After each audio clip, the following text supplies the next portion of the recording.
Dude, I want you to be as smart as I am. Motherfucker, give me a... Dude, I want you to be as smart as I am. Motherfucker, give me a... Dude, I want you to be as smart as I am. Motherfucker, give me a...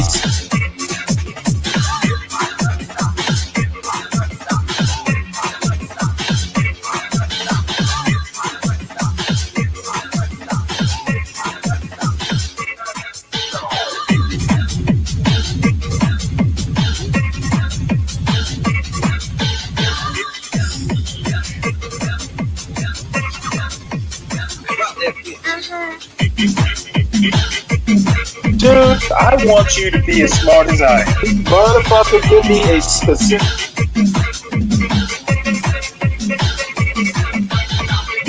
Dude, I want you to be as smart as I am. Motherfucker...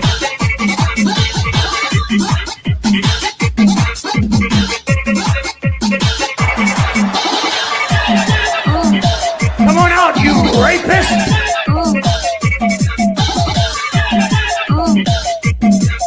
Dude, I want you to be as smart as I am. Receives food stamps, but it's so sad that y'all want to see people without so bad. They doing that little cut to the food stamps and the Medicaid where it hasn't passed the Senate yet, but we know the whole Senate is Republican, so we already know. Let's just hope and pray that somebody in their right mind come to that senses. You feel me? But it's the fact that y'all happy about this. Oh, now y'all can get y'all lazy up and stop living off our money for free. Y'all think people who receive government assistance don't work? Y'all think we don't work? Baby, housing done went up. The cost of living done went up. The food cost done went up. Daycare done went up. We out here damn near about to lose our lives trying to hustle and get money to go pay the bills. That's why we need the government assistance. The car payments done went up. Car insurance done went up. And it's gonna go up some more because tariffs. So, what do y'all get? Oh, people who own government assistance are poor, they're lazy, or they don't work. Where do y'all get that from? I think that's a stereotype y'all started because people in the hood or the projects or the trailer parks, yeah, y'all put that on everybody. No, that ain't how that work. Because I'm at work. I'm in school. I'm doing the best I can. I need my food stamps. But if they take it away, I'm going to do what I got to do to make ends meet. It ain't going to stop nothing. Okay, well, if it's not going to stop anything, then why are you concerned about it? Why is this a big deal if it's not going to stop nothing, if it's not going to stop the movement, if you're still going to do what you're going to do? Then that means that you are already an able-bodied adult and that taxpayers shouldn't have to foot the bill in the first place. I think that these women are confused a lot of times, right? And the reason that they're confused is because they believe that they are entitled to it. And so a lot of times they speak as though they deserve it, as though the people that are really holding our legislators accountable for what it is that they're allocating budget for are not using our taxpayer dollars. That's the key. When you receive government assistance, it don't just come out of thin air. It actually comes from us, the taxpayers. So when we get more concerned and we say, well, listen, we need to start trimming the budget, Department of Government Efficiency, we want to spend more time and more energy on making sure that people have opportunity to find the jobs that they want, that we need to increase investment inside of the United States of America, and we want to reduce the amount of people that are taking advantage of what's happening with social services. And let's be clear, there are people that need it as a bridge, but most of the people that I've ever seen in my lifetime sell their food stamps, they finesse, they lie, they act like they don't know where their baby daddy at, and their baby daddy be living with them. And it's so much finessing that we do need to make sure that we get this whole program in order. You know, to act like people are excited to see you fail. No, people want you to be accountable and responsible for the fact that you opened up your legs to have children with people and then you then couldn't afford them. And then it's a lot of people that are out here. I mean, God, it's a lot of people out here that are gloating.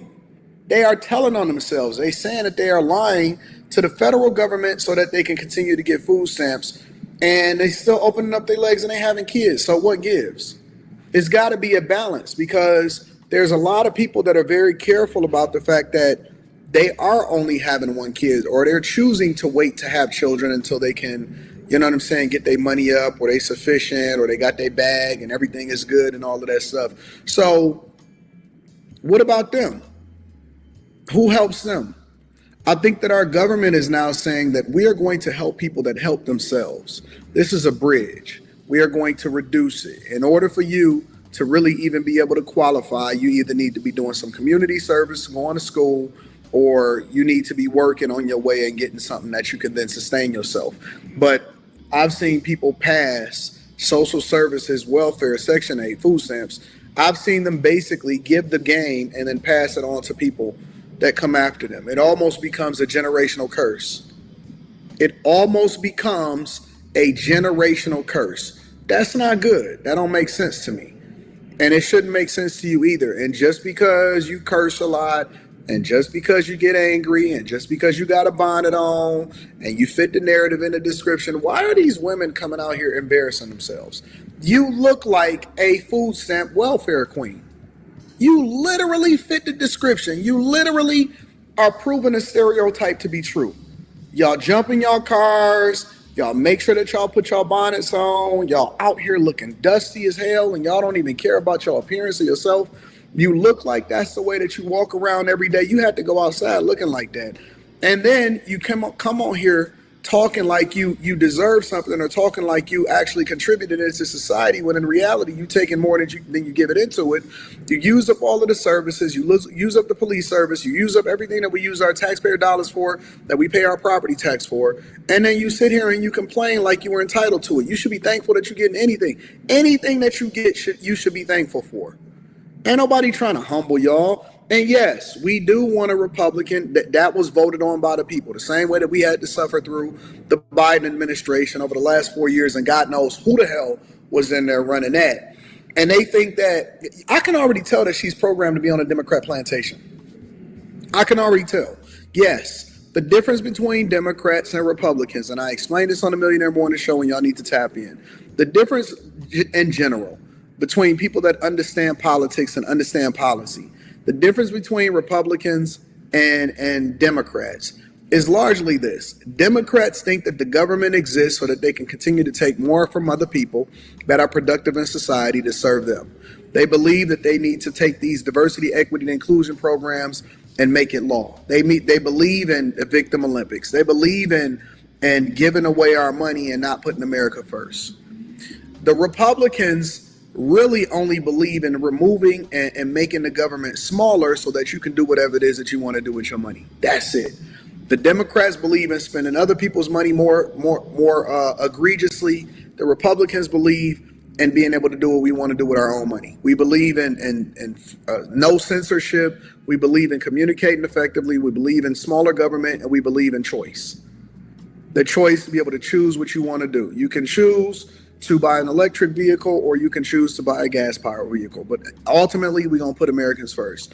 And so that's really the basic fundamentals. And I'm tired of people leaning on the fact that we are making effective legislation, or we are planning our budget more effectively so that we can actually do the thing that's in the best interest of the American people, the people that actually contribute to this country. Nobody is entitled to anything. Nobody deserves anything. Nobody is required to do anything. You get what you put into it.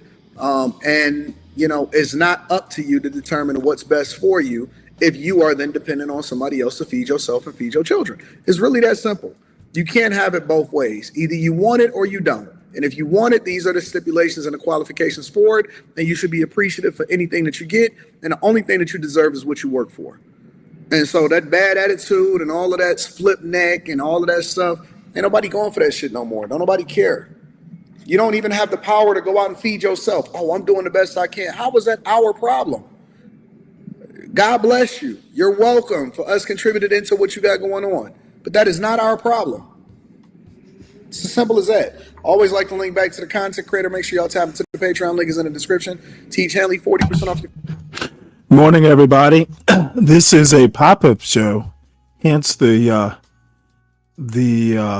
pop in the title. And the title is important. Black fatigue is pop the balloon for white shades. Let me go ahead and define white shades. The white shades are pretty much the white version of the nightshades. Hey, what's up, CK? Hey, Seven Steel. Hey, Portia. Um, what if I disagree with both of these two folks? I think they fundamentally they know what taxes and the government are and what people think government is for from like TV shows or um, Rush Limbaugh type stuff. No. The difference between Republicans and Democrats fundamentally are what the purpose of the government is for. Democrats think that government is more a tool. It is to ensure that the pursuit of happiness, the well being of the people, government is there to ensure it. Republicans essentially believe that government is there to make sure that the markets work. It really all comes down to economics. Um, and that's it. If you start thinking about, well, first off, taxes, once you put the stamp on your tax envelope or you hit send on your computer, that tax money is no longer yours.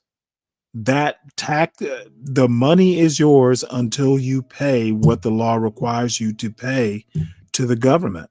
Stop thinking that it's your tax dollars. Technically, it's not. And for the young lady here, I think, and I'm gonna. She thinks people give a shit. That's her main problem. The reason I started this show, I was looking at something earlier this morning, and Aaron McGruder, of all people, the guy who was the brains or the cartoonist, he's not that much younger than I am. He's about 10 years younger.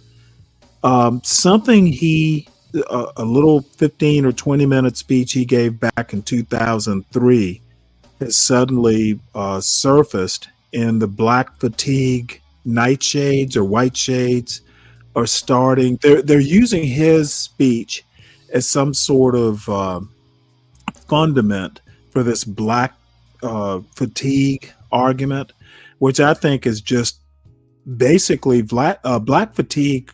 It sounds like something Aaron McGruder would put in a Boondocks comic. I think it's absolutely ridiculous. I think it's not original thinking. Black fatigue has been around since slavery times. So, what's old is new is essentially my opinion of the whole black fatigue bullshit.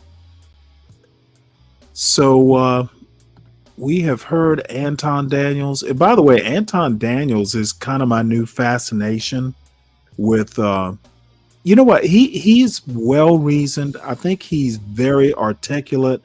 I just don't agree with a lot of what he says, but at least I understand how he comes to his conclusions, which is all you can really ask for. He is well-reasoned opposition. And before we get to Aaron McGruder, this is Heather McDonald. She is a fellow at the Manhattan Institute, was a colleague of Glenn Lowry's. This woman has been around for quite some time. I became aware of her maybe 10 years ago. And she is a piece of work. And people should get to know. Her bailiwick has pretty much been crime and policing as it intersects with Black people. She is just a female and smarter version of someone like a white shade like Be Brave. A lot of his points she makes, she's just way more articulate because she's a Yale trained lawyer. So there we go. So I think it's important to listen to what she has to say. But by the way, this is a British, conservative British YouTube show called The Spectator. There's an American magazine called The Spectator, but there's also a kind of a British version. So I'm going to play this through, and I may stop it for comment during it. But as you all probably know, I tend to want to let things play through for context rather than stopping at every sentence to make a comment, every time there's a period in a sentence. So, and I've got maybe 4 videos to play. At some point, this isn't an open panel, more or less. So, if you want to come up, come up. But my feelings aren't going to be hurt if you don't. I think this whole black fatigue thing is just basically, I don't want to say cosplay, but I think Glenn Lowry learned, he learned what black fatigue really is. Black fatigue counts for black conservatives too. Glenn Lowry is proof of that.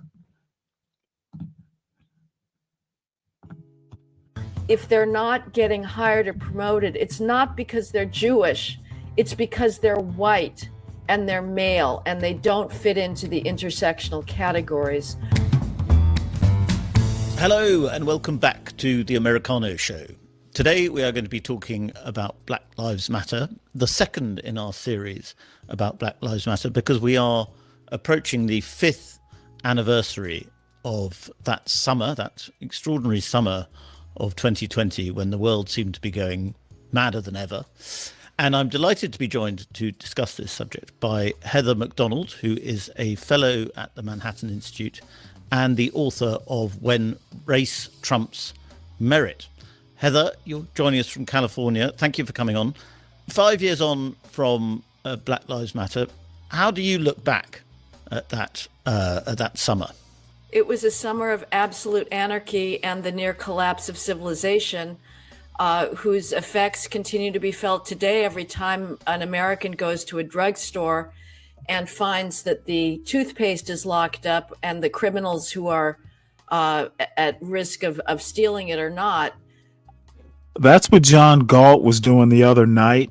And on his way to get toothpaste from the drugstore, he ran into a very objectionable female security guard. I don't know if he ever got his toothpaste. I wonder. I forgot to ask him that.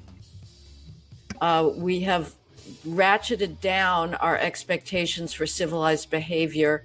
We live on the edge of yet more mass looting events, mass anarchy events. Just this last Saturday in Los Angeles, there was a rampaging crowd that covered police cars with graffiti right next to them, broke windows, covered every retail establishment around with graffiti, subway cars, out of just sheer destructive venom.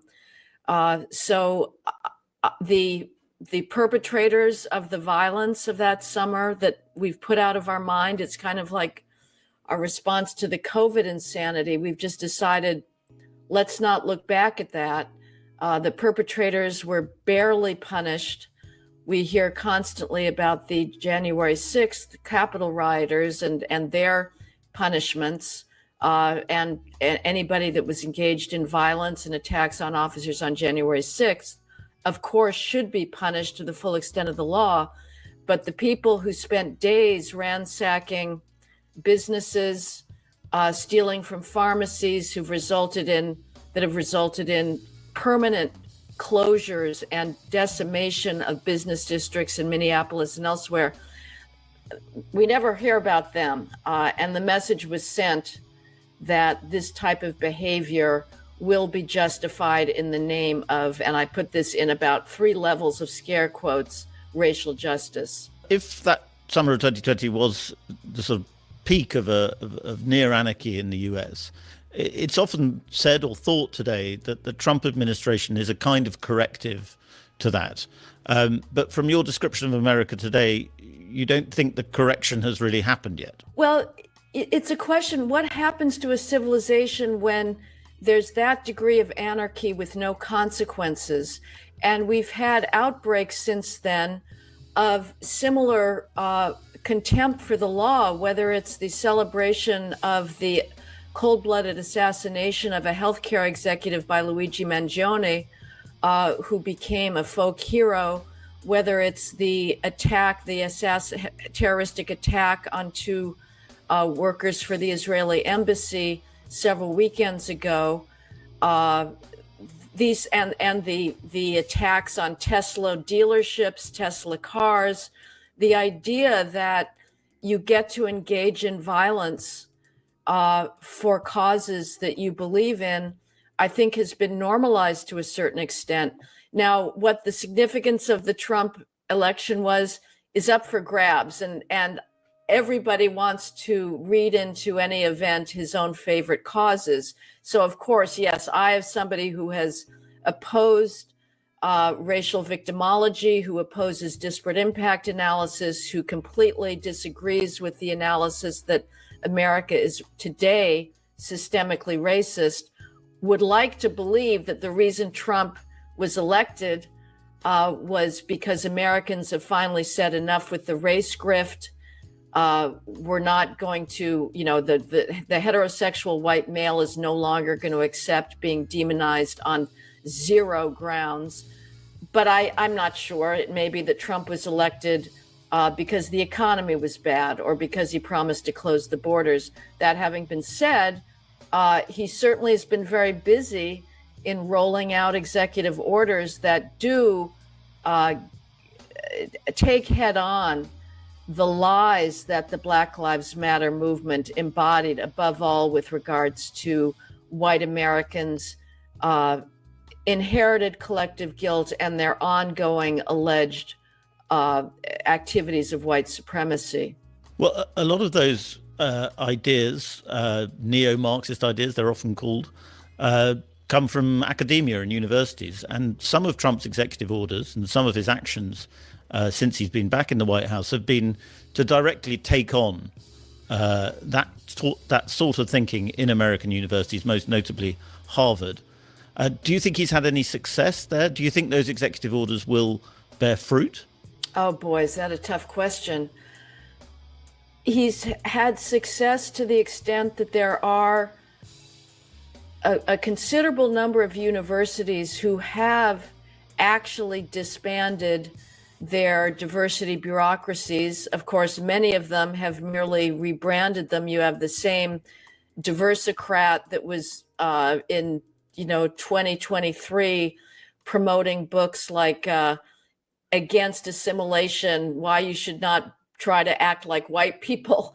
And now he's still there at Case Western Reserve University as a belonging officer.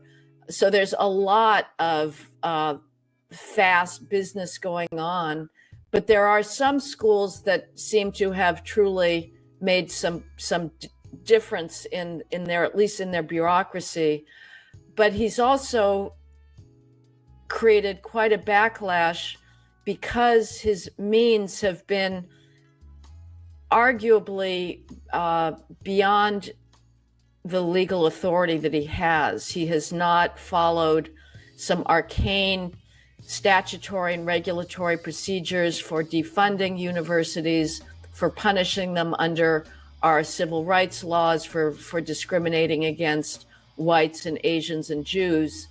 And so he's managed, frankly, in many not just conservative circles or not just left-wing circles, to make Harvard look like a virtuous David standing up against the thuggish Goliath, just because Trump's crusade against it is so arguably over the top. And I agree with Trump's analysis of universities 100%. I and others, it's not just me, have been sounding the alarm for 40 years about the fact that these institutions have totally betrayed their primary responsibility, which is to pass on a cultural inheritance with love and gratitude, and to educate students to the point that they could realize how unbelievably fortunate they are to be the recipients of so much beauty, so much sublimity, and so much brilliant conquest of natural mysteries and oppression, by poverty, by disease. But that having been said, I wish Trump were proceeding with a bit more caution. And I also think, to be perfectly honest, that he is using the anti-Semitism charge very pretextually. It is a stand-in for something that is much deeper, and a lot of his measures have nothing to do with anti-Semitism, yet that is the banner under which most of this is flying, and I think that's a mistake. That's very interesting what you say about using anti-Semitism pretextually. Is that because in the world that we live in, one has to assume the language of an oppressed minority in order to get anything done? One has to talk in terms of oppression in order to combat the type of thinking that exists across American universities? Well, I think it's yes, but I would say I might substitute a different set of victims, and I'm always reluctant to do anything. The left is always going to accuse you of, well, you're playing the victim card. If you point out just some factual aspects of our world, like if you're a straight white male trying to get into a selective college. Yeah, I'm going to stop it right here. You notice how every time you ask, and this isn't really just a far right thing, because I consider people like Heather McDonald far right. Every time you ask them a question, first thing they want to do is tell you what the left is doing. Why can't people, and this, like I said, this is both a left and a right problem. Why can't people just directly answer questions? It always amazes me. And I think the older I get, the more it amazes me. What's up, Bumpkin? What's up, man? How's it going? Pretty good.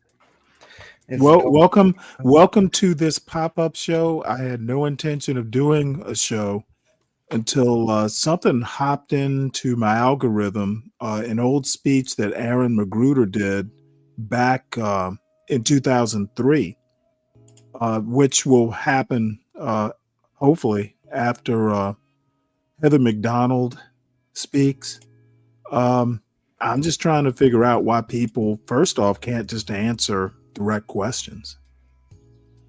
And then after you answer the question, then tell me what the left is doing. And this is a Yale trained lawyer. Why she can't do this? And she might even be older than me.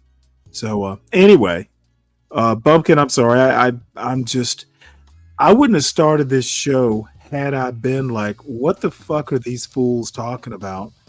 Nothing Aaron McGruder said would actually like reinforce this black fatigue theory. And I think it's actually just, I think it's more feeling than fact. Maybe that's the way I should say it. So I'm sorry. How you doing? What you got to say? Nothing. And then we'll get to you. Okay. Yeah, nothing much, man. I'm just pretty much mad chilling. Decided to. Oh, you came up here to chill with me. Now that is actually nice of you. Yeah, of course, man. Of course. No, dude, you and I bump heads all the time, but believe me, if I'm bumping heads with you and I actually like take the time to argue with you, you are worth arguing with. So, don't think I'm dismissive as much as you're worth engaging with. So yeah, that's as sentimental as I'll get. That's fine. I think that I think we genuinely. Sorry, I'm also setting up I'm panel hopping all day long until I have to work today. So I'm messing. And I avoid it. I hate panel hopping because you know me, I'm always contentious, and it takes too much energy. Yeah. I mean, I like engaging with you too, man. I think it's just we bump heads so much because we come from two very different worldviews. I think that's what it is. Right. Come from such different worldviews. And by the way, and it wasn't you, but you kind of agreed. was it on Flow State's Powder Dusty show? Something about Orthodox saying that that America gets more done when organized crime is kind of in play. And it's a different show, but I heard that comment and I went, "What?" Yeah, no, I was disagreeing with that. I was actually arguing against that, against Orthodox Guy and Flow State. But yeah, in that conversation, I was arguing against that. I'm severely a statist. I would not. I would. I was actually arguing that it'd be more prosperous if we just. It would create infinite jobs if we just use the state to combat black markets. But well, I think his argument is the economy works better with black markets. And I don't know, I never even thought of it that way, but I don't think that, black markets kind of crop up when there's severe scarcity or national emergency, I think. And I haven't thought deeply about it. It was such an odd position. Well, black markets specifically crop up when there's something that was legalized becomes illegal, or something that is re-legalized. Right.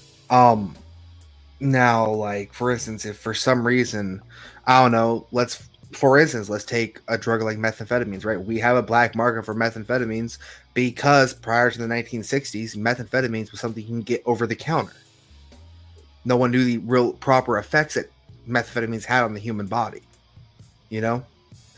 So, and that black market is always going to exist. I don't like black. Well, market. Yeah, I mean, I look under the table. Shit, there's a black market for labor. Oh, yeah, if you're at the Home Depot, they're probably going to pay you under the table in cash. That's black market. So it's always going to exist, but when it gets organized as competition to, the regular markets, and then we haven't even talked about gray markets. I think that Orthodox likes being unorthodox. Maybe it's Orthodox is kind of a joke of a name or tongue in cheek, but I think that's it's the oddest thing I've ever heard. And that's essentially saying breaking the law is okay.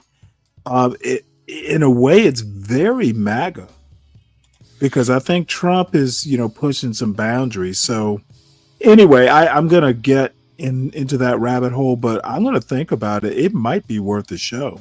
I would love to get Orthodox up here.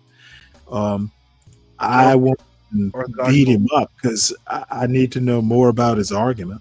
I mean, it almost sounds like something like a Clockwork Orange sort of world. I don't know if it's that far. I think his thing is this, right? All right, it's post-apocalyptic. Close. I don't think he meant it to be like that. Here's the thing, right? Should I just come clean with like my actual ideology instead of going to beat around the bush? Well, I would say that because I am getting diverted from my intended purpose, but I think we're going to do a show about this. So I've got your email. It won't be this weekend. It may not even be next week because I'm going to be out of town. Though I'm going to do the show. I can't. But I'll be in touch with you because I mean, you specifically, and then if you want to organize it, it's not going to be a debate. I just want to shit. It might just be you and Orthodox talking, and I moderate because he does not make sense.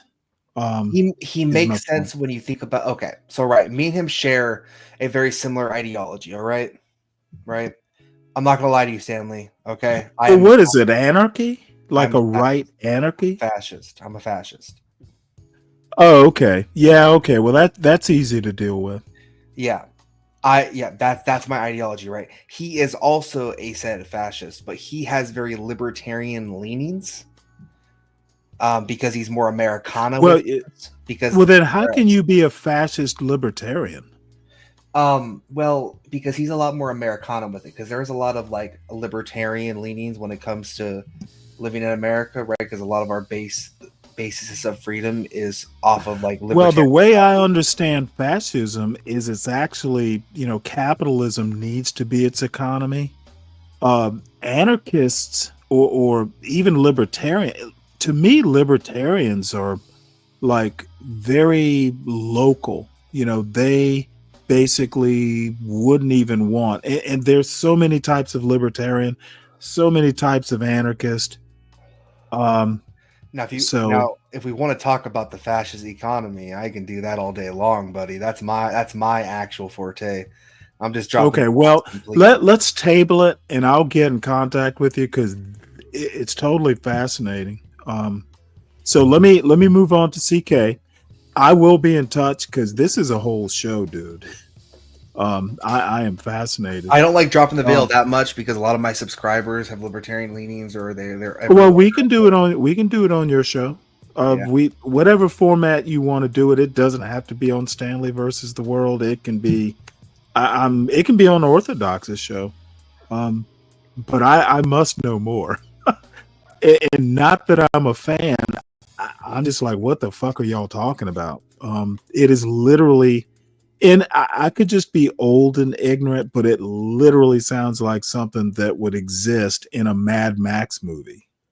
What, Orthodox guys? Well, that criminal gang, Afghanistan with warlords controlling parts of the country. To me, that's what a black market being prevalent would result in. I mean, yeah, in a way. I mean, what's the difference between the Corleones and some dude in Afghanistan, a warlord controlling his territory? That's essentially organized crime. That is essentially organized crime. I do disagree with his take, so I think he'd have to explain it a lot more. All right, well let me move on, and I definitely want to have that show. CK, what's up, man? What's going on, Stanley?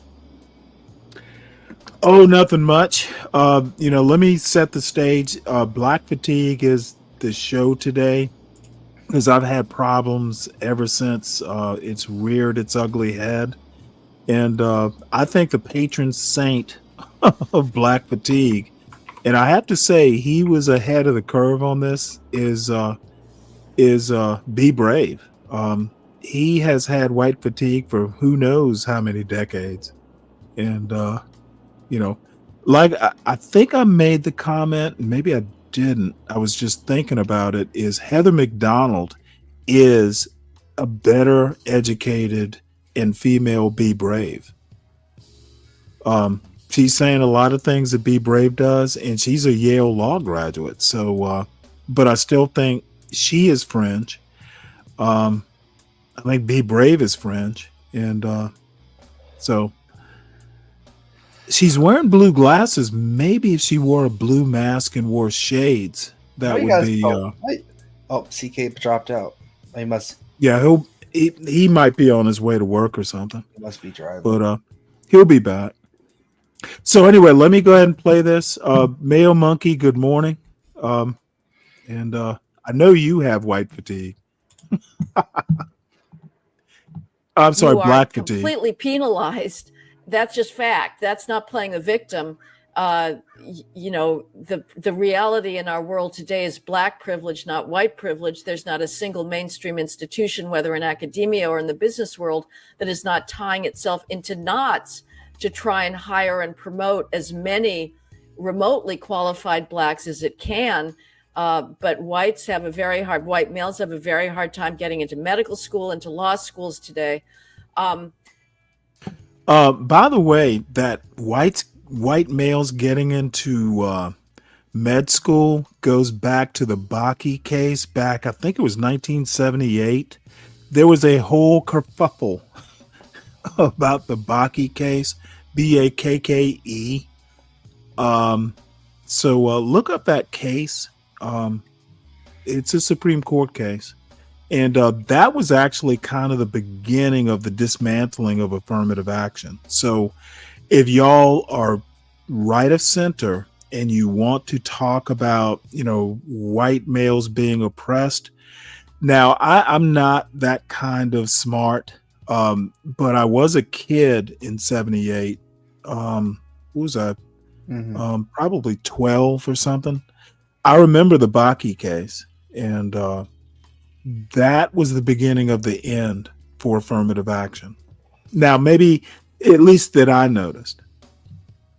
So I would actually say that there is a denigration within universities of a culture and of certain individuals, but it's much broader than anti-Semitism.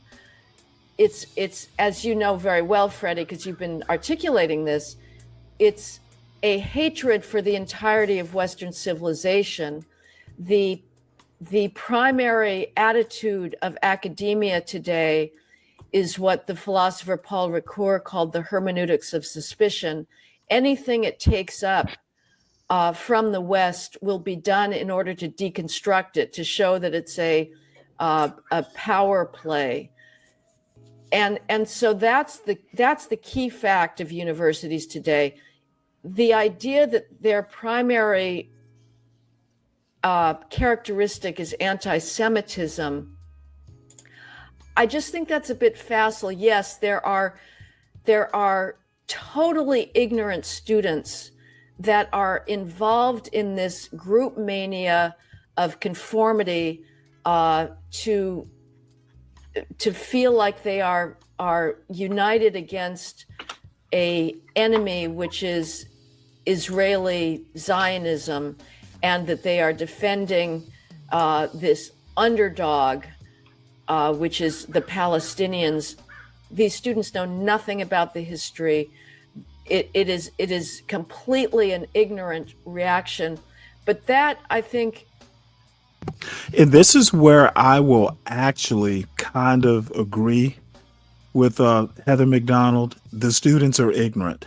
And I think we have lost that bubble for decades, maybe since I was in grade school and high school. I think we basically lost the meaning of what education was back in the 80s. So, CK, go ahead. You dropped out. What's going on? Can you hear me? I can. Oh no, there's nothing going on. I'm just off on Friday, so I just pulled up. Okay. Well, we're gonna go through, probably not as well as I wanted to, or as thoroughly. I basically think this black fatigue thing is, CRT, then black fatigue, and then I guess it's, and then woke. I guess this DEI shit, that lasted maybe a couple years. So I wonder if we are just going to go through waves where they keep renaming the anti-black sentiment in America, which has literally been going on for almost 400 years. I wonder if the advertising agencies have gotten in. It's like every couple years we get a new pithy name, and it's fascinating. Wonder why that is. I wonder why it is too, because maybe Heather McDonald needs rebranding every now and again. People get bored. People got bored with woke. So they had to rebrand. That's the only thing I can think of. And I know where you want to go with that, but don't worry. There's a zinger. There are zingers coming. I think this is literally mid-wittery, if not just outright lowbrow. This is Be Brave level fatigue. The reason the Be Braves are fatigued is because they have nothing better to do, apparently.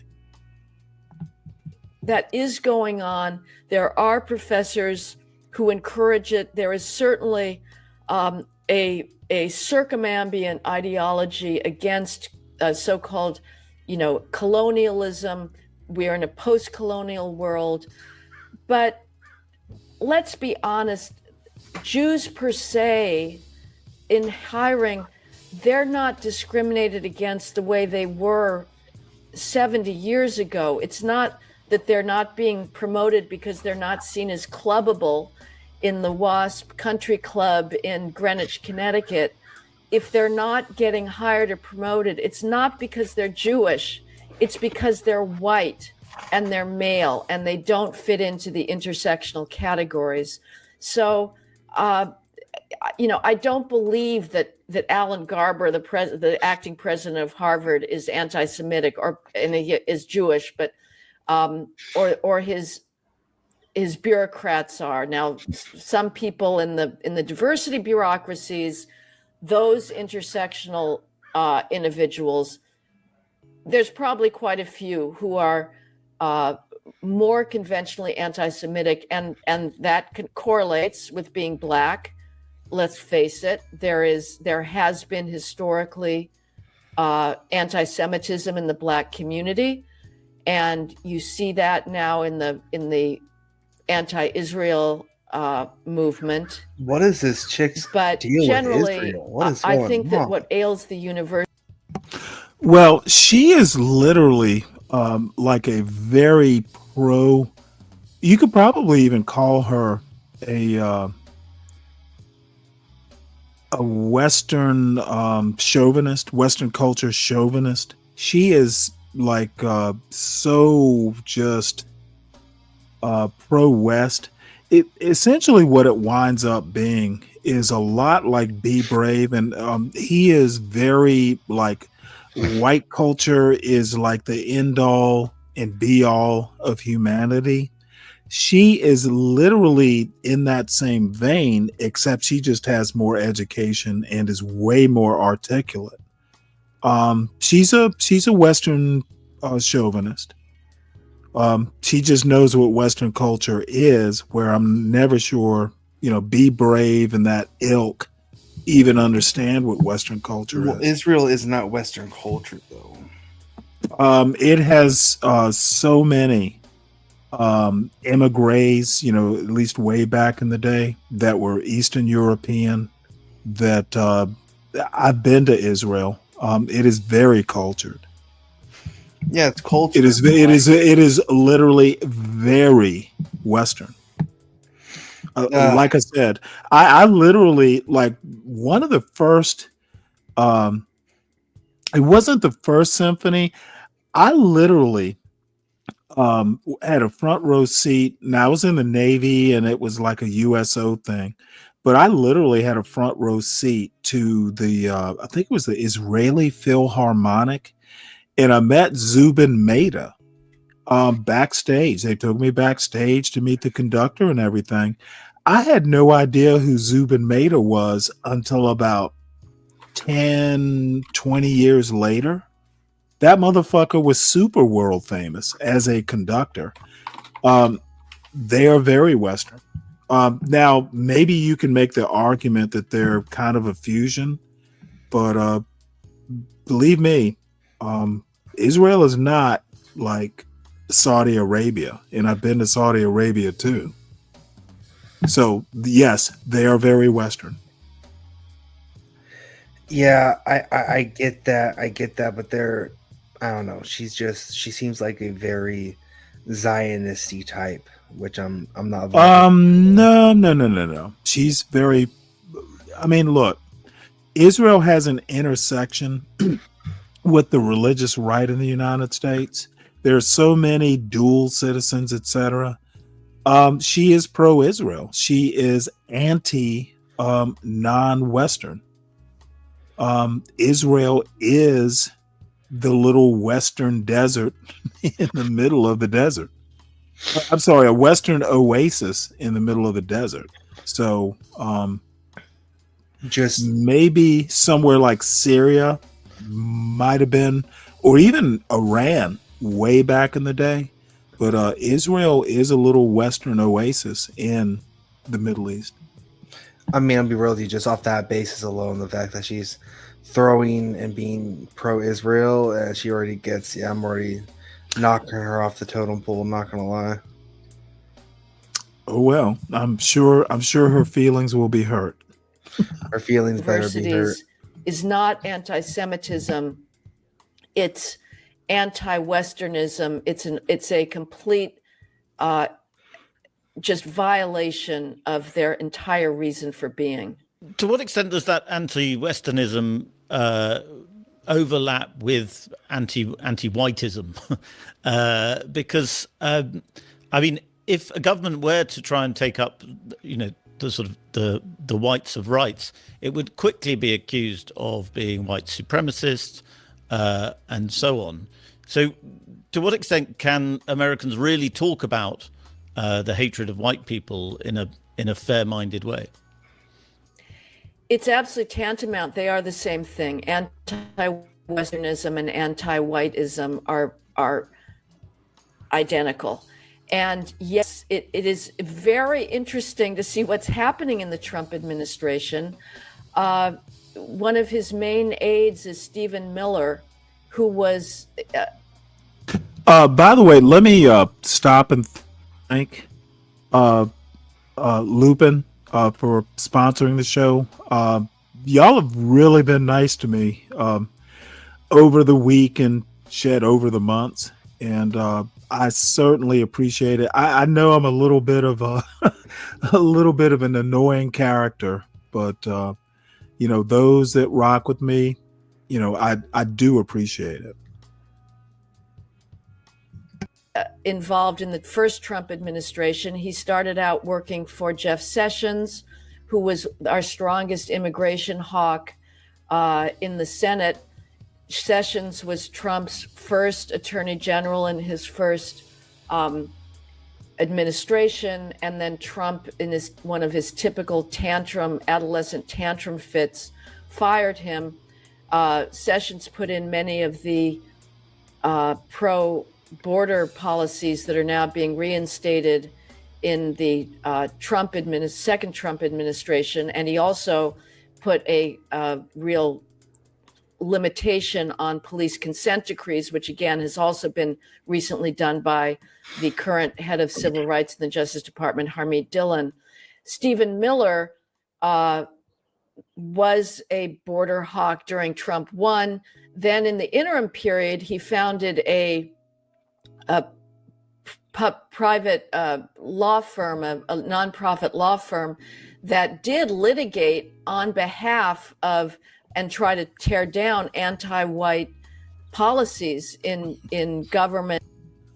That is going to be the intersection. Stephen Miller is Jewish, but he is pro-white, I guess.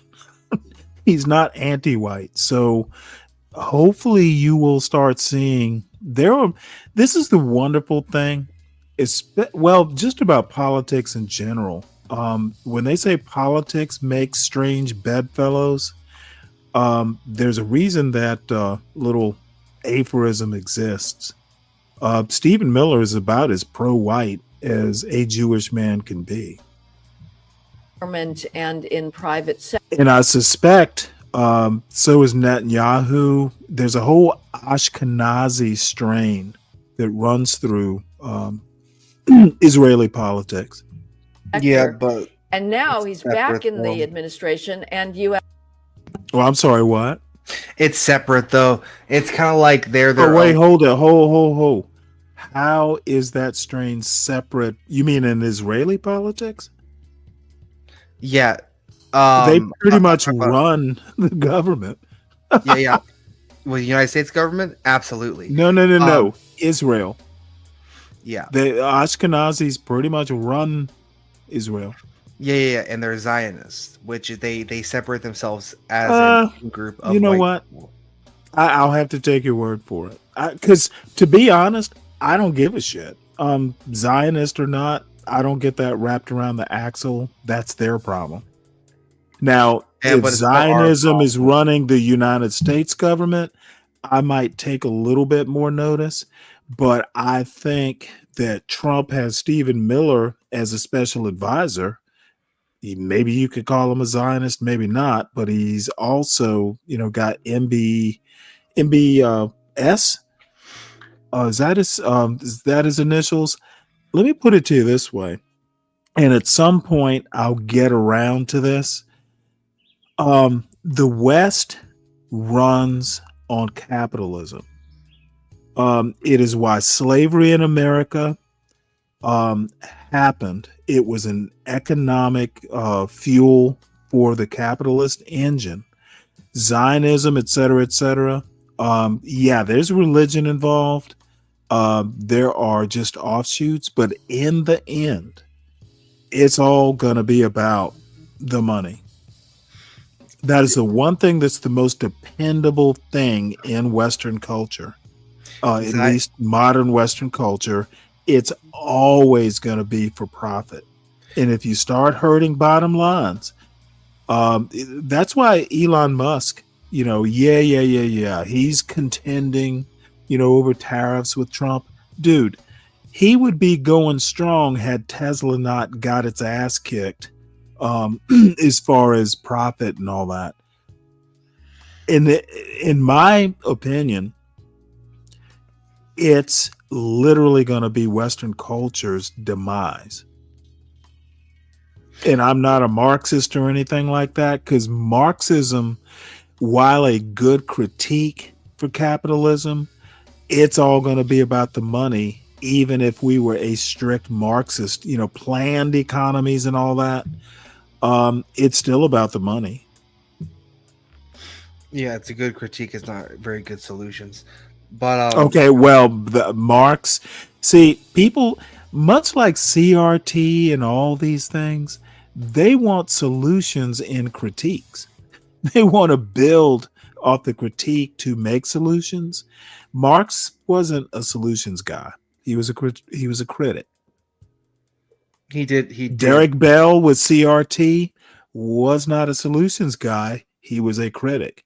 It's when you start applying stuff to kind of, fix the stuff that a critique points out, it always goes south. DEI started out very successfully because it started in the private sector and then the government adopted it. It's when you try and take something that is kind of a philosophy or a way of doing things and you start legislating solutions or mandating consistently, those all go wrong. So trying to find solutions for Marx is crazy. He did write down solutions, though. He did try to advocate. And you know what? Again, I stop at the critique. Hayek the same way. And I think Hayek was just crazy. How much money do I need to give you to read Gentili? To do what? To read Gentili. Just put the link in the back. You don't have to pay me to read. I like reading. You like reading? Shit, maybe I'll just... What's your email? I think I have a PDF for it, because if I try to drop a PDF file to you... Well, no, yeah, just email it to me. Email it to you? Shit, I still need to read Mein Kampf. So I've got a summer of reading. Yeah. Mein Kampf. Who linked you Mein Kampf? Oh, that's a whole HP project. He has a love of Mein Kampf, and one day we'll do a show about it, I guess. So let me get back to my darling Heather. All right. You have Trump with his recent executive order, I think it was, or maybe came out of the State Department, I don't know, saying that, well, we're going to grant Boers, Afrikaners in South Africa asylum status because they're living through something close to a genocide in South Africa. See, and this goes back. This goes back. She didn't say genocide. She said something close to a genocide. At least she fucking has a brain and a limit. Orthodox wants to fucking have a whole debate about, ooh, well, genocide can mean more than killing people. Dude, you need to actually understand the arguments you make. At least I have to give Heather a little bit of kudos here.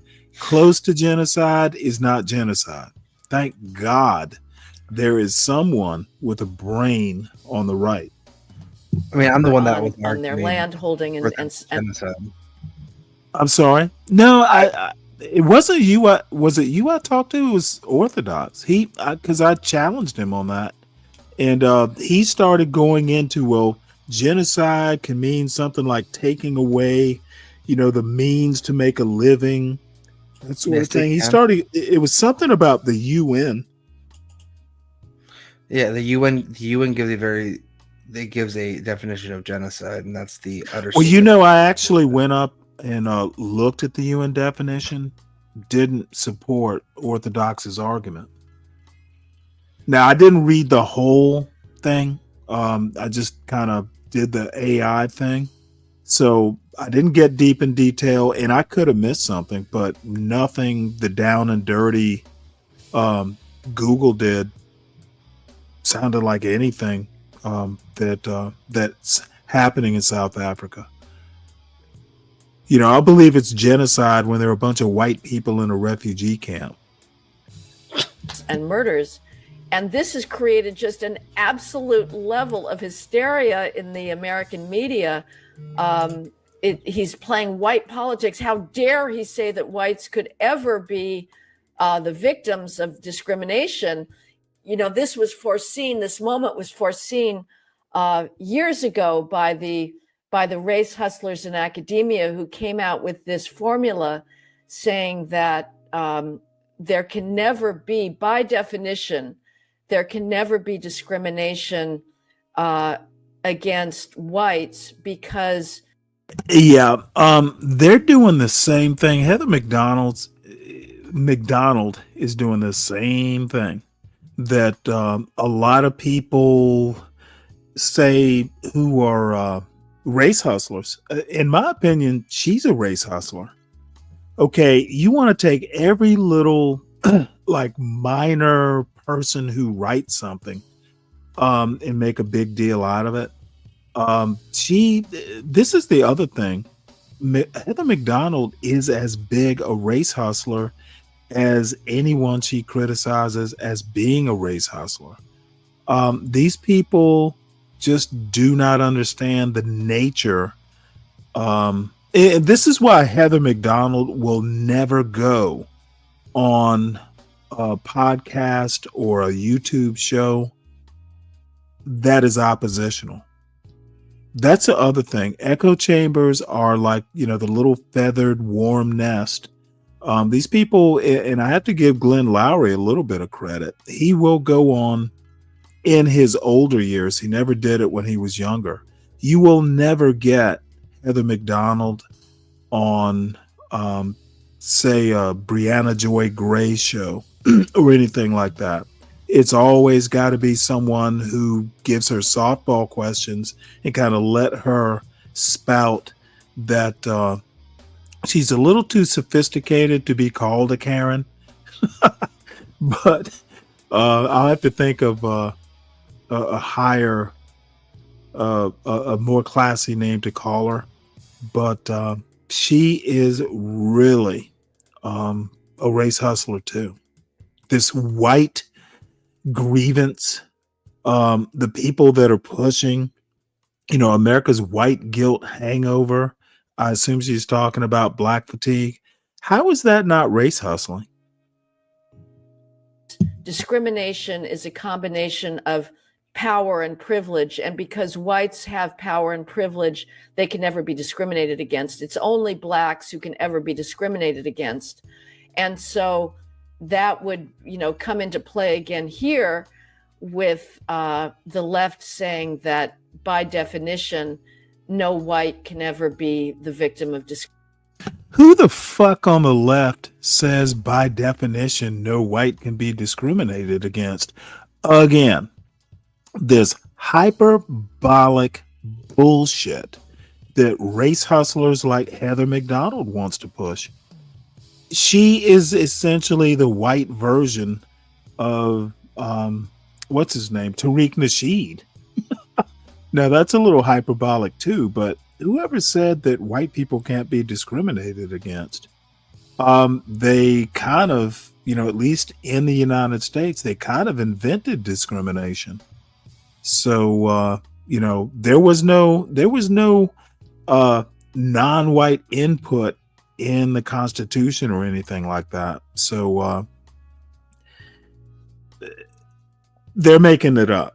Heather McDonald is making it up. This is why she does not go on a show that would challenge these bold statements she wants to make. And by the way, I've been following Heather McDonald for damn near 10 years.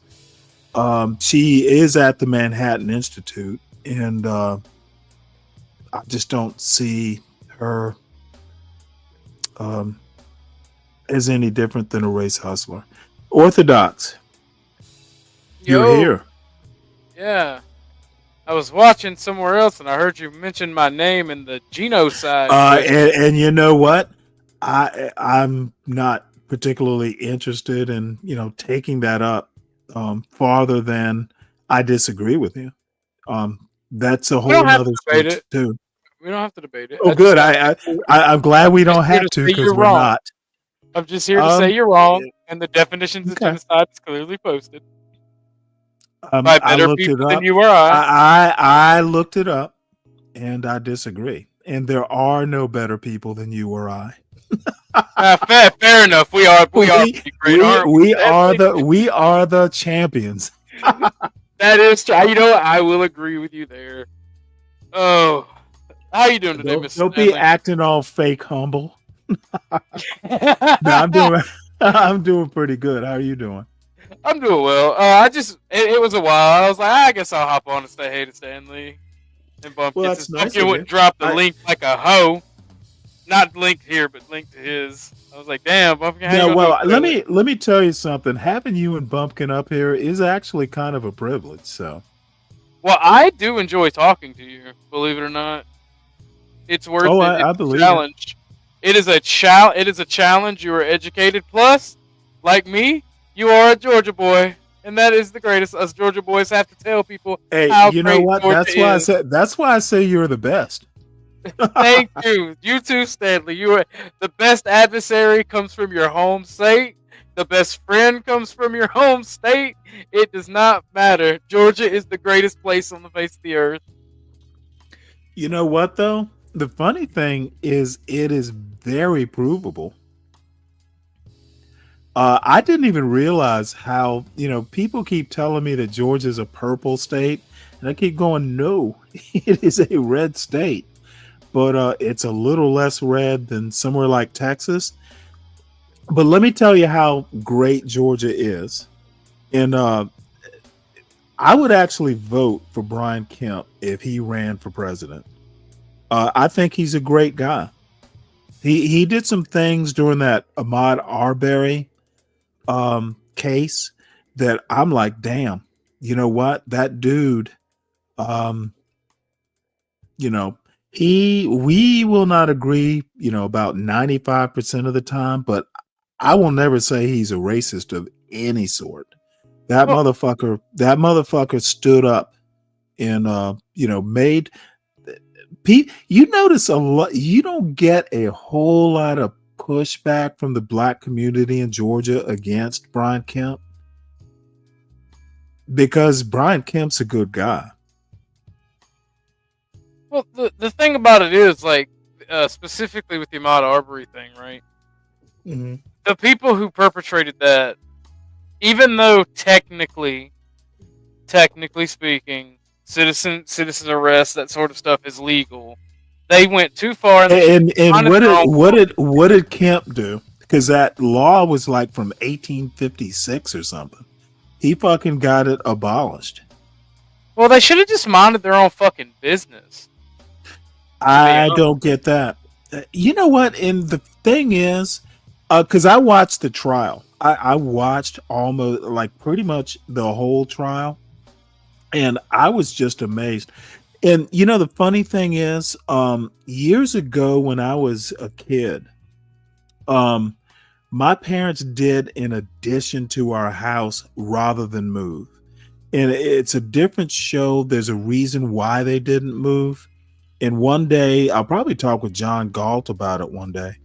But um, my father and I, if there was new construction back in the day, now granted, this is like 70s, 80s. Yeah, you could stop by if it was new construction and nothing was roughed in, it was just bare bones. Yeah, people wouldn't mind if you walk through, you know, the builders might even be there, the carpenters might be there, and you might talk to them. So that the guy, stopped by and kind of walked through the structure. You know, I'm not going to draw a one-to-one parallel, but stopping by looking at new construction, I just don't know why that's a big deal.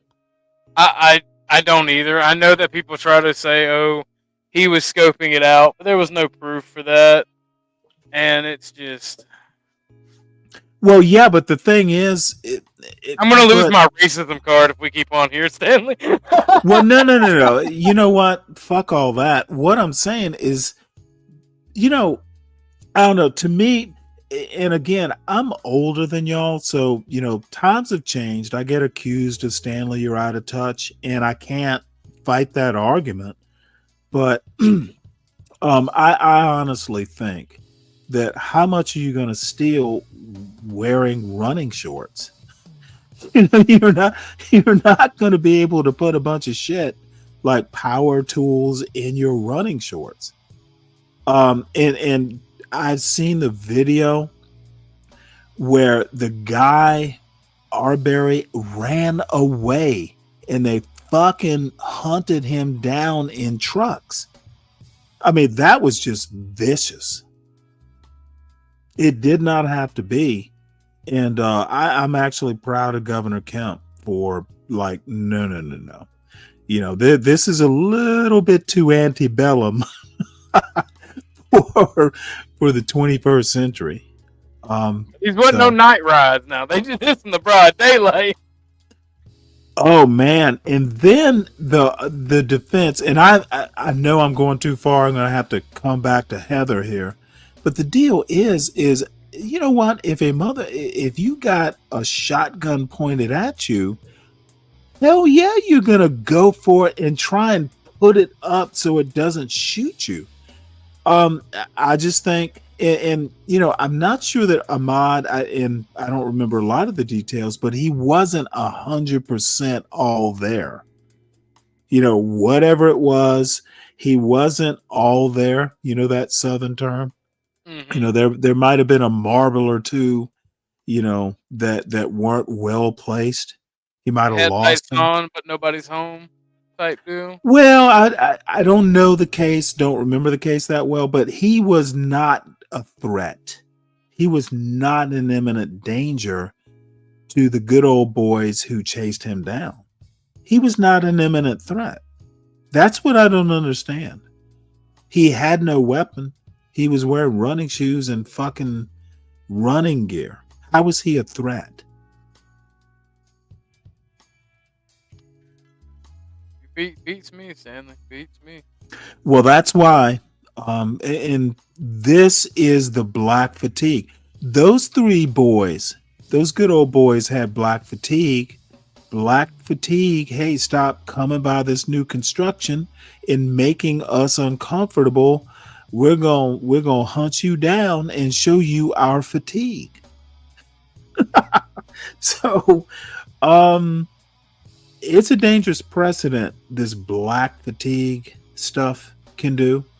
Innocent people get hurt. And I will. I will agree with you.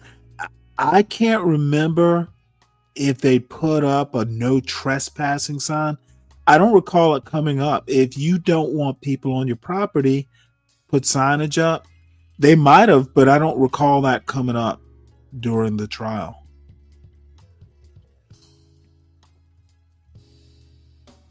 So post it. No trespassing. You'll have a stronger case when you hunt people down and kill them. Nowhere near. They had to leave their neighborhood to do it. These motherfuckers were crazy, but I'm not going to beat it up. Georgia is the best state in the union. Yep. Even I better. agree. Even, dude, you and I will always agree on that. And so will Caucasian Sasquatch. I'm gonna have to. He is a funny guy. One of God's chosen Southerners, or one of God's chosen humans. Yeah, he hasn't been on my show in shit. I think he's only shown up maybe once or twice. I'm gonna have to figure out how to get him back every now and again. But yeah, he's a good guy. Yeah. Oh well, I had to shoot shit with you. What's up? Oh no! I was about to say let's get back to Heather, dude. It's an honor you showed up. Thank you. It's an honor to be allowed up, Mr. Stanley. I'm not all bad. Nah, you're actually a really good person to speak to, and I do appreciate the conversations. I do like fucking with you sometimes, because when you get angry or when you get on that motherfucker thing, that shit, the way you say that just fucking kills me. It takes me all the way the fuck out, like dead. But God bless y'all. Love all of y'all. Y'all have a good one. Y'all be safe. Thank you for having me. God bless you too, man. Take it easy. All right. Well, Bumpkin, let's get back to Miss Heather here. And you know what? Maybe we shouldn't suffer too much more through her. Let's see. This is good. South Africa and no. This segment, the end of this segment, and the next one will touch on South Africa.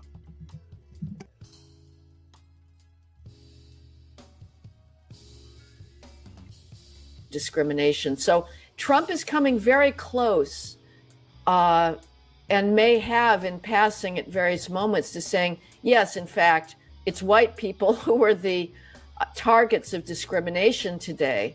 And I would like to see that go further. Frankly, as a matter of pure logic, if every other group gets identity politics, it as a matter of pure completeness in your conceptual scheme, why shouldn't white people? Either we none of us have this, and let's just get rid of the whole stinking schema whatsoever. Or let's make it universal, and every group gets to claim some kind of identity solidarity, and be able to say that our culture had something to offer, which is clearly the case. Western civilization happened to be demographically white. It came out of Europe. That's just the facts, folks. You can't change that historically. Yet no civilization has done as much for world humanity as the West. That too is just objectively true. When you look at the pace of scientific and technological development that began in Britain, in the Royal Society in London in the 17th century, and then just picked up steam and went gangbusters in Britain in the 18th and 19th century with the Industrial Revolution and the conquest of biological ignorance. It's stunning.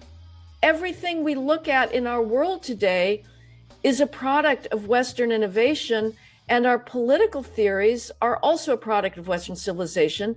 And I mean the theories that the left fights in the name of equality and tolerance, those are uniquely Western ideas. Okay, here is the huge problems. These people like Heather McDonald want to pretend that Western civilization popped up in a vacuum. Where does, and I know she knows this, I hope she knows this, but where did the technology or the technique for tacking against the wind, where did it come from? What enabled Columbus to cross the Atlantic. And I've been across the Atlantic maybe 3 times. It's not that easy if you don't have power. If you're doing it with the wind, who invented tacking? Does anyone in the chat know who invented the technique of tacking sailboats against the wind or parallel to the wind? It wasn't Western civilization, motherfuckers. What a oh.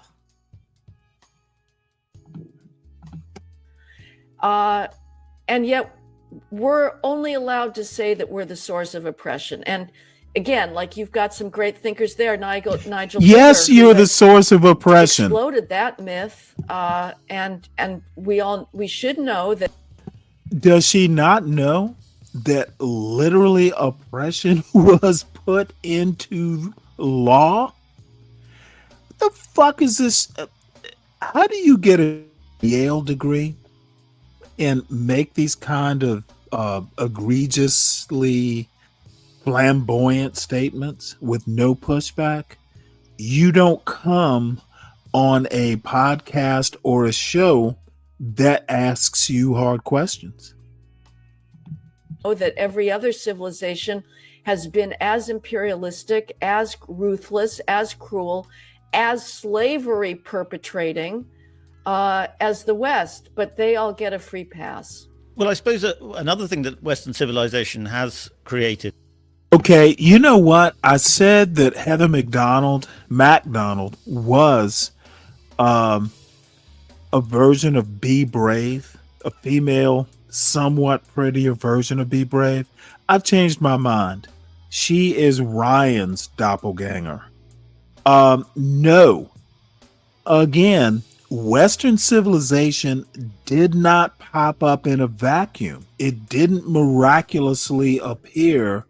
It wasn't an immaculate conception. Western civilization evolved just like every other human process. And now I want to hear her talk about, how did Western civilization learn algebra? How did Western civilization learn calculus? How did Western civilization get pasta? What white people, and you know what? Not all whites are like Heather McDonald, obtuse or myopic. So please don't think, when I say white people, I really should preface it with certain types of white people. The white shades. Because some white people actually know shit and would never never say that Western civilization has done so much to improve the world. Well, yeah, but it got it somewhere. It learned some of the basics somewhere and improved upon it. If you just said, hey, we took calculus and built the World Trade Center, who's going to argue with that? But to just think that, oh, it's all Western culture that did it, the fundamentals, the basics, Western civilization did not invent.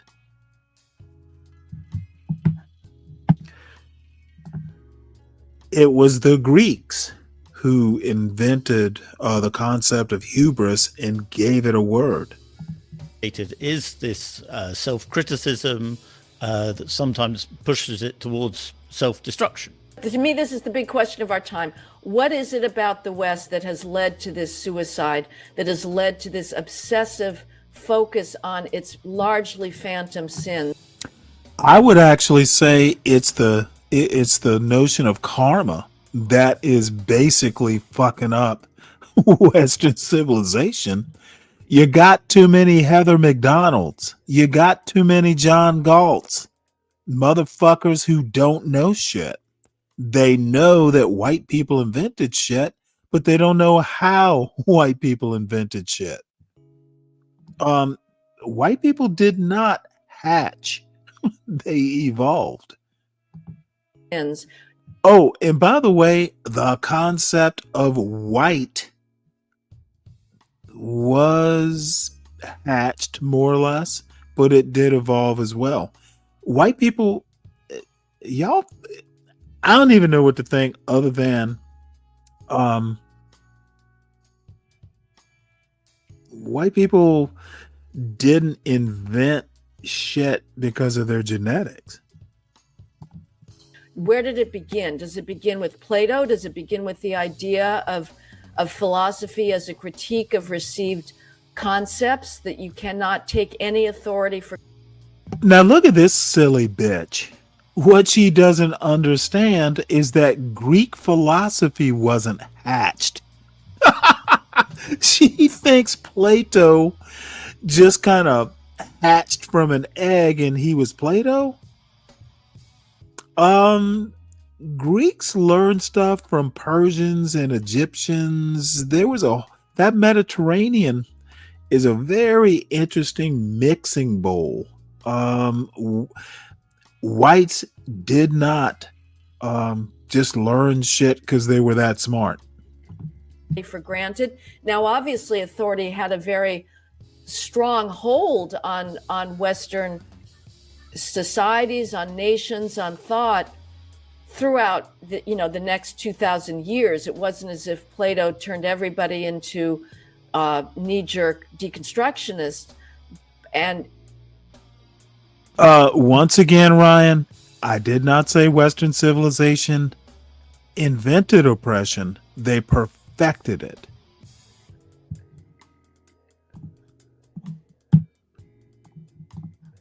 And you had the authority of the church for a very long time. You had authority of absolute monarchs, but still you did have a tradition that waned and ebbed and flowed, but that kept up, of self-analysis, of philosophy. So maybe that was the start of this, or maybe it wasn't. Maybe we could have kept some beneficial and deserved attitude of self-critique and not have gone completely bonkers into this state of self-cancellation. So did it begin, other possibilities? Did it begin with World War I and the sense of futility about the ideals? This is literally psychobabble. This is literally the far right version of Foucault. She's literally talking about the opposite of Foucault. If all of a sudden this sort of talk reminds me of power structures and the left this, the left that, she's literally making the same arguments, that white people are oppressed, someone's oppressing them, and her theory is that the left is doing it. What she doesn't understand, motherfucker, hold on. What she does not understand is the left is white too. No, they're Jewish. Okay, you know what? You might want to go back to sleep. No, I wasn't sleeping. I was taking a shit. From a black perspective, Jews are white too. Are you saying you guys don't have any idea? No. Oh, hold on. The Ashkenazis come from Europe, right? Eastern Europe. Is that correct? They're an admixture, but where do they come from? Okay, motherfucker, just answer yes or no. I said they're admixture. No. Okay. I said they're an admixture. That's okay, bitch. See, this is what the right can't do. That's a yes/no question, and you want to talk genetics, which you don't understand. I simply asked you, and Heather McDonald couldn't do it either. Bumpkin, do Ashkenazis have Eastern European roots? Yes or no? I'm making it simple for you now. Yes, Stanley. Okay, thank God you came to your senses. You understand? That's all I need. That's all. I don't give a shit about the admixture. Who cares about the admixture? You are not this dumb. Do they have Eastern European origins? You are, yes. What does admixture? See, this is what butt hurts people. They can't just stop at yes. I don't care about admixtures. I didn't ask you about the genetics or the heritage or any of that stuff. Eastern European, from a very Black American perspective, sounds white. Oh, okay. So at least the Oscar, nope. You're just at least the Ashkenazis have a European heritage. So we're just being ignorant. Yeah, well, no, oh yeah, motherfucker. I'm gonna take the be brave ignorance and I'm gonna hold that line. Except Be Brave doesn't know how to ask questions because he's not trained to ask questions. Oh yeah, don't overtalk me, son. No, I'm here's where we're gonna go. Let me finish what I'm saying. European heritage from a Black American, legacy Black American. I'm not going to even say FBA. I'm going to say LBA because legacy just seems a little bit more appropriate for my point. Jews are white, especially if you're Ashkenazi. And you know what? You as a white man may have a little bit more of a refined, or people accuse me of splitting hairs. Sounds like you're splitting hairs, but that's neither here nor there. I'm not splitting Jews are white, especially if they're Ashkenazi. So where I'm going with this is the left is white too. That's my original point. They're Jewish. We've been over this. The left has a European origin to a legacy Black American. European equals white. Are Ethiopians and Ghanas the same? I don't give a fuck about Ethiopia. Oh, are they the same though? I literally don't give a fuck. You said yes. Would you say they're genetically the same? I am going to hold you to yes. Don't run away. Don't run away from your yes. I'm not running away, buddy. You just want to answer you're skipping. I don't know what you're gonna do. Hey, let me tell you, I don't know what you're gonna do because I'm not gonna let you try. You would just like to be a disingenuous old man. Oh no. I'm literally going to accept yes and hope there's a period, a one-word sentence. Yes. Stanley, I'm taking I'm literally taking that. What we need to do now that you've answered my question, now that you've answered my yes/no question with a yes, I know you want to go, dude. Don't make me treat you like a solid snake. You answered the question. You have answered my question. Did it begin in World War II and Germany's travesty of its own self? Or did it begin with, but I would say, did it begin with racial guilt? But we're the only ones who feel racial guilt. Africa doesn't feel racial guilt about selling its. This silly woman is acting like Africa is one country. She is the far right version of Foucault. All Europeans are the same as well. Right? All she wants to do is talk about power structures and how they're oppressing the little blonde lady with the blue glasses. Well, I mean, all Europeans are the same. Its own people into slavery. Europeans are not Africans. Heather McDonald's only point is that white people are oppressed. And you know what? I love how she stands by her man. She's not even Southern. Into the fact that it took the British Navy to blockade Lagos for it to decouple itself from the slave trade in the 1860s. Look at this silly bitch. 1860s? When the fuck 1860s, dude. This. Let's go back to the 15th century, you silly woman.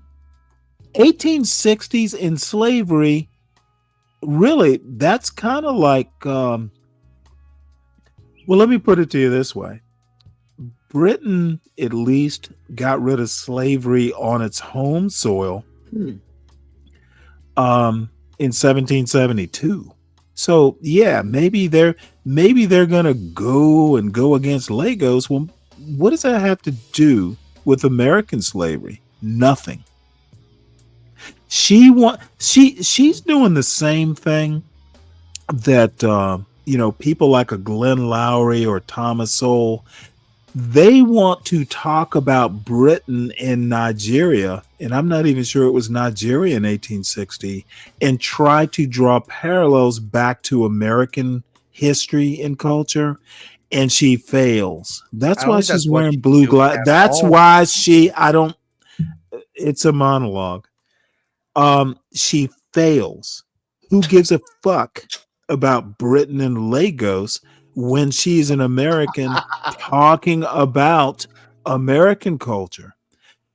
She is a more pale version of Thomas Sowell here. Who gives a fuck about Lagos and Britain? We're talking about America. It's to me, you've asked the main puzzle. What is it about the West that has resulted in this unique lie about its own unique perfidy? Unique perfidy? Oh, motherfucker. Let's just call oppression. Don't call oppression perfidy. Is it perhaps just civilization exhaustion? Stanley. I'm sorry, what, Bumpkin? I think you just kind of hate white people that advocate for themselves. Oh, you know what? I hate stupid white people. I hate stupid black people too. I just hate stupid people. And she's being stupid. Wait, hold it. Hold it. Are you going to tell me I don't hate stupid people? Sure, you might, but I think you hate white people that advocate. Oh, you think I might? I think you might. I don't think she's now the one thing. Oh no, might as in maybe I don't hate stupid people. All I have to say is that's maybe the through line for my John Galt urban landlord career. And by the way, everyone, please make sure you hit the like button. And if you're new to the John Galt urban landlord channel, please make sure that you subscribe. Please make sure that you subscribe to the Stanley Cross 6000 channel at Stanley Cross 6000. I need you folks. And but the like buttons are more important. Look, I've known plenty of brilliant white people. I've known plenty of brilliant black people. It's the Heather McDonalds that don't fit the brilliant category. And I'm 60 now, so I don't have to pretend. I don't need to put up with stupidity. I get to call a spade. And I think Heather McDonald is being, like I said, I'm not going to even bother calling her disingenuous. What I'm going to say is Western culture did not spring from an egg, or God didn't go one day there will be Western culture. Not how it worked. And for her to pretend that it is the greatest thing on earth without acknowledging what made Western culture, to me just seems hubristic. I think your justification for a stupid white person is to start advocating for whites or not. I think that's your justification for if they're stupid or not. Okay, do you honestly think I understood what you said? Why do you think I think white people are stupid? And I think I qualified that. Not all white. I know brilliant white people. Heather McDonald, I don't know her, but she doesn't sound brilliant. Yeah, I think that let's see. let's Don't see. struggle for words. I can help you with words. And I'm thinking of an advocate that's brilliant. That's white. Who helped me out in my chat. Do you think Heather McDonald is brilliant? I don't know enough about her.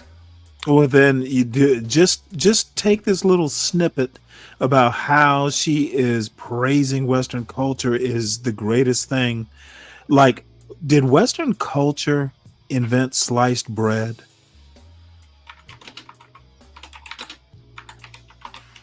Oh, are you Googling whether Western culture? No, I'm not Googling that. So you have to Google whether Western culture invented sliced bread? I'm loading. Did Western culture invent bread?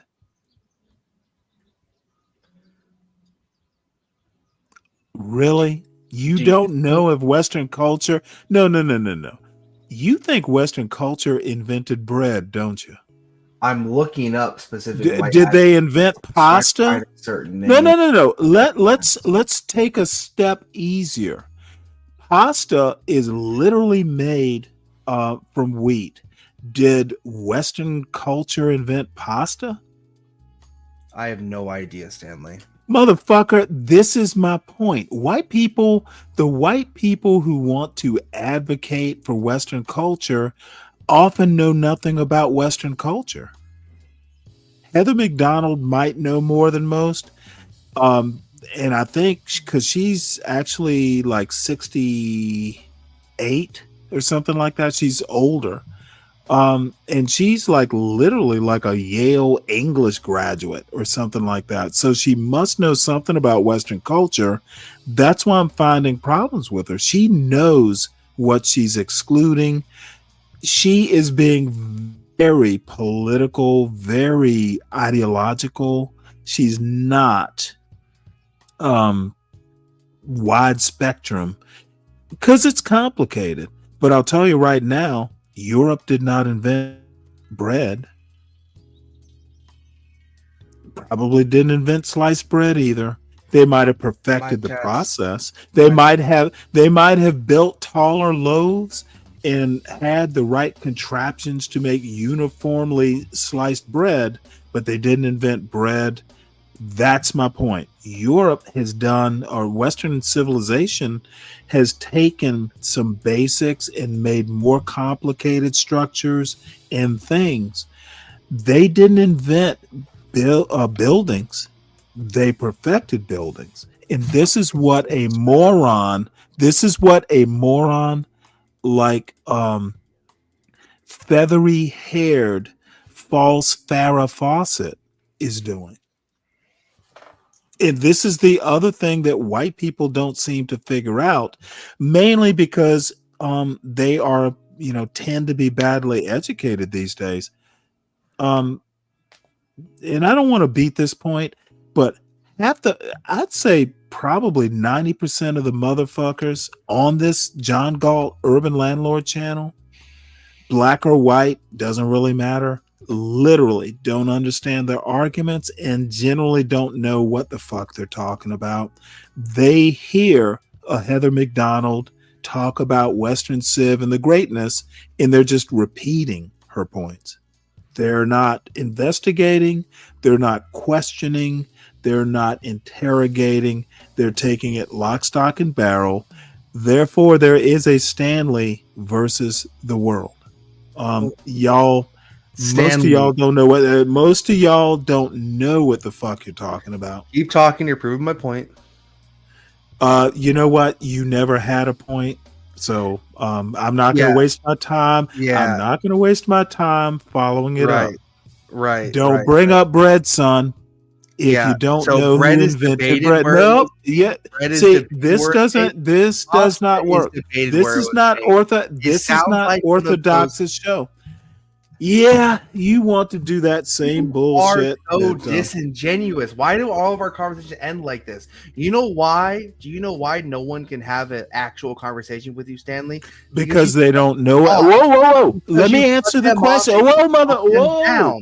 You asked. See, you know why people will ask me a question and won't pause for me to answer? Because they're afraid of the answer. I'm not. Now ask me the question again, and then pause. Do you know I why? think no I one think it was. has an Oh, there you intimate go. Go ahead. conversation with Sorry, you? because they don't know enough. The hubris, dude. The hubris. Hey, I'm just facing reality. Stanley, is it possible that you were just a slightly above average midwit? It is very possible. Okay. Okay. So you're not that much. But what does that say about everybody else? If you can't fucking like deal with a midwit, what does that make you? I can deal with you all day, Stanley. But the moment that Yes, you can, but are you sure you can? I ask you simple questions, yes, no questions, and you want to talk about shit that's not yes or no. Stanley, If I am a midwit, what are you? No, seriously. Stanley, No, let's go back to that yes or no You question. asked a question. Now I'm going to ask a question. If I am a midwit, what are you? Ask the question, are you? Okay, motherfucker. See, this is what is so frustrating for midwits like me. Midwits get mighty frustrated. If I am a midwit and you cannot deal with a midwit, what are you? I'm sorry. I was talking and then you were talking. I will talk first and then you can respond. If I am a midwit, and I will freely admit that I am the middest of midwits, what then are you? Someone that is talking to a brick wall midwit. Because when you ask me a question and I give you a yes or no answer, I just don't say yes or no, but I literally say yes by saying admin. Okay, motherfucker, why are you giving more? See, have you ever been like on a witness stand? Sometimes you don't want to say yes or no, more than yes or no. I mean, sometimes yes is good enough. It's when you start saying why it's yes or why it's no that you get your fucking arguments wrecked. No. And you need to be no, I'm not done. Why are you over talking? Why are you over talking? No, dude, you lost your argument when you went beyond yes. I did not. I won the argument. You know what? Let me answer if you won the argument or not. I'm going to make you feel good. Yes. Because you need to feel good right now, apparently. Yeah. So you want to take complex issues and break them down into Oh, wait, hold it. I hope little Blackbird is here. You have taken Sucor in my answer. So that has to be good enough. And Mayo, you can bring your dumb ass up here if you want, but you're going to get the bumpkin treatment. You're worse than Bumpkin, actually. Oh my Lord. Have you ever heard Mayo Monkey answer a yes/no question? This motherfucker will go on for days. At least, you know what, Bumpkin? At least you can fucking like form sentences. Mayo has Mayo Monkey. You know when you spread mayo on that sliced bread, you have to keep going back and wiping off the butter knife. Mayo Monkey will go on for fucking a whole loaf of bread, mayonnaising it, and just never fucking shut up. Shit you don't need to know. He specializes in. Okay. So hit the link, Mayo. You can get some of this too. Are we going to continue watching the Zionist? You're still on about Zionism? Yes. Anyone that claims she is not a Zionist. Anyone that is she is a Western chauvinist. Israel is literally an outpost of Western civilization in a in the desert, in an Arabian part of the world. Persia is not Araby, by the way.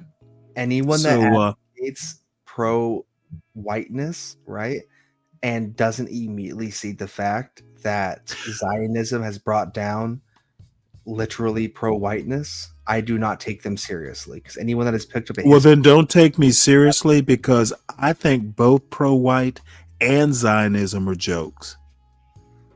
that's crazy. 'cause Pro-white is all the pro-white is racist. Zionism, if it's like the 1940s version where Zionism will take over, lands.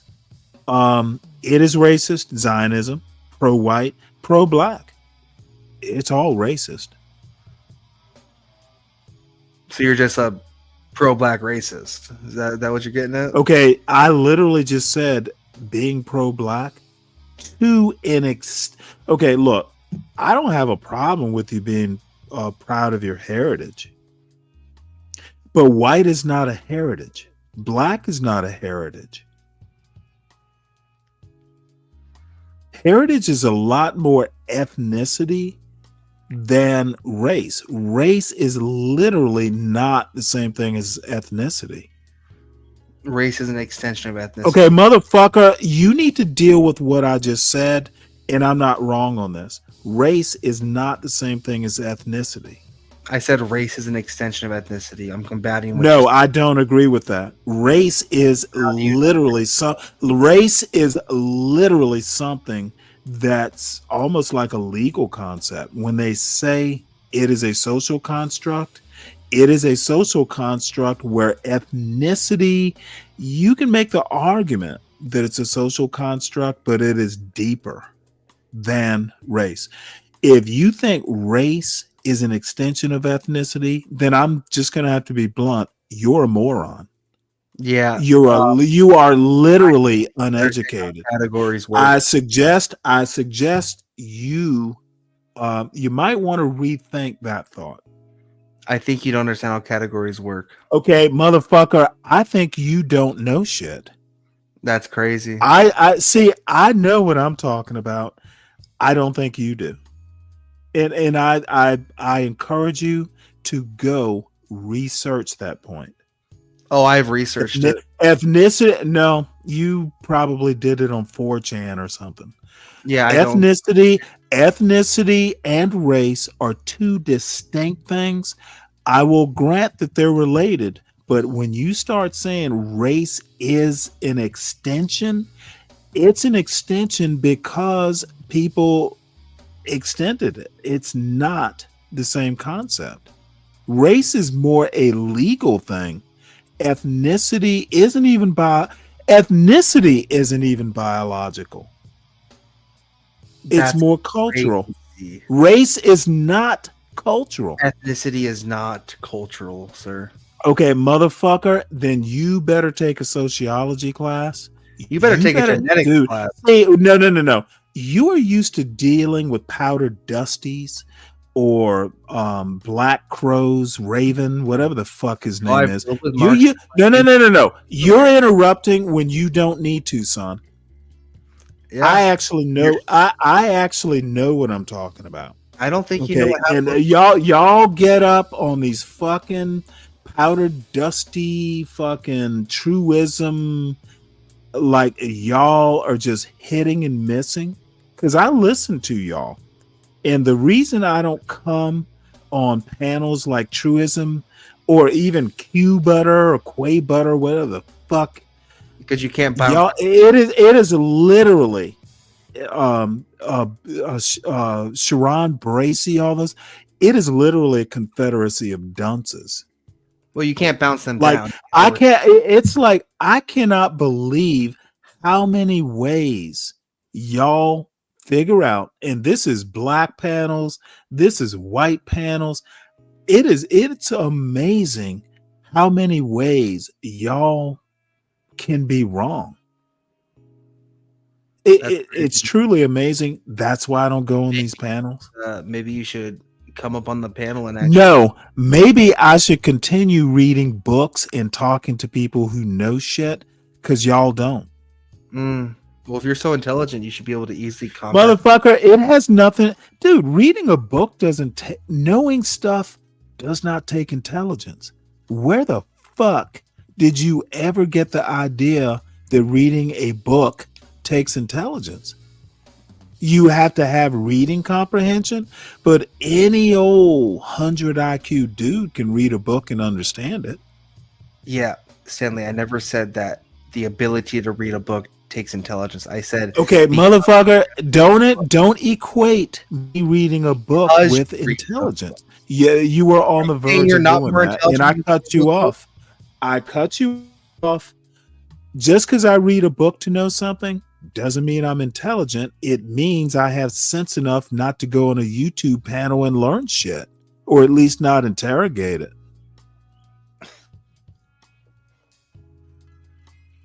Do you know what the point of a debate is? It's why I don't debate. Okay. So, what you're telling me, debate. See, the problem is, and I know I cut you off, and I will let you have your say right after I make this point. Debate assumes there's a question. One side might be right, the other side might be right. I'm sure I'm right. Why debate if I know I'm right? Shit, can you hear that train in my background or no? Are you on the train? What are you at a hobo camp or what? No, I'm in my apartment. I thought you were about to hop a train somewhere. No, I'm in my apartment. The window's open and the train going by outside. Do they come through in the middle of the night? No, it's 11:27 a.m. for me. Oh, okay. No, I like trains. So no, seriously, if it's not too close, if it's off in a distance, dude, I can hear a train, and it's maybe 3 or 4 miles. There's a train crossing. I love trains. So anyway, what were you saying? I don't debate because there's really no reason to debate. If I know I'm right, why debate it? Stanley, I would say you don't debate because it puts you in a position to go somewhere where you can't bounce people down or overtalk them. That's probably true too. If I can't insult you because there are rules, look, ad hominems are part of the way I tell people they don't know what they're talking about. So yeah, you're right. At least you admit it. At least, all right. Oh wait, hold it. You didn't think, dude, why do you think I don't hop on these panels? They would fucking pay to get me off. Then you're given to the Griffno state, bro. You're given to the ecosystem. Well, that's why I do. You know what? If the money's going to go to the host, not to me. So, if they were going to say, hey, Stanley, we'll give you $50 to get off the panel. Yeah, I might do it more often. Stanley, where do white people come from? Where do they come from? Yeah. In America, or you mean more in world history? World history. I'm using the term white. Portugal. Essentially, that's what is it? 1450 something, late 1440s, first slave auction.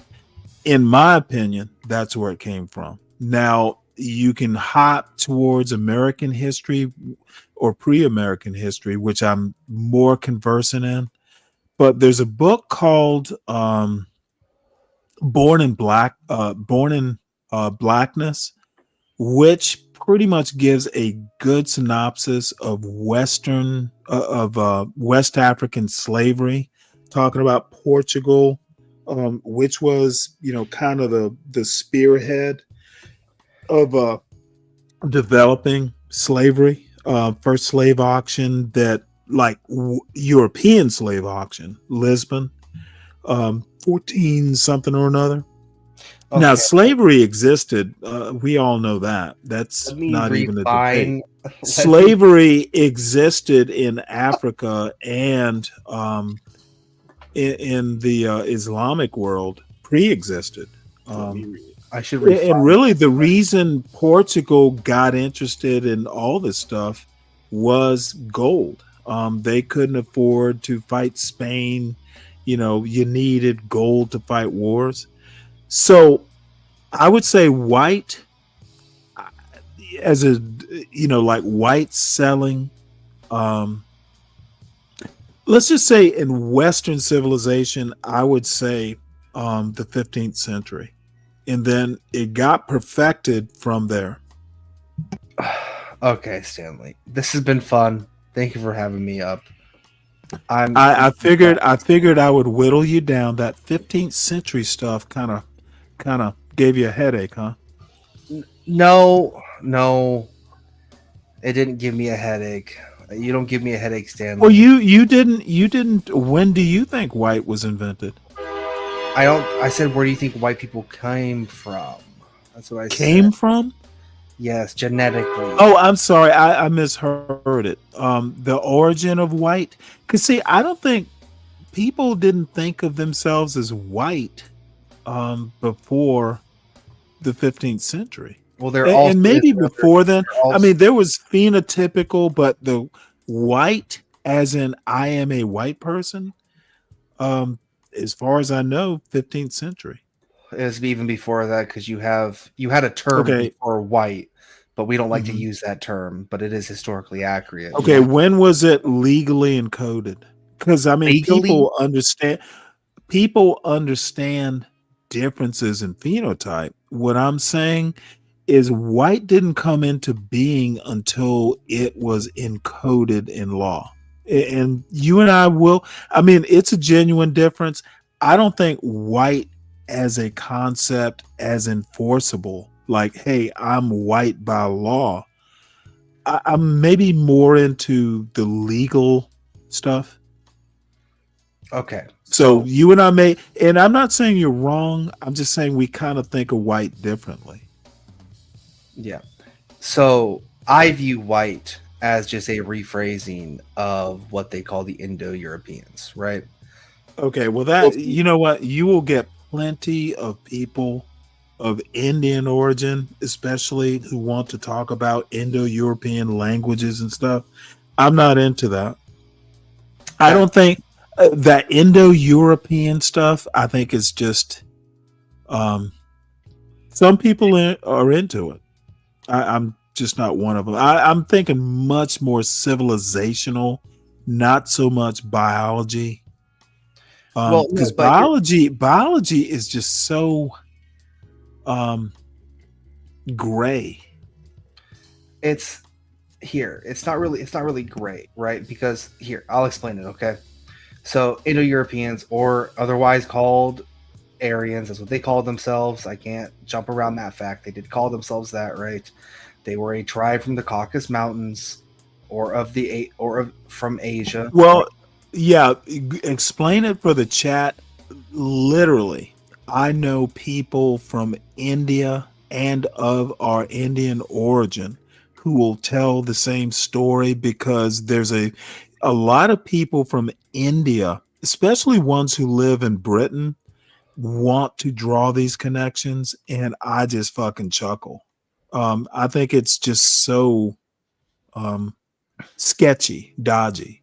Yeah, see, they try to claim that the Indo-Europeans or Aryans were from India. That's the out of India theory that's been blown out of the water several times. They came from the Caucasus Mountains. They conquered down into India and throughout Asia, and then they turned around. They also conquered down into. Well, yeah, they talk about Indo-European, origins of language, that sort of stuff. Yeah. Then they conquered down into what we now know as, Europe, Eastern Europe, and then North Europe, Northwestern Europe, and then when those people bred together, that's where you get the modern day like European phenotype, right? So that's like the origin. And if you actually look like the genetic markers of Europeans, a lot of them, like pretty much 95% of them stem from Germanic tribes. And those Germanic tribes stem from the said Indo-Europeans, right? So that's why when I say like why I'm making those connections, like, okay, well, the term white is kind of just like an extension or a rephrasing of that original group, because those genetic markers are still very much there. Like the blue eyes, the blonde hair, green eyes, like those genetic markers are still very much there. Yeah, we can just call them But see, that kind of makes sense, saying if you are actually a fascist, that actually makes sense. What? What the fuck is that supposed to mean? Well, no, it does. I mean, one of the hallmarks of fascism is origin, is part of how you organize a society based on, genetics. Are you pure this? Are you pure? Hold on one sec, because that's part of, the fascism that, and I'm not an expert, but there is a guy named Jason Stanley. There are a lot of books on, what fascism is, but I'm thinking back to Nazi Germany, which is that the best example of fascism? I'm not an expert. You might be, but fascism, to me, at least the definitions I've read about, a lot of it has to do with origins, genetics, if you must, so that you would care about phenotype. Yeah, it kind of, when you identify as a fascist, to me it makes sense. You care about phenotype. So you care about origins. You care about the ancient Indo-European stuff. Right. I do care about those things, but like, for instance, right, it depends on which type of blue eyes were an advantage in dark European winter. That's true, Ryan. Anyways, but it really depends. Like, I'm more of like scripture. What kind of fucking bullshit is he talking about? Motherfucker, cats can see better than blue-eyed humans. The fuck is he talking about? He's talking about specifically for the climate.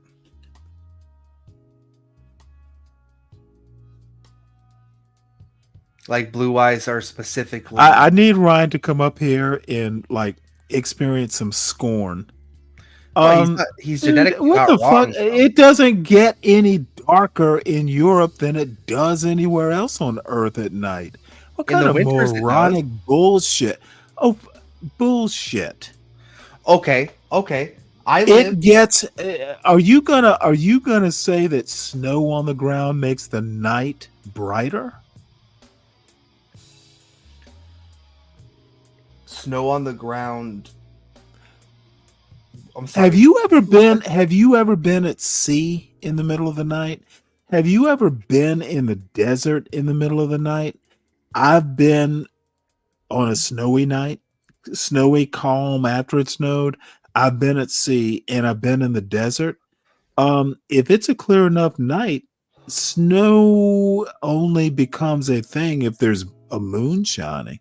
So when you hear dark European winter, do you just instantly think it's nighttime? I don't give a fuck. To me, it's just words. Okay, so Stanley, I have literally been in the Mediterranean in the middle of the night, in the middle of it, and the light of a night really does depend on if there's a moon or not. It could be true that blue eyes may pick up light, but I doubt it. Yeah. Human sight is human sight. Blue-eyed people do, and I don't know it off the top of my head. Do blue-eyed people see better at night than brown-eyed people? Is that the premise? Not better at night, but blue eyes specifically help with. Okay, and what did Ryan say? Because he wasn't making that distinction. He said blue eyes were an advantage in dark winters, European winters. And I am saying, you know what? When I heard dark winters, I assumed dark winter nights. You did. And he meant dark winter days? Yes. Okay, and that's dumb too. Do you think there are not genetic advantages that people have based off of genetics? Absolutely. That's the whole point behind. So you agree that there are differences That's like, the whole Darwin thing, of course. Okay, so why is it so difficult to understand that like blue eyes? I'm trying to find the relevance to this show, mainly. Yeah, he just dropped that. Okay, motherfucker. No. Don't. Ryan can hit the link. I'm trying to struggle. We were talking about fascism and why fascism kind of depends on social orders like origins and stuff like that. We were talking about blue eyes, but I was talking about blue eyes as a phenotype as to origin, and this motherfucker's talking about eyesight. Like, where did eyesight come from? I don't know. Maybe he's just back in the chat. He was no. I think that Ryan just wants to be heard in the chat. Okay. Yeah, and I'm gonna be mean. Okay, Stanley. I'm going. Eyesight had nothing to do with what we were talking about, did it? Stanley. How is eyesight phenotype?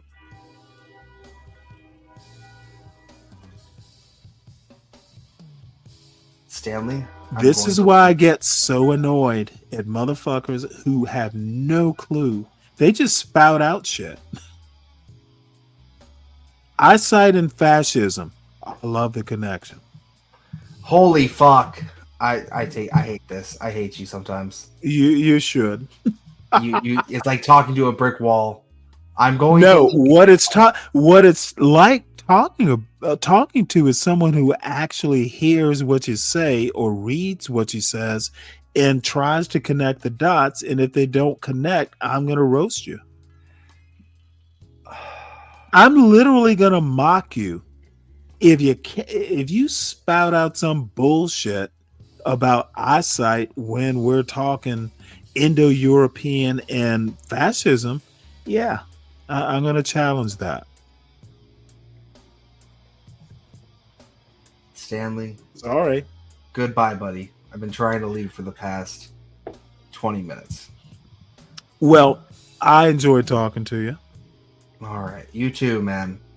Well, take it easy. We can have that discussion. I'm free to. Oh, whoa. We have to have.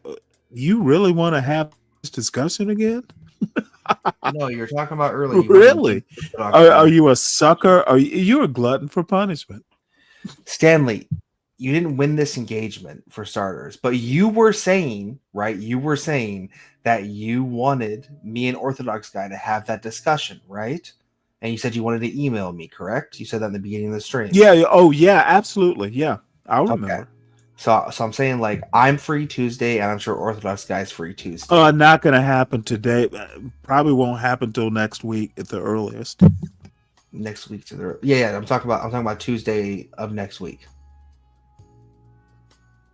Well, I'm going to be out of town. I'm in North Georgia. I'm going back to Savannah for a week, and I'll do shows from there. But I kind of, when I do this show about genocide and the other topics, I need to be back here. Okay. Down there it's just a little bit more vacation-y. Yeah. Take it easy, okay? Take it easy. All right, well, let's get back to Ms. McDonald here. We are reaching the end of a very long period of Western civilization, and therefore the West is starting to kill itself. I wonder if this guy's had Botox or something. He just does not seem to have a whole lot of facial movement. Is he ill? Well, we did Rome actually turn on? This silly bitch is talking about Rome. America's White Guilt Hangover is the title of the show, and she wants to talk Rome. On itself intellectually as it was collapsing? Did it say? This is literally fake erudition. America's White Guilt Hangover, and she wants to talk Rome. That it deserved to die? I doubt it. I think that this the rhetoric and the thinking is unprecedented. I don't know, and who knows what the signs are for a civilization collapsing. I would say, in a sense, it's sort of tautological. You're describing the thing you're trying to explain, using that as an explanation. If we didn't have this self-annihilation, this obsession with our racial guilt, would we be in a state of collapse? Not necessarily. I don't know. Although, the other aspect of modernity that one can point out is the growth of bureaucracy, the loss of autonomy, the loss of individual autonomy, the fear of taking risks, the feminization of everything, females taking over universities.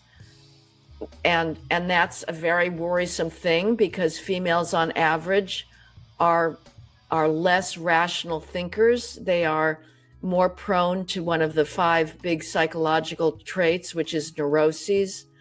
And they have not been the ones who gave us civilization. They were nurturers. That is their comparative advantage, and maybe peacemakers as well. I don't know. And again, I'm speaking of averages here. I'm not speaking of anybody's daughter who is plunging ahead in a stellar engineering career, but on average, there are real differences logically and intellectually. And the modern trend of civilization does seem to be feminizing.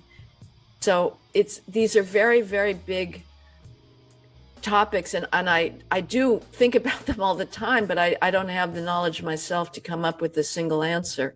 And we know there's these phenomena that are multi-causal, and that's frustrating, because you do want a much more simple explanation, but it just may be that there's so many things feeding into this that it's hard to tease any one of them out.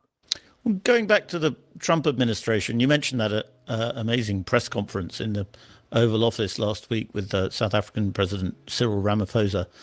And that seemed to me to be part of something that's happening within the Trump administration, which is a kind of adopting of left-wing tactics to advance right-wing causes, to put it oversimply.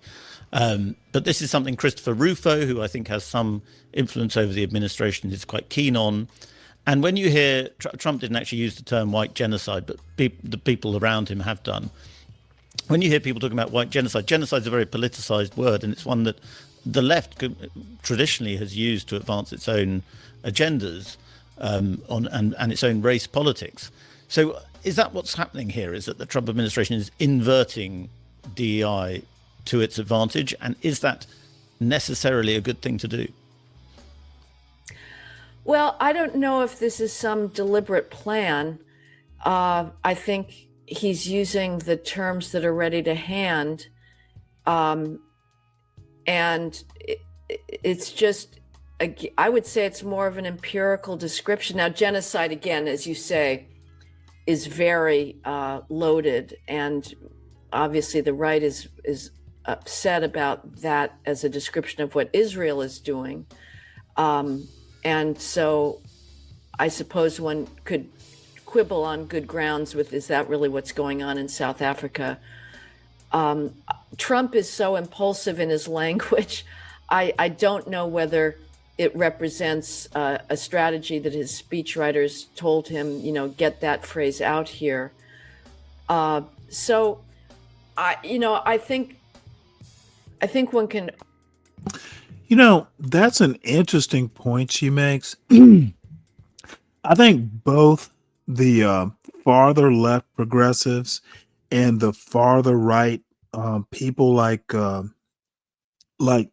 Heather McDonald, because I'm not even. I think she's to the right of MAGA. She's certainly not a populist. Um, I think that Trump is literally a useful idiot, like a historical useful idiot. Um, there are connections between the farther reaches of the right and the farther reaches of the left. And Trump, whether y'all want to believe it or not, in my opinion, this is just my impression. Don't quote me on it. He's literally like a historical pawn here.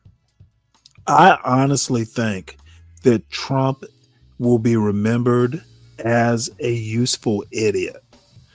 And that's not a bad thing. It's just the role that he's playing. And I never really thought of it until Ms. McDonald brought up this point. And overthink this or claim that we've got this, we're going to follow some script. We're going to follow some script that they used to infiltrate the long march through the institutions, and we're going to do the same thing. I think that's often rhetorically rationalizing the real. I think that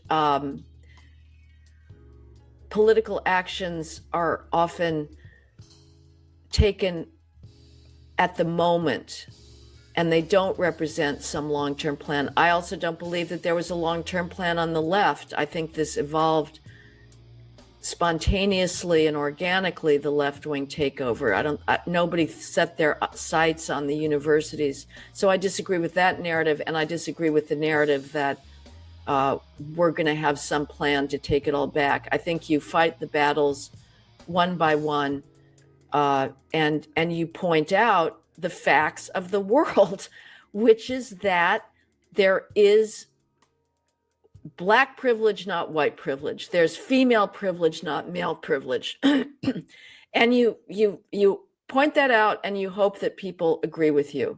Finally, Heather, 5 years on from Black Lives Matter, and this this is literally why someone like a Heather McDonald goes to the softball ideologically friendly cases like that, because first thing I would ask her is, what the fuck? If you think there's Black privilege, please define what Black privilege is. He didn't ask her that, and that is a problem.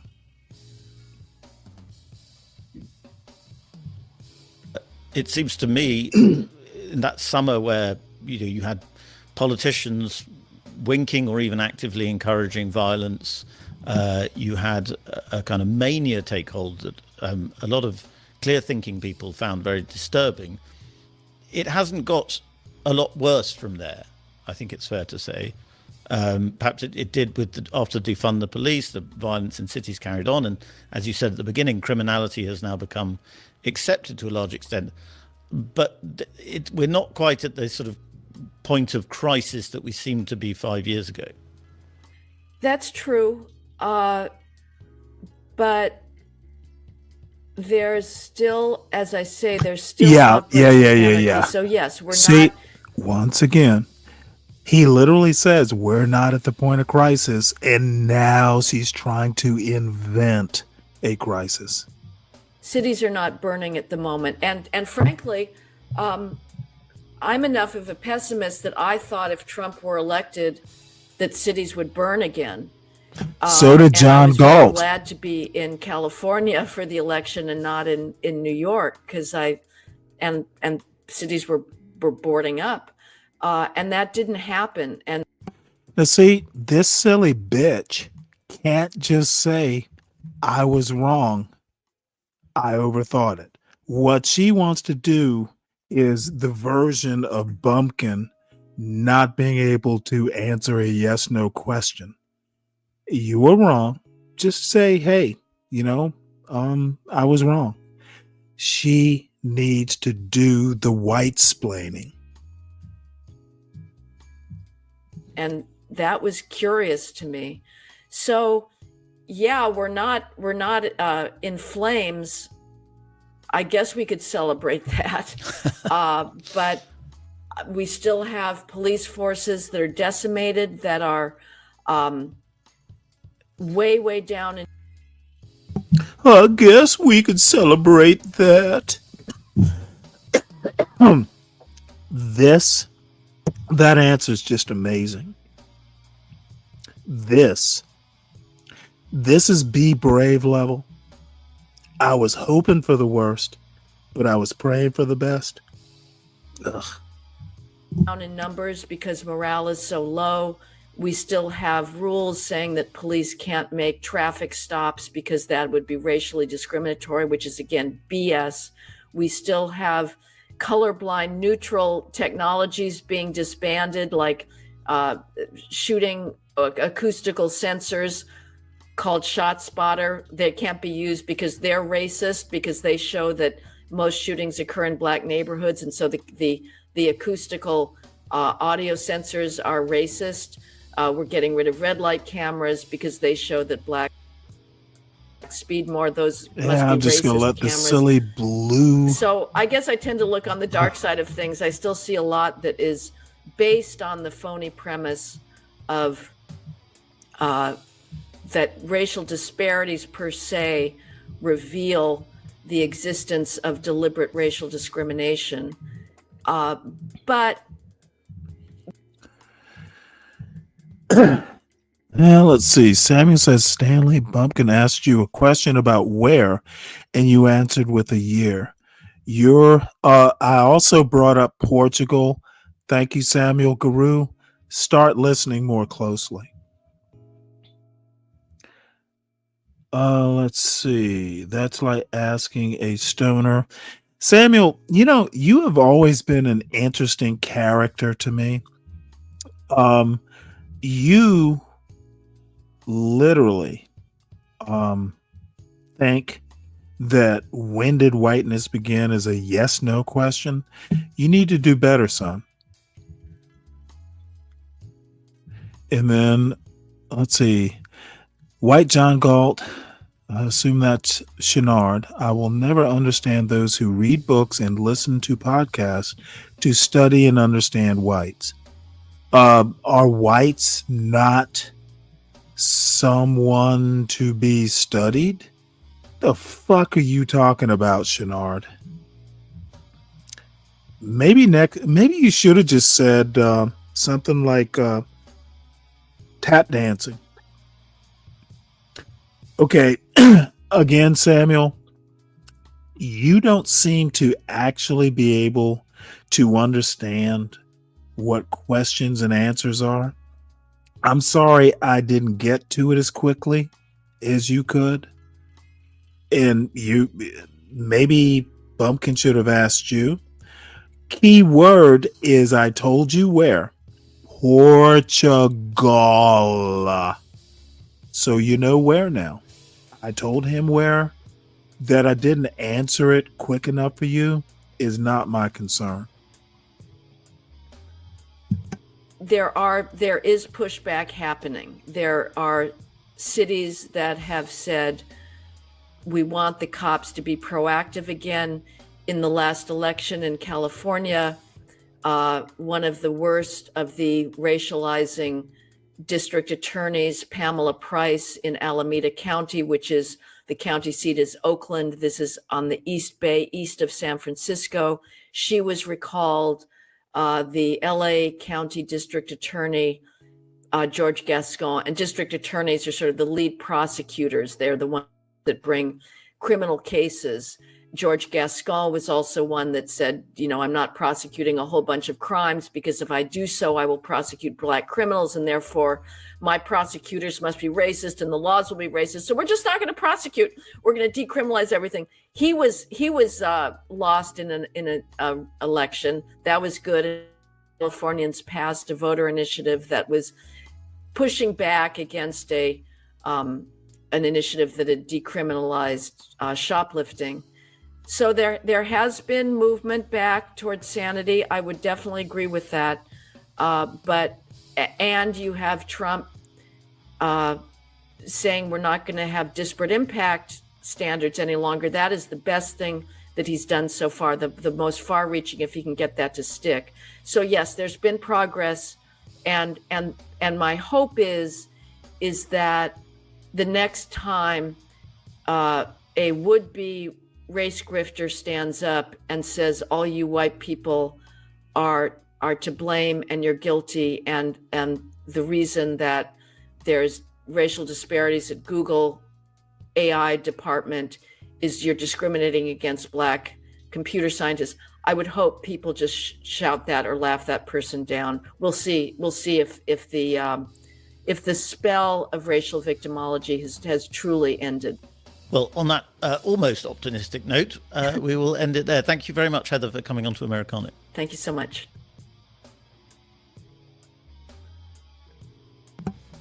Yeah, I don't know exactly. I think I've said everything I have to say. Heather McDonald is sometimes wanting this dependence on Western civilization is sometimes, it's like a snack, not necessarily a meal. Well, let's deal with Mr. Guru here. Nope, I was here to hear it all. Again, Samuel, stupid questions sometimes stun me. Like, why would Bumpkin ask me about whiteness? I just assume people who are fascists know what whiteness is. Kind of stunned me. I told him when. And if he had actually known the history, maybe I was expecting him to go, well, oh, you're going to talk about the 15th century. Do you mean Portugal? I don't like talking to people who don't know shit, because sometimes I'm expecting to refresh their memory or something like that. Motherfucker, people here, including you, Samuel, don't know shit, and it amazes me sometimes that people want to hard charge into arguments thinking they know shit, and then lo and behold, they don't know shit. I expected someone like a Bumpkin. Same thing used to happen with Denizen. These guys would come hard charging into asking me questions. I just assumed they were rhetorical questions. Like, you know the answer, but you want to see if I know the answer. If you're going to ask me a difficult question like that, you should know the answer before you ask me. Samuel, you and Bumpkin have a lot in common. I will give you that part. Let's see, what else? You gave an answer, Portugal, as to how white people... Okay, Samuel, now I know you did not hear. Oh, motherfucker. Do you even understand English, Samuel? Now I'm pissed off. What the fuck does if I say 15th century America, which America? Central, South? The fuck are you talking about? The origins of slavery have nothing to do, barely anything to do with North America. The first slave auction happened roughly 50 years before Columbus discovered America. The fuck, dude? You know what? This is so frustrating.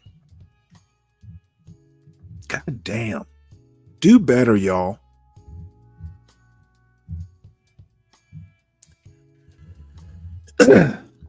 Okay, and this is kind of the main event. This is Catholic University back in 2003, and I think it was some leadership conference for young Black Americans. And then Tavis Smiley starts off kind of as the lead-off speaker and introductory introducing person, Aaron McGruder, and then I didn't hear the Cornell West part. We may not even get to the Cornell West part, but Aaron McGruder's comments, his speech is actually rather interesting. And Solid Snake, if you're out in the audience, hit the link. You could. I need to run to the beer store, and could use a hand. And if you're not here, that's fine too. We'll deal with it. Monologued about the leadership challenges facing this particular generation. And so we've discussed all kinds of topics over the last few days here at this National Leadership Conference. Today, as I said a moment ago, there are a couple of major topics we're going to tackle. This morning, we want to talk about the intersection of black youth and the media. I've often said that when you talk about young black men in particular, you see black men on television in one of two positions, one of two roles you see them starring in: handcuffs in the front or the handcuffs in the back.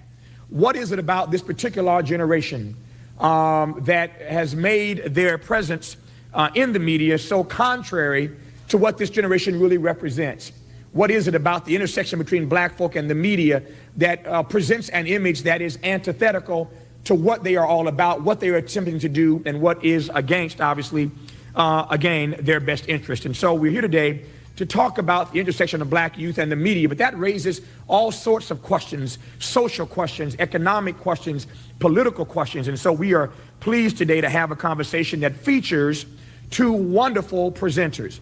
We promised these young folk when they came to Washington that we would do our level best to expose them to the best and brightest that black America has to offer. And I don't have the time now to run the list of all of those great men and women who've come up, through this. Man? I had to wait on my water to clear up, man. Your what to clear up? Water so dirty. Your when you say water, you mean like your house water, like your inside plumbing? And surprisingly, they just lifted the boil water ban yesterday. They cut that off yesterday, right? They say, you don't have to boil your water. And then wake up in the morning, your water just brown like tea, man. Come on, man. That ain't cool. Was it rust or dirt? Man, it's whatever the hell they ain't doing up there right, man. I used to work at that water company, man. I'm embarrassed that I can't get my job back. I'm actually insulted. I used to have the cleanest goddamn water. I took pride in my city water. This shit is ridiculous. Well, you got bottled water, right? Because I recall you saying you drink mostly bottled water. Yeah, but people pay for this, man. We shouldn't have to pay for dirty water, you know? Well, you should. I think we need to stop worrying about race and start worrying about infrastructure. I think that's what America tell that to the John Galts in the Be Brave. Well, yeah, Stanley, but you're the most racist person I've ever seen in my life. You hate black people. And you know what? What you hate is that I know a lot about American history. What is American history but about race?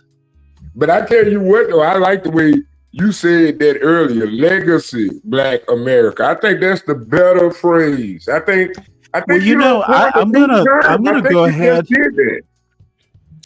Well, I've been putting it that way. I think it's an original idea. I've never heard it. I just kind of me neither. That's why I say, damn, Stanley, I like that damn legacy Black America. What the fuck? Well, when I say legacy, believe it or not, it kind of comes from the argument for reparations. Like, you know, I have roots that go back before the Civil War. So, you know, when I say legacy, I mean deep American history roots. A lot of white people, like Mayflower people. But here's the deal. I like it. I like it better than foundational. I like legacy. And legacy covers foundation. Legacy covers culture. So everyone here, I think I'm the first to ever, because I've Yeah, been you doing it did for that. a couple months now. I I learned could that, be but I ain't wrong. gonna lie. I like it the way you said that. The legacy, Black American. Oh, I like, God damn, I feel proud. I like, God damn. It sounds better than foundational. You know what I'm saying? 'Cause Well, when you feel like, I'm just trying to be a little more classy. Legacy. It means we have roots. It means we have cultural influence, all kinds of influences. And I'm thinking of, how did okra get to the United States? It didn't come from England. And I love okra. Tomatoes didn't come from Europe. There are legacies that we all share. And we need to start thinking a little bit more about legacies. Okra and tomatoes is something my mother's mother used to make. Even my father's mother didn't. It was a Savannah thing. Tomatoes did not come from Africa or Europe. If I recall, it was either South America. Someone will have to remind me now. I thought I remembered, but I want to say, well, I know potatoes came from South America. Tomatoes might have too, and I'm not going to Google it, but tomatoes aren't European. I'll put it that way. They are, somewhere in the New World. We, since we need to stop thinking about race and maybe more about ethnicity or culture. And there are people who have made this argument before. And the funny thing is, Fred, who's probably not listening right now, I used to think that the Black community was kind of a little bit more solid as a group. And it was John Galt and some of these anti-Black blacks. When I'm thinking, I think nothing like this motherfucker. I know people, black folks in LA. I think nothing. I literally think nothing like them. When I'm asking the question, are y'all even black? That tells me black culture is not that on code. There are different codes. I think more to parallel someone like a Colin Woodard. It's more regional. I don't know that it's North America though, Brian. It might be. You could be right. For some reason I thought tomatoes were South America, maybe, but I know it's New World. I know it's a New World vegetable. So, or berry for that matter. Tomatoes are a fruit. Now that I think about it, tomato a fruit? yes, it's a berry. Ain't that something? Think Matter about of it. fact, Think about tomatoes. it. Someone tell me tomatoes might actually be a nightshade. I know potatoes are. And this But is think why I about it. have a problem with John's point about this motherfucker is so uneducated. He doesn't know that not all nightshades are poisonous. This is how see, it's funny because if you want to make the point that black culture is ignorant and uneducated and doesn't know shit, well, the motherfucker calling black people nightshades means he thinks all nightshades are poisonous, and they're not. Potatoes are nightshades. Well, Why and that's some information You know for what? everybody. All I in the have audience. to Hit say- that like all button, I have to everybody. say- Hit that like button. Black people are the anti-black blacks, I keep saying, are the worst thing for the quote black community than white racists are. Self-hating, internally racist, and maybe if you're into colorism too, the black community, and I want to let this play because I am glad you're here. Are you off? Or are you still working? Oh no, I'm out today. I'm out this morning. I got to work this evening. Man, I had 2 good days off. I got drunk, and with nobody paneling, I was mad. I was like, God damn, I could be on the panel right now. But I had to entertain my audience here in my town, so you know, it wasn't lost time. I still got my point across over the past few days. You have. Yeah, man. Hey, Stanley, I be showing people replays of these panels I be on. I really be trying to advertise these channels. I really do. Like Orthodox Guy, the other night when I went on there, I don't know what I said. I don't really care to remember. But Well, if you don't know but what I you did said, advertise this if channel. you Hopefully I don't got know my what three you, most subscribers. why would you show, if you don't know what you said, why would you show it? Because I had to remember, so I wanted to make sure I was right about what I was saying at the time. Okay. Because I know when I get drunk, I say things, and it's usually on point, you know. But my drunk mind ain't the same as my sober mind, if that make any sense. So, are you more on point when you're drunk, or more on point when you're sober? I'm I think very I care more interested. when I'm drunk. I think I give a damn when I'm drunk. I give more of a damn when I'm drunk than I do when I'm sober. See, like when I'm sober, I just let it ride, you know. But when I'm drunk, I get involved. I just do that. I don't know why. Well, do you get so drunk you don't know whether you're sober or drunk? Because it's usually people let things ride when they're drunk. I don't let nothing ride when I'm drunk. I'm ready to fight. It's crazy. It's crazy. I'm better when I'm drunk, Stanley. It's not cool. It's not a good image. You know what I'm saying? And I try to care when I'm sober. I try so hard to care when I'm sober. But I give more of a damn when I'm drunk. If that makes any sense. Well, that is a new phenomenon. That's I've never crazy. heard I don't know what they putting in this bill. I don't know what they putting in this shit, man. It's like when I'm sober, I don't give a damn. I mean, like I be like, oh Lord, you know, I'm pretty passe when I'm sober. But dang, man, when I start getting drunk and I get to thinking and shit, I be like, oh hell no, let me talk about this. I be like, hush. So I'm usually more involved when I'm drunk. I don't know how they work. Well, neither do I. Maybe Universal, the black conditioned psychologist, is in the audience. He seems to know about a lot about black depravity. Probably his primary practice. So, hey Ryan, why don't you join the panel, man? Come on, Ryan. America miss you, man. We miss you, bro. God dang. Hey, Stanley finna leave, so you know we got the panel all ourselves. I'm not gonna be gone that long. Stanley finna leave, y'all. We finna have the panel all ourselves. So please join the panel, y'all, and hit that like button. Hit that like button, man. Hit that motherfucker like it's Stanley face. That's what I know. Yeah. Give me something to corral when I come back. I'm only gonna be gone for like 15 minutes, and I'll let you know before I go. Hey, I will let you know. I will let you know before I go. Hey, it'd be good when you like go to the store and you ain't on the panel and you hear everybody talking, and then like, dang, you can build your ammo, you can build your quiver up.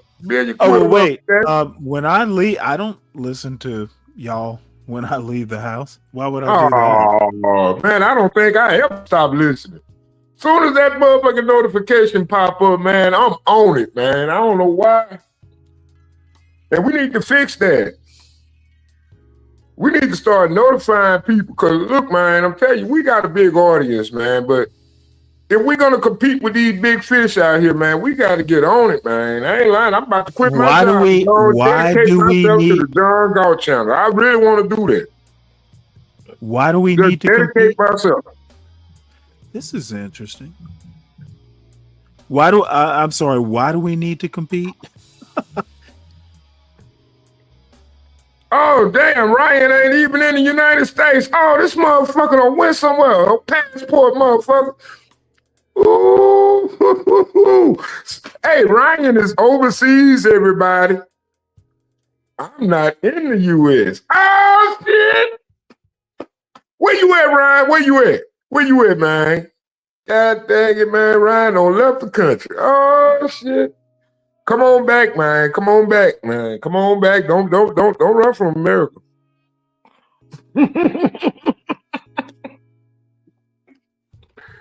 Yeah, man. I love this channel though. I don't know why, man. I be trying to get over here, man. I wish I had that 20. We had that 24-hour stream going like we used to. Where's HB?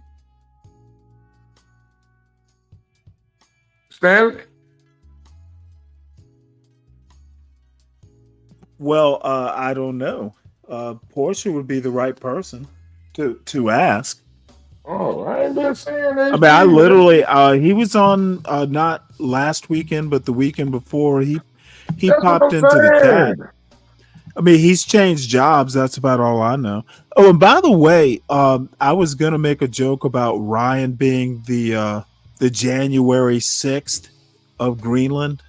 You know, maybe they're gonna storm Greenland's capital or something, so America can take it over. So. Oh man, that oh Lord. God dang it. He in Canada and his service don't work. What kind of man? No, he's in Greenland. Oh, he in Green. Ooh. You know what? I'm gonna tell you, Iceland is beautiful. I went to Iceland. Well, all I have to say is when that January 6th insurrection hits, we'll know who started it. Deacon Dave, that's a John Galt thing. He and Portia. I just do my little part. They named Greenland because it's not a good investment because Iceland is where it's at, man. Iceland has some of the most beautiful scenic landscapes you have ever. Oh Lord, Iceland is beautiful. Iceland, not Greenland, Iceland. Iceland is beautiful. I drove up there as a truck driver once.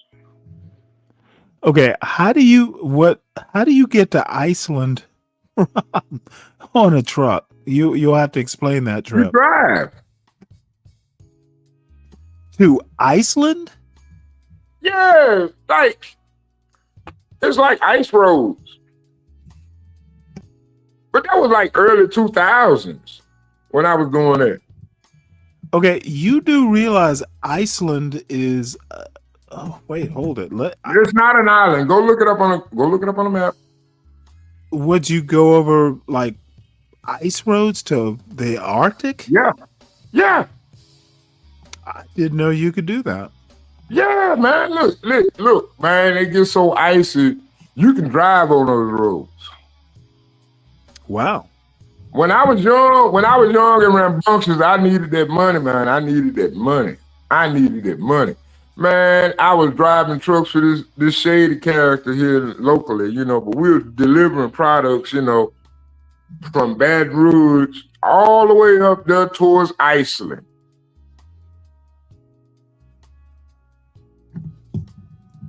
But I gave up on trucking. I don't know how HB do it, but I couldn't do it. It's that when they say you can't drive more than 8 hours a day, I said that's bullshit. I used to drive 24 straight hours. Well, I mean, it's always been like that, but I got caught up in New York. I was doing a delivery towards New York. No, Newark, New Jersey. I had a delivery going to Newark, New Jersey. And I had drove 16 hours and I fucked up my logbook. And this so-called super cop want to pull up. Black guy, you know what I'm saying? Black motherfucker, I always got to hate on another nigga. You know what I'm saying? Motherfucker, I'm trying to make money, motherfucker. You know that shit don't mean nothing. But it is what it is. Fuck it. I just gave up on trucking. I'm not finna pay all that. No, I had fines and everything. But my logbook was fucked up. I ain't lying. I fucked that logbook up. I was up in that motherfucker, man. I was driving that truck, man.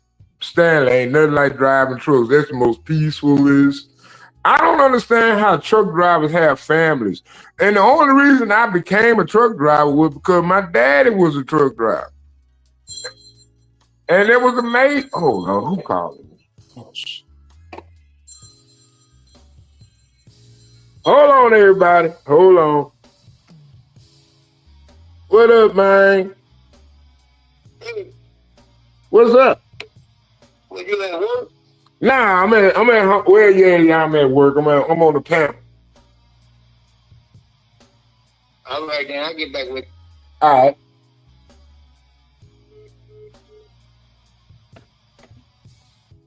Yeah, man, I was doing that truck driving thing, man. That truck driving thing ain't what it do, man. They don't show, man. That 8-hour bullshit is bullshit.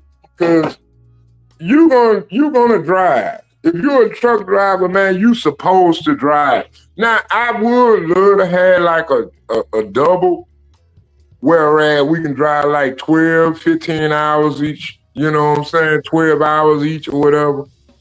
But they don't do that. They don't want to allow that. And I think that's going to be the cause of our destruction because we don't allow two drivers. We need to have two drivers.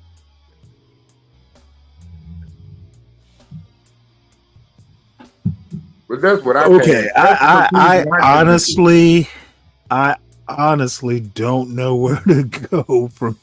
Truck. Hey, Stanley, you can drive trucks right now because you ain't never been in that system, right?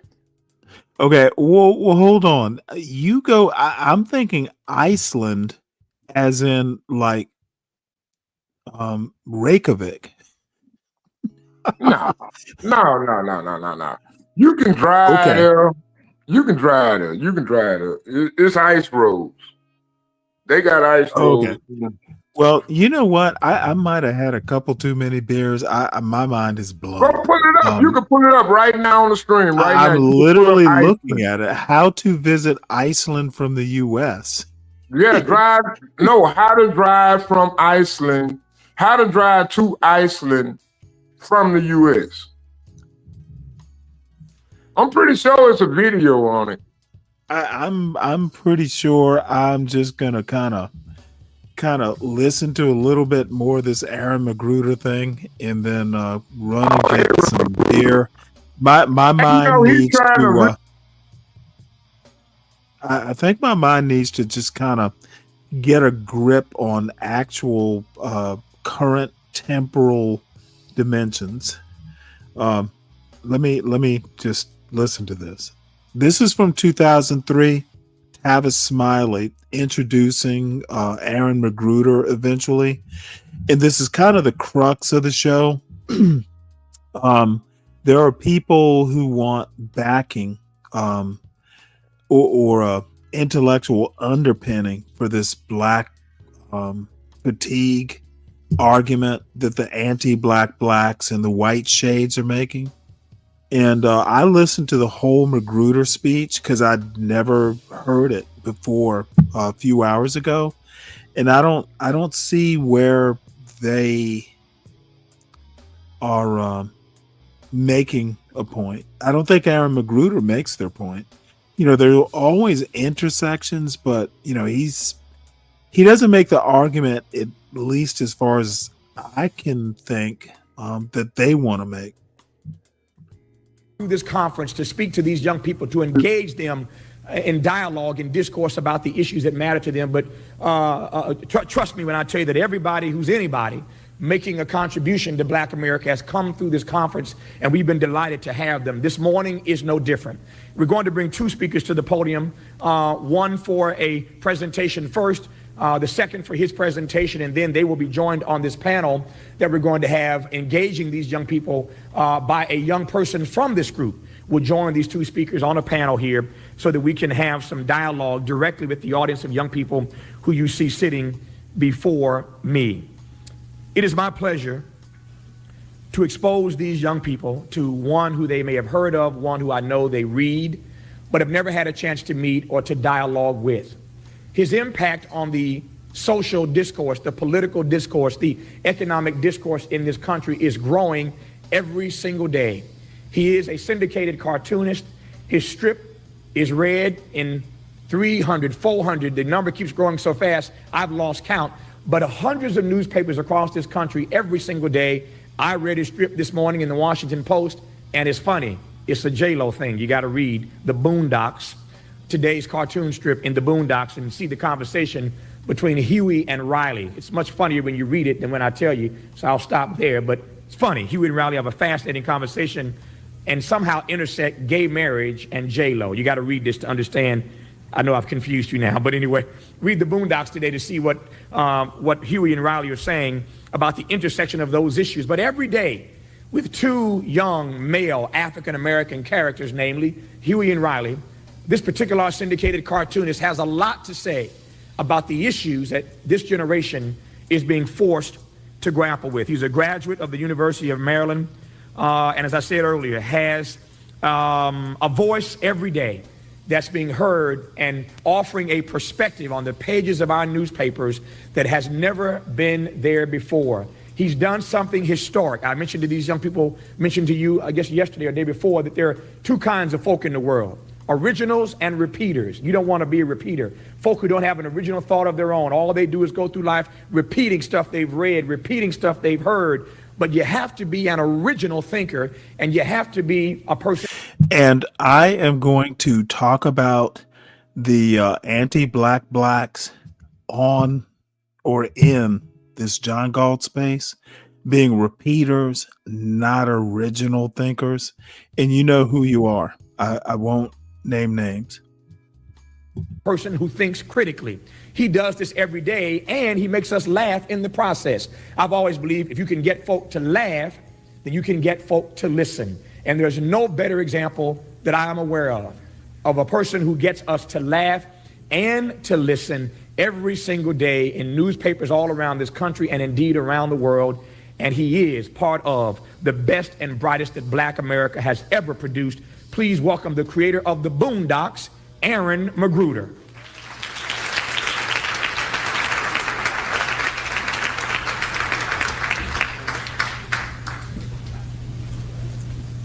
Tavis thinks he's very kind. Thank you to all of you for being here. Thanks to the audience for C-SPAN. I've got my phone here to keep track of time, so if it goes off, I'm not trying to be, I'm not trying to be a baller. I'm just trying to keep track of the time.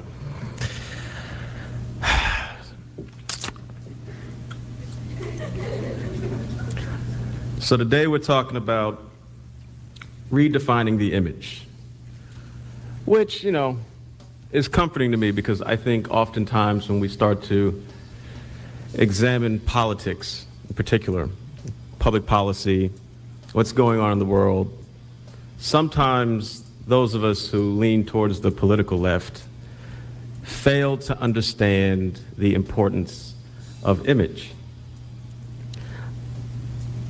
This is a problem which costs us a great deal, both in terms of money, our cultural situation, and our political situation.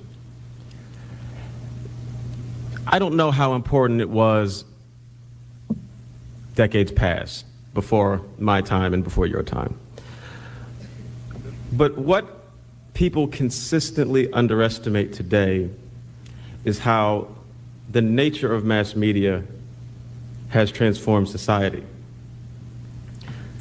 10 people control 90% of everything you see, read, and hear in this country. 10 people. And they want to tell you that Cuba has state-run media. 10 people. Who are those 10 people? Well, you can look them up. They're not hard to find. That, in and of itself, is problematic. When you consider that these 10 people all need permission from the U.S. government in order to have licenses, in order to buy other corporations, in order to do all the nefarious things they like to do, then you really understand what state-run media is. If Martin Luther King were alive today and he were in his 20s, nobody would know who he was because he would never get on TV. That's the difference between 2003 and 1953 or 1963. I would tend to disagree with that very bold statement. Aaron McGruder is back. Let's see. It's he's 51 now. So that is he is in his early 20s. Dumb statement. Of course they would know. And you know, it's a counterfactual, but Martin Luther King, if you've ever seen him give speeches, we'd probably know because he was good. He was a good orator. I hate these silly young people arguments. Of course, it's 2003. Everybody was silly back then. We live in a completely different era where information is more tightly controlled than it has ever been in the history of this country. What that really means is somebody can tell you black is white and night is day, and you will believe it. And not only that, the bigger the lie, the more likely you are to believe it. They told you for how many months that the attacks on New York and the Pentagon were the responsibility of Osama bin Laden and Al-Qaeda. They told you that over and over and over and over again. And you know what? You believed it. Until they wanted to invade Iraq. Then they told you it was Saddam who did it. They just told you a completely different thing. And you know what? Nobody said anything. Everyone, oh, okay, sure. Now, you guys are smart, so I know some of y'all had to be asking questions. Some of y'all had to go, oh, this ain't sitting right. But the vast majority of Americans believed it. How many of y'all are old enough to remember, well, I guess none of you are old enough to remember Iran-Contra. I'm barely old enough to remember Iran-Contra. But I won't get into that. There is such a limited amount of truth available for you to acquire, to digest, and to apply. This is not an accident, and it's not just a conspiracy against black people. This is the world in which you live today. As leaders, the most important thing that you have to remember is that the nature of power changes. These people who run the world, they may not be good people. In fact, they're really, really bad people. But they're not stupid people. Rarely do they make the same mistakes twice. Meaning,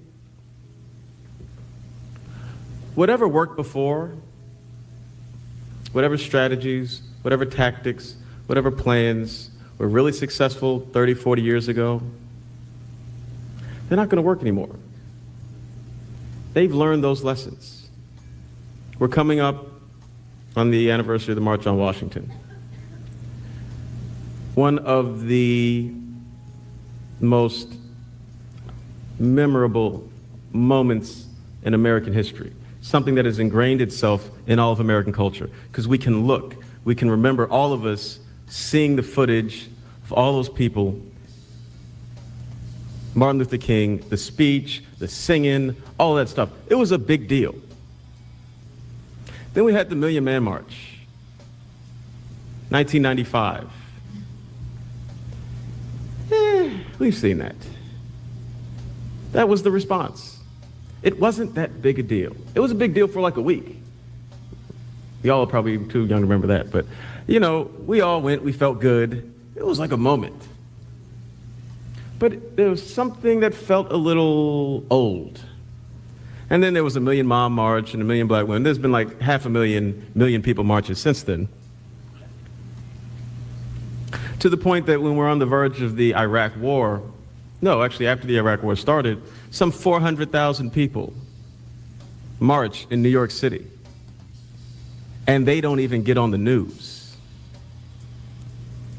This is what I mean when I say that the nature of power has changed. The civil rights movement, what was so amazing about it was that there was a brand new tactic. Mass media was new, television was new. And they realized that they could use this new thing to their advantage. That they would be showing people the oppression that black Americans face, and it would be beamed across the world. It would be the first time these images were being seen in this nature. And they used it masterfully, and it worked wonderfully.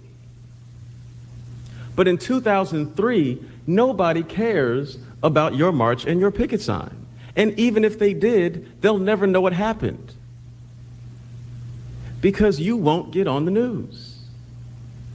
This is what image is. This is what we're talking about. Wrestling control of information from those that have it and those that don't want to be honest. Those that want to use that information to put a stranglehold on the entire planet. So those same people who are, flipping through and they're watching Fox News and they're watching CNN and they're watching MSNBC and they're being... Let me stop it right here, right quick. Funny enough, Lupin, years ago, me and you will love this. Me and my Danish girlfriend were upstate New York, and for some reason, she and her family wanted to go see a vineyard, some vineyard they'd been talking about. So I get up there, and I'm talking to the owner of the vineyard, and we got to talking about Heineken, and he described the taste of Heineken perfectly. He said, yeah, I like Heineken, but sometimes the taste is too skunky. And this is literally, this is probably 25, close to 30 years ago. And that's the perfect taste or the taste profile, flavor profile for Heineken. It's skunky. It's very sharp. I prefer Grolsch, believe it or not. And I can't remember if Grolsch is German, but Heineken, now I like Heineken dark. For some reason, the dark is better. But then we're talking, American tastes. Because back when I was in the Navy, for instance, like Bud Light or Budweiser in other countries, you could put formaldehyde as a preservative. So I guess the long and short is Heineken just tends to be a little bit too sharp. I think my little marathon station might have Heineken dark, but I'm gonna have to go with the mainstay. Now, Blue Moon is good. That's more. It's a pale. Blue Moon's a pale ale, right? You know what? Let me just get. Oh shit! You know what? If they haven't, I'll get Bass Ale. I have not had Bass Ale in quite some time, so the first beer I could ever drink, like actually drink and enjoy, was Guinness Stout. I am a fucking stout fan. And Bass Ale, that India Pale Ale, I can do that family. That the Pilsners. I can do Belgian, like Bock beers. Even Bock beers, I think, are weedy. But I can do like Belgian. Those are wheat. Man, and in my old age, and I will stop fucking nattering on. When I was in college and maybe part of the Navy time, I was like a beer snob. There are some people who do like wine tastings, beer tastings, like upper end beers, like that Belgian stuff. Oh my God, that stuff is just divine. But now that I'm an old billy goat, I'm just one step above, like a Be Brave. I'm not above sitting out on my porch in a rocking chair in some fucking, overalls, denim overalls, fucking sucking down cheap beer and staring at the sunset.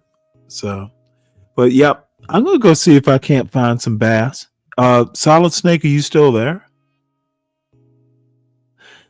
With an egg? No, I'm not doing. Oh my god, come on, dude. Hey, the best I can do, if I'm not like Guinness Stout on tap, because in Savannah and places like Atlanta, there'll be like these quote authentic English pubs or Irish pubs. Oh, that motherfucker, Guinness Stout from tap. Oh my God, it should be illegal. That is, oh my Lord, that's good. Guinness as a braising liquid for something like lamb shanks or something. Perfect. What you're describing, like in a blender, egg and condensed milk in a blender, dude, I have a weak stomach. I'll throw that shit up. There is no way I could do that. What's it called? Is there a name for this? Dude, I'm as old as I am, Deacon Dave, but thank you for saying a protein shake. Oh, motherfucker, you must be joking. There is no fucking way I'm doing that. So, I'll wait for a Solid Snake to come back, or I'll figure it out. I'm here, Stanley. You are? Yeah. Did you fall asleep? No, I went to the bathroom. Oh, well, no more needs to be said. So what I'm going to do is just listen to the end of, because it's not much longer. Kevin Smiley, though? Whatever happened to that guy? Kevin Smiley used to be one of the He's still around. He's still around. Now, when they canceled that guy, they canceled that guy into oblivion. Well, he had some sort of sexual scandal, I think. Yeah, they canceled that guy. They canceled that guy to oblivion, man. And Travis Smiley. Well, do you have look? I was never that big a Smiley fan to begin with, so he had some. Look, this is. Oh, I have all kinds of theories about. And my father did too. I'm not going to get into it today, but this black fatigue. It's not a new concept. Shit. You could make an argument that Martin Luther King was killed because of black fatigue. White America as a white country, has had black fatigue ever since the first shit. Black fatigue, they had it right after, Nat Turner. But you need to no. You need to listen to what McGruder says. I don't particularly like the overall speech, but he makes a couple very salient points about gangster rap and shit like that. Yeah. It is worth listening to. So let me start it. And then before I go, I'm definitely going to let you know. They're being told how popular the president is and all of that stuff. Then they flip a few channels over to BET, and they by the way, you act like just to reemphasize, this is 2003. This is before Barack Obama. Like idiots, and that's all they see. They only see you acting like idiots, and you can get mad if you want. You can go, "That's the media." Okay, yeah, it's the media, but they're still watching you act like idiots. And every week there's somebody new on television acting like an idiot. And they look like you, and they dress like you, and they talk like you. Are y'all mad at that? But are you really mad? And if you are mad, the question becomes, what do you do about it? The interesting thing when you talk about the media and the media and the media and the media and the media, and they making us look bad. Well, one, please take responsibility for yourself, because, those are real black people up there. Okay, and this is the crux of my point. What are you going to do about it when you see people on the screen? Let me rewind this because, motherfucker, he hits it on the head, and this is where the anti-black blacks kind of spin away from this point.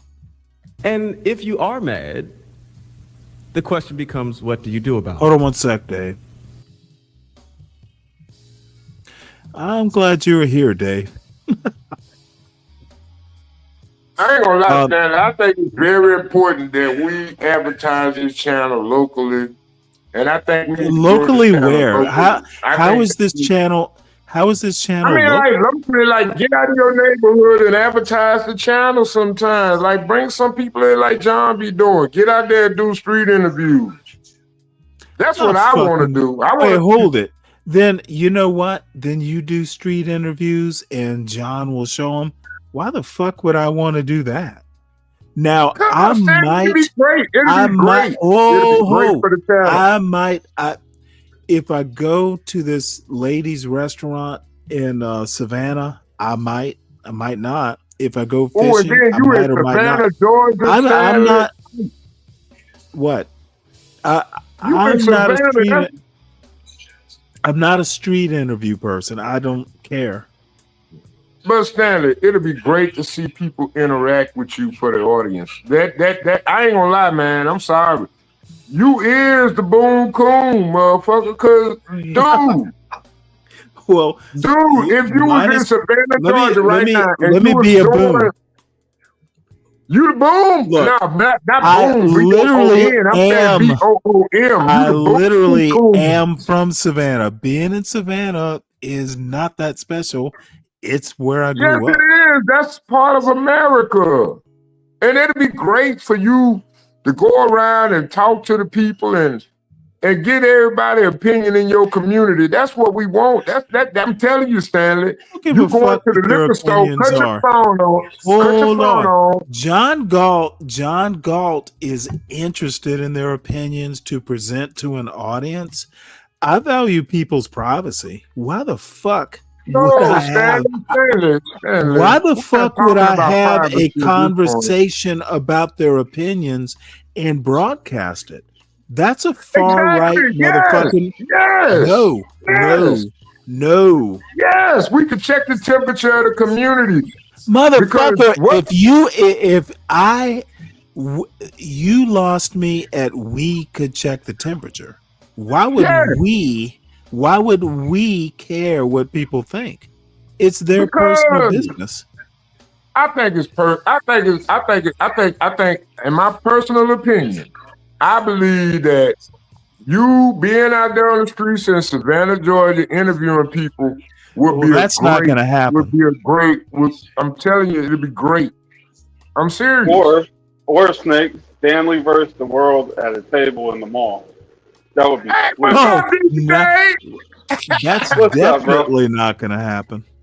Come on, Stanley. I want to do it. They're making me do it. I'm going to do it too. I've done Stanley versus the world from a table in my grandmother's old house. That's the best you're going to get. I think I want to do table interviews at my store. I want to do interviews with the people. I want to go in there. You know what? What you need to do is just that. And you know what? River of Hate. Let me address this comment. River of Hate actually gets me. Absolutely, I'm gonna avoid black people doing street interviews, and I'll be the first black. I will be the first black person avoiding street interviews. I'm not fucking going out to the street to talk to people.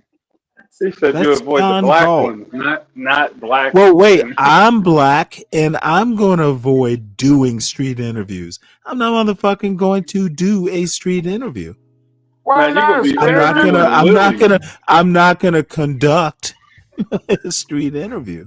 Why would I do that?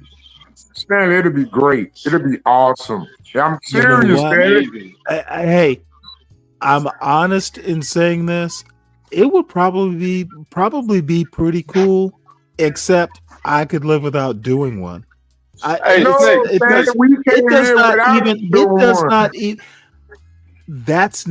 That'll never happen. I hope I'm Stanley. not chicken shit at 60. And then we It's can not get a Deacon matter, Dave. If dude. me and Deacon It's Dave not. had a channel, I bet See, you Dave. Dave would do it. Deacon Dave. Oh, Would Dave. you do a panel? Dave. Would you do Dave. a would you I do a live want street you. interview? I want Absolutely. Dave to do street interviews. I want Solid Snake to do interviews. All right. I'll watch. I will watch. That would be good entertainment. I'm not afraid of the limelight. You are, Stanley. I'm not Yeah, afraid. I'm afraid of You it. have a I If do. I'm hell of gonna I do, you never. have if a I if hell could I'm of have a did gonna one have the last live, night. if I I'm really gonna could have have, did one last night. I why wanted didn't to do one why didn't you? because I ain't getting in touch with Portia enough when in time enough to set You up got the her time frame. email. You got her email. Yeah, I know. I was too drunk though, but I mean, I had a great. There was some great conversations Okay, going so on last night. it wasn't a matter of you didn't have time. You were too drunk. See, Don't Stanley, be there you drunk go. next See, time. there you go. Stanley, don't point out the obvious.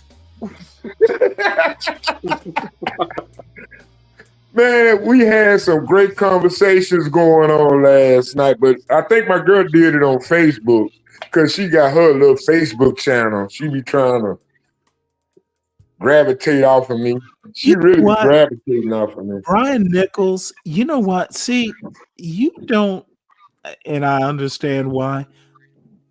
Years ago, I was in the Navy, and I was like some topside guy. Like my khakis never got dirty. You know, topside versus engineering, it's a thing in the ship Navy and maybe even in the sub Navy.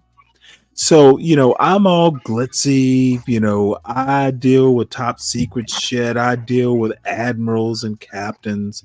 I don't get my fucking like dirt under my fingernails.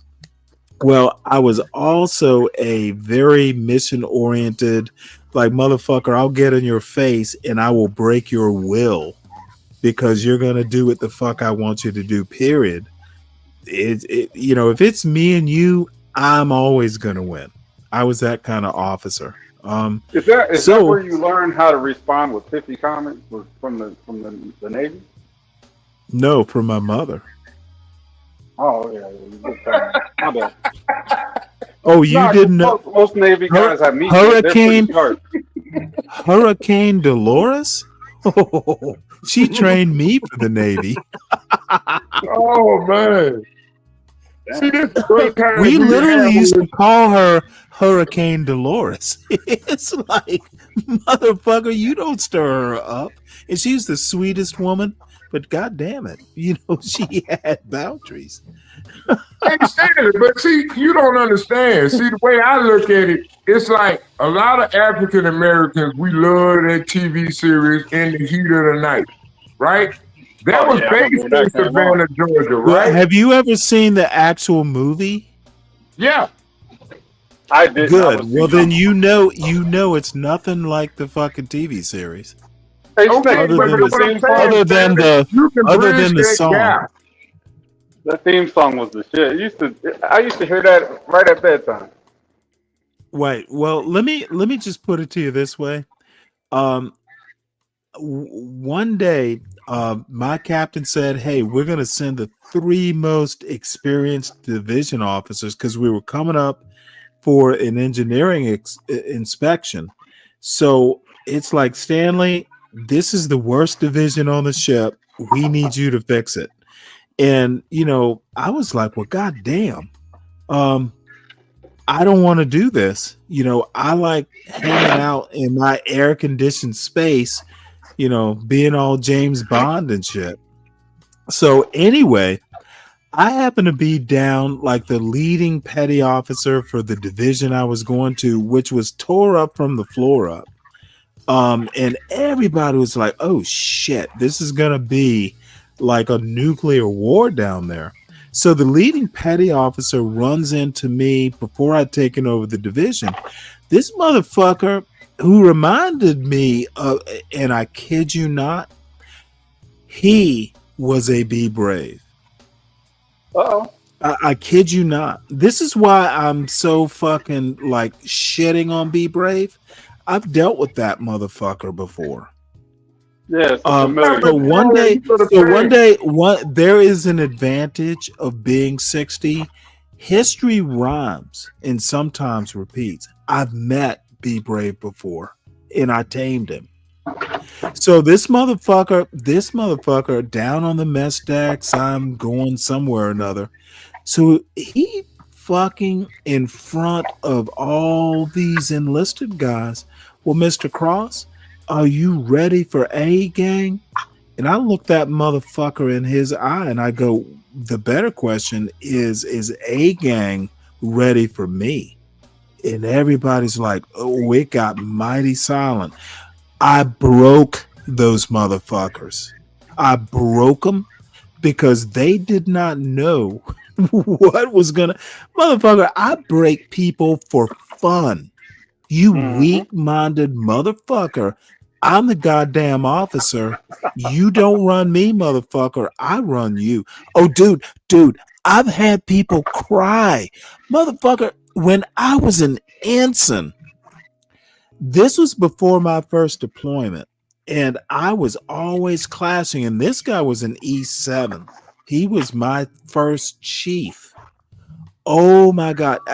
I'm gonna have to tell the story from the beginning to the end, and this is gonna be a little bit longish. One day, I'm literally been on the ship for 6 months. I told the chief I wanted the spaces cleaned. You're not leaving. The guys are not leaving until this is ship shape. So I come up there, and for some reason the XO was in that space I want to clean. And when I say space, I mean a room. Like it was the operations, radars in there. You clean them. And before you leave for the day, you clean the space. And it's optional. If it's not clean enough, you don't leave. So it was not to my specifications. And the XO is second in command of the ship. He is day to day. The captain is the captain. So this E7 white guy thought that he was going to shame the new black officer. So I'm like, well, Chief, this space isn't to my expectations. So in front of the XO, this motherfucker's like, well, sir, we've been here all day. Are you really just going to keep the guys here longer? Just, because there's a little bit. You know what I told this motherfucker? I told my chief, motherfucker, if you don't get this goddamn space to my expectations, you and your boys are going to be here all night. And this was in front of my XO. You know what the XO said? Not a goddamn thing. Motherfucker, don't you ever fucking like the XO is gonna fucking give a shit? Motherfucker, I'm your division officer. I will break that motherfucker. We had a couple more encounters. That motherfucker went to my XO in tears one day. Because of you? Oh, fuck yeah. Motherfucker, I was 23. I was 23 years old, and I took a motherfucking 30-some-year-old and made him cry. And but no. He went to that same XO. You want to know how I know about it? The XO came to me like in the officer's mess. The XO was crying, laughing. He's like, what did you do to this man? Motherfucker, I'm a 23-year-old black officer, and I broke a fucking Be Brave. And this guy reminded me less of Be Brave. Oh, no, motherfucker. I knew my shit. I knew who I was. And you know who I told you who prepared me for the Navy? My mother. My mother. You know what? She was the sweetest little Southern belle, but motherfucker, you fuck with Hurricane Dolores, she will hurt your feelings, or she might just break you. Man, like torture Y'all with a hammer. don't know the power of fucking looking a motherfucker in his eye, and That you just squeeze the life out motherfucker, of you. you know what the most fun thing is, and you've seen it in movies. Tell the motherfucker what you're gonna do to him, do it, and then laugh if they don't believe you. I'm gonna break you, you son of a bitch. Hey, And Stanley, you know what I was thinking about? oh no Hey, no what no! if I that don't give a man? fuck. Hey, I'm not done. He's about to break you, Um, Snake. Let him talk. no, dude. Do you? I had my dude. Do you know how much respect when you tell a motherfucker and they don't believe you, and then you do it? Do you know what kind of respect you get afterwards, dude? The first encounter, my shit was in the yard. I had a black E6 Bosun BM1 motherfucker. Oh, this motherfucker was he looked like Fred Lamont Sanford, believe it or not. Oh, yeah. So one day I'm like, hey, petty officer so and so, I need you to do this. He's like, well, what you gonna do if I don't? You know what I told that motherfucker? Dude, it's gonna get dumb. I didn't call him dude. I literally told him, and I'd been on that ship for like a week or two. I told him, petty officer so and so, I'm gonna get what I want, and if I have to fucking step directly through you to get it, I'm gonna do it. That motherfucker's eyes popped open wide, like, oh shit. Oh yeah, motherfucker, you will suffer. If I have to suffer, your goddamn dumbass is gonna suffer too. And dude, I'm gonna win. I always Stanley don't win. play with these. Stanley be putting his No, foot up but people's the ass. thing is, and I think a lot of these pussies like John Galt, motherfucker, I'm always gonna win. I should have been on your John shit, Stanley. Galt, I ain't gonna lie, John Stanley. Galt, the urban landlord, is a pussy compared to what I have done. Oh, What I Lord. oh no. Shots Whoa. You don't Yeah, think I'll shots fired. tell him this? You don't think I'll tell him to his face? He wants to fired. tell all these. God damn it, Solid Snake! All these motherfuckers want to tell me I don't understand the real world. Bitches, I've lived in worlds that would melt your fucking sugar laden ass. Motherfucker, I'm up here arguing with you No, every night motherfucker. if I I don't can. know, dude. And CK knows what the fuck I'm talking about, motherfucker. Stanley, I ain't scared of you. Y'all, who the fuck is asking you to be afraid of me? What the fuck are you talking about? All ain't I'm gotta be saying afraid. is I chuckle when I hear a John Galt talk about the ghetto. Oh, you just Motherfucker, put me on mute when I want to. you are a gaping, dripping pussy when you tell me about your hood. Motherfucker, I've been in places where people die. Shots fired. No, Stanley, stop. I've been in places the ghetto ain't a goddamn ship. See, this motherfucker doesn't understand that the ghetto is black. Get on a motherfucker. I have friends who were 3-star admirals, and they still tell me I was the best officer they ever met. 3-star admirals, motherfucker. I know some people. I have been on a national stage. I have competed with the best, white, black, and different.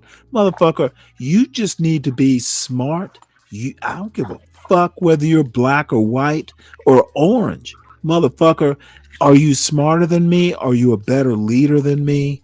Who's gonna command this? I once told a motherfucker, oh, dude, after my first deployment, and the guy who's a 3-star, one of my best friends I've ever had. Mm-hmm.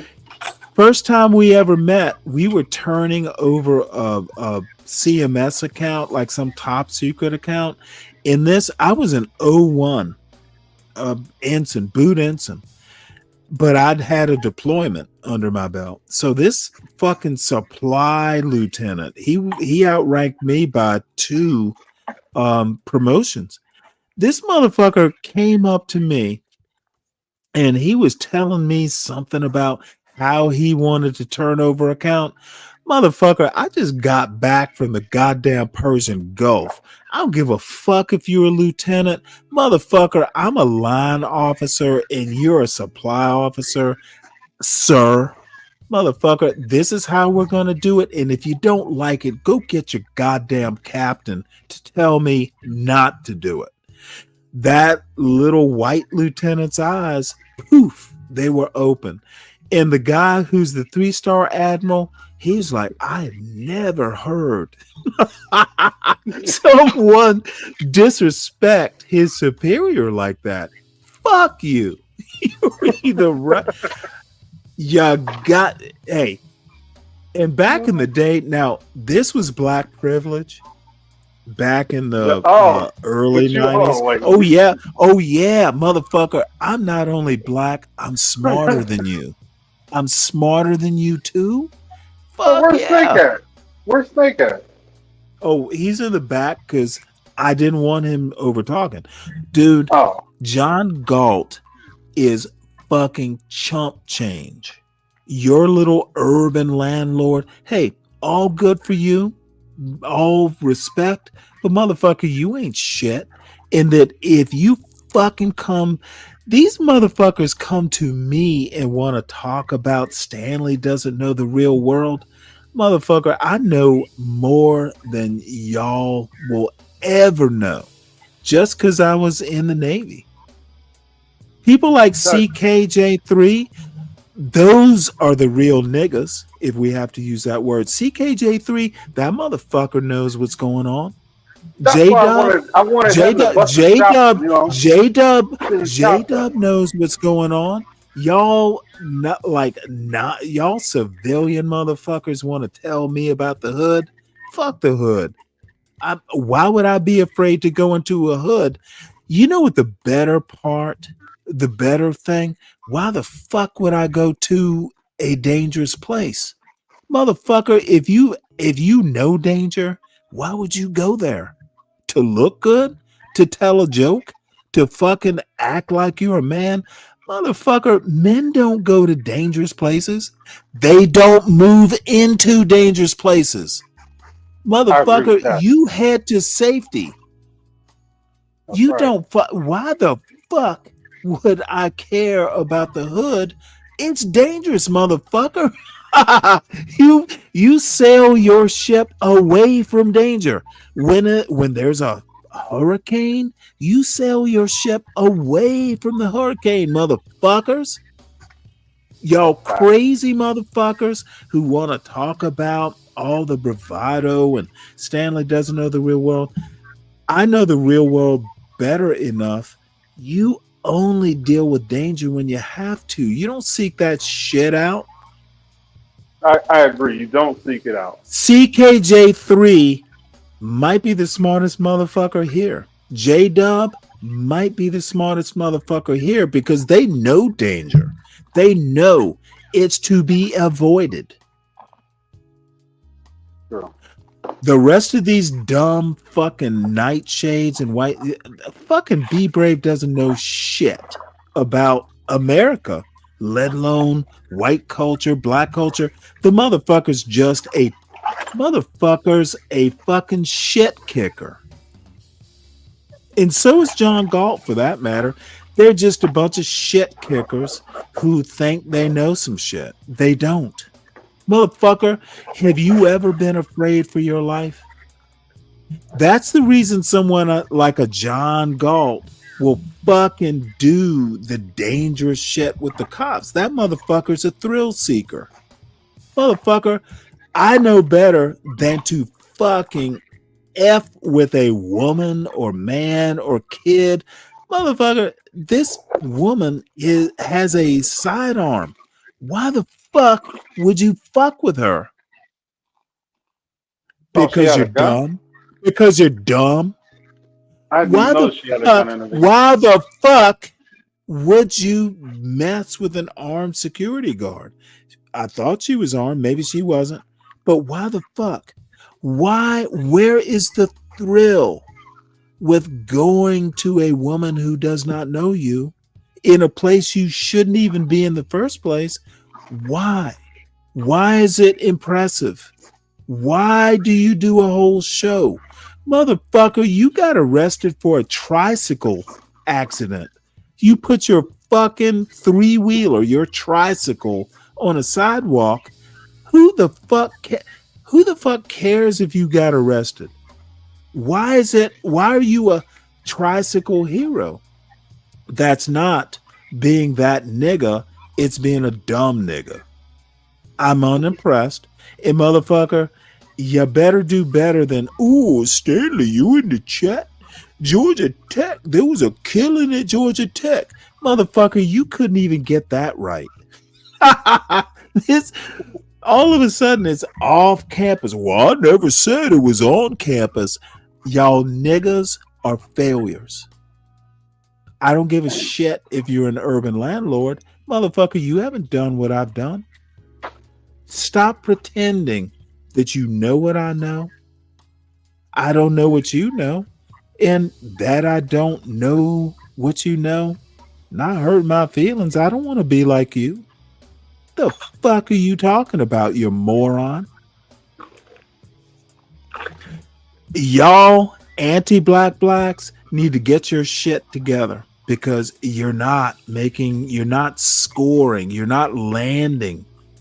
The only people that are John Galt are fucking, the only people who consider John Galt a holy man are CT and a motherfucking Be Brave. Who the fuck are they? They're not like national leaders. They have their own little channels and they make a living. But motherfucker, who the fuck is Be Brave? Y'all need to check yourselves. You are not national leaders. You're not even YouTube leaders. You're not even YouTube sector leaders. You're all good people. You are all entertaining, but motherfucker, stop worrying about me. I don't give a fuck about any of you. Y'all, when I turn off my computer, I don't think about you. That Stanley's delusional. I hear motherfuckers like Dolomite. Stanley is Michael Brown. Stanley, you don't get it. Motherfucker, I don't get it because I don't have to. When I have to get it, I will. Motherfuckers, y'all go live the way you live and take care of your business. Your business is not my business. You need to shut up and listen more than you tap in the chat. It's ridiculous. Literally, y'all are small fry. When you get on some national stage, I might be impressed. So that's all I have to say. I've done my soliloquy. Don't fucking be stepping to a motherfucker who knows how insignificant you are. I feel like I had the hurricane. Man, why don't you go get your bill, man? Let me run this thing for a minute. Well, I'm on a roll. I'm literally describing black ants. Literally, these are motherfucking scurrying little black ants. Go get your bill, man. I know you'll put your shoes on. I'll let you know when I'm done. But I need to let some motherfuckers know that you can natter on in the chat all you want. Motherfuckers, y'all ain't shit. I know. Hey man, everybody join the panel, y'all. I don't know why he has to do that. I know people who are smart, intelligent, significant. Y'all need to know your lane. Dolomite, Brian Nichols.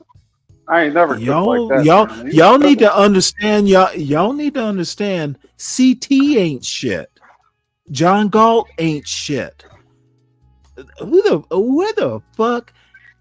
Sometimes it makes me fucking chuckle. Y'all think you're shit. Oh my Lord. This shit, y'all niggas ain't shit. John Galt ain't shit. Motherfucker has a couple buildings and he thinks he has the dope. He's smoking, he's high on his own supply. Everybody hit the panel, man. Let's hit the panel, man, while Stanley gone go get his bill. Because he going to keep on talking. I'll let you know when I'm going. Oh, come on, Stanley. Go get your bill, man. And put it on camera, just in case you get robbed. Yeah, do a street interview while you out. Yeah, I don't think I'm serious, Stanley. That'll work, man. I'm telling you, go do a street interview. Just do one, yeah. Just pull up on We somebody want to and start meet talking. people. Yeah, right, Deacon Dave. That's right. That's what I'm saying. You know what? You need to set the touch example. iconic areas, Stanley. Hey, Solid Snake, you first.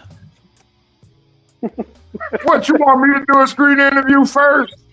So what, I can get punched in the face again? God damn it.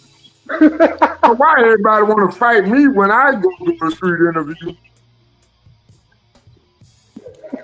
I'm like the Gerardo Guerrero of this shit. I don't know why I always get into a fight every time I want to do a street interview. Hold on, man. Somebody punched you in the face doing a street interview? Yeah, nigga that came up and just punched me in the face. Because I'm a Donald Trump supporter. But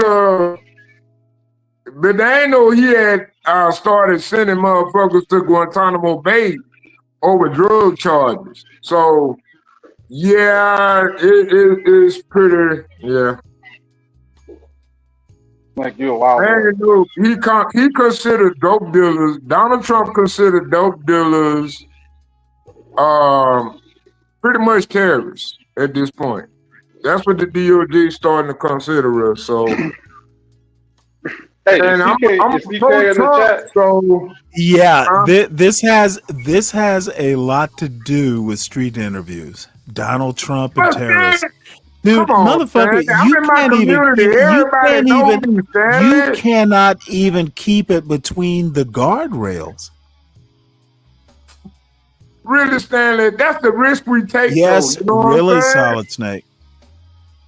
I'm gonna do it. I'm gonna do street interviews. I do street interviews. I want to do street interviews. Well, it's gonna be a street interview that turns into one of those things John Galt and Portia used to show with girls fighting in the backyard like bare knuckle. You downplay that, but I don't agree with John Galt getting locked up because he says something about black kids. Because you can't deny that that's exactly what that was about. That's exactly what that was about. When he fought up the point, well then you are just a little bit. Lock him up. You were just a little more retarded than John Galt. No, why the fuck would a 50-year-old even be out there? We brave, Stanley. We not like you. We brave. You know what? What you call? Did you say brave? Yeah, we brave. Y'all are retarded. Y'all have a death wish. Well, whatever it takes to make content. Yeah, well, motherfucker, you know what? That's what we're going to put on your marker. Your stone marker. Whatever it took to make content. Well, no. It's going to be whatever it took to make content, and I make sure there's going to be an arrow pointing down. It's cold-blooded, man. I wound up 6 feet under for motherfucking content. Content is forever. I tell you what, I would not. Content is forever.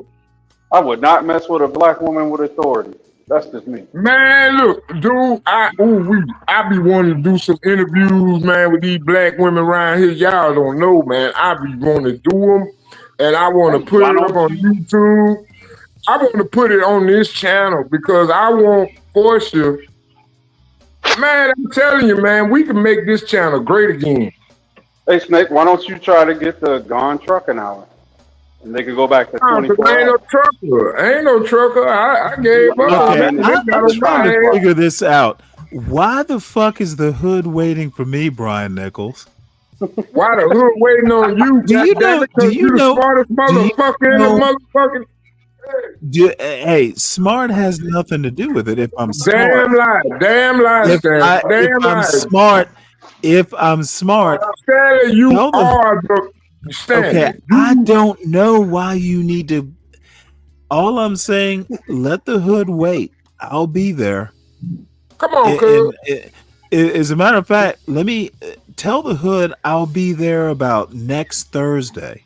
No, Stanley, the hood needs to hear you. I got my friends over here. I have my friends I over here. I think listen that to is a whole that podcast is hour, literally that. and a If the lot of hood them agree with you. if the hood wants to hear me, tell them to subscribe to the Stanley Cross channel. It's at Stanley Cross. Well, shit, you don't put nothing up. You did If one the hood- YouTube. You if did the one hood- video last if week, the Stanley. One hood- video.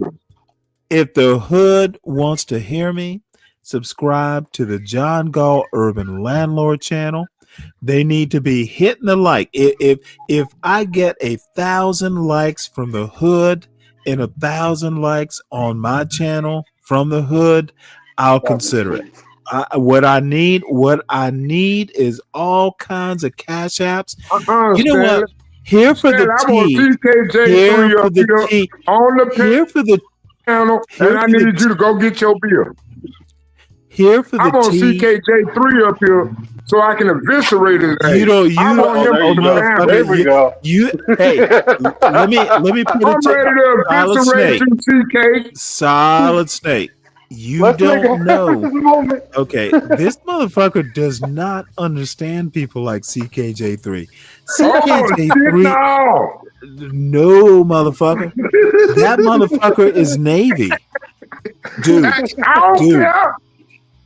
I'm You don't armed. have, I'm trying to be a motherfucker. You Marine. don't have to. Wait. I tried. Okay, motherfucker. What does you caring have to do with anything? I tell you what, I bet I joined the military before y'all do at my old age. I might not be at recruitment age, but I promise you to God, I'll join that motherfucker in a minute. Well, let me I ask fight you for a my question. country. What I ain't at like what that. age? At what age does a black man stop talking shit? Shit, never. Okay. I guess you'll be an indicator before I will, man. All I have to say is, do you know how silly that sounded? Whatever. America sounds silly. Yeah, Stanley, motherfucker. but That is the conclusion. Whatever. Dude, I just, you amaze me sometimes. And so does John Gall, for that matter. That motherfucker will sit there and look like a solid fool and then tell Stanley Cross that I don't know what I'm talking about. Motherfucker. You know. You scared. Of what? Your own shadow. Wait, Stanley. hold it. You If you mean I'm scared of looking like a solid snake or John Galt, fuck yeah. Wrong people might see it. Stanley. You the most intellectual motherfucker we got as a placeholder outside Barack Obama. And you afraid to do street interviews? Motherfucker, this is a YouTube channel, not a national stage. It don't matter. Yeah, Stanley, don't downplay yourself like that, man. Go ahead, stand in the light. That's what you're supposed to do, Stanley. You know what? There are younger people. I need my who are much more. grandkids to know a Stanley I don't exists, care okay, about your Stanley? grandkids. I don't care about your grandkids. No, damn lie, I do. And I care about you. And I care about you putting yourself face forward in the public eye to let motherfuckers know that goddamn we do have intelligent black men leading the charge. What is wrong with you, Stanley? Let me tell you my impression of what people like you and John Galt, Solid Snake, think about the public eye. Don't blame And us. let me tell you how It was so shit. I was embarrassed. So I get into the chat yesterday, John Galt's last show, and all of a sudden there was like a Georgia Tech student who commits a murder or something like that and turns himself in. So what is the first thing John Galt says? Well, Stanley, Georgia Tech, there was a murder on campus. And this motherfucker wants to go on. And I'm like, well, fuck. That's significant. This motherfucker basically just wanted to be a pussy and go, well, Georgia Tech's just like any other college. Motherfucker, it turns out that he fucked up the story. It didn't happen on campus. It was like a Georgia Tech student. And this dumb son of a bitch doesn't understand that, you know what? My son's actually taken a couple classes, but he's doing it remote. Motherfucker, off campus, a Georgia Tech student doing something off campus is not the same thing as doing it on campus. And you know what? John Galt was looking for the opportunity. Well, the shit happened on campus. John Galt has problems. And the problem, motherfucker, you better no. You will not interrupt, Solid Snake. I don't know where you think or why you think you need to. I'll let you know. John Galt is not me. He needs to tend to his whatever, his business, his buildings, his scraping up dead bodies. I love John Galt to death, but motherfucker, you aren't me. I'm not you. Motherfucker, we move in two different circles. And I'm sorry if you don't like my criticism of that anti-black, I love whites and be brave and successful thing. I think both of y'all motherfuckers are failures. John Galt is a failure. Fucking Be Brave is a failure. Come on, man. You can't believe a motherfucker. See, I don't need all that shit. I think you're perfectly fine. I think you're successful. You're not starving, but motherfucker, you're not me. We can associate and all that, but motherfucker, you live in the hood. Great. Be safe. But motherfucker, don't you ever expect me to be like you. I don't critique John Galt's lifestyle. And that motherfucker, I don't care where he lives. That motherfucker shouldn't care where I live. I don't understand why people care so much. Don't you ever. Until this motherfucker starts paying my bills, I don't give a fuck what his opinion is. To me, it is juvenile. This is like some high school nigga shit. John Galt needs to grow up. I don't give a fuck about his lovely lady, Lisa. Who gives a fuck? Because you don't want me to go there if I must. You don't want that heat, son. What you need to do is stop worrying so much about Stanley. Stanley will be okay. Stanley has survived for quite some time without being in the hood. Y'all need to motherfucking get some sense. You are the nightshades you're describing. Hey, everybody, cash app Kylie CT Cross. Cash app this motherfucker. I'll be okay. Hey, Lou, hit the link, man. Actually, I love he's giving that look. Lou, hit the link, man. You never cuss out Lou. I've been a couple. I've never cursed out Lou. I think I have. Never give Lou that smoke. I think he did one night. Oh, I've done it in the mornings. Yeah, he did it. He did. Yeah, because I'm on everybody's team. I'm on team fuck you, Stanley. It's Stanley versus the world, and goddamn it, Solid Snake gonna be charged. Let me put it to you this way. Hey, CK, I know what I'm doing. I know it's gonna get back to him. And you know what the I don't know why ultimate, CK you ain't know, up here. you know what the ultimate is kind of like Be Brave. Be Brave will put my name in his title.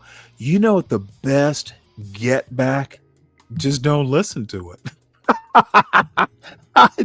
I hopped on the John show talking about Georgia Tech. You know, I do occasionally. But motherfucker, you know what? I told Be Brave I was not going to get into his panel anymore. I looked at the Be Brave show from my show and kind of trashed it. Nah, Be Brave actually never says anything original, and I kind of know what his racist shtick is, and I'm kind of getting there with John Galt too. It's always the same shit. Nothing new, nothing original. Look, there is a problem with originality if all you want to do is talk negative about black people. I think black people being successful leads to a whole lot more diverse ideas. Like Aaron McGruder, 2003 is when this speech happens. He does cartoons. A seminal cartoon, you know, if you think Boondocks actually is. There's a lot more black success than there is black criminality. If the argument is 3% of the black community, and this is like that white trash Be Brave argument, if only 3% of the people are doing it, yeah, that's a tragedy, but god damn it, that means 97% are doing something not criminal. These motherfuckers don't know how to think. John Galt does not know how to think. Be Brave does not know how to think. They don't know how to think critically. They don't know how to use the mental tools that they should be using at their ages. Motherfucker, life is not all body cam videos.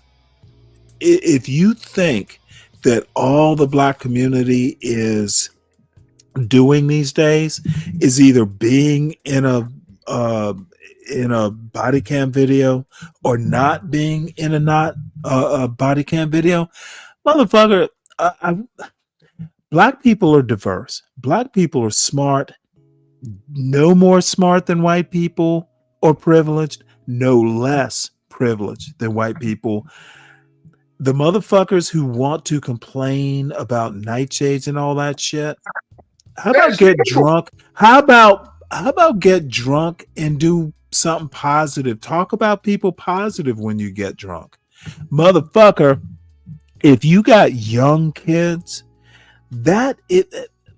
anyone who has young kids, and I know pretty much everyone on this panel has had young kids. Maybe they're not like me. They're not so young anymore. Motherfucker, how can you have young kids and not be positive? Motherfucker, you better be. Man, you got to trademark that motherfucker. The way you said it, yeah, that's on point. Well, it's not an original thought. Parenting is inherently a positive endeavor. You don't plant seeds. You don't plant seeds if you don't expect them to grow and flower. It's not original thinking. I think most of the babies are oops babies nowadays, Stanley. I think that's why it seems. Well, see, there goes your motherfucker. They're babies. Oops. Okay. I wasn't talking about fucking or conception. Literally, I said parenting. When you fuck a woman, are you really thinking about parenting? Good Half question. the time, you wouldn't be fucking. Allow me to connect it. Because people are having kids that don't expect. Dude, I know what the connection is. I said parenting. Parenting is not fucking. I'm talking about parenting. Stanley. Tread lightly. Go on. I want to hear this connection. When two people have a baby who did not expect to have a baby with each other, that affects the parenting. That affects their ability to parent. That affects if they're on the same track. Literally, that's the dumbest connection I've ever heard. What you mean? It is a good Okay, connection. so how is parenting not a positive endeavor? If they don't want to have kids, they're going to abort it or have it out for adoption. Parenting is inherently a positive endeavor. You plant seeds, you parent because you think you're going to raise a productive plant or whatever. Your argument really isn't connecting the dots you think they are. Only a Dolomite or a motherfucking shredder, that quality of, like, I wouldn't even call it intellect. I'd call it niggerdom. That is what it is. That's what it is. Y'all be negative niggers if you want. And I said the hard R. Damn, Stanley, you breaking your own rules. Yo, that's like the third time you've broken the rule for me, man. I feel special. One too many Bud Lights. I feel special. He done called me nigga 3 times. I feel great, man. Well, I didn't mean you specifically. I was actually talking about Dolomite and Shredder. I wasn't actually talking about you. He used your point and boiled you down to a piece of shit, and then said he wasn't talking about you. Yeah, well, this is much too much amusement. So I'm just saying, man. The way Aaron's looking, Aaron's giving you that look. He's looking to the upper left corner and he's pointing to his head like, "Yes, Stanley, think about it. Street interviews, you and John. Yes, you seen my Boondock show. You know what? Not even within the realm. Like, motherfucker, you have to go to an alternative universe. Not gonna happen. Because you know what? Why would I do street interviews? Why not? With the Stanley versus the world, motherfucker. You know what? If someone came to me with years ago, again, Navy, and I showed a little clip. Years ago, CNN was on board my ship way back. This might have been like 1992 to 93. We were gone for 6 months, and CNN came on board, and I was the only black officer on the ship at the time. You know how much screen time I got? 0, because I did not want to be interviewed. I had a job to do. Motherfucker, I am literally, do you think that wouldn't have been a story? The only black naval officer on a ship in the middle of the Red Sea? I bet it would have been. You'd have been like Robert Freeman getting all them stories off, Stanley. Let me put it to you this way. I literally avoided the whole thing. I was never in a room where the cameras were. Motherfucker, that's just not me. And how did if I can ask Stanley, maybe I should have been. How did you come? Okay, so in the military, right? There's your. It may be different in the Navy, but there's your actual job that you do, and then there's like military politics. How? I was, pretty much the politics begins when you're 04 and above. I was in 03. It gets a little political because 04s are, in the Navy, 05 and above is considered senior officer. In the Army, I know for sure 04 is considered. So major, that gold oak leaf cluster. Yeah. I think even in the Marines, but the Navy's kind of different. You are not considered important until you make 05.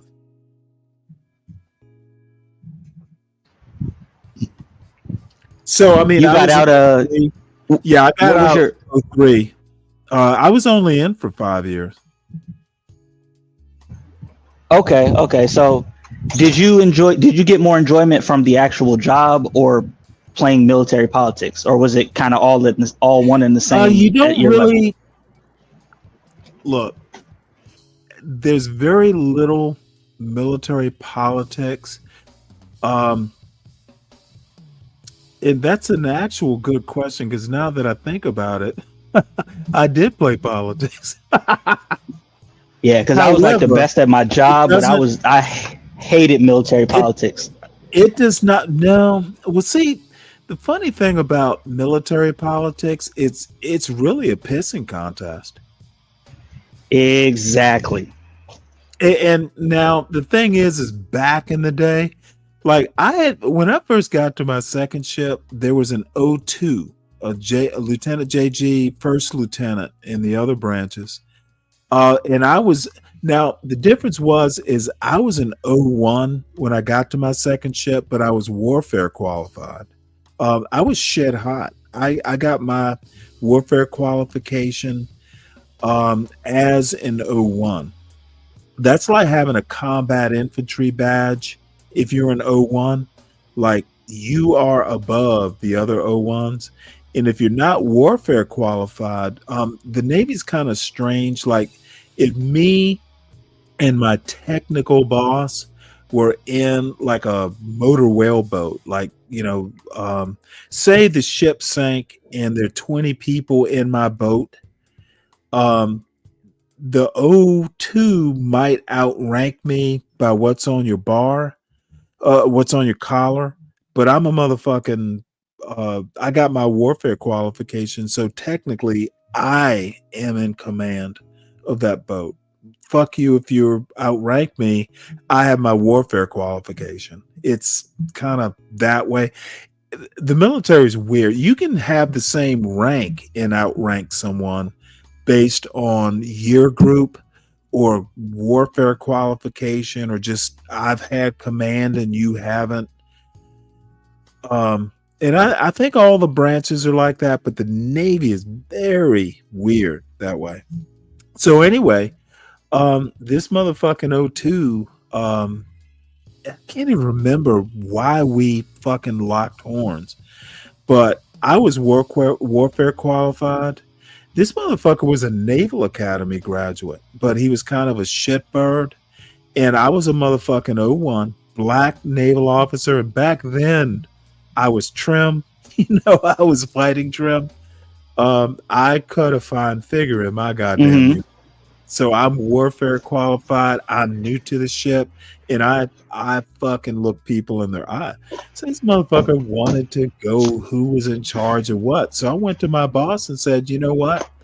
I'm in charge. You need to tell this motherfucker to back off. He is not warfare qualified. I am.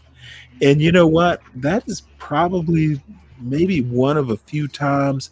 Like I took a Naval Academy graduate, and Academy graduates in the military are kind of like the golden children. I basically took a Naval Academy graduate. I went to another. My boss was a Naval Academy graduate. And I said, I'm warfare qualified. Your little Naval Academy graduate person is not. Who's going to run this show? And you know what? Luckily they sided with you. Of course, because the motherfucker was an obvious shitbird. There you go. Dude, and see, you just have to have balls, and you have to be sure of yourself in the military. The biggest balls will always win the politics. There you go. You can fuck up. You can have the biggest balls and fuck up. It is literally politics, but if you know your shit and you can accomplish shit, if you can talk and walk, oh motherfucker, you will be a 4-star. Motherfucker, you just have to know your shit. You also have to know the other motherfuckers, because you know what? If your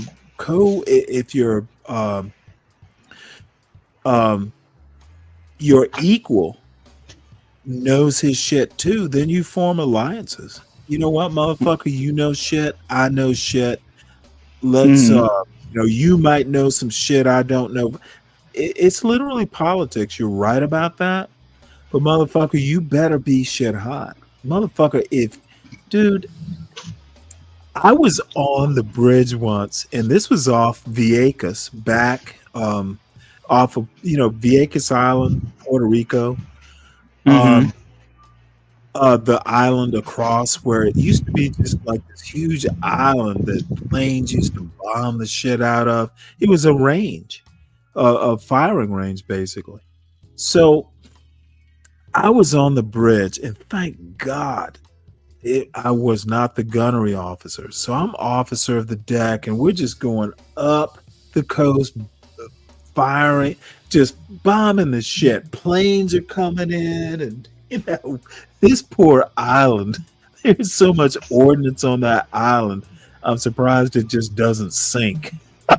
Right, there you go. So you go up the coast, then you do a 180, and you come back down, just bombing the shit. Mm-hmm. Now, if you're the captain of a ship, the first thing you want when the captain says fire, that big gun better motherfucking fire. There should be no. So I'm like the little gunnery officer. The captain had been fucking talking up this little fucking. You remember? You're not old enough to remember Bad Luck Schleprock on the Flintstones. Mm-hmm. This is like a motherfucker who just. Bad luck Schleprock, like a cloud was over his head. It was like this motherfucker. His thing was wowsy, whoa. This is the most fucking bedraggled failure of a son of a bitch. So there was an ensign, white ensign. I think he was a graduate of Gettysburg State or some shit. This captain, he was a little pudgy. If you were a fucking officer, motherfucker, you better be trim, and those boys, those kids that work for you better see you as like, I want to be like that motherfucker. Right. This dude was just a little short, pudgy dude. Nothing wrong with little short, pudgy dude, but you better not have a weak personality. Motherfucker, because I've known some short, pudgy motherfuckers that people would follow into war because that motherfucker might be short and pudgy, but you know what? The reason he's pudgy is he's out drinking with his men.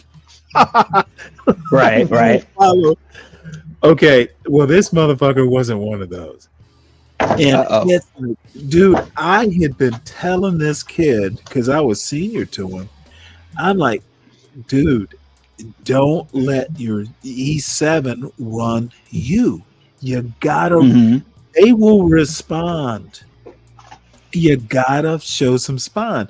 That motherfucker's, dude, I'm getting off the bridge because I was officer of the deck for the first part of this goat rope. So this kid comes up, he's the gunnery officer, and this captain of our fine motherfucking Spruance class destroyer. We are in a line of Spruance class destroyers. Those captains, like motherfucker, they are captains and they have their own politics. The captain goes fire and the gun goes click. And I'm like, oh my God. I was turning over the watch. I didn't even stay and watch. I'm like, oh my God. You expect to hear boom and the gun goes click? Oh my God. There was a conflagration. Oh my God. Oh shit. You don't know. Do you know? It's like you were in the army, right? When you're supposed to fire a howitzer, which is essentially what this big gun was on the ship, it doesn't go boom, it goes click. Like, oh shit, it didn't fire. Right. Oh my God. And we are on a firing range. There are other ships. The other captain's guns fired and yours didn't. oh shit, you won't die. That's the only assurance you have. All I'm saying, that's the politics of the military. Motherfucker, your shit better work. And when it should work. This is why. And this is why John needs you in the streets, bro. You're wartime ready. He's John. You know, the fucking ghetto isn't a war. It can be. I thoroughly disagree. It's not war. It's crime. There's a difference. I'm sure there's some transferable skills there. Okay, you know what? Cops training is different than soldiers training. That's what these motherfuckers don't understand. Soldiers don't make good cops. They can, but not, they don't train people in boot camp to come back home and be a cop. It's a different job. Hell, I'd argue the cops in the military are very different from the civilian cops. Them MPs, man. A lot of them MPs didn't know what they was doing. Them MPs have an MOS. They are soldiers. They police soldiers. Policing soldiers is not the same thing as policing civilians.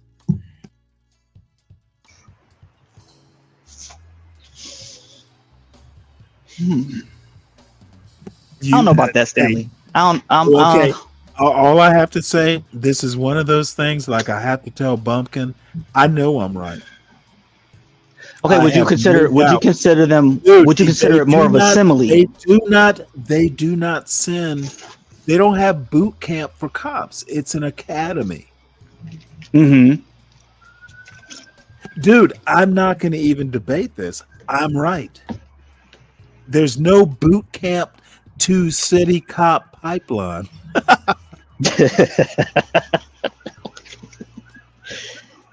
Huh? Okay. I don't know how you can dispute that argument. I can't. You're right, Stanley.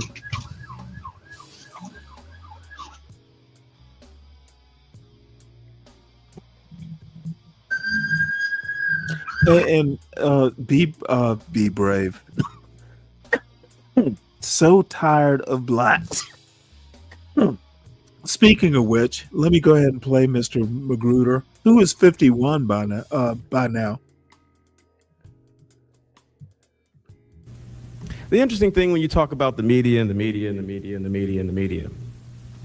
they making us look bad.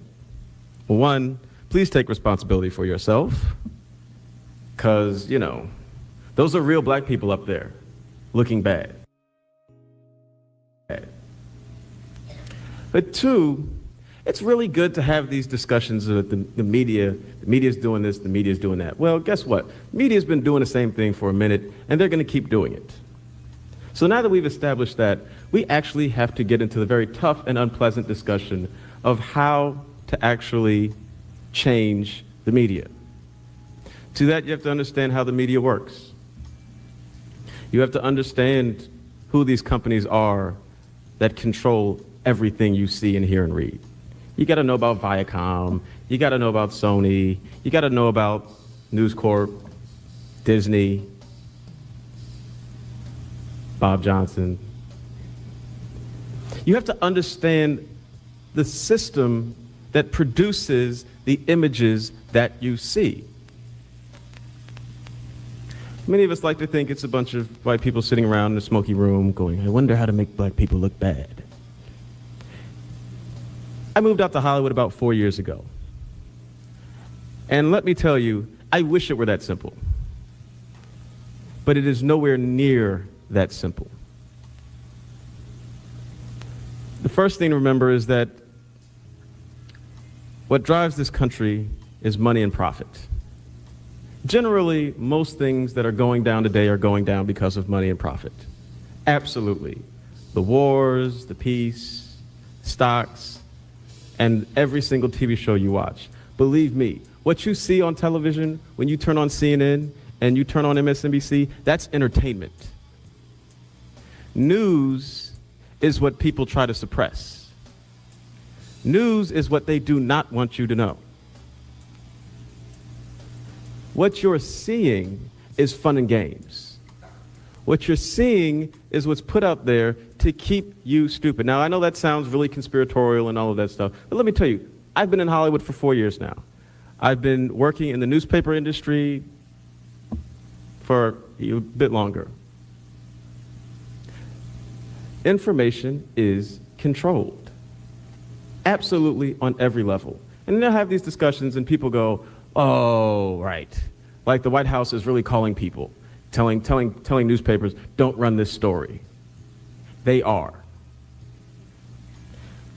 The White House calls newspapers, the White House calls musicians. Are you going to put a video out? Nah, we don't think you should do that.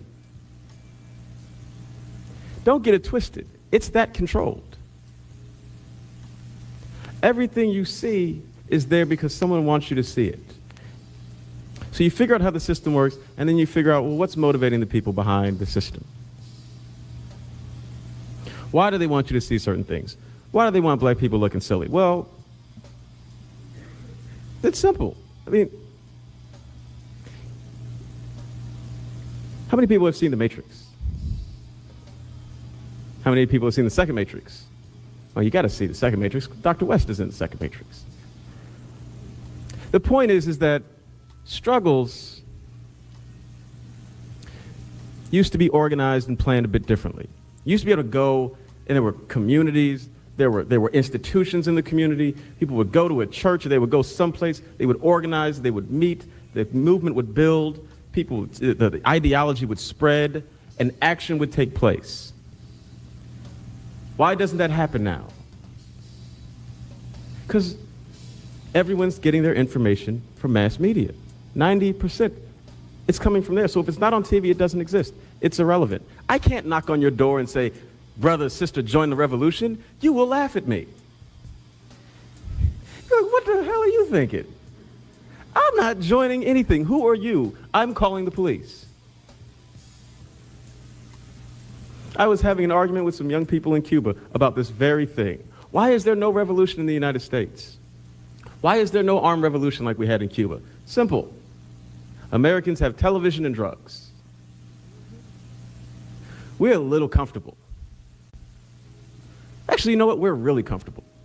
And black people, we have it bad, and we somewhat self-aware, but we don't have it so bad that we're ready to pick up a gun. We don't even have it so bad that we're ready to go to jail.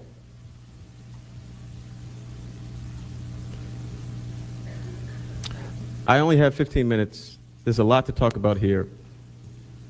But if nothing else, take away that strategy at this point is critical.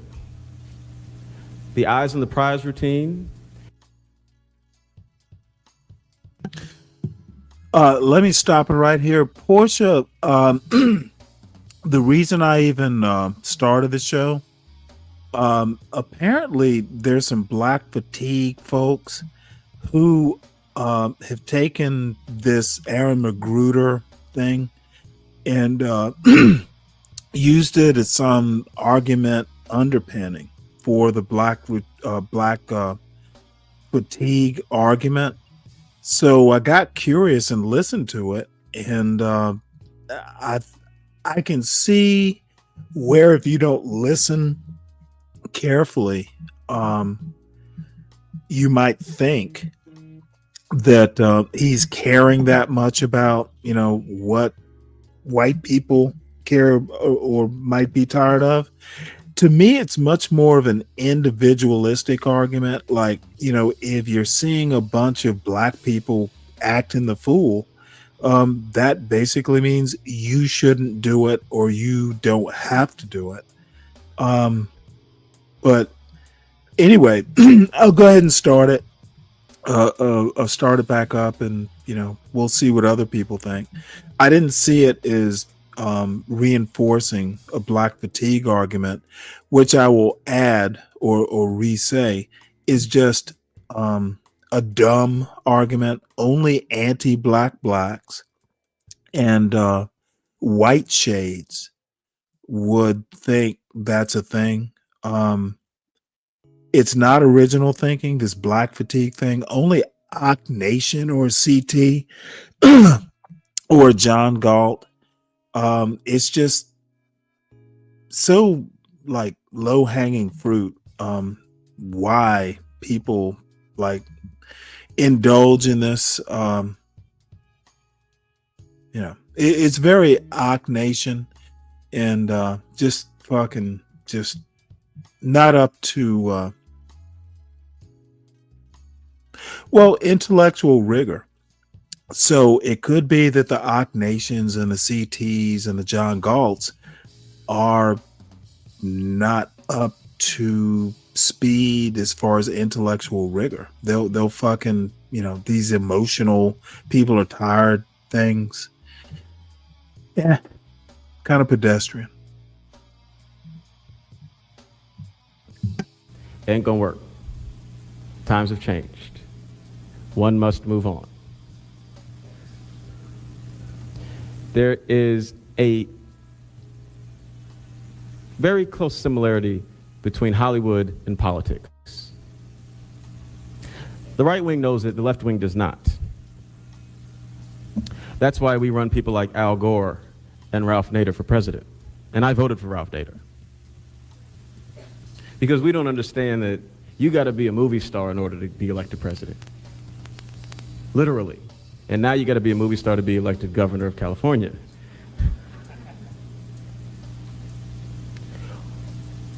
Ralph Nader is not the most charismatic guy. But you know what? Neither was Bush the first. How many people remember the first Bush? There we go. Well, Bush number one was this nerdy guy that nobody liked. He didn't have any charisma. He had a lot of power.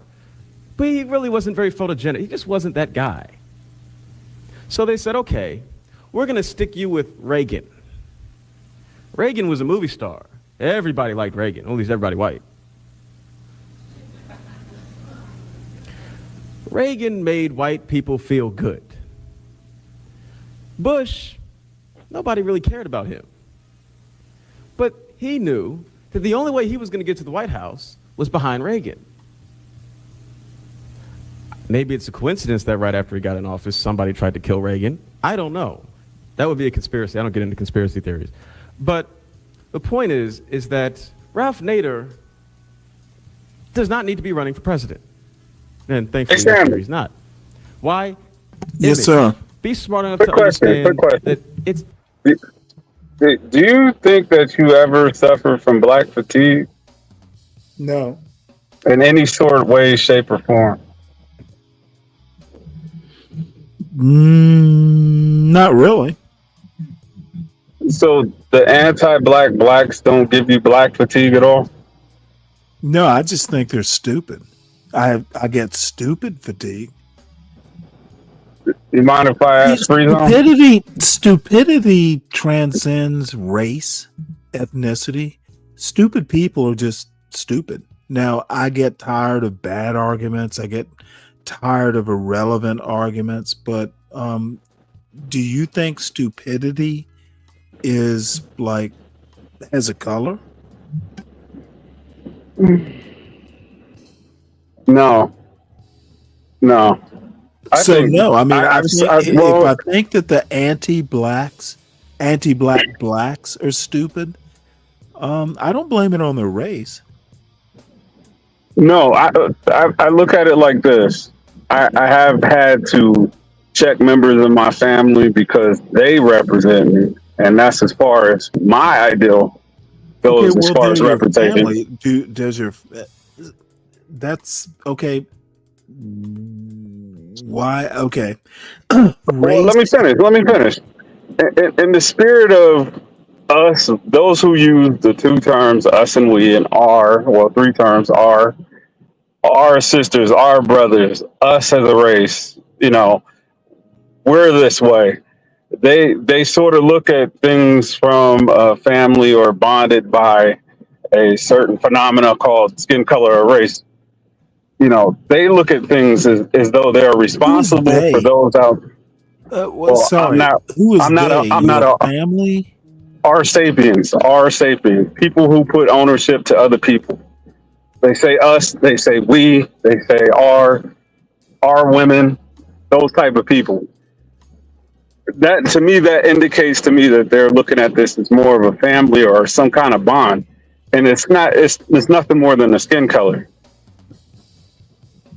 Okay, So what they I'm really. thoroughly. You're gonna have to catch me up.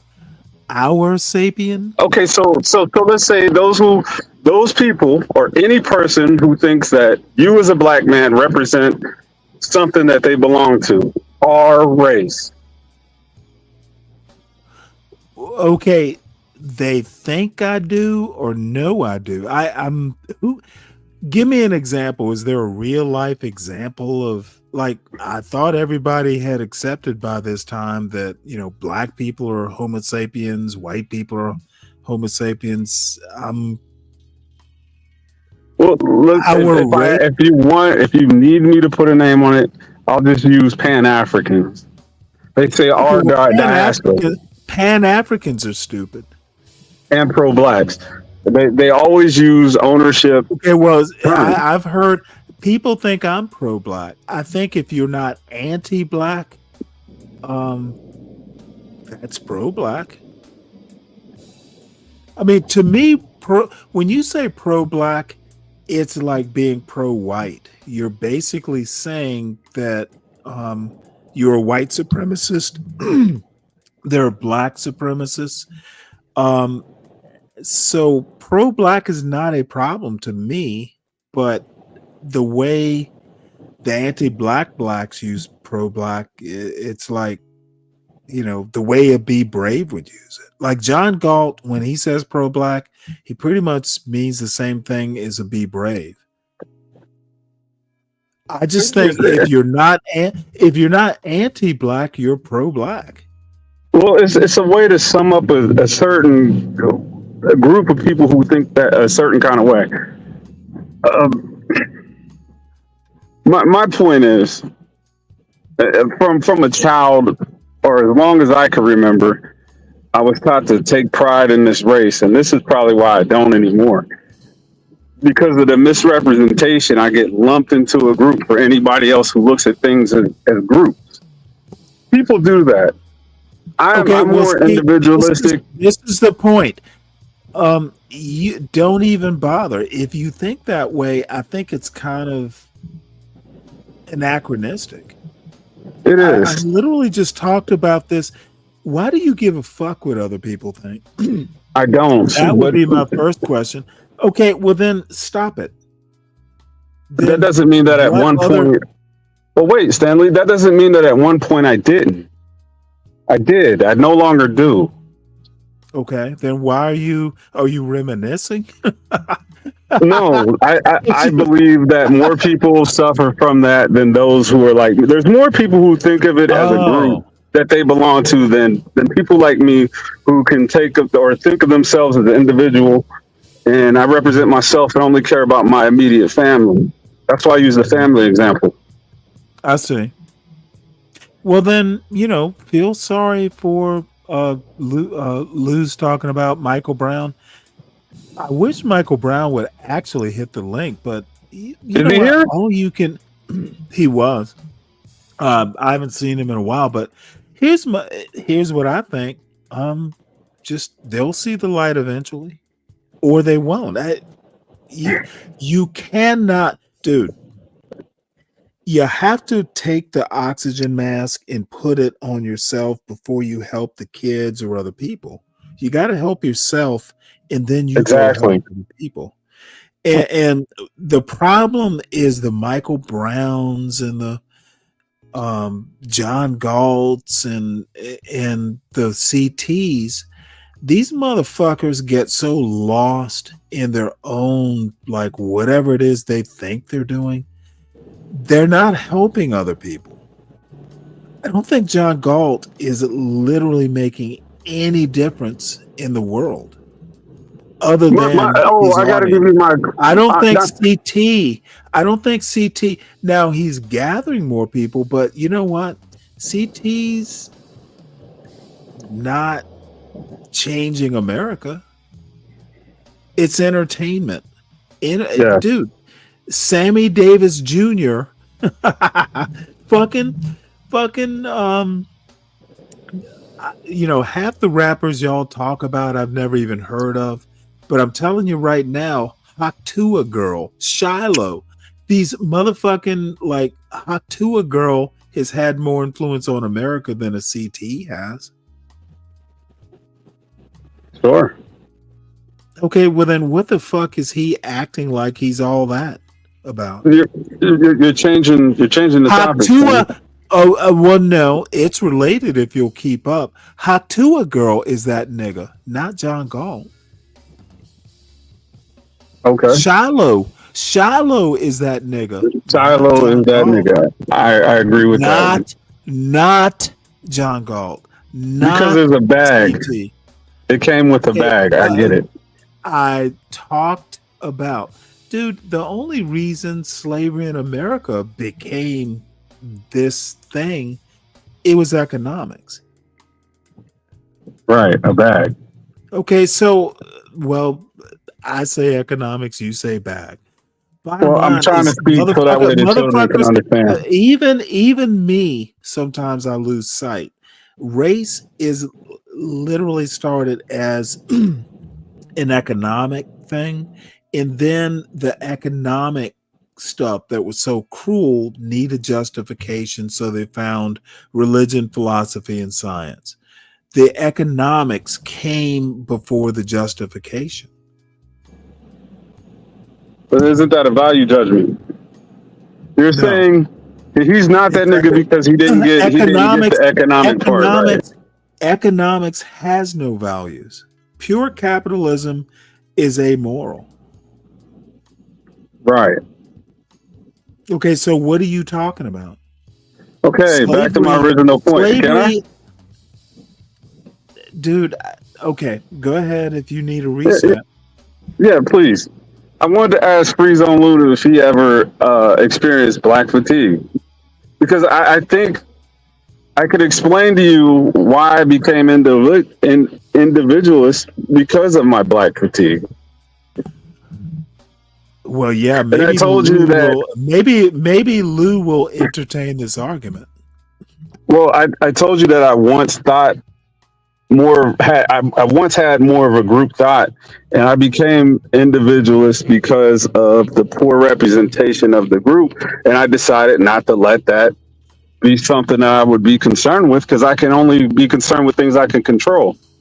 Okay, then my group. Okay. Oh, I see. You started getting tired of people associating you with the bad behavior. Yes. Okay, well then you took the right course. Fuck them. Let them act bad. I'm gonna zig while they're zagging. Okay, I get you. Exactly. You know what it comes off to them as? I'm the contrary. Who gives a fuck? Who gives a fuck what they thought? You should have. No, when you zagged and they zigged, you should have stopped thinking about what they thought right at that fork in the road. But the only reason why that would even be something, not even a concern, because I really don't care, but why it would even be relevant is because those others who don't understand that movement, and it makes an impression, and there may be a situation where I might need one of them for something, or I might come across them for that. Now I got the name. Okay, are you talking? I'm off code. I'm off beat. That literally stops people from. Why? Wait, hold it. Why would you need them? Are they family members? I've been in leadership positions before, Stanley. Okay, well then, if you're the leader, okay, I'm thoroughly confused here. Because I'm trying to say so much. Don't burn your bridges. Oh man, when I make a decision, it's 100%. There's a lean in and everything. Well, now, don't be burning bridges. I mean, you can go your own way, but you don't have to burn the bridge. I burnt the bridge. Okay, well, motherfucker, then that's a bad decision as well. Not really. Hey, if you take the fork in the road and you cross a bridge, don't burn the goddamn bridge because you can't go back. Dude. Well, it makes me more creative. It challenge my creative juices. Hold on. 60 years old and retired, I can burn a bridge and not give a fuck. You still have. And that's why you don't care about property value.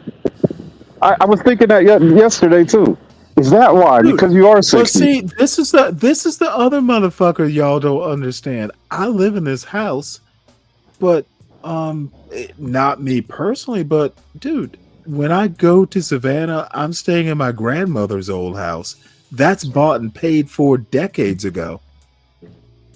The only reason it's not an Airbnb property is because the kids and me, and it could be an Airbnb property. And I won't be staying at the house I grew up in, because, you know, my father doesn't like to be disturbed.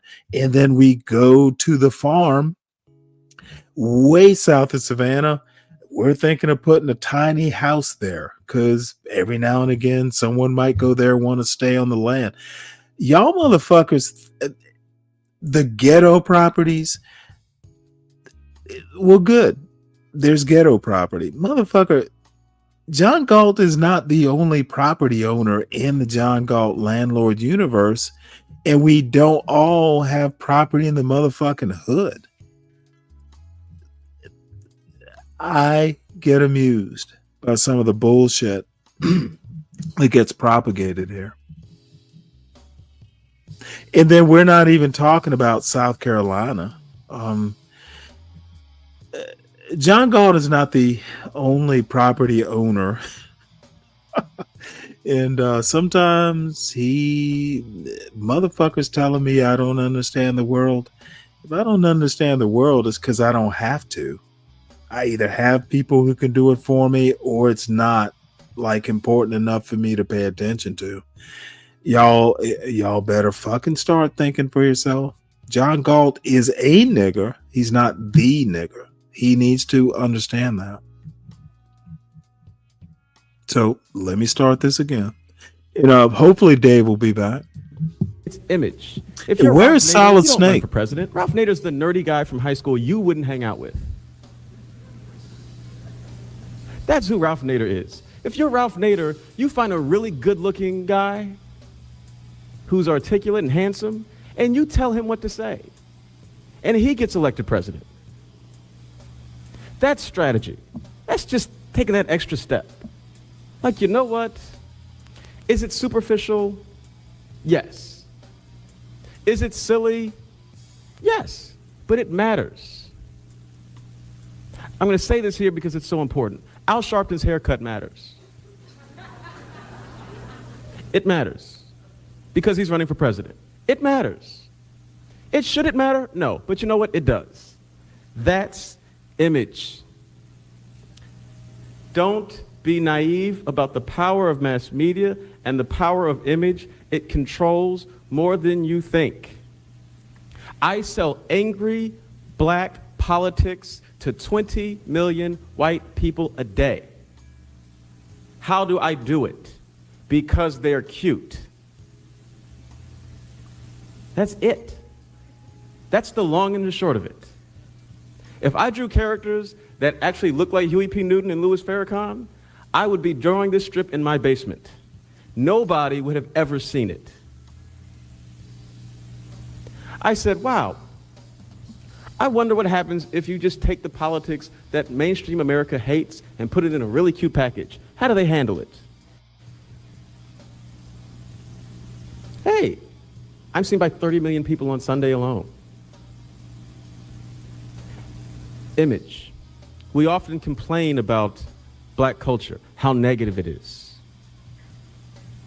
We talk about rappers. We talk about, all the stuff when we talk about the objectification of women. We talk about the nihilism. We talk about all of this stuff. And these are all valid critiques. But one thing I know from the few rappers I do know, a lot of these guys who may not be the most positive guys, they are very serious about the business of entertainment in a way that a lot of the goody guys are not. Understand that no matter what message you have, you better be captivating your audience first, or nobody's going to listen. You know, when I was in high school, 1988 to 1992, roughly, hip-hop wasn't where it is today. It wasn't bitches, it wasn't hoes. There was a lot of niggas, but, you know. The self-destructive nature of where hip-hop is today, it wasn't there. It was actually cool then to be smart. There was like a sort of pro-black nationalism, Pan-Africanism thing happening in the culture around that time. And it was cool. Yeah, it was a fad, and like every fad, it passed. But it was cool in that moment in time to be a conscious black individual. Why? Because these people were also serious about the business of making good music, of being entertaining. Yes, we have problems with the gangster rappers of the world. Yes, we can make valid intellectual critiques of what they do. But you know what? They make hits. The Black Eyed Peas are corny. No, let's just be honest. They're corny. And look, I really like the fact that they don't talk about all the things. They don't talk about ICE, and they don't talk about, Bentleys and all. But you know what? I don't listen to them because they're corny. And you cannot move black people if you're corny. Black people are not checking for you if you're corny. Is that right? No. Is it fair? No. Is it kind of silly and superficial? Maybe. But tough. That's the world you live. It's okay to be positive, but still be good. We face this question a lot when you're in Hollywood. Positive black entertainment. And I'm all for positive black entertainment. But again, don't be boring, don't be corny. Find out how to reach your audience and reach them. That's the sophistication that is needed. There's a million black people standing around on a street corner talking politics, and nobody's listening. Nobody. There's a bunch of people with websites writing about conspiracies and writing about what black people need to do. It doesn't matter. The rules have changed. Yeah, what black people need to do. Reach people. You want to reach people, it is not easy, but you better figure out a way to do Hey, it. Sharice, hit the link if And if you that want. means figuring out a way to get into government and breaking these monopolies so that there's actually competition, great. If that means starting a black network to compete with BET and get in 50, 60 million homes, great. But you better think of something. Because pretty soon the 90% that they control is going to be 95, and then it's going to be 99. The type of media control that we're facing now, the impact is staggering on us, black people. We really like to think of ourselves as the most creative geniuses on the planet, right? What the hell is so creative about 13 years of gangster rap? Nothing in rap music has changed in about 13 years. And we're supposed to be so brilliant. We're supposed to be, we feel ourselves on that. Everyone follows us. Yeah, they following us straight to hell. For real. You don't have the luxury of mistakes. Don't have it. Everything you do has to be right. Everything. Now, when it is right, people are so amazed because the expectations of you are so low. that you will really be able to achieve amazing things just by having your stuff together. Show up on time, and people are astounded. They are astounded. Should the expectations of Black America be so low? No. Is it fair? No. Is it right? No. But that's what it is. That's image. Right now, our image is that of lazy, stupid people that never show up on time. You know, so you know what? Show up on time. Break the mold. Understand not only what the world thinks of you, understand what you think of yourself, and understand who's controlling these images. You know, when I was in high school, Queen Latifah was a Black revolutionary. Now she's, you know, bringing down the house.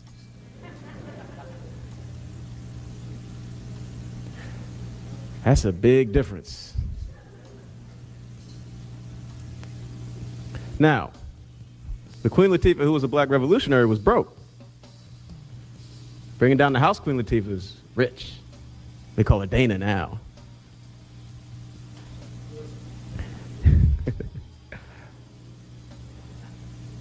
I really want you guys to understand that time is running out. And a lot of Black people say that, but for real. Part of why the civil rights movement has been so successful, and part of why those who have come after in terms of our leadership have been able to maintain a presence, is that Black people have always had a certain amount of moral currency that we have been using. And let me be the first to tell you, that's used up. White America has been watching us act like fools for a long enough time where any sympathy they may have had to our plight is completely gone. You're approaching a country that, forget hating Black people or not hating Black people, they just don't care. You can be talking about affirmative action, they can be like, I don't care. It literally is of no importance to me. I don't care about slavery. I don't care about segregation. I don't. Well, I hate to stop it here, but here's the deal. I want to bring it to 2025 because this is happening in 2003. If they were tired then, I guess they're tired now. And that's my point about this. Black fatigue is not an original idea or a recent occurrence. Motherfucker, the Bakke case in 1978 is when white people started caring, or stopped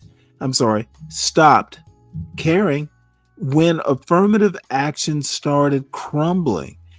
So these people in 2025, the white shades and the night shades and the Nations and the CTs, motherfuckers, y'all are nigga come latelys.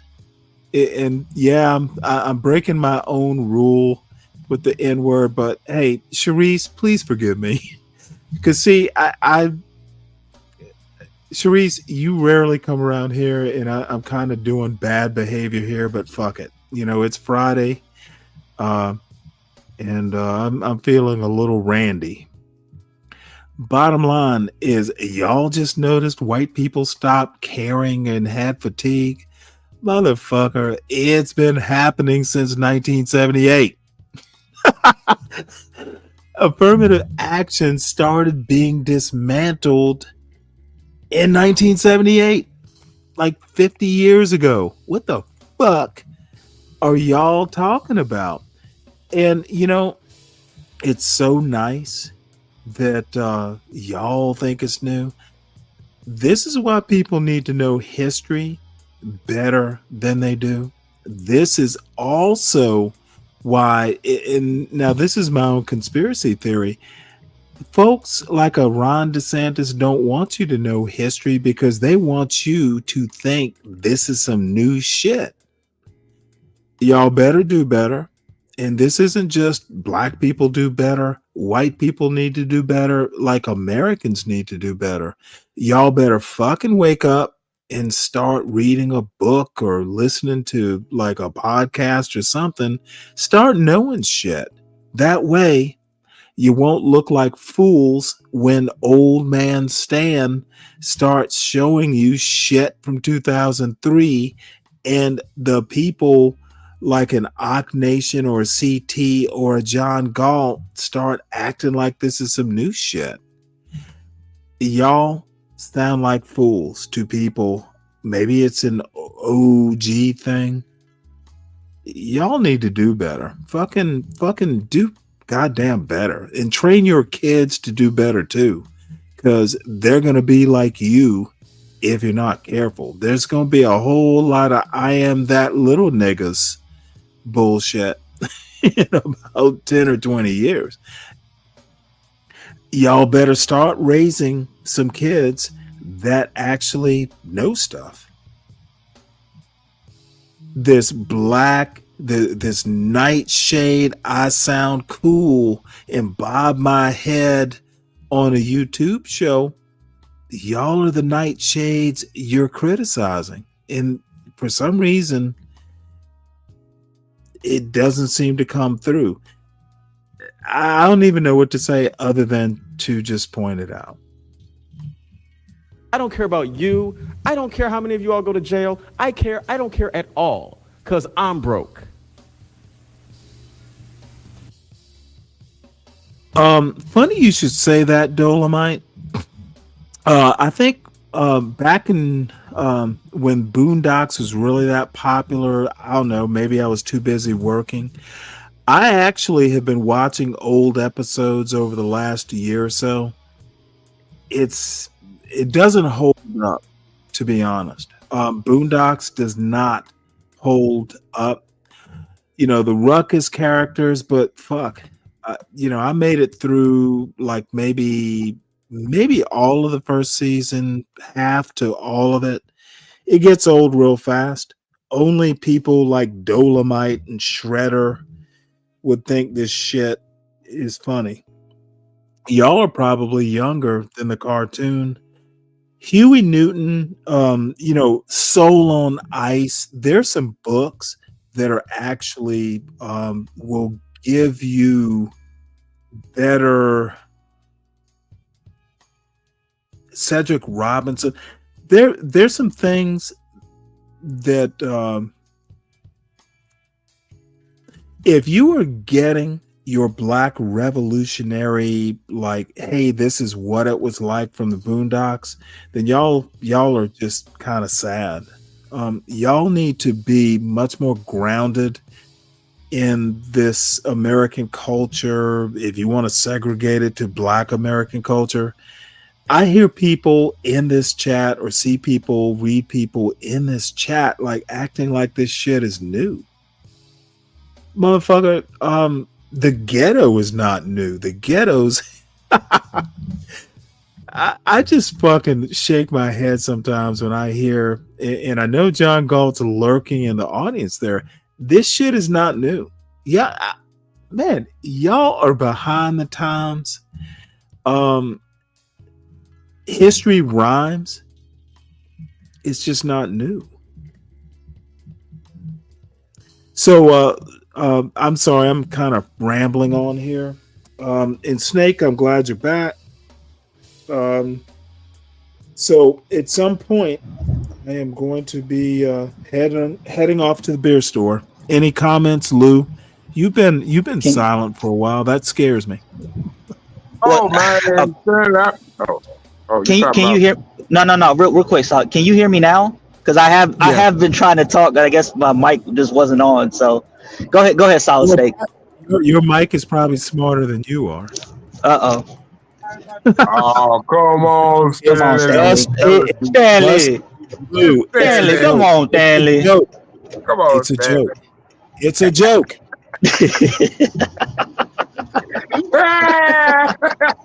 Stanley, come on, Stanley. Come on, Mike. No, I've always I've always enjoyed this interview, especially Aaron's part. And I agree with what he's saying, but I never saw like black or white fatigue in what he said. He doesn't sound fatigued. He doesn't even seem to say that. Yeah, he's not even saying that white people are fatigued. He's just saying that white people got their own shit going on, and they don't give a fuck about what you got going on. What? Exactly. I mean, the Iraq War. People get tired of the same old shit every day. Exactly, Stanley. Don't you think everybody in America get tired of how black people always want to talk about how downtrodden they are? Well, that's if that's if they only tune in to the John Gall Urban Landlord channel. No, it's not. No. Hey, let me segue, sir. Segue into everyone subscribe to the John Gall Urban Landlord channel, and motherfuckers, hit the like button, please. We are always light on likes. And I see we're down to 9 between the two channels. Did John Gall? I bet John Gall started up a channel, or a show. The bottom line is, when you say it's the same old shit, kind of how I feel. Why I don't have to tune into Be Brave show anymore? It's the same old shit. So, oh, come on. No, it actually is. But we got Freeze on Lou on the panel, man. What's up with you, man? Solid. What up? What up? We're glad to have you on the panel, Freeze on. I ain't gonna lie. From the diatribe of Stanley all day. Nah, I've never had the whole black fatigue thing. I never really had it. I mean, if I'm tired of seeing nigga shit, I just turn it off and go about my day. There's nothing that ties me to the internet that says I have to watch any of this stuff. Well, wait, is this black fatigue thing specifically an internet phenomenon? No, it's old. Yeah, it's old. Real life. It's real life. I'm gonna be honest with you. Okay, well then I'm confused. White people have had black fatigue since fucking the Dred Scott decision. They motherfucking had, dude. Have you ever look? Let me put it to you this way, and I'm half joking, I'm half not. Thomas Jefferson had black fatigue. Motherfuckers, people have had black fatigue since they were plantation owners, where they had to sleep. No, do not interrupt me, sir. I'm trying to make a point. If you were ever a white owner in deepest, darkest Mississippi out on the fucking bayou, you slept with one eye open and a shotgun under your bed. People look, read Uncle Tom's Cabin. White people have black fatigue. I'm tired of being scared of black people. Motherfucker, literally since slavery in pre-US and like after, black people on the plantation, the slaves, those owners, motherfucker, have you ever seen Django? Django is the white. Again, these motherfucking anti-black blacks don't have original thoughts. Well, Stanley, wait a minute. What makes you not anti-black? Stanley, you sound more anti-black than brave most of the time. Be honest. Especially when I call Be Brave a dumb motherfucker, right? Why would you call him that? When he consistent? Because he consistently dumb. Okay, I do not know why you don't. Do you fear my answers like Bumpkin does? No, I fear you always gonna shut me off and put me in the back. But other than your answers, it's always possible. I think Be Brave is unaccomplished, nothing much to say. It's why, like, if he has my name in his panel, I'm sorry, on his show, like the other day, I didn't even go in his chat. I just watched what he had to say on my show. It's unoriginal. It's kind of repetitive. He thinks I'm insane, and I think he is unaccomplished, and he has his niche. That's not fair, Stanley. Why isn't it fair? I think it's pretty disingenuous. Why is it not fair? Is my question. I mean, but what do you mean by unaccomplished? What do you mean by that? What is he done? Accomplishment, in your opinion? In your opinion, what is accomplished? What is accomplished? What child is he raised? Okay, but Stanley, motherfucker, don't fucking there is a very large percentage no. This is where bumpkin level stupidity gets put in the back. Okay, I asked you a motherfucking question. What child has Be Brave raised to adulthood? Motherfucker, if you can't answer that, then talk about what you want to talk about. That's not how I'm going to conduct this panel. My question, what child has Be Brave raised? You asked me, what is accomplishment? I think raising a child to be a responsible adult is kind of basic level if you have children. Motherfucker, you better just start answering questions. Okay, but what you think, Brave? Okay, you still want to not answer my question. This is the problem with the white shades and nightshades. When you get asked a simple to hard question, you want to go but Stanley. This is why I love shitting on you. You can't even answer a question. Apparently, Be Brave. Be Brave. Solid Snake is spazzed out. So, Lou, that's my measure of success. Did you raise a child to fruition? Did you raise a child to be a successful future citizen or a current citizen? If the answer is no, then shut the fuck up. Everything else is just. What are you talking about? That motherfucker. Answer my question is what I'm talking about. Stanley, your child only 18, dude. I got a child that's 30. Again, taking up for the white shade. This is where I come off tough. Motherfucker, you need to understand what panel you're on. I'm not John Galt. I asked you a question. Simply answer it, and I am going to leave here in a few minutes, but now I'm fucking fascinated. Motherfucker, has my measure of success, arbitrary as it might be, there are other measures of success, but you asked me about me. Knowing Be Brave, knowing you, knowing this John Galt urban landlord space, everybody hit the like. My measure of success, listening to the dumbassery that is a regular part of the daily grind for a Be Brave, since he wants to talk about white culture and the glories of it, what has he done to contribute to white culture? Zero, in my opinion.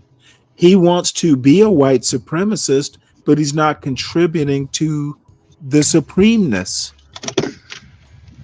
The only thing John Galt 2, kind of a separate argument, but similar. The only thing these white supremacists have done for white supremacy is talk about it. They haven't contributed to it. This is the last chance, Solid Snake. I'm really not in the mood for you just nattering on.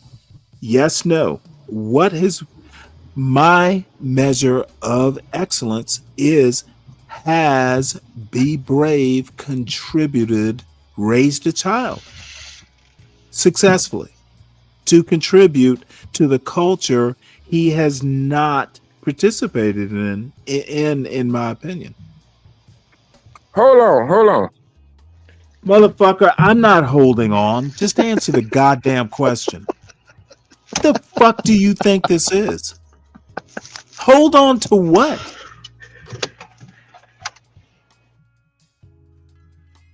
Okay, well, apparently my answer is no. He has not raised a child. He is a taker from white culture, not a maker of it.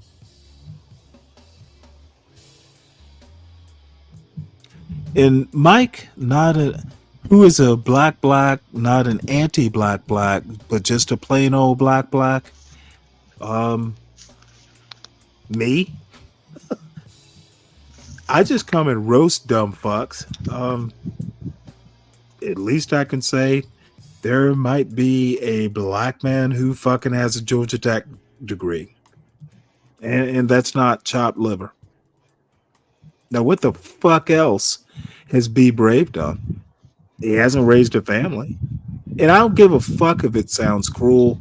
Cruelty is the point.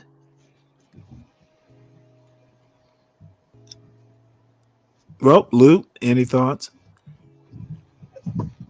I have no idea if they have kids or not, so I'm just kind of listening. I think Be Brave is an abject failure of white supremacy. And actually, part of the reason I'm going this far is I noticed John Galt was or is in the chat. John Galt literally had the gall. John Galt literally said, well, Stanley, you did all this work and you probably live in the same sort of neighborhood as Be Brave. You're no more successful than Be Brave. Well, I mean, in the end, we all die alone. You know, whether you're a billionaire or, you know, in poverty, you will die alone. You will be buried. People will forget you eventually. But this is what I mean by a nightshade being a white shade. This motherfucker actually thinks that Be Brave has led a successful life. It totally confuses me.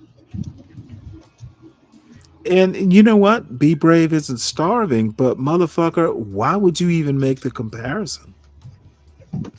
It's curious why he thought to make the comparison other than John Galt wanted to get under my skin and kind of take a dig. Motherfucker, you don't compare to me, let alone Be Brave. And I don't need to. Here's the deal. Here's the deal. I don't need to do a street interview. I don't need to talk about it. It just is. And even if I'm lying, it still just is. Y'all need to motherfucking understand what America is and its culture. It's not all about doing street interviews. It's really about raising kids in the next generation. You know, maybe I'm getting all old and religious and all that. I think raising a generation that can take over the reins is extremely important. And I don't see that happening much in this, anti-black space. It's a bunch of motherfuckers talking shit, not doing much. Having a building and doing videos about getting up at 1 o'clock, dealing with salad throwers, that's not the dope. Not in my opinion. You said salad throwers? Fucking salad throwers. Making fucking 88 phone calls to retrieve $13, even if it's funny to you and even if it's online. Motherfucker, I don't want to spend my goddamn days chasing $13 from some motherfucker you know doesn't have $13. How the fuck is that a life?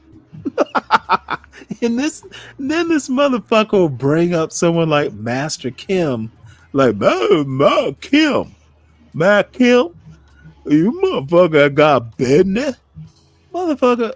Really? You think that's fucking impressive? Back Kim, you know that shit's Jesus, not man. funny. That shit's not funny. Wait. Motherfucker. Who was chasing somebody down for $13? What is going on, Stanley? What are you talking about? I bet that nigga don't have $13. Motherfucker, that shit's not funny. It might be entertaining to motherfucking Dolomite or motherfucking Shredder. Nah, that shit. Or You sound like a motherfucking 1940s cartoon, nigga. That shit was so okay. funny. Hey, I'm not making it up. Motherfucker, I contributed $13 just to shut the motherfucker up about the $13. It's like fucking take my $13 and move the fuck on. One of John Galt's tenets, you know how John Galt likes to play like he's a big black cat toying with a fucking poor mouse? Motherfucker, 8 phone calls to find out if how much y'all want to bet in the chat there, how much you think he got. Motherfucker, that is like, it is so, that is just so, motherfucker, if you're gonna be black in a nightshade, have some goddamn class. I'm sorry, it's just not my cup of tea. You could make the argument, well, Stanley, why the fuck are you watching this? But goddamn, you know, it's kind of human nature to rubberneck. I'm trying to figure out who's worse off. The poor motherfucker who owes $13 or the motherfucker doing entertainment and creating content around the plight of another human being. It's not that impressive to me. If black people have to do that, then what the fuck have we come to? Didn't Aaron just say that? I believe that was actually one of the points that he was making. Yeah. Well, my Uber's here because I'm too drunk to drive. So, Solid Snake, you still there? Oh, this is bad. Solid Snake. What up, Stan? Well, My bad. I'll be I was back talking in to my friend. I'll be back in about 15 minutes, if you please. Can you take over? Okay, be right back. Yeah. Yeah, y'all, I don't understand what Stanley be talking about. I think it's all anti-black. I think everything we do nowadays is just anti-black. I don't think black people appreciate each other no more. I really do. I really do. When I sit back and I look at the community, as we call it, most of the successful people of the African American race don't live in these communities, you know, and they don't want to come back to these communities, as well stated as by Stanley and every other so-called intellectual African American male. I don't think that they have a right to speak on these community issues because they left. And I think that's the number one thing. I think that if you don't live there, if I don't live in your house, how can I tell you how to run it? You get what I'm saying? And that's my point. And that's all I got to say about that. They say I'm anti-black. No, I'm in the black community. I can talk to individuals in my community. I can talk to them. I'm not afraid of them. I can do an interview with an African-American male that we so-called call the young niggas out here in these streets. I can do that because I'm not afraid of my people. And nor am I disappointed in my people because I know there are fellow intelligent African-American males who will not share this knowledge to the youth, you know, and that's all that is. But what's up, everybody in the chat? Everybody hit that like button, hit that share button, hit that subscribe. We enjoy y'all company. We enjoy y'all coming to the channel. And we try to provide a great show every day. Now, me personally, I'd rather have Portia up here so we can chop it up a little bit. I don't know where HB at. He been incognito for the past 2-3 weeks. I don't know where Get Crack at. Get Crack ain't been up here in over a month. So I'm beginning to wonder, do we even still have a channel? But I want everybody to hit the like, share, subscribe if you can. Join the panel. You know what I'm saying?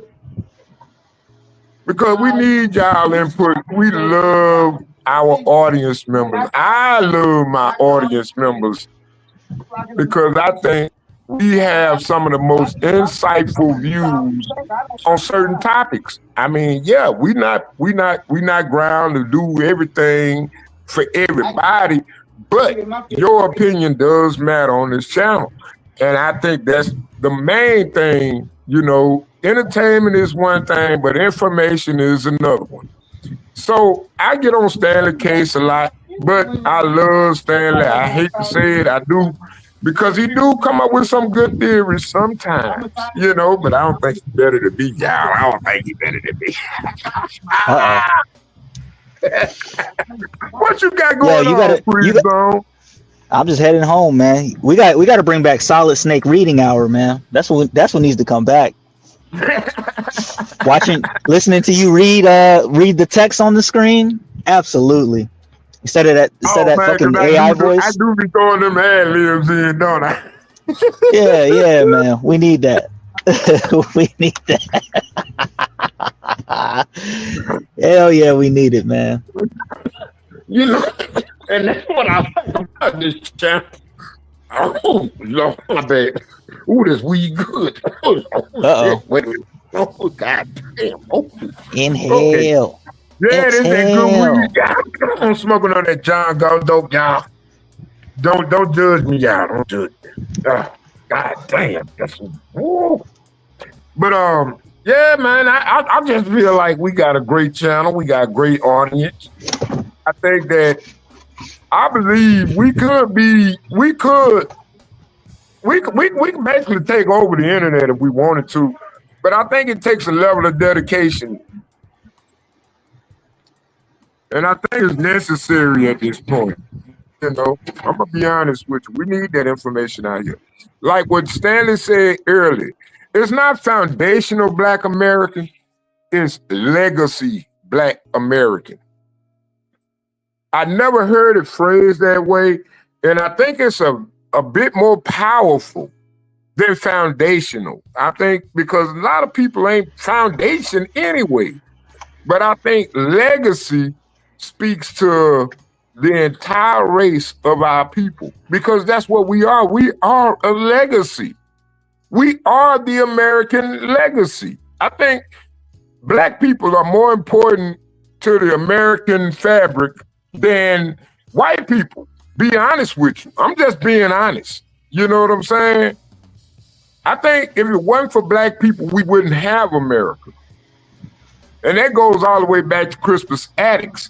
Now, I know it's going to be some white supremacists that disagree with me. But I think the fact that we know as Black Americans, we ain't got nowhere else to go. We can't go back to Africa.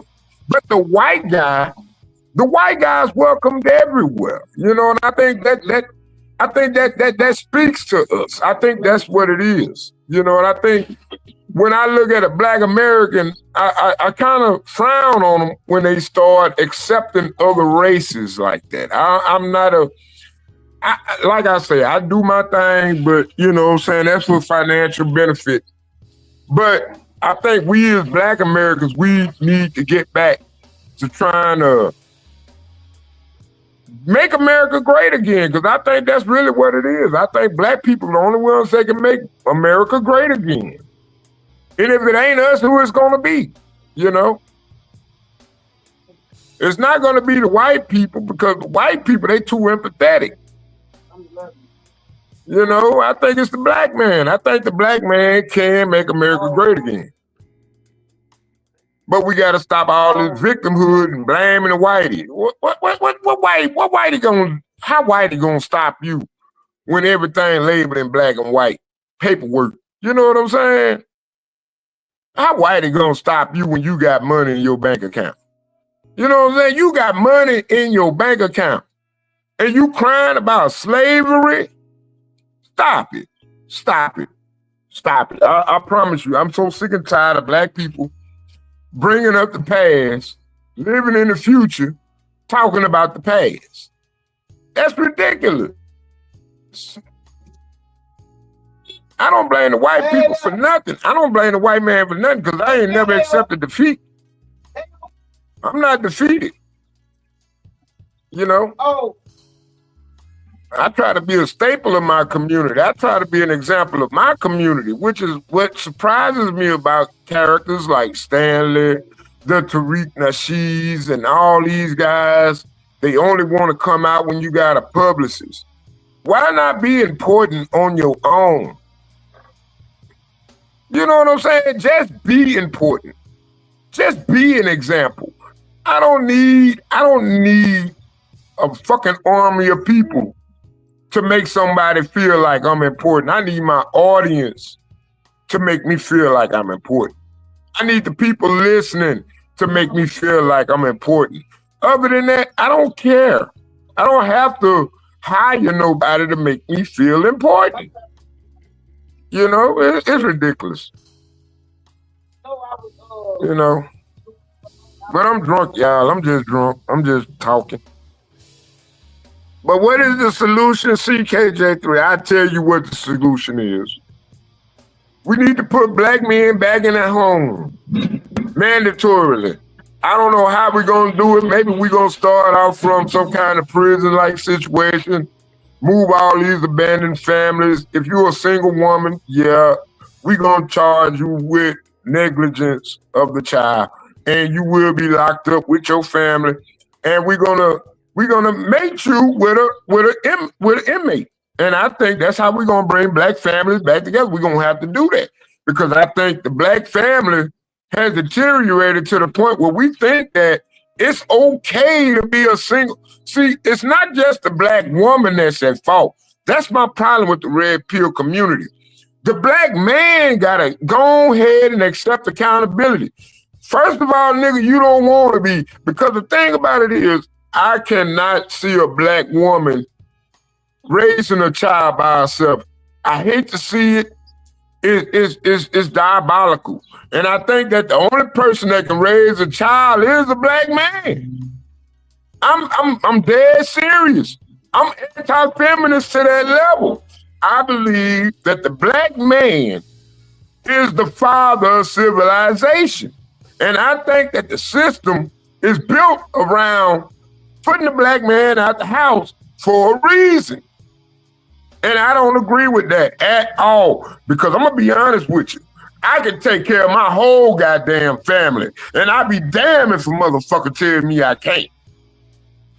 But that's just my opinion. What's your opinion here, Free Zone?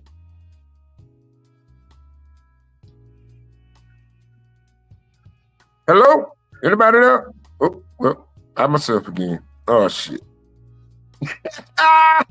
What? Anybody want to join the panel today? You got texting somebody and I can still see your new red ass. I wish Portia joined the panel. God dang, we can watch some body cams. But that'll piss Stanley off. You know, because Stanley don't like body cams.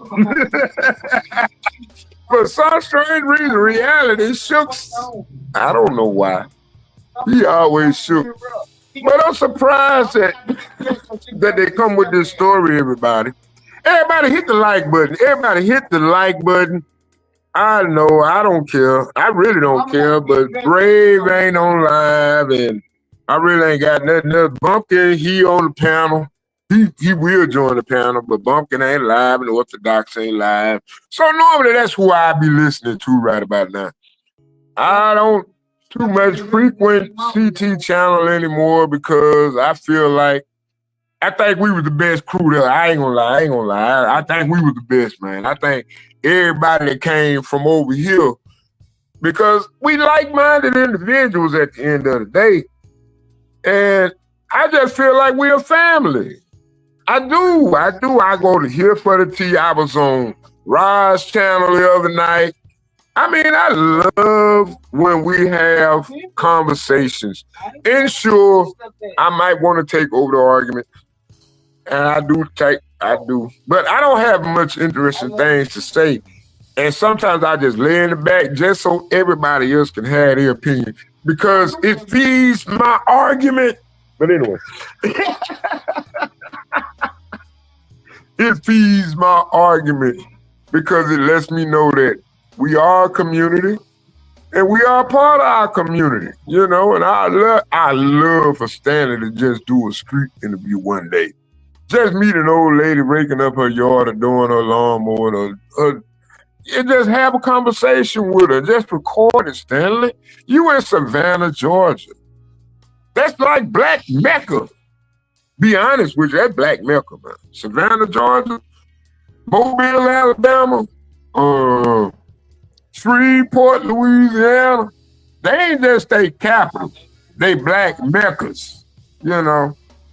And these cities we need to focus on, you know. I think we need to focus on those communities. You know, I'm glad 50 Cent brought attention to Shreveport. And I really appreciate that because it showed me that brother don't think like average, you know what I'm saying? And I would love to go to Shreveport and just catch him walking and then just do an interview with him. I'd do some shit like that. Because I got some interesting characters around me. There you go. Yeah, you stay with a lot of them. Yeah, I stay with them. Shit, I live with these niggas, man. Real niggas do real nigga shit, man. Shit, I ain't trying to hang with no killing, murdering shit, nigga. I'm trying to build with niggas. I'm trying to build with niggas. I ain't trying to just hang with a nigga. I'm trying to do something. I changed my mind about a lot of this shit, man. Hanging with Stanley. Shit. Thinking like Stanley. God damn it. Stanley got you right, man? Yeah, man. Stanley's trying to... Man, I ain't gonna lie, man. You're a real motherfucker, though. I ain't gonna lie. I think that would make me lose most of my battles. Not only am I a fan, I'm a sponsor, but I can't stand him, though. You know, fuck Stanley, you know, but...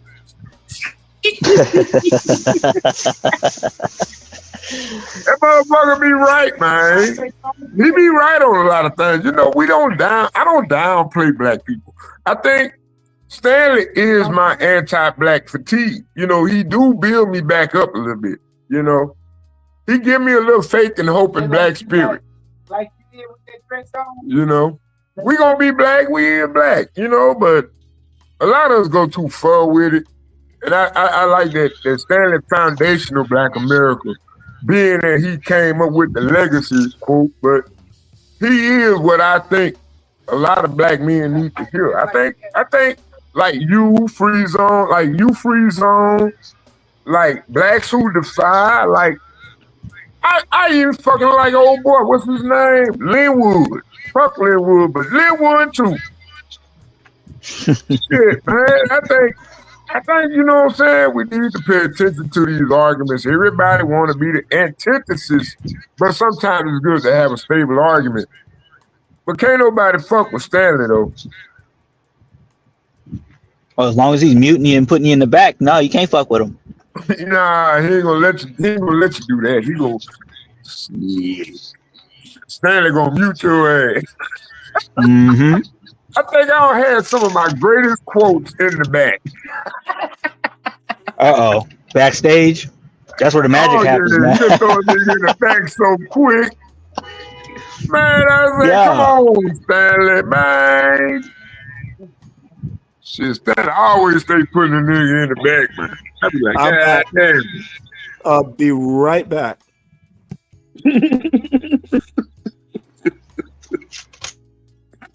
But I ain't gonna lie, I do think Stanley got a nigga. I think I get his question about college. And I mean, it's a loaded question when you think about what he just asked. And I'm still thinking about it like, Do I feel like a failure as a father because my child didn't go to college? No. I mean, should No. I feel that way, Stanley? That's what I'm trying to get. No. You know, I don't even see quality college as a requirement. Once you finish high school, you just, I don't know. Go ahead, freeze on. I was trying to hear you. No, you're not a failure because your son didn't go to college. Especially if he's making a good living for himself. Yeah, but what's a good living at nowadays, you know? Because I think an idle mind is the devil playground. I think it's good for a man to work. I think a man built to work, you know, all the time. Well, let me ask you a question. You don't think college is work? No. Okay. Wait, Stanley. Wait a minute now. I'll mute up. Think about it. Look at your modern day electrician. Just look at the circuit boards they got to deal with, the amperage and all the economic costs to efficiencies and all those things come together in an equation. And I think that, you know, let's look at the manual laborer. I mean, I don't think college education is necessary. You don't. Now, there are ways to learn, because you're talking about equations and stuff. Babies aren't born knowing equations. Yeah, but Stanley, you gotta I think learn it that, somewhere. Yeah, but and the problem with high school, you know, you're not gonna learn like how to design circuits and stuff in high school. Yeah, but think about it. You could do that when you're a child. I think college can be work. Stanley, you can do that when you're a baby. Okay. Stanley, I can teach a child to work on a circuit board. I can teach a child how to work Motherfucker, repairing a circuit board. See, repairing a circuit board is not the same thing as designing one. I believe in job training. Can you design a new circuit board? I believe can you just think, that we can should. you just think of how, like, what you need to be done and like Of course, lay it yes. out? Stanley, that's what you do when you build circuit boards. I do not think you can. You will have to learn to do it. And That's it's your not biggest going to deal, low be that expectations. Solid Snake taught you how to invent a circuit board out of Dude, nothing. I know how to recode BIOSes, Stanley. I learned how to recode a BIOS. Motherfucker, you and every other person. Well, I read a forum post, but that was like back in the day. Dude. They used to share some shit, man. That was on the Discord I was on. Okay, Solid Snake, please. I'm serious. My brother, who is 13 years younger, my first job was mowing lawns. His first job was literally. So you saying, okay, motherfucker, I will not be cut off. I don't know. Wait a minute, ain't you a computer major? Where do you think you are? Where do you think you are? About that. You said that the other morning. Again, first job. You are not designing circuit boards. Soldering a motherfucking circuit board is not the same thing as building or designing or thinking of new circuits. Yes. It is not. Yes, you can, Stanley. You can. Don't know how to write computer code, Stanley. I can write computer code. It Hell, I gets can build a so web page out fucking my ass. frustrating with these motherfucking anti-black blacks. Oh, you come on, motherfucking lightning can strike right now. Man, you look, I ain't got my computer built up yet. Man, I'll show you some shit. Okay, motherfucker, you've been talking about that computer. Right? Hey, mister, I can teach someone how to do a circuit. How about get your goddamn computer together? When I start drinking, Stanley, I will. I promise. Motherfucker, I'm gonna start teaching again. I'm gonna be a teacher. Watch. Okay, all I need you to do is stop telling us that you can teach someone to do a circuit and just get that goddamn computer online after 6 months. Are you building the computer circuit by circuit or what? No, man, I had about like 3 motherboards. They was budget though. It's like Stop doing $600 that. worth of shit. Stop doing that. I am that nigga John Galt bullshit. No, but I got to get my shell. I got this motherboard You're thing. But totally missing my point. What is it that the old people used to say? You are fucking. You're talking shit that you're not backing up. I know, man. I want that heat sink though. I got to get that heat sink, Stanley. It's like Okay, I don't give a $79. shit about the details. I'm saying, don't talk about you can teach someone to do a circuit. Teach them how to build your goddamn computer. I do that. Yeah, for I 6 literally months. do that. I Okay. literally help you, man. I'm telling you. Lou, this is what I'm talking about. John is right to a certain extent. People are talking shit. Dude, stop telling me about heat sinks. Just get the goddamn computer working. It worked. It just I gotta, you know, Okay, I gotta get a motherfucker. motherboard. I mean, a case. Goddamn, I you're gotta not get a getting case. my point still. I can't make my mind up, Stanley. They all interested. Years Like, ago, you got the when water I cooler type. again was in the Navy, and this seems like final, like so small, but I've been on my ship for maybe a month, and you know what? It was something about walkie-talkies, like these VHF radios and shit like that. And we bought some new ones, and the captain wanted his personal VHF. It's a handheld. So overnight, the sentries, like we had guard pier night, like our ship was responsible for security on the pier. And for some reason or another, one of my guys had the bright idea to grab my captain's personal VHF because the VHFs they were using had run out of juice. You know, he took it off the charger, stuff like that. So I don't find out till the next morning, and I'm like, oh shit, we're getting underway. And my captain loves his VHF. He will fucking be over there talking of trawlers and fishing boats and all that stuff. So it comes to a point to where it comes to a point to where my captain needs his radio. And I'm like, well, Captain, the sentries had to use it last night.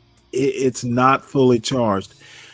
And I'm thinking, well, you know, I'm the new officer on board. The captain's going to go, oh, it's okay, Stan. You know what my captain said to me? He looked at me dead in my fucking eye, and he said, Stanley, you better shit one. So I don't want to hear excuses, motherfucker. Just fucking shit one.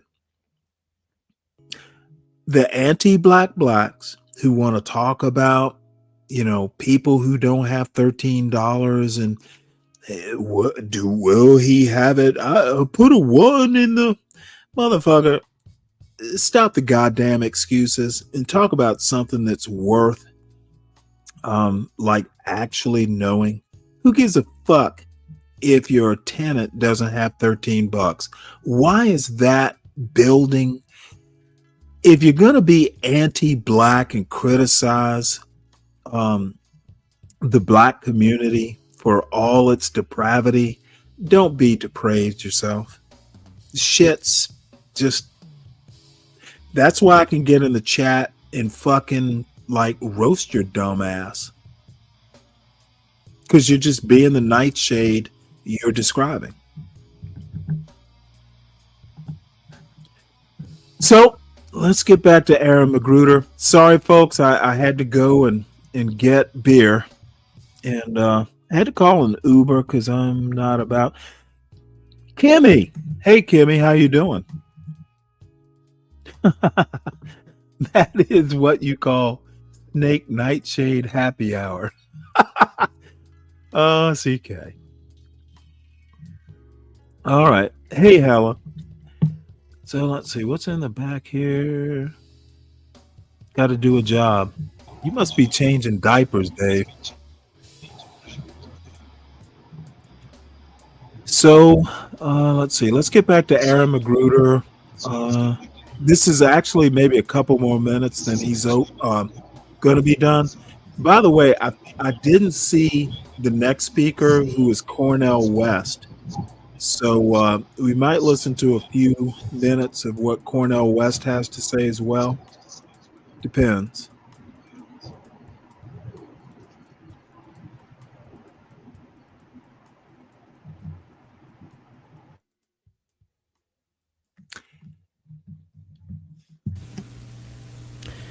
You can't be the proud, noble fighter when every single time someone sees a person that looks like you on television, they're acting like a damn fool. How would they know? How would they know you're not a damn fool? They're going to talk to you? Yeah, right. This is what we're facing. Now, this was not a very motivational speech because I'm not a motivational speaker. I gotta be honest. No, wait. That don't matter to me. I'm a critic.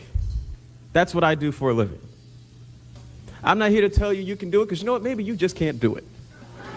I'm gonna be real. I'm gonna be real. I hope you can do it. I hope to God you can do it. You better do it. Because if you don't, will you suffer? Yeah. But oh, your kids are gonna catch hell. You guys are it. Don't think about Jesse. Don't think about Al. They will not be there. And quietly, well, let me stop. It's on you. This is about as uplifting as I get. It's on you. It's going to be hard. You better do it. And if you don't, I'm moving to Cuba. Thank you very much.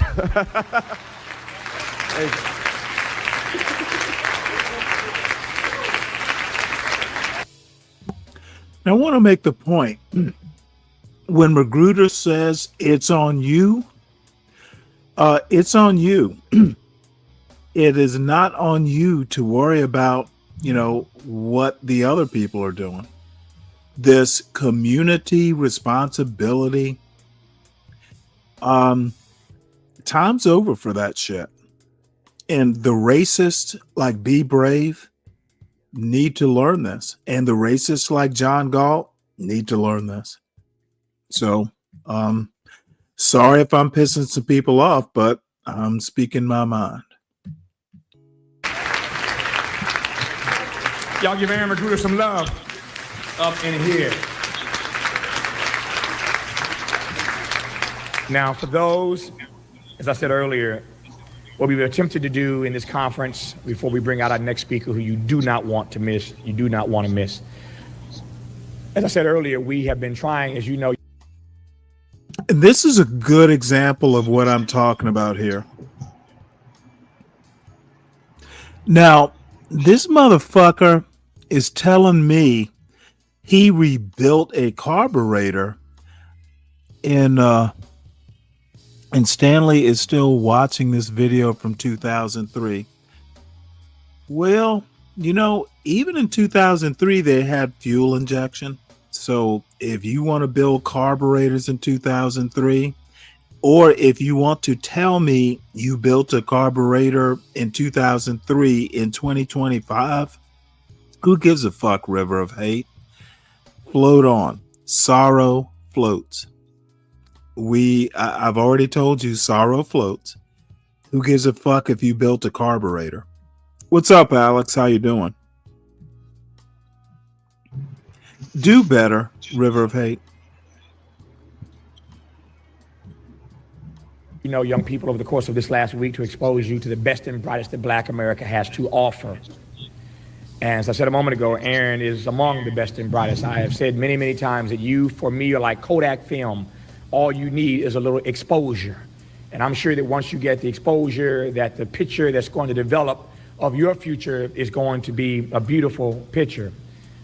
Aaron was right, and I'm glad he kept it real, as y'all like to say. I'm glad that he told you at the end that he wasn't a motivational speaker, and it wasn't a motivational speech, but it was real. And if you believe that, give Aaron some love. He kept it real. And that is precisely what your generation says it values. And because you started that, keep it real, and you say you value that, I hope that you appreciate his presentation. Trust me, if you don't now, you will in the coming months and years. But in the interim, when you get back home, if you have never heard of Ann McGruder and never heard of the Boondocks, when you get home tomorrow, I want you to start reading every day. What? That wasn't loud enough. What? One more time. Read the Boondocks every day. Huey and Riley are... Now this is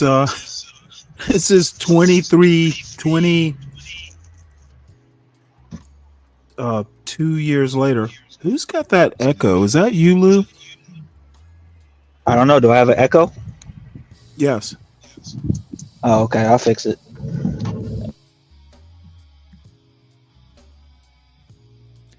So I don't know. Yeah, you had me muted. Yeah, I did. Well, I wonder why. Diabolical. You know that. I am. Now, Cornell West is next. I don't know. Not sure I'm in the mood for Cornell. So, and Dave, Deacon Dave, are you still in the chat? Because I got your video next, but it's got animation on it, and I don't want to get John's channel in hock. So tell me, because I see it's on your channel, Dave. Is it safe? I assume it's safe, but I again, it's not my channel, so I need to be extra safe. The last thing I want is John Galt calling me a nightshade.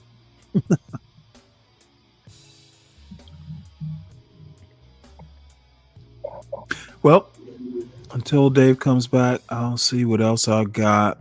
Because to be honest, I pretty much said all I want to say today.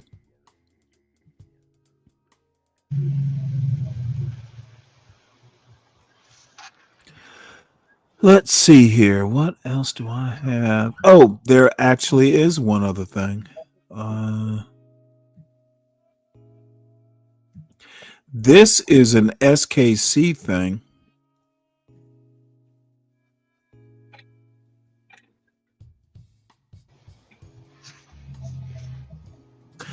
SKC and I were talking yesterday about this Xanu character that that SKC is a big fan of, and I knew I'd seen this Xanu guy before, and I talked about him talking to this I think he's a Hotep or something like that. And I actually think that he's an African guy. I think he might be Kenyan. Who's pretty much right wing, pretty much an anti-black, but I'm willing to give him a little bit of grace because I don't know his show that well. But this is basically a guy who talks to this anti-black about slavery. And the anti-black's point is that slavery wasn't based on racism. And when I heard that, I was like, what? So this is roughly 30 minutes. And unless something very entertaining comes up, this might be it for my day. Oh, you had something to say, Solid Snake? Oh, no. You got it. What you drinking, Stanley? Oh, you know what? I went ahead and got Bud Light again. It's gonna piss Lupin off. But I'll get Heineken tomorrow. I like Heineken Light. That's the best beer. Well, I was gonna get Bass Ale, and they didn't have any. So it's rare that you get Bass Ale at a little gas station beer shop, and Usually they do, but it's Friday. Apparently, there's some other people besides me in this little podunk town who like good beer. And River of Hate, what does it? You say it says it all. Is that the commercial? Because there used to be a Bud commercial that said something like "You said it all" or something to that effect. River of Hate. I guess the point is I don't give a fuck. It's beer. I don't give a fuck what you think of it. You are still talking carburetors in 2025, son. You are an anachronism. You know? Man, that Bud Light a big seller, man. That Bud Light sale. Hello, my name is Alfonso McGriff. Welcome to Project Rethink. I'm here today because I may have some questions about the idea that slavery was never based on racism. So the first question I have for you today is, can you please define for me what you mean when you... See, I want to make a point. This is the slippery shit that a lot of far-right soul brothers, Thomas Soul brothers, want to do. Slavery wasn't always based on racism. In American slavery, in particular, it wasn't so much about race until it was.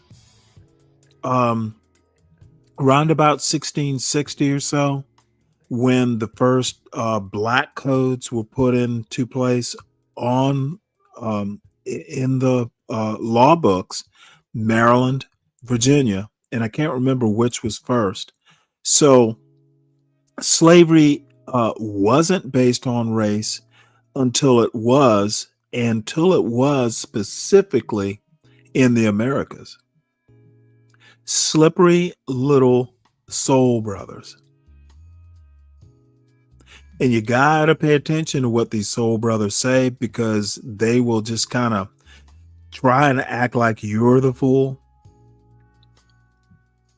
You use the word slavery. By the way, thank you so much for coming. I know you came from a very, far away place, and I dig your outfit. Really regal and reminds me of home. I miss home. Yes, I've heard it so many times, and it came to me when I was in college. People keep talking about slavery and racism. So I decided to do a little dive and have a discussion about what they mean when they said slavery was based on racism. And what I heard from people is because white people went to Africa to buy black people. And so that's where the whole thing. See, motherfuckers, and I kind of get,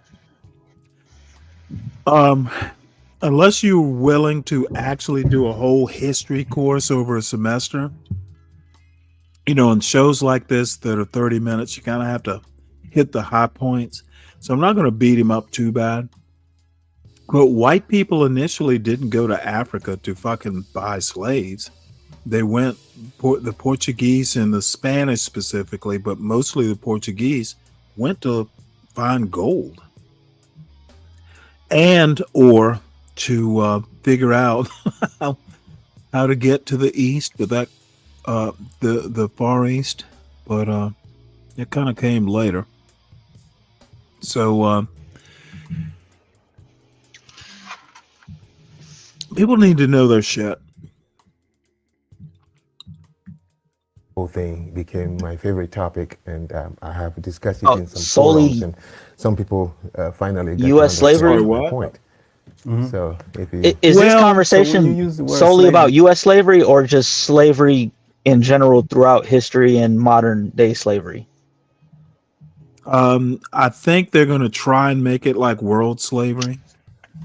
Okay. Which is why when SKC's famous for this, but all of y'all SKC bros want to talk about everywhere had slavery. And usually, and I always forget to say this, not everywhere had a U.S. Constitution. And this everyone had slavery argument is just so like it's pablum for babies.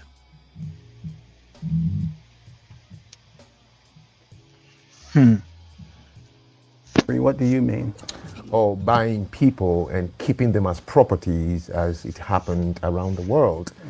First thing I would like to do is clarify. When I say race, this is what I was taught in school. We were taught in school. There are three major races, they say.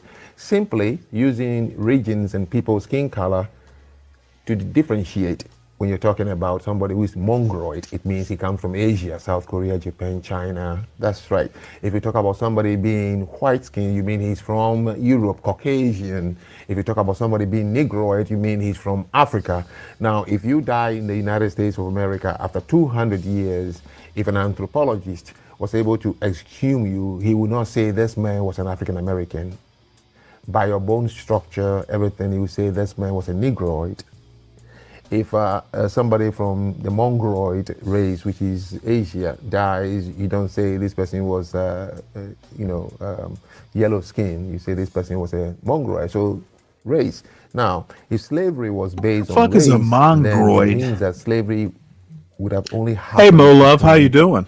Two continents, which would mean that white people go to Africa and buy human beings and bring it to their land. But we all know that was not the case.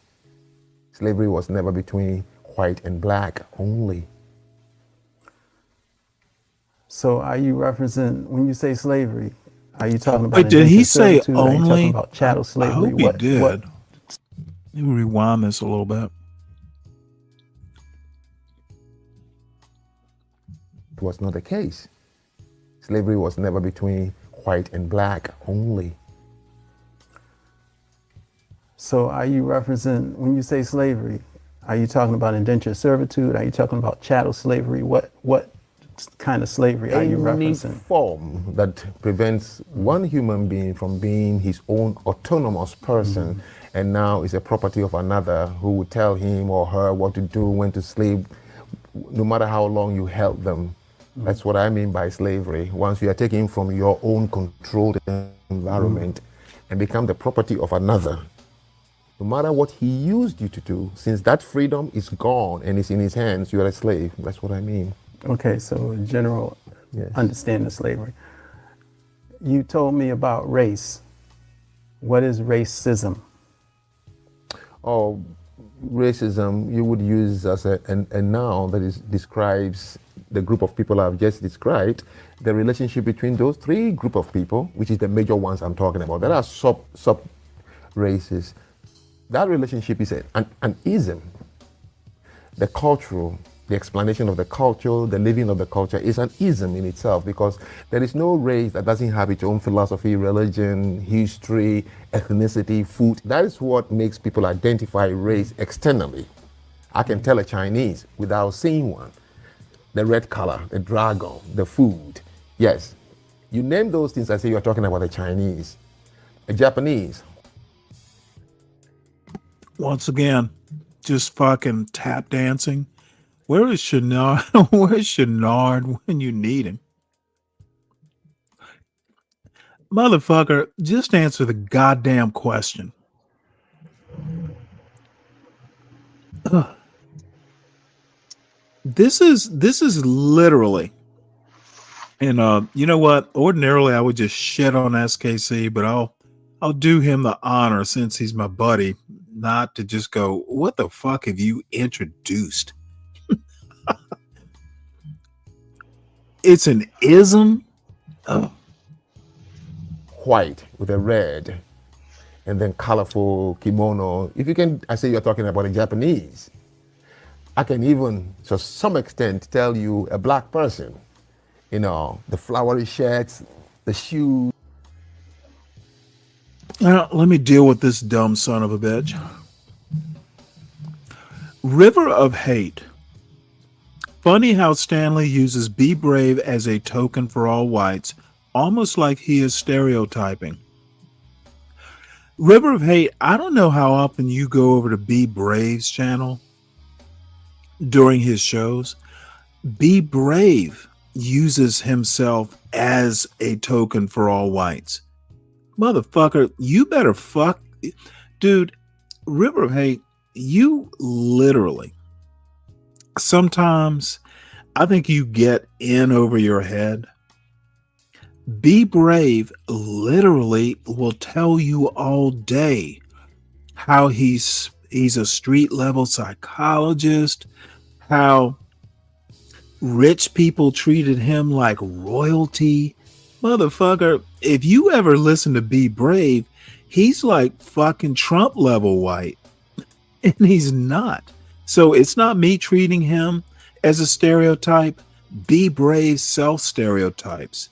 I think what you need to do is you need to fucking stop sniffing the gas fumes from your carburetor repair and fucking know what you're talking about. Because right now you sound high on fumes. Goddamn right, Samuel, I'm still going. You really ought to see. Never been on Be Brave's channel. Sorry, another Stanley fail. No, you want to tell me that I'm stereotyping Be Brave without knowing what I'm talking about. Another example, I won't even call it a fucking white failure. I'll just call you a river of failure. Dude, do better. Oh, you know what? It is 6 hours. You know what, Samuel? You're right. I am going on too long. Who's the hat tilt to one side, they're walking, that is a black guy. A white man can try it all they want. They can't. So those are the external things that says, yes, you're talking about these people. A Middle Eastern person, the sub-races in between, the beard is important. And then the white turban and the white snake and all that, and they like gold a lot. That's yes. So when you hear the term racism, what comes to mind to you is just simply the cultural differences. Yes, the relationship between different races. If you have cultural differences is what racism is? What kind of fucking moron is this? Oh my Lord. This is literally like John Galt level. Man, you went up there and got beer and jelly beans? No, I got Pringles. Oh, okay. I hadn't had Pringles in like 20 years, and my son brought home some last week. And you've been craving them ever since. What flavor? Shaking things up, I see. Just plain. Oh, I got a whole jar of jelly beans. Stanley got some nightshade flavored Pringles. Is that what they are? You know, all on your fingers talking on the mic. I figured that would be like vinegar and salt or something. These are just plain. Vinegar first. I see what you did. No, they're just plain. Now look at this river of sorrow here. Enjoy your black culture of failure. Motherfucker. See, I keep trying to tell these people I am my culture. It's a culture, it's a Stanley culture. Yeah, you know, I'm many things. Dude, river of hate. You just don't understand how like people with a brain think.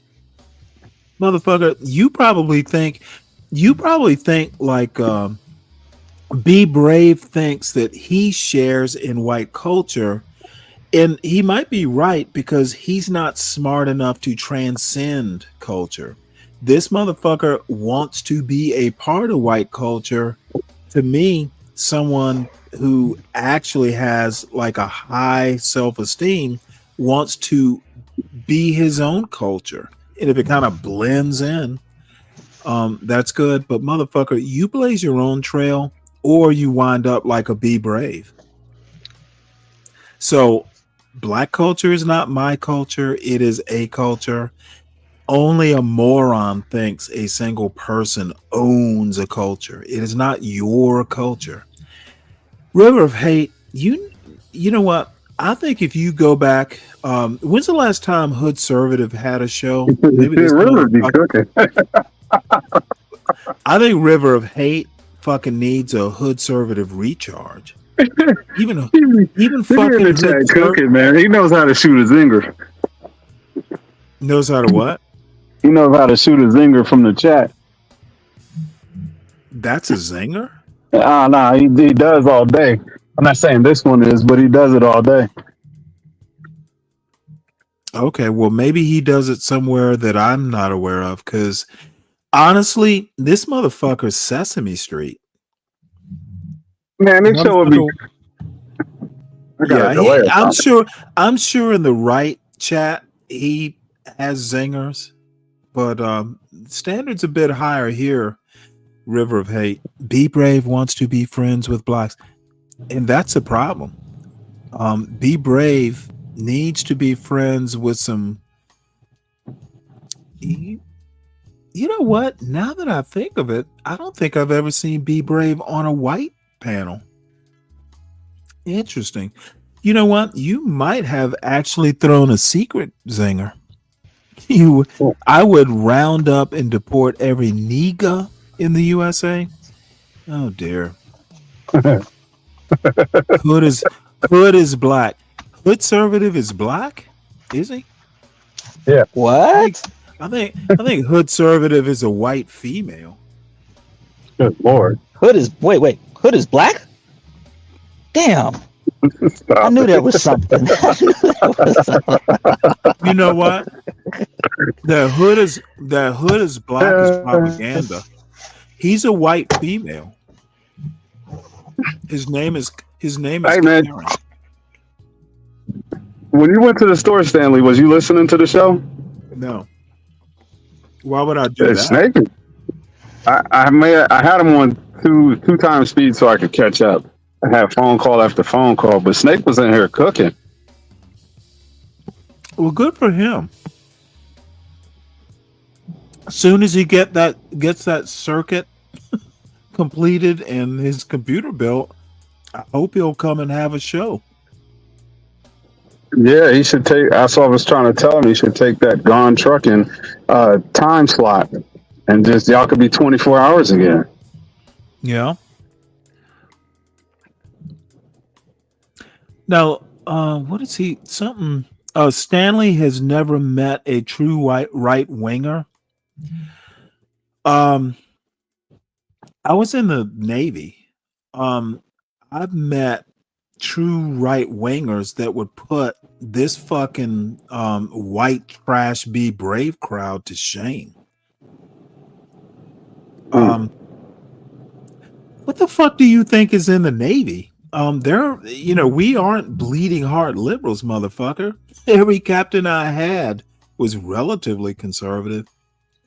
And this is what I mean. These motherfuckers will get in the chat and talk shit. Motherfucker, I've met right wingers that would put Donald Trump to shame. And I don't think Donald Trump's a right winger. Fuck.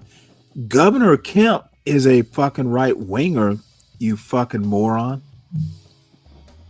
And I actually said I'd vote for him. I think he's a good person. These little fucking second graders, god damn it. You know what? John's right. I should not be. Stanley thinks all white people are Be Brave. All the stupid white people I know are Be Braves. I know some smart ones too, so no. I know not all white people are Be Braves, just the motherfuckers in this John Galt CT universe. That's a pretty big word. I can't remember. I think River of Hate swears he's not white, but he acts like one if he's not. He's mixed. He can get away with both sides. Okay, River of Hate is Be Brave white, which means low caliber. The motherfucker's birdshot or rock salt. You know, if I put rock salt or rubber bullet into a shotgun, you're not gonna kill anybody with that sharp wit, sir. different races in one place. Well, there got to be an ism to identify. So when I hear racism, well, the world is racist by nature. If God created people, he created them differently, and therefore already naturally the world is racist. Okay, now when you say racism, somebody is talking about, One second. The world is racist. Yes. Because everybody was created differently. That's correct. Okay, go ahead. So when I came to the United States, any misbehavior from another person, as long as you Brave have a says different that. color, that misbehavior become racism or racist. Yeah, this guy's a However, more. between black I'm sorry. This guy's a moron too. No, he said everybody their differences make you a racist. And he is a moron, just like Be Brave. That's the dumbest shit I've heard in quite some time from an adult male. Seriously. I don't know. Can you tell that to the blacks who didn't? I don't know. Can you tell that to black people? An ism implies a system, as in systematized racism, as in law and custom. Differences, fuck. You know what? You can have differences of shade within a family. This motherfucker's a moron. And I just, that SKC thinks this guy's really smart, pretty much confirms that he's a moron, to be honest. Who, the guy, Frank or SKC? I'm trying to figure out which I'm talking about myself. Yeah, you threw me off. Swig that Bud Light, Stanley. It could. No. It could be both. Actually, they're both stupid. I'm just trying to figure out who's worse. How about that? But you're not allowed to agree with nothing this guy says after you decide that you don't. No, seriously. Racism is literally a system. The ism is the system part. It's that there are differences or recognized differences between people is not the definition of racism. He literally is getting it wrong.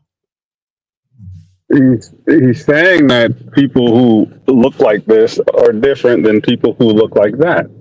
Right, and that's not racism. Race is based off of difference, phenotypical difference. Race and racism, while connected, are two different things. They're not synonymous. Read Barbara Fields and forget her sister's name, but the Field sisters. There's a book called Racecraft. You might want to read that book. It literally gets into detail about what race is, what racist is, what race is. And if you want to know who Barbara Fields is, if you've ever seen years and years ago, there was a PBS documentary. It's the one documentary that made what's his name famous, the Civil War. It was like a 2-week documentary series on PBS, and I'll think of the dude's name because he's really famous. Barbara Fields was that black female historian talking about the Civil War, and she was just fucking really gorgeous back in the day. This is like 30, 40 years ago. Let's see, I'm 60. Yeah, it was definitely 40 years ago. The Field sisters. Let me find the book. But Barbara Fields got famous as a historian after that. It was damn it, what's his name? Hold on one second. Let me Google this. Yeah, pull her photo up. You said she was gorgeous. Let's see what you're talking about. What? You're married, aren't you? What do you care? I'm going off your reference. I want to see what your baseline is. Well, she was smart, so that's part of her beauty, bitch. Oh, absolutely. So it was Ken Burns, the Civil War documentary. And and this was like 40 years ago. It's the documentary that made Ken Burns a household name. It was that good, by the way. And if you have not seen this series, even if you're not a history buff, you gotta watch it. It is a TV / American classic. And let's see. I guess I'll have to find. Oops. So Barbara Fields is a historian, and I think her sister, she's Karen Fields, is a sociologist. They were both academics. I should say just watch the damn documentary. You'll oh, there she is.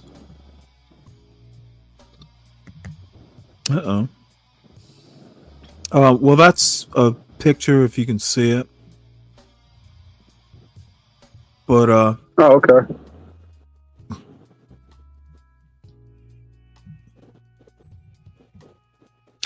Oh, sorry for the blue. No, she just absolutely gorgeous and smart. You said she's 64? So now I think she's probably older than that. Or you might have got me confused on who you. Yeah. She might be in her 70s. She was she was older than I was back then. Let's see here. How old is she? She's got to be. I wouldn't be surprised if she was in her 80s.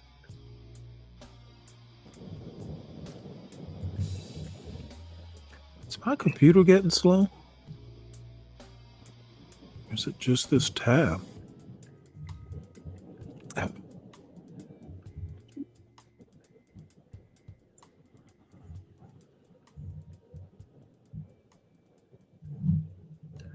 Let's see.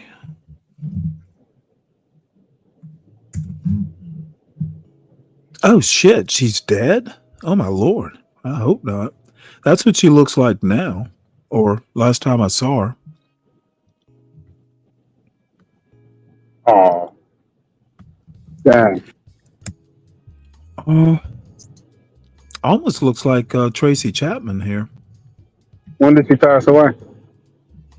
I'm not. I saw an end date for her. I'm not sure, because I would have. I think I would have heard about it. God damn it! Here, let's do that. No, I think she's still alive. It says 47. So she graduated with her PhD in 78. So I was 12 or 13, somewhere in there. So she's quite a bit older than I am. She would have been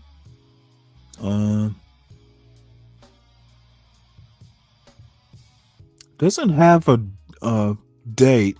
So I think she's still alive. So anyway, we'll go back to this fool. People. The same behavior you would get from another person and call it okay, racist. Another dumb motherfucker here. That behavior is always there between white people. I don't think Barbara Fields had anything to do with the 1619 project. Maybe she did, but I'm talking the Civil War, the PBS document, River of Hate. So once again, stupidity rules on the John Gall Urban Landlord channel. And by the way, subscribe. He's stupid. I've seen that coming a mile away. That's crazy.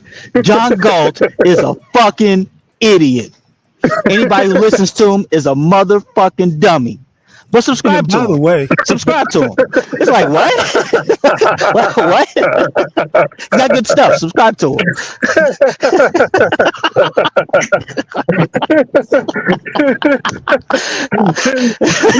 Stanley be taking me with that shit.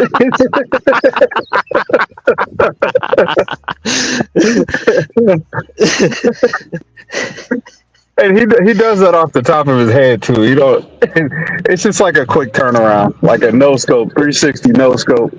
Like, bruh,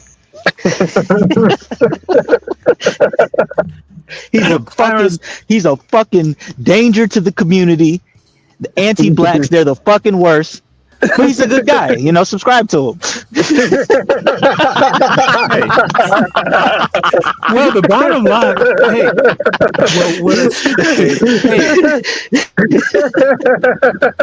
that's just my opinion. Subscribe to him and find out for yourself. I thought the title was actually pretty good, Clarice. I had to play around with that title just so it sounded funny. But the title, Black Fatigue, is Pop the Balloon for Whiteshades. Yeah, you misspelled Whiteshades. It says Whitehades. Didn't it really? Yeah. Yeah. Oh, shit. You know what? I did. Damn it. I didn't even notice that. Well, I don't know if it was a Freudian slip. I guess that's where your heart is, huh? Well, bottom line is Black Fatigue is like Pop the Balloon on the black community, apparently. You write all them books and can't spell. I'm just playing. No, it's a totally bad form on my part. Too late to change it now. I probably could, but whatever. White hell works too. Let's see. All right, well, we'll listen to a little bit more of SKC's doppelganger. Oh, that behavior is always there. Between Spanish people, it's always there. So, because people are created differently, the world is racist. Yes. That's your point. Yes, racist in this, I am simply using it as an English word to say that you have different races. You must understand that relationships will be that way. If I decide to travel to Asia, which I did, I had to go through, the Washington Times have to pay for me to go through multicultural understanding before I got there. Japanese never attack each other in public. You don't criticize the Japanese in public. All those things I had to learn, painful as it was. So when I got there, I knew that I am never going to understand 99% of their behaviors. And they would not understand mine either. It would take a while. So that was in my head. And so it made my life easy for me to be there. Now, if people only misbehave towards each other based on skin color, I would have had a very smooth entry to the United States in Bridgeport. When I arrived here, because of my background, the work I did before I came to college, my academic advisor insisted that I should go to the public high schools in Bridgeport to speak and just share with the kids what I have traveled the world as a reporter. And I will tell you, even as a grown man till now, when I think about my experience in those classrooms, I shed tears. Black kids, no white person among them. They call me all kinds of names. They make fun of my accent. They ask me if I've ever slept with a lion. They ask me if I'm a booty scratcher. All kinds of things. Well, let's get back to the point, which is slavery was never based on racism. Right. So, based on what you're saying, you're contradicting the statement. Mm-hmm. Because you're saying slavery is holding people against their will. Mm-hmm. And you're saying the world is racist Mm-hmm. because everybody's of different races. Yes. So if that's true, then your statement, slavery was never based on racism, is not true. Well, we're talking two different things. No. Yeah, I guess this motherfucker. You know, this motherfucker's just throwing the Dave. This guy does throw zingers. I'm telling you, man. River. Oh, I'm kidding. That motherfucker sounds like a mushroom brain. River of Hate. What exactly was quote Mustache Man right about the small hats? What's a small? Small hats, Jesuits. I'm just gonna. Well, no, I know what he means. I'm just mocking the dumbass. Tell us what Mustache Man, because apparently you're too much of a pussy to just say Hitler. Motherfucker, it's not a bad word. And Jews or Jewish are not bad words either. River of fake. River of fake. River of fake carburetors. River of fake zingers. River of just fake fucking fakety fake. Another dude that wants to cry about white supremacy but can't identify a white person. The fuck is he talking about? You know what? Goddamn River of Hate. I should just time you out for stupidity. Is Stanley being anti-black right now? I'm being anti-stupid. Is River of Hate black?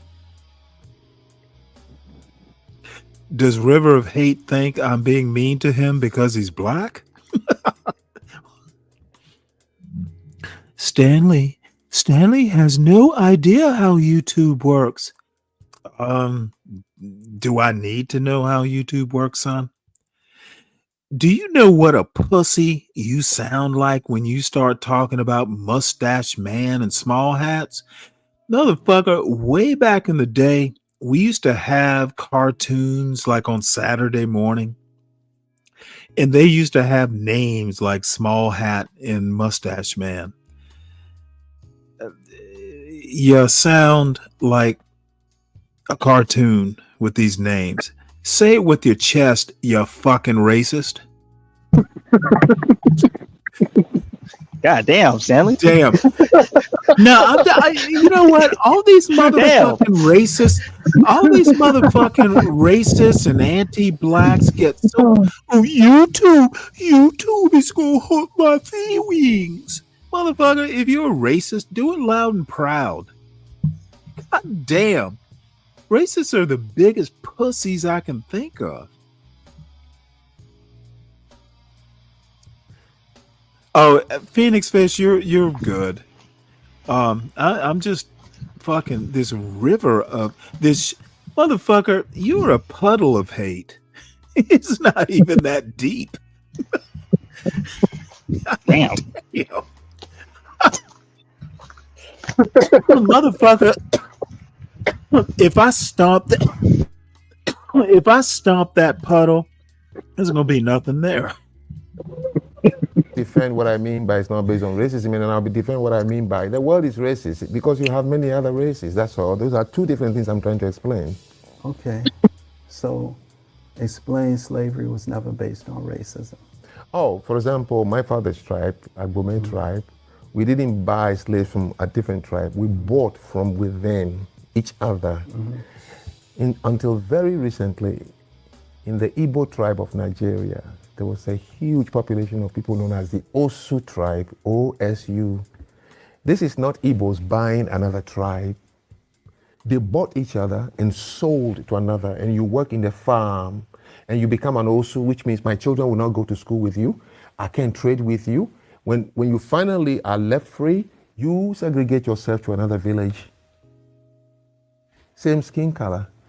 In Asia, the Chinese could not become 1.6 billion human beings if the Ming dynasty was not buying slaves on its way, but they were of the same skin color, of the same ethnicity, of the same food, of the same religion. In India, who were called the untouchables, they were former slaves that Indian people feel you are a third class. We can't deal with you. This is another. This motherfucker. English people, they were not.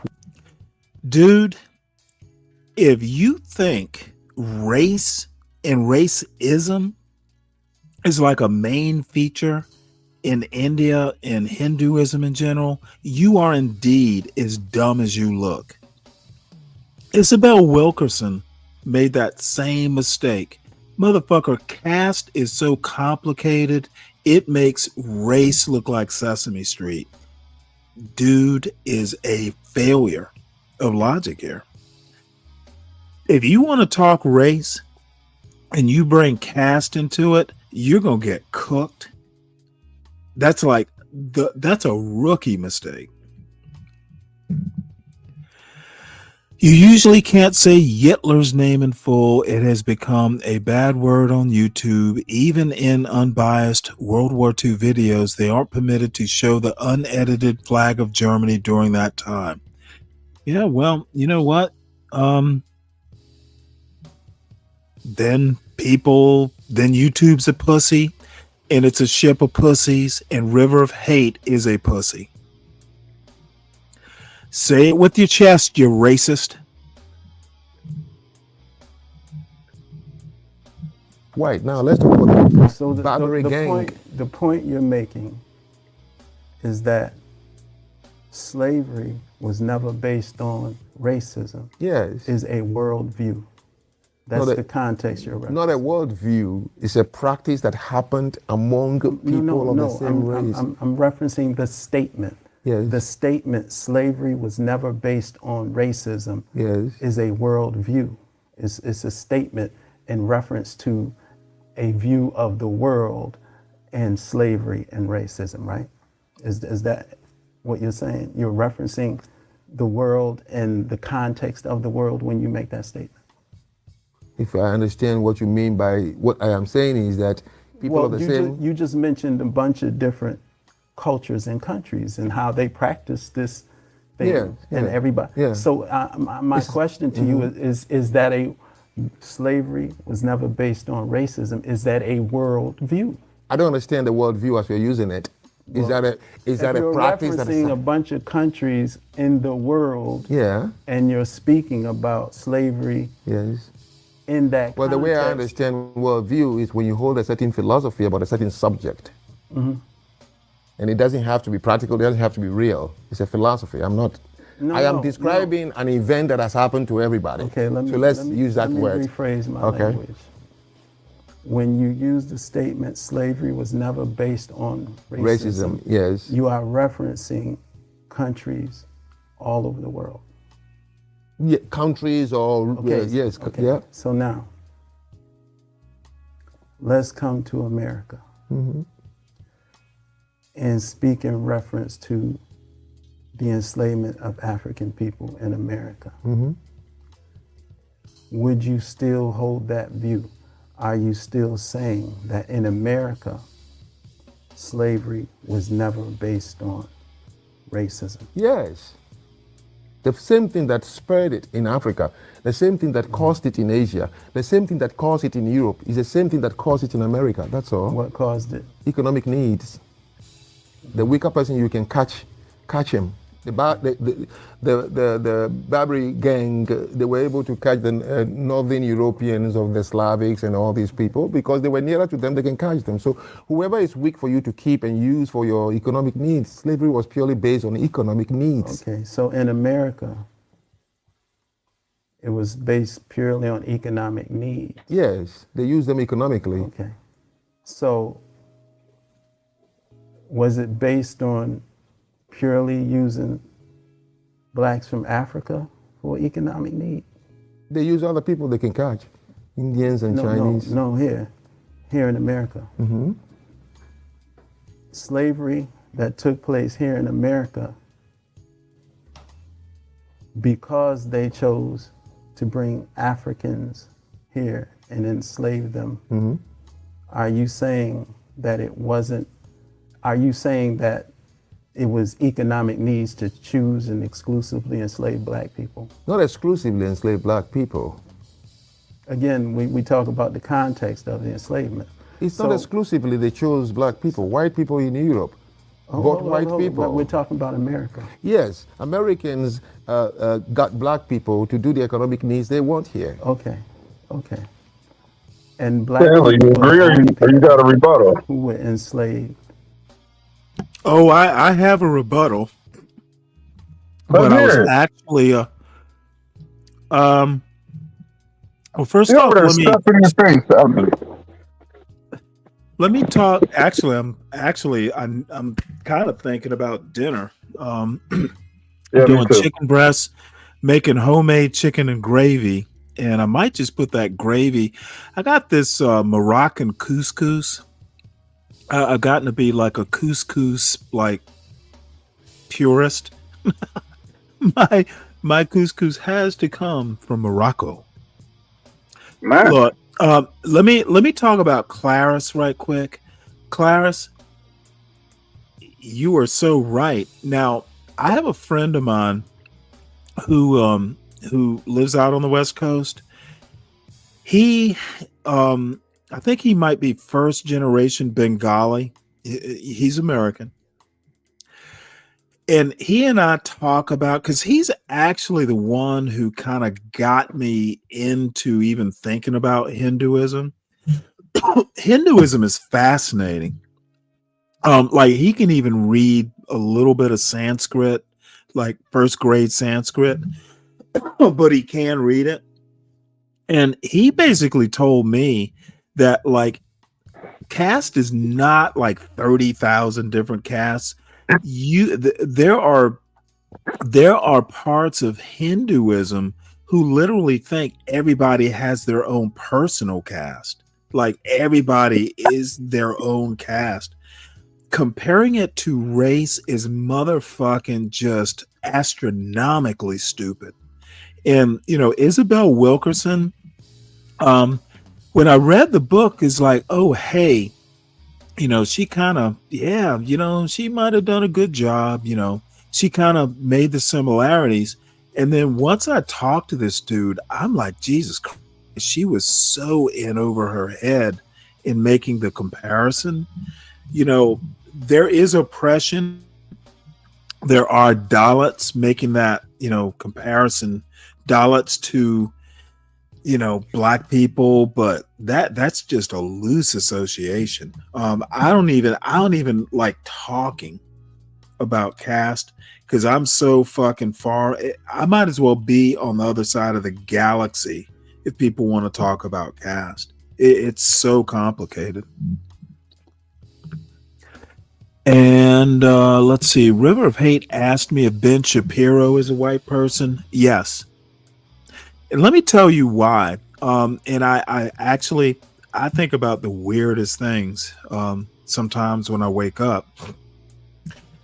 Italians and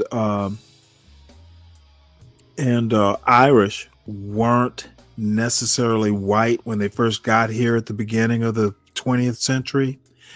They became white. Okay, Jews weren't necessarily white, but they became white. So when you ask me if Ben Shapiro is white, my answer is yes. Maybe 100 years ago he might not have been, but you got to think. Judah Benjamin, for instance, was the Confederate Secretary of State, and I think he held one other cabinet position in the Confederate government. There were Jews in the Confederacy. From a black man's perspective, and I speak from a black man's perspective, yeah, Jews are white, motherfucker. This silly bullshit that people like River of Hate want to carry on from the chat, motherfucker, y'all are literally children with these dumbass questions. And yeah, I'm gonna beat your ass up. You can fight back all you want. Literally asking me if Ben Shapiro is white is moronic. What the fuck did you think I was gonna say? No. From a black man's perspective, motherfucker, I'm a black man. Who else's perspective would I talk from? from a white, so do you acknowledge that from a white man's perspective, Ben Shapiro's not white? If a white man says he's not white, then is River of Hate white? Right We now, don't that know. I think he's mixed. River of Hate has been racially ambiguous. I don't think that motherfucker's human. You know, newts don't have a race. It's possible that River is either mixed or a tether. That's not my judgment. That's just the observation. It's possible River of Hate is a fucking bot.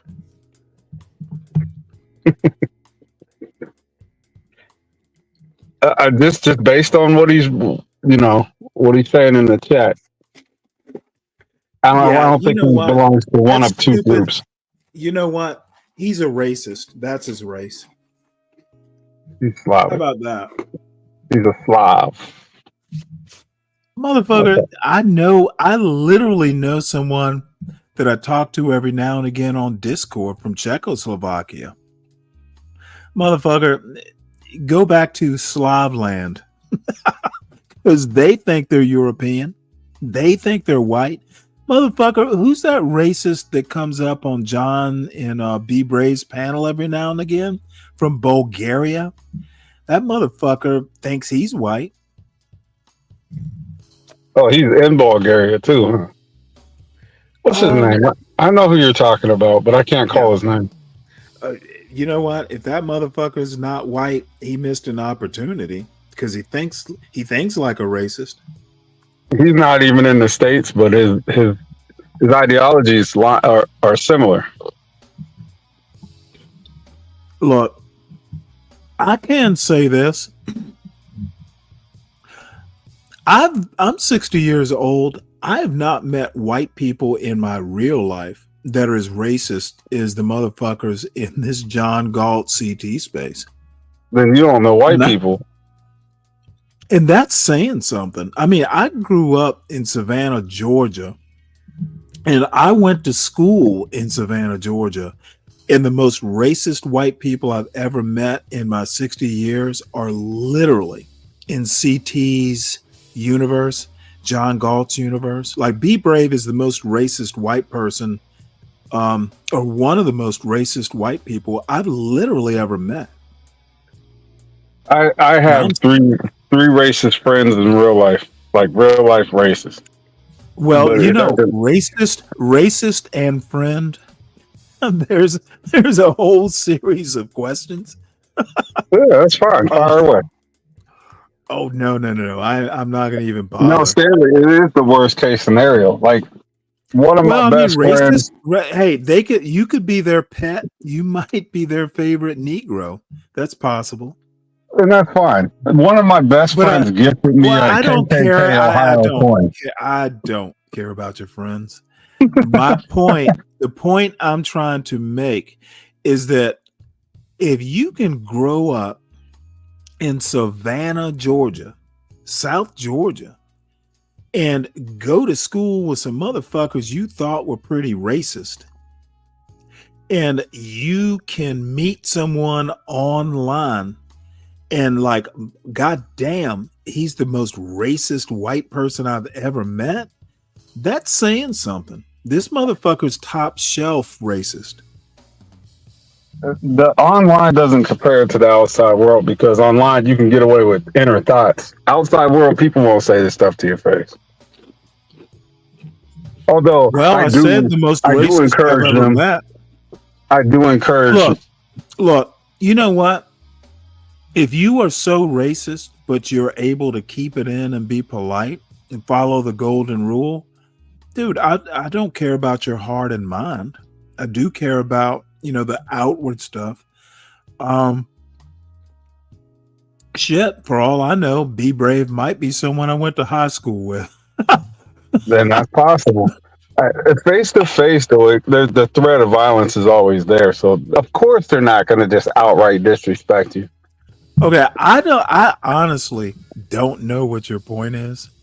My point is, I thought we were just, if you can be a 60-year-old black man from the deep South and say, I just met the most racist motherfucker I've ever met, it doesn't matter whether you're online or not. God damn, that he is literally a top shelf racist. Like, you could do a documentary on that. Stanley, when you say racist, that makes literally, like judging people by their skin color, by their culture, and as a group. Be Brave is one of the most pure racists I've ever talked to. And I guarantee if he was your neighbor, you guys would be good friends. Be brave. Be brave. Hang around too many niggas to be racist, bro. Motherfucker, I would not let Be Brave babysit my black son. You would not know that that's side of Be Brave That's a in whole real life. different point. Yeah. Okay. Yeah, I'm not letting any old man watch my kid. Y'all are literally. Don't accuse me of something that's not happening. Y'all are literally doing. I'm going to go off the deep end on you. Be Brave doesn't need you to make excuses. See, there you go with that bullshit, Stanley. Nobody's making excuses. That's exactly what you're doing. No, what I'm doing is telling you how reality works. Motherfucker, when you get to be my daddy, then I you got can two. tell me, Hey, freeze on 2-0. Motherfucker, I have a good idea. I have a good idea of what reality is. I don't need Deacon Dave to tell me. You don't. Freeze on us. Freeze on us 4-0. I got 4 motherfuckers there. Nothing. You base reality off of Savannah, Georgia. That's not reality. All you can fucking do, Deacon Dave, is tell me your reality. Don't you dare tell me what my reality is or what reality is. They're not judging by skin color. They're judging by behavior. I'm literally saying you might be willing to put your head up and ask that I'm not. That's not even the. I get what you're doing. I see what you did. Oh, motherfucker! They're not judging by skin color or hair texture. I said it, motherfucker. Stop taking up for that big ass racist. They're judging by behavior patterns. Yes, you are. Yes, it would take an outward action for you to consider somebody a racist. Dude, they would have to actually offend you for you to be able to call somebody that in real life. See, you're one of these dumb motherfuckers who actually thinks if people say something, they don't mean it. Okay, Stanley, here's the problem. Wait, Deacon Dave. Here's the problem with what you're saying, Stanley. Not too long ago, you said that the guy on the screen, Frank, was stupid for his definition of racism, and you gave a definition of racism that tied to a systemic definition. Systemic. What is systemic about Be Brave ranting on YouTube? I didn't say Be Brave was racism. I said he's a racist. Racism and racist are two different things. I hate my tongue because it's black. You just playing with words there, Lou. Dude, you need to do your homework, Lou. This is the other thing. You anti-black blacks. Who? Talk about. Define that. Blacks who are anti-black. Who? Me and Friezo? Yes. Oh, we're anti. I didn't know I was in that group. And John. I didn't know either. And John Galt and SKC, dude. The SKC's anti-black. Absolutely, he is. Oh, so now when you say I gotta take it personally. No, you can. Oh, okay. You know what? I don't. I'm gonna tell you the power of words. Look, if you think, and this is just my opinion, it's not like an official, nobody's gonna fucking give you a yellow star and pin it to your shirt. If you actually think there is a problem with black culture and everybody who is black is one culture, then you are an anti-black black. John is so anti-black that he lives in a black community. Why? You know what? You know what the question I have for you, Wicked, is? You said you were born in the United States, right? No, man. I just came here yesterday. Okay, motherfucker, just answer that border yesterday. This motherfucking cutsing around. I thought I heard you say you were born in the United States. Yes or no? I just told you I crossed the river yesterday. Okay, back wet, boy. See, this is why we don't get anywhere, and dumb motherfuckers want to think they're clever. Yes, I was born here. I was born in America. This is what these far right motherfuckers. You did it now. I answered your question. I was born here. These motherfucking far right wing nuts cannot fucking answer a question for the life of him. I answered it, Stanley. Aquí nací yo. Yo nací en los Estados Unidos. And now this motherfucker, you know what? I was literally, let me just cut to the chase because this dumb motherfucker doesn't understand. See, maybe that's it. I said yes, and the motherfucker didn't know. Sorry, no tortilla. He had no idea that it meant C. I thought I heard him say he was born in the United States. And Yeah, I was. He was, well then how the fuck do you have a Spanish accent or a Hispanic accent? Spanish was my first language. And you were born in the United States? Yeah. His mom is Spanish. Motherfucker, you know, you might be part of the problem. You think so? Yes. You're in America, speak American. No. It is the official language. No.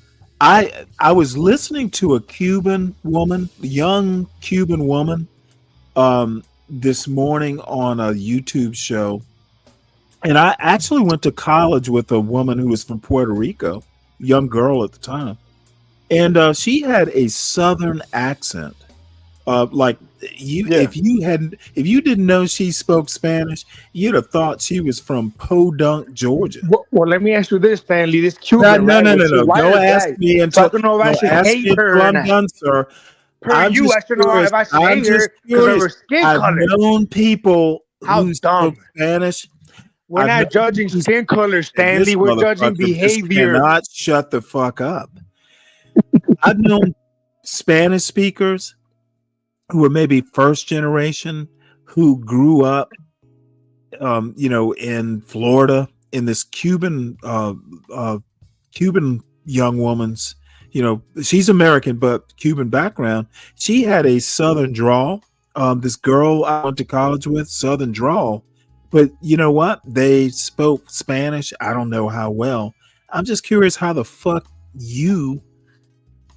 when you talk, I know you're Hispanic. And it's rare that someone who went to school in the States, maybe you were born here and you went to school in Mexico. Is that how that works?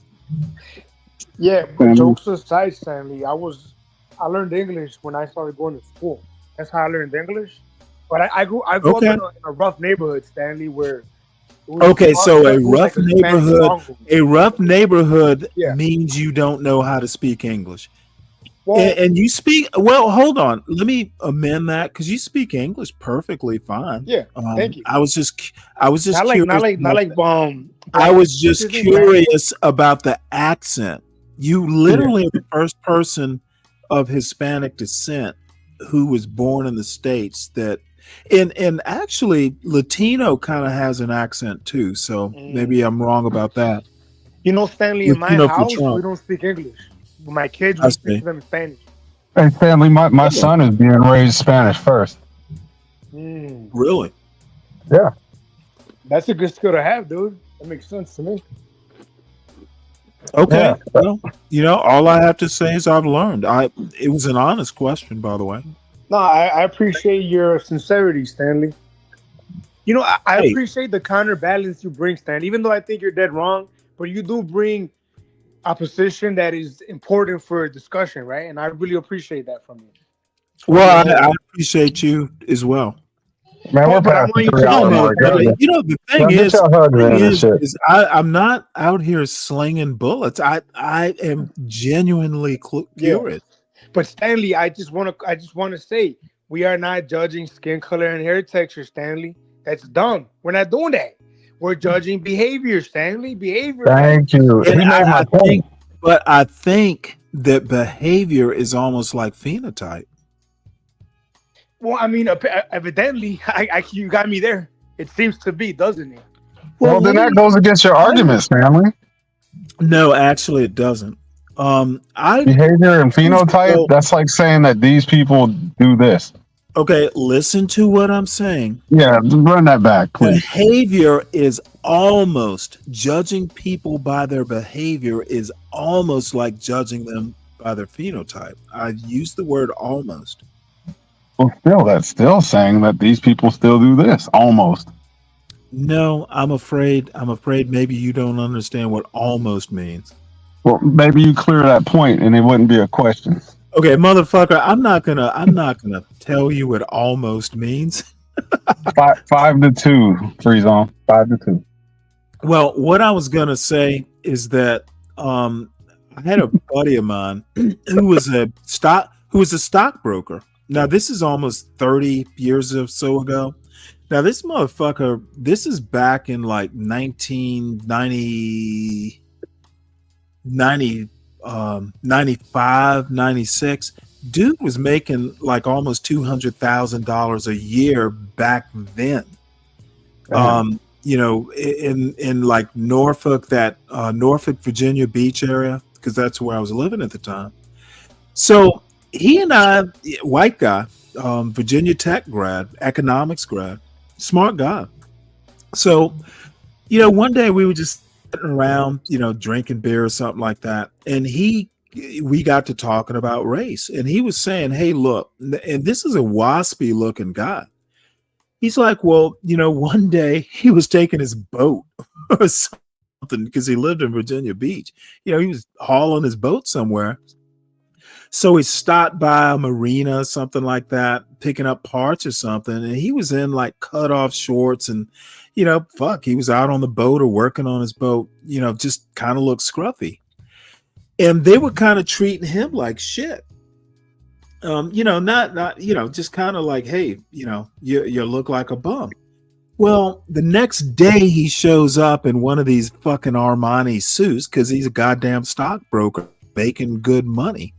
So next day he went in his normal clothes and he was just blown away at how much more respect he got. So my point is that behavior is like how you're dressed, like phenotype.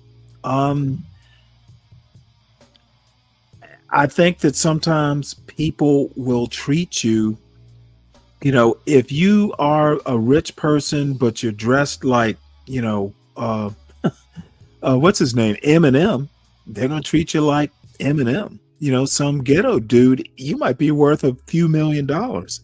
So behavior,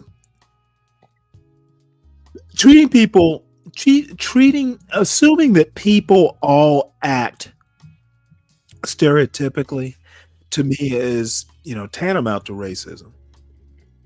And this argument that the anti-black blacks want to, you know, like black fatigue, motherfucker, if you think all black people act one way or another, that's just racist.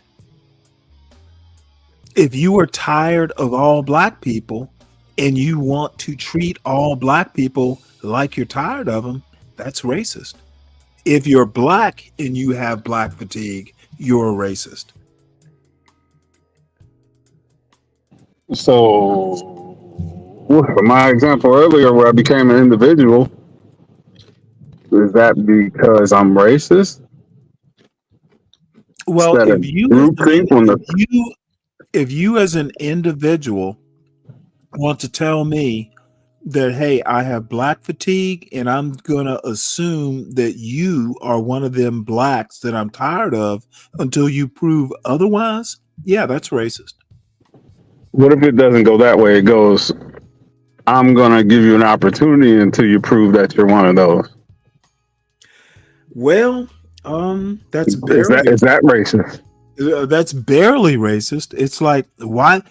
Your default should be let people fuck up before you judge them. Yeah. That's the second example.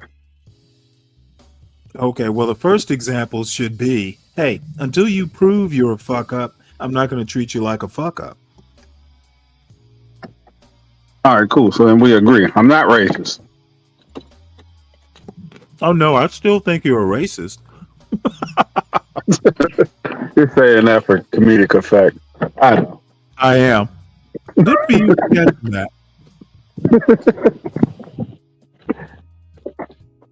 Let's see here. Now look at this motherfucker. We need that dope.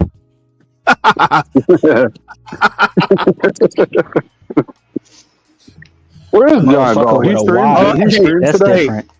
Dolomite, all I got is some Pringles.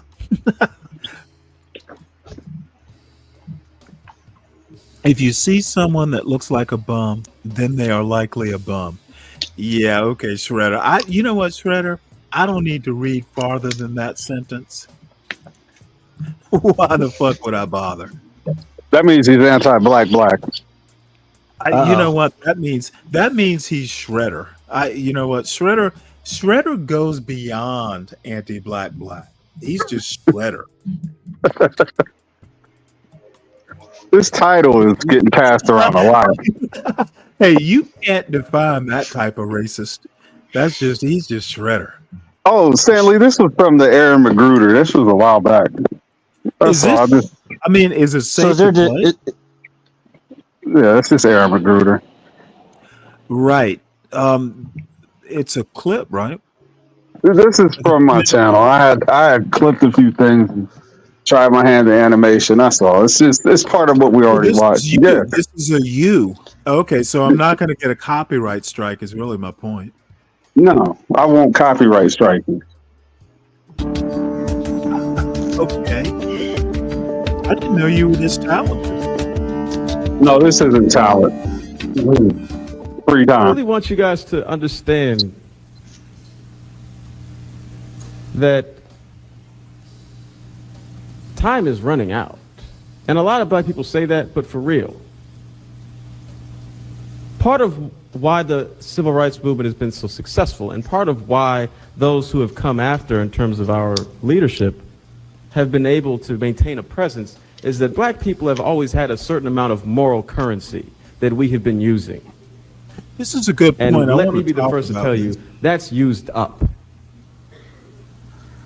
White America has been watching us act like fools for a long enough time where any sympathy they may have had to our plight is completely gone. You're approaching a country that, forget hating black people or not hating black people, they just don't care. You can be talking about affirmative action, they can be like, I don't care.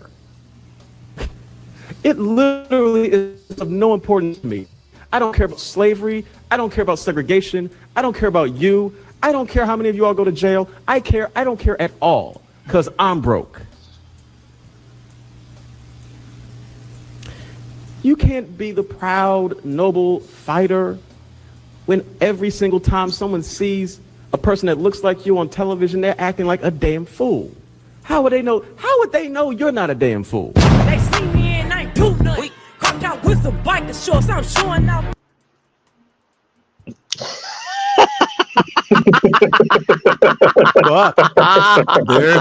There, you know what? My bad, I forgot that was on. There goes the copyright. That's not copyrighted. That was CNN. As soon as I seen her on the screen, I'm like, all right, 1, 2, 3, here goes Stanley. Now, who is this? I forgot that was on there. My bad. That's Megan Thee Stallion. It's a rapper named Glorilla. She performed at the one of the Kamala Harris oh really? Rallies. Yeah. She did a couple of the chicks did. Yeah. A couple of the rapper chicks. Now look at little rivulet of hate. Ben Shapiro is white according to Stanley. Yes, I think he's white, motherfucker. Thanks for the recap. Now, Stanley still won't answer, am I white or not? But let me put it to you this way, River of Hate. I think you're Ben Shapiro. So if I think Ben Shapiro is white and I think you are Ben Shapiro, let's see, can you figure that one out? Yes, I think you're white. Damn. I think Shredder says, Shapiro. Sam, prejudice is not Nazi. math. That is true. But yeah, this fucking same old pattern recognition is math. Pattern recognition is pattern recognition. This motherfucker, this pattern recognition, I guess I should read the rest of it. Prejudice is usually formed from recognizing patterns. That's the dumbest shit dude. I'm not gonna even. I didn't read it all, but from what you read, you can teach a kid to have a prejudice, and they will look for the pattern that you teach them to have, or they'll make it up. If you tell them all black people are bad, yeah, motherfucker, all they're going to look for are bad black people. God damn, these people are stupid. I think anti-black blacks, and I've said this before, are the worst thing for the black community. White racists are pipsqueaks compared to the anti-black blacks. Like John Galt is 10 times worse for the black community. And I keep picking on John, but they're shredders. These guys are not helping, is my point. The point Aaron McGruder talks about, social capital. As I said, affirmative action pretty much started unraveling in 1978 with the Bakke decision. I think what black people have not been able to do, and if you want to say black leaders, Charlie Rangel just died. He was one of the founding members of the Black Congressional Caucus. People will say it's a grift. I just don't think they were smart enough, or maybe didn't want to realize that the problem started with affirmative action in 1978. And it's taken us all the way to 2023, until the Supreme Court ended it. 1978 is when affirmative action went under assault. And white people having the moral capital that black people had, I probably frame the argument different, but I don't think McGruder is wrong there. I also think that part of the reason that the Ron DeSantis's don't want white kids to know American history is they don't want their kids to have sympathy or know about America's past.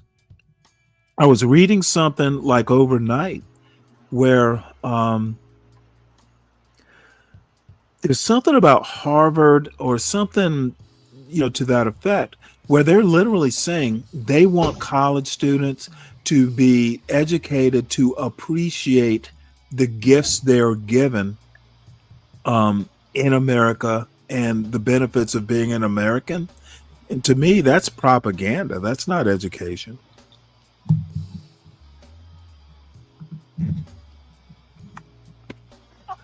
Any comments there, folks, before I get rid of this? No, it's definitely propaganda. I should have known that this Negro would have rap on the goddamn video. Started out started out with a cartoon and ends in a rap. Let's go. No, it builds on the point that McGruder was making. The last two things he said was, "We look like damn fools."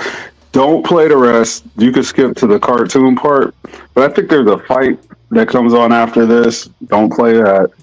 But he finishes his soliloquy, and it pretty much encapsulates what was going on, the extras that I added in. Well, I played the whole thing. Oh, when was this? When did you put this together? 5 months ago. Look, yeah. Here's Please the deal. like the stream, Stanley. What McGruder was talking about really wasn't this. No, he was saying how we look like fools, and this is what you see on the internet. Plenty of this. Okay. Like, Yeah. you can't. No. You missed the part about you don't have to act like that. That's essentially what he's saying. Right, but this is what Yeah, people see. we look like this to white people, but the message is you don't have to act like this. That was actually the message. My question is, why do we always default what we look like to white people? You look just as foolish to black people. That's the part I care about. When I'm lumped in that group, I don't want to be seen as this. Again, I need to center this back on what his point was. Who gives a fuck what white people think? Right. You don't have to act like that. Who gives a fuck? Dude, you don't act like that because you shouldn't act like that or you don't want to. Who cares what white people think? Dude, if you decide, hey, I don't want to act like this because it's just tawdry or that's not who I am, hopefully you're not basing that on what a Be Brave would think. If you're lucky, you don't know who the fuck Be Brave is. If you're lucky.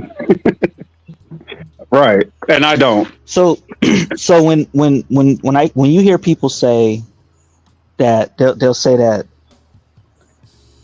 people want to be adjacent to whiteness, right?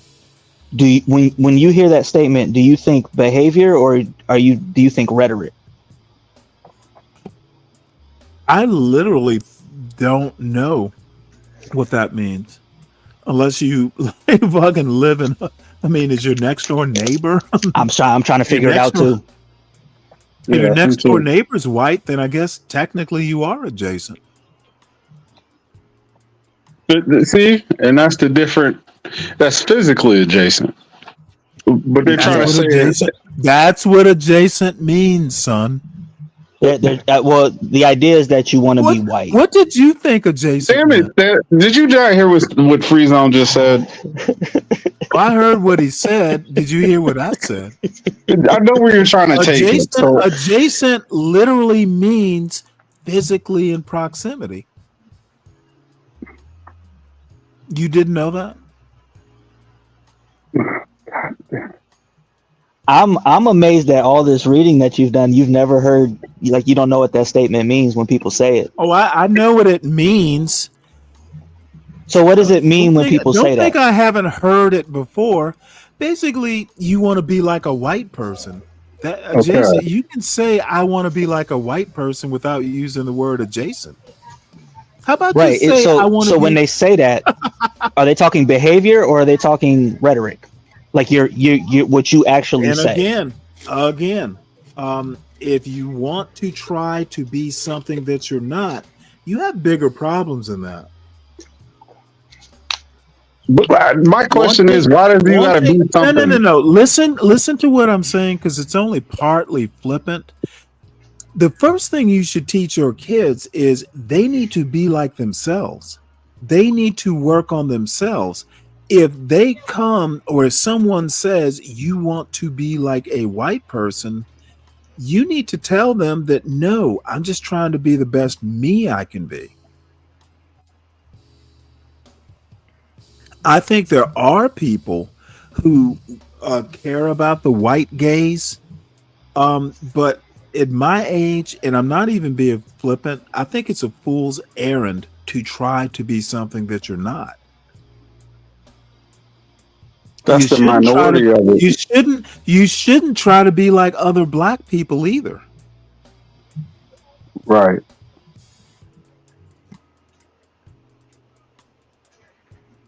That's a straw man that people build so they can win or prove a point of some sort. Well, I mean, when I call you an Uncle Tom, that's essentially what I'm saying. I get it, but they never put a name on it, and I say they, and I'm not putting a name on it. But when people make these accusations, it's a huge straw man that they can easily defeat, and they walk away like they won the fight, and it's just like how you don't realize how way off he was.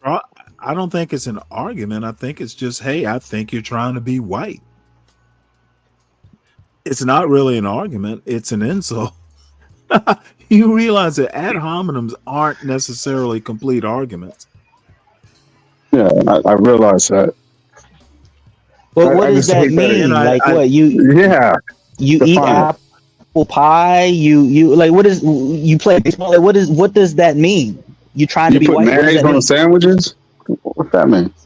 Like, yeah, what are we talking about? Let me give You you a smell like good wet dog example. when you come out the shower? Like Y'all saw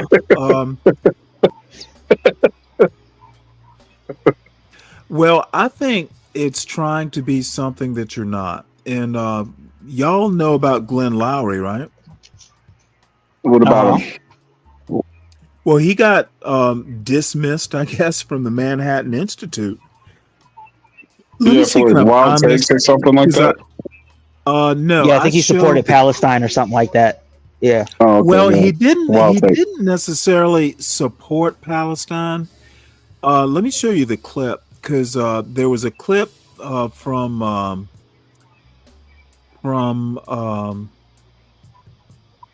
what's his name, Tucker Carlson. There's a clip because he did an interview with Brianna Joy Gray.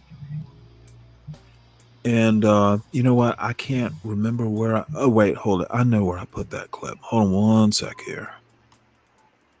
Because Charles and I talked about it a couple Thursdays ago. Not yesterday, but the week before, I think it was. DiCapriano says proximity to privilege. Yeah, I don't even know what the fuck that means. sounds smart. Like, No, me either. Don't worry, he doesn't either.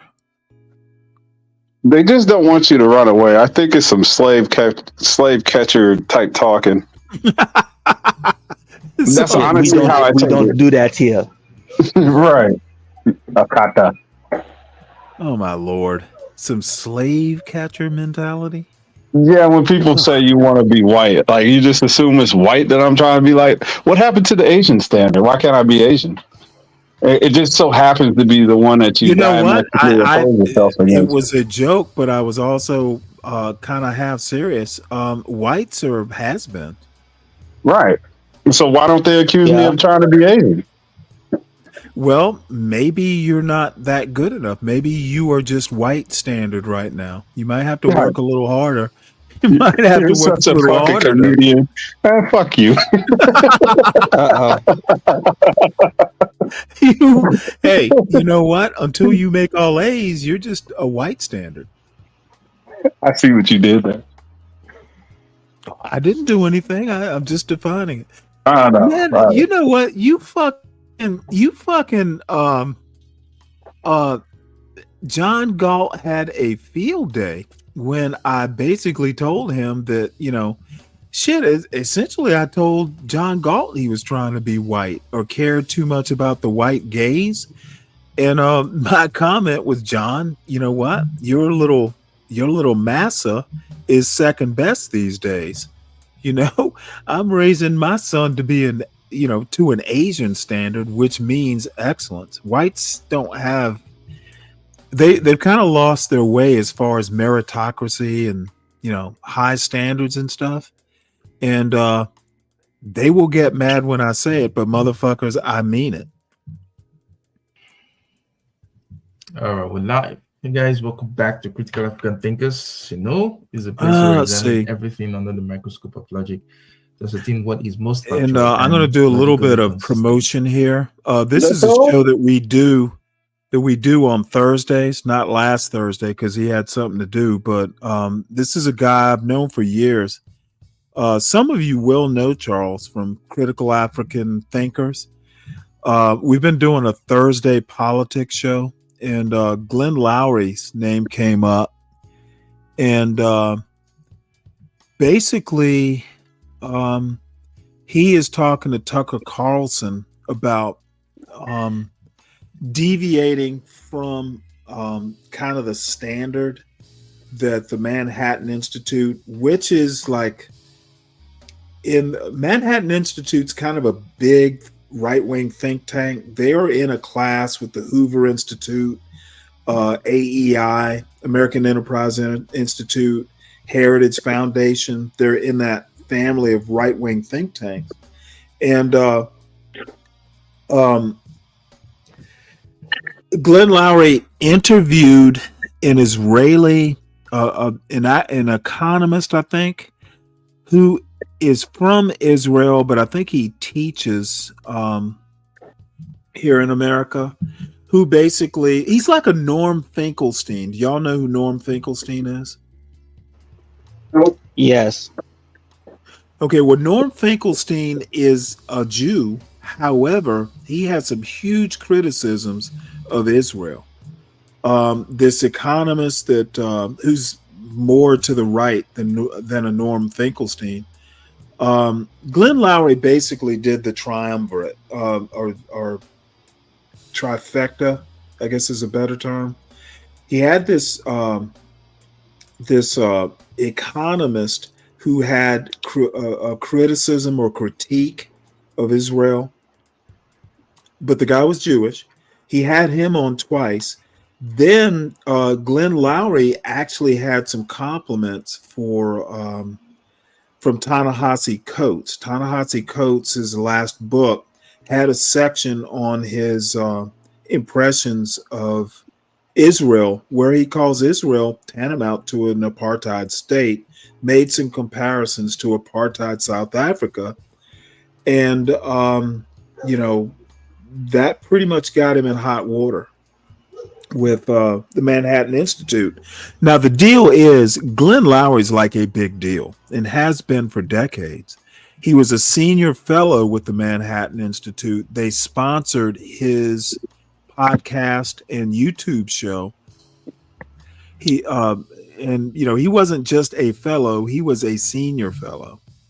Glenn Lowry's like kind of legendary as a black right-wing conservative, and he didn't toe that line. My thing is that, you know what, that first time when you had that economist on, that, the Manhattan Institute was like, hey, do the show, but don't mention our name, as a sponsor. He should have gotten a hint back then, but he did it again.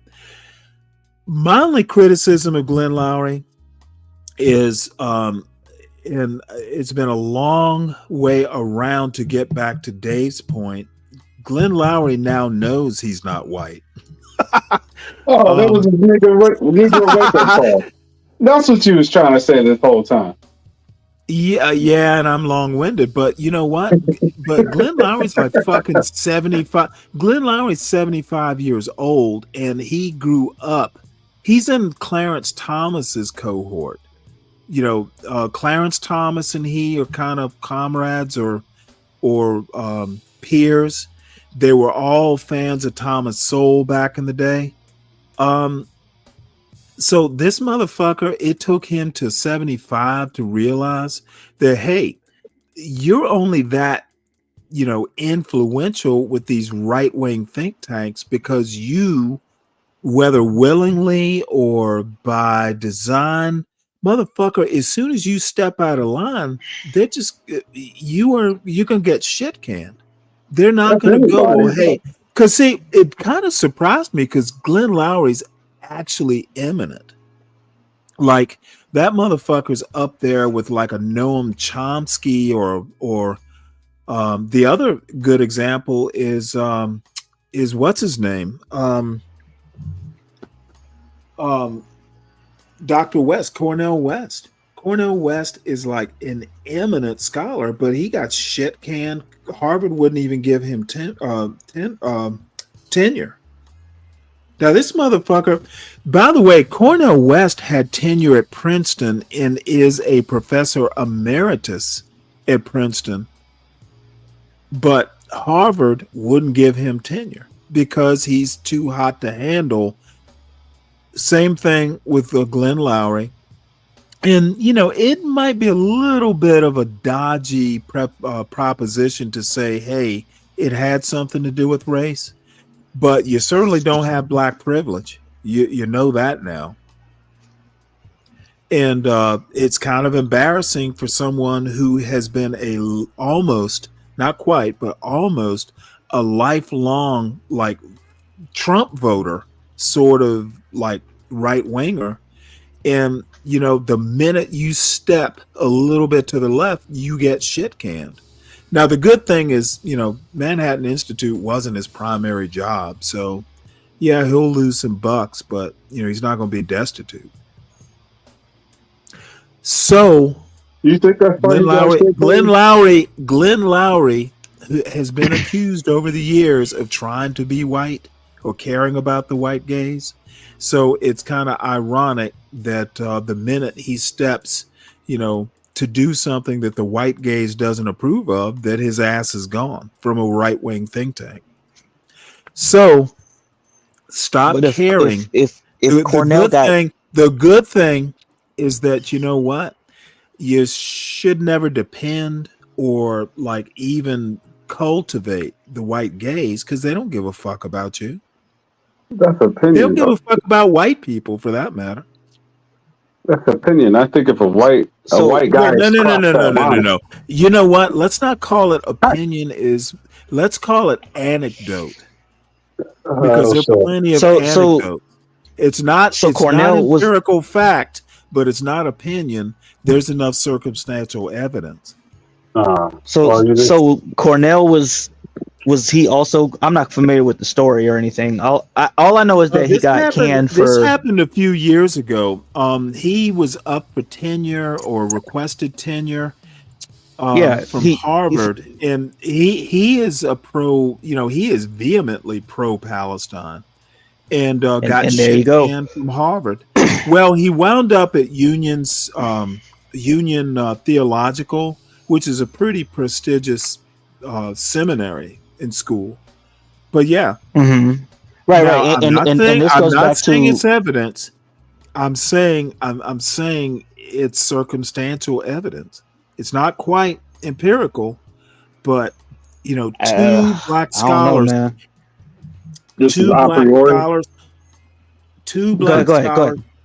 who are legendary in their 70s, both in that same cohort.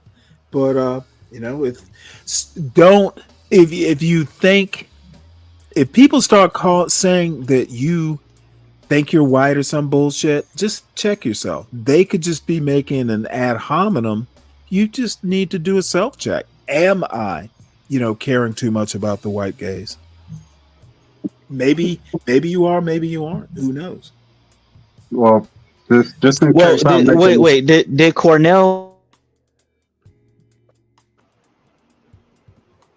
Lou, I can't hear you. Did Cornell West, was he concerned with the white gaze as well? There are people who think he is. Okay. Probably just the other side. I actually think people like Cornell West, Cornell West, if no other scholar I can think of, and Adolph Reed is another one. Mm-hmm. He's less well known, but he's in that cohort with Glenn Lowry and Cornell West. Cornell West, I think, kind of marches to the beat of his own drum. Right. Cornell West did this is some years ago now, did a show, like a YouTube show with Gavin. Is it Gavin McGinnis? That dude who started Vice magazine. Gavin McGinnis, I believe they said that he started the Proud Boys. I don't know if that's true, but that's what they said. But he also started like Vice. He started a fairly famous magazine too. Anyway, Cornel West did something with what's her name? God damn it, I'm having a lot of senior moments. Gavin McGinnis and what's her name? The young black girl who's so famous now. Cornel West, not Cornell, Ye's buddy. I'll think of her name in a few minutes. Candace Owens, yeah. He did it. Now, imagine someone who is an avowed progressive and eminent, doing a show with McGinnis and Candace Owens, he just, Cornel West doesn't give a shit. You know what? He's Cornel West, so he'll meet with someone on, on the far right like that because he and Tucker Carlson, he go on Tucker Carlson's show. He's been on with Sean Hannity. He's just that kind of guy. He is a man of the left. However, he's very religious, so he's a socialist, but he's a Christian socialist. He's not like a Marxist because he believes in God. He's very devout. So he'll never be a Marxist. He might read Marx, might believe some Marx, but he's not going to be, non-religious. Yeah, I don't think that I don't think they're trying to be white, because even by your first example, you said Norman Finkelstein. He made comments about Israel. Cornel West made comments about Israel. Glenn Glowry made comments about Israel. But so that seems to be the common denominator. Well, Finkelstein has been Finkelstein lost favor in academia decades ago. Cornel West is just kind of Cornel West. He was going to be able to teach at Harvard. They just weren't going to tenure him. That would be tacit approval. But Cornel West is also Cornel West should have retired years ago. The motherfucker's rich. Mark Lamont Hill, same thing. He made comments about but Palestine and all that stuff, and he got fired from CNN. Yes. Yeah. So I'm just saying. What I'm saying is that, and it goes back to the whole are Jews white thing. There is a group that if you speak of, consequences will occur, and it's not white people. But well, are Jews white? In America they are. I don't know about a black man, like you said earlier. To black people they are, but to everybody else, no. Dude, most Jews, if you go look it up, Pew Research polls, and one of the reasons I don't hesitate is most Jews identify as white, according to Pew Research. And this is why whites are having problems with Jews. I don't give a fuck about all that. I'm just talking about the Pew Research. Who you are is a lot of how you identify. I mean, if you asked me if Rachel Dolezal is black, I'd say yes. She's more black than Kamala. Well, I don't know about all that fake political bullshit. She's been claiming it longer, so she knows more about it. I know how she identifies. So you respect the pronouns, motherfucker, aren't you? Yeah. I didn't know race. What pronoun does race have? It's the ideology behind it. It's not the same. It's the same thing. Respecting people's identifiers, even if it's not true. I hope you store that race is ideology thing, because I will use it against you later. Eat the whole pie, Stanley. That's the side that you're on that side. That's what they believe. Eat the whole pie. What you mean, Stanley? What you mean? Well, there's some people in this space who think race is genetic. Oh no, I don't roll with that. It's a social construct.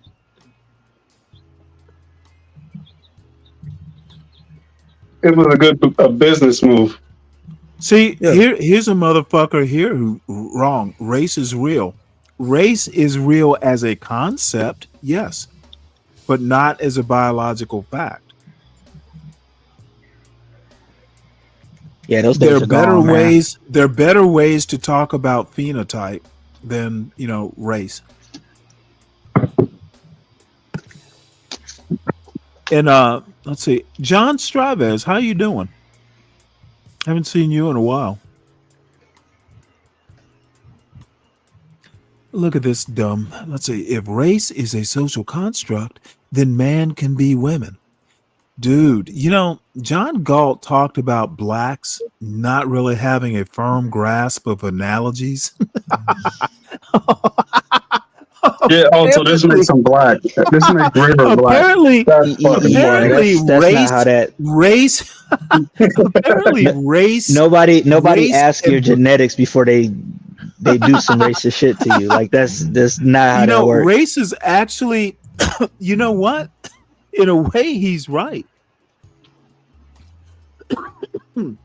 Gender is a social construct. Here we go. Yeah. Here we go. Where you know what? I was all about to beat the shit out of River. He's about to have some fun. Go ahead. That's the first thing you said that's smart all day, son. Good for you. Social construct equals liberal BS. Motherfucker, you literally made a good analogy. You're the liberal bitch. Yeah, but liberals will make a stronger case that you can change your gender before you can change your race. Like they believe the race thing is a solidified thing. Rachel, I think Rachel Dolezal. There is trans race. There pull is one out your ass. transracial now. There is trans. That don't get no respect though. That doesn't get acknowledged. You know what? I would respect Rachel Dolezal for like fucking ever. That's a black woman. Actually, she wasn't the only one. There was another woman. She had to get OnlyFans popping. Like we're not finna use that. That OnlyFans is popping though. How you know? How you know, man? What's the OF budget? What's the OF budget, Stanley? Let me tell you. HB had a picture. Okay. I weren't here for that show. No, HB had pictures from her OnlyFans. Oh yeah, oh my God. She's like almost 50, I think, if not over 50. Tell you right now, for over 50 or right around 50, I was like, God. He said, now that's a black woman I can get behind. I see you, Stanley. Go ahead. You know what? I don't know what she did. Apparently, if you think you're black, you will have an ass like a black woman, because she did. She got more ass than Tracy Ellis Ross. Well, Tracy Ellis Ross is not. She's actually kind of that same body type. I think Rachel's body is better. I'm not going to fight you on that. Okay, well then, I won again. I win. What are you winning? You're only going to win if you hit that. Otherwise, it's just talk. Stanley, I'm a married man. Respect, please. Like I said, you're not winning here. Let's see. Why do you feel old, John? Long day? Yeah, kind of same here. I've been fucking almost doing this for 8 hours. But anyway, we talked about I want to be. Oh shit! This is a show. This is another guy that I've been on black a lot. kids, and they want to Not marry so into much these blackness, days. but they can't. This take their is a wife. guy from Britain. It's called the Black Betterment Broadcast. Now these motherfuckers are pro-black. Yeah, that's telling me they're Pan I see a Africans. familiar face in the crowd. I see a familiar face on the panel. I don't know if they would call themselves Pan-African, but they're pretty much on the same order. And this guy here, Pan Mulattoism, has actually been on this panel, my panel before. Yeah. The motherfucker's a nutcase. Who's that? He's like a militant The checkmate mulatto. guy. The checkmate guy, Dave. Always saying checkmate.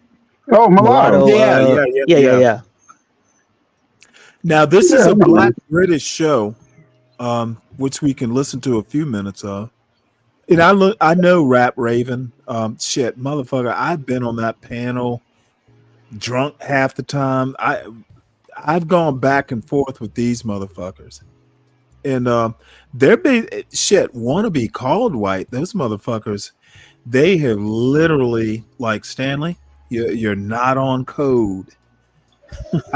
You gotta be synchronized, Stanley. I'm like, fuck synchronization. It's dangerous to be, especially if you're calling your own people. How are you calling your own people savages, bro? Well, Like, with all I'm due not. respect, well, Go does on. that mean that white people are your own people because you're mixed with both?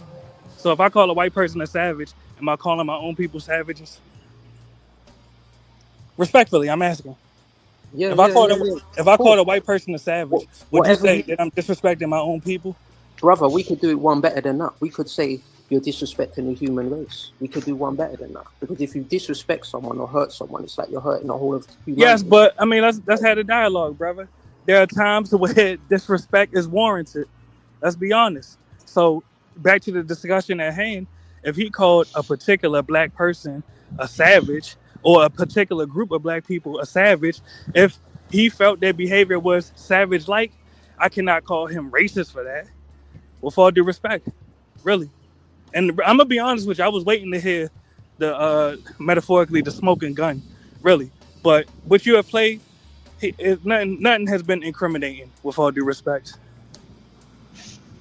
And just in closing, because I don't want to take all the time up, just so we could recircle the wagon. Salute to the Brother, real black. you said earlier that we as mulattoes should try to marry back into, procreate back into blackness. What's up? Now the brother Ignorant? literally just said, Ignis, what when I up? say the brother, I'm talking about mulatto Vanguard. He literally just said the same thing. I'm actually kind of glad you're here. We need to, you and me need to go after this fucking little Slav motherfucker. Salute. Who you got on the chopping block? I'm just joking. Apparently River of Hate is a Slav, and he's asking me if he's white. My answer is yes. What the fuck else would you be? Well, River of Hate thinks he's a girl, so he's a guy who has a wig on, and he wants to be a lady. So we can't really speak logic. He's a Slav with a blonde wig.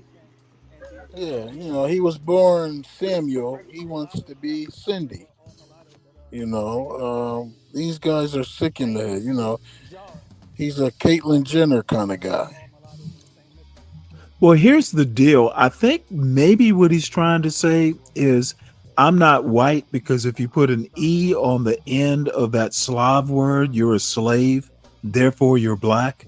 I guess that's what he's trying to say. Who knows?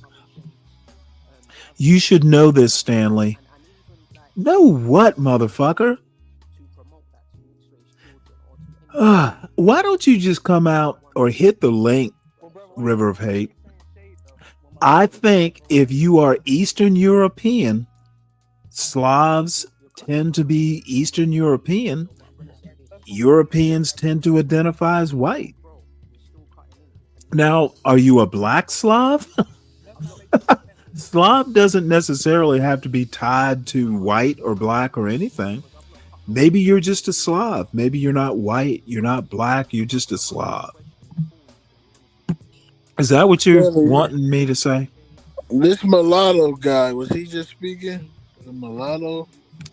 Yeah, he has this motherfucker. My mother used to say this, people had or have a complex. This motherfucker is weird. What side? So it's not just one shade that we're riding for. I'm sorry, what? What side you think he pulls more to? I think he's just, well, I understand what he's saying. He basically just thinks that there ought to be mulatto rights. It's like, motherfucker, let's just make life more complicated. Oh, you think they should get special treatment because they're mixed? Well, no. He like one of his things is they want his group, or he wants like a checkbox on the census, but you're already able to check mark more than one, so you could be black and white or black and Hispanic. I think they already have that. But he wants a specific mulatto category. Like this motherfucker that's on the screen here, I don't know. That might actually be Rap Raven. I don't know. But this motherfucker might be a mulatto, but no one's ever going to call him white. He looks like a mixed man, and I honestly don't know what the fuck he's after.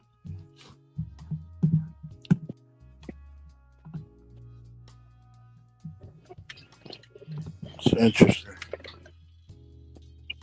Mulatto writes, oh, that's right. He did make that claim, Clarice. He basically said something like, hey, he was calling ICE on people. I was like, you did what? Why the fuck would you be calling ICE on people? Okay, why not? I heard they paid. Dude, you know what? I wish people would just mind their own goddamn business. Okay, look at this. Why? I'm trying to get paid. So, River of Hate says, again, if you can't determine who is white, how can you complain about white supremacy? Dude, I think you're white. If you are a Slav, in my opinion, you have Eastern European heritage. Maybe you're mixed, but I have hit the goddamn link, River of Hate. And when you hit the link, cam up, then we can talk. Otherwise, shut the fuck up. This is actually boring.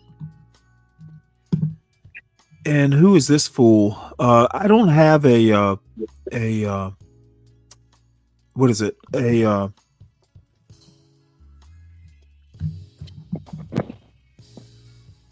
Twitch account.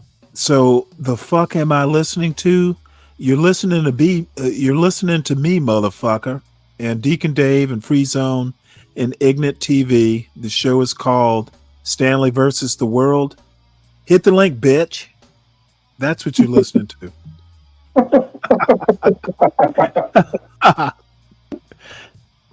Yeah, I am getting a little loopy here, aren't I? Nah, you just have fun shitting on people. I do actually. Let's see. Because see, once I get to Savannah, I probably won't be able to shit on people. The house is a lot more echoey. Yeah, the acoustics matter. For sure, I get that.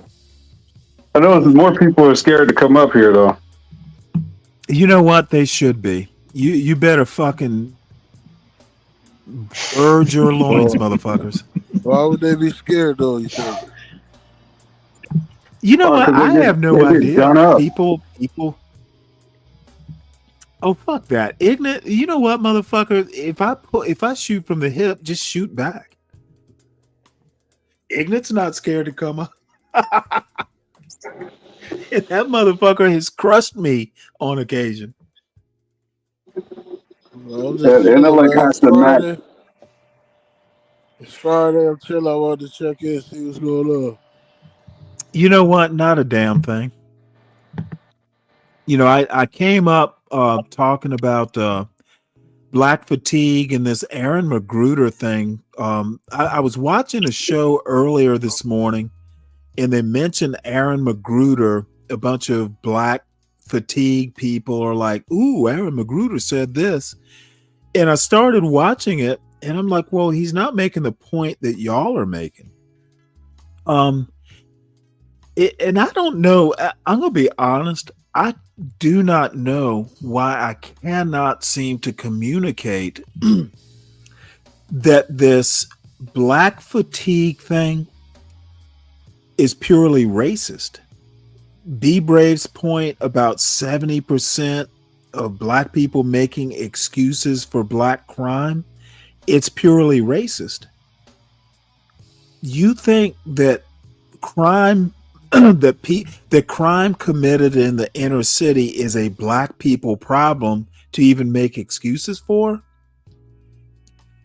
I think all it amounts to is racializing crime and basically saying, hey, we don't need to even worry about the inner cities. It's black people's problem. Pure racism. You know, they think the silliest things. They think there's no black men in the hole. We all Well, there are in a lot of prison. black people who think it. John Galt thinks that. Nah, John don't think that. He's just miserable, basically. Yeah, he don't think that. He just hate the niggas Well, that he you know what? He like a guard, a security guard. He hate the niggas he got to guard and shit. That's all Well, it see, is. even that's It's like kind the of CO fucked up, complex. That's what John got, a CO complex. Really? Yeah, like him and Bumpkin. Bumpkin's a Correctional Bumpkin, officer? Yeah, Bumpkin hate niggas because he gotta watch him all day. He never spent time with Is him. He don't Bumpkin get to know him. Bumpkin's a corrections officer? Yeah. I didn't know that. I didn't know that either. It's actually kind of crazy. Oh, does he work in the same prison as Wicked? This guy probably works at the stick somewhere. You know, like he lives in the back. His name is Bumpkin. So come on, you know, this guy's probably frying a whole turkey in his backyard or something. He's deep in the South. You know, he catch it and cook it the same day. No, man, I've never had wild turkey, but fuck, those things are number one. They're skinny as shit, and I've heard they're really gamey. Yeah, it's horrible. It's horrible. Okay, River of Hate. You don't have arguments either. All you've done for the past half hour is ask me if you keep telling me you're a Slav. Do I think you're white? I keep saying yes, and you won't take yes for an answer. You know, you're not a cracker. What is a Slav cookie, like a cracker? I'm sure they don't have crackers in Czechoslovakia or somewhere. It's probably some, I don't know. He's an ice cracker. Yeah. No, I think River of Hate is just kind of fucking with me. Yeah, man, don't worry about it. That's a 17-year-old kid that wants to be a lady. Sitting in his mom's basement. Well, no, trying I on all her don't give him a clothes. little bit of grace. I think he's just flaking out because he and his wife are expecting a kid. So, you know, first time fathers can be a little flaky.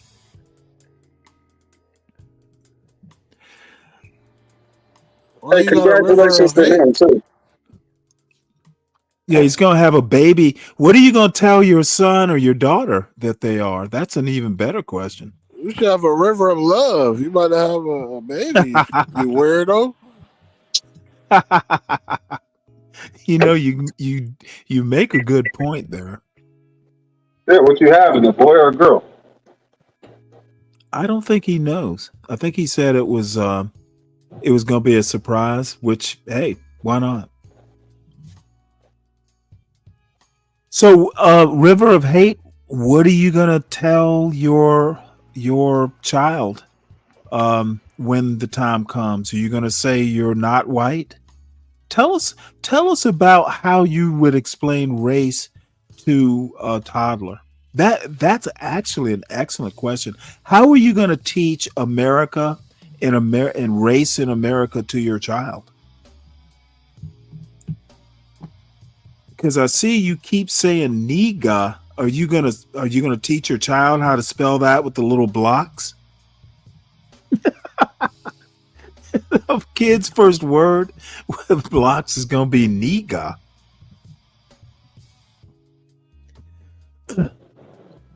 Mommy, daddy, niga. Niga.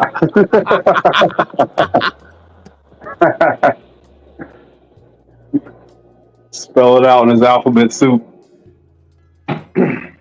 Oh, that's gonna be funny.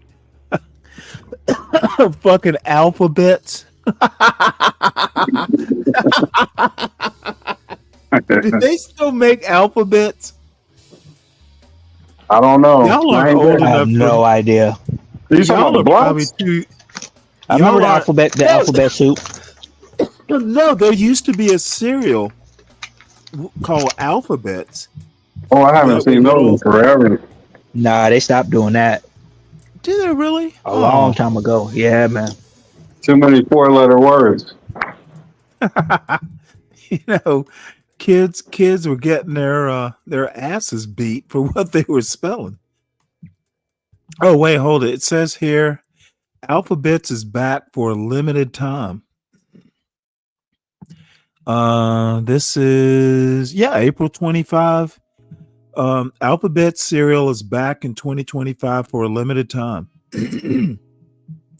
So go out and get them. Hopefully River of Hate, you'll be able to pick up a box for your kid. You can teach him how to spell Niga. Slavs are all mixed up. John Strives says a little Mongolian, a little Greek, Roman, Russian, Jewish, maybe some Egyptian, and all white.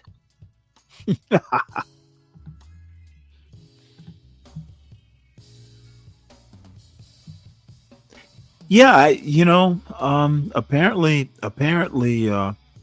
River of Hate is a black Slav, a Blav. God damn, I am getting drunk. Hungarians are white now, and they're literally Asians. Interesting. I think you guys successfully ran Linwood off these streets. I didn't have anything to do with it. Yeah, He's been on CTs, right? Lately. Haven't seen him. Okay. I mean, I don't usually catch CT's show. He's been doing late nights apparently. I know Linwood's been on CT's show in the past couple weeks. Yeah, he was shitting on him too. Ain't nowhere else to go. Yeah, well, I mean, I'd never shit on him like that. Oh, well, yeah. I mean, I don't mind Linwood personally. You know, I'm not a Neely Fuller kind of guy. But I mean, you know, I think he can be interesting. Yeah. That's funny. There's nothing interesting about Neely Fuller at all.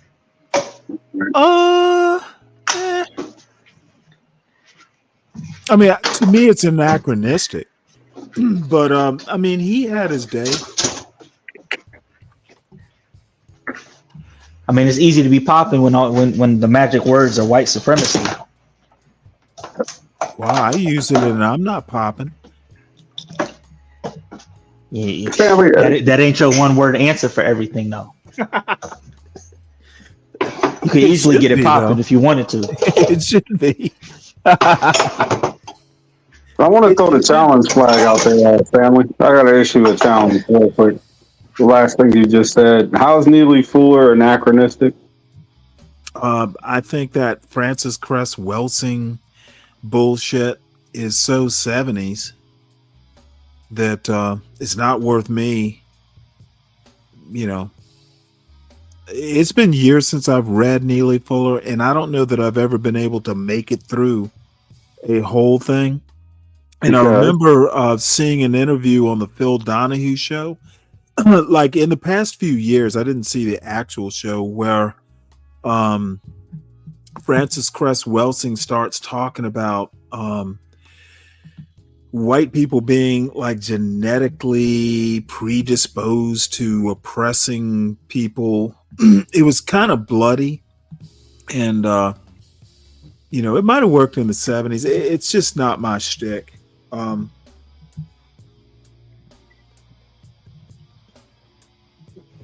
That genetic shit don't work anymore. No, I'm trying to figure out. I'm trying to figure out the anachronistic part.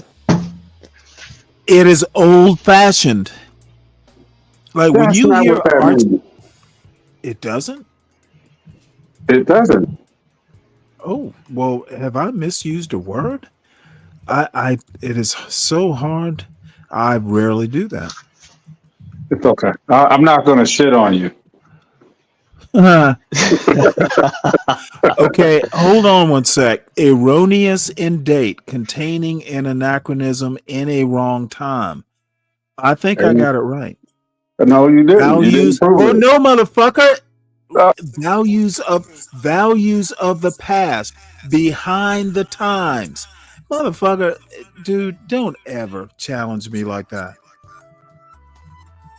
Do you see it? Values of the past. How am I misusing it? Old fashioned? Yeah, I could say that. Tell me how I'm wrong, Dave. Dave? Hello? Dave? Hello? Don't make me sound like Hello? Hal 9000.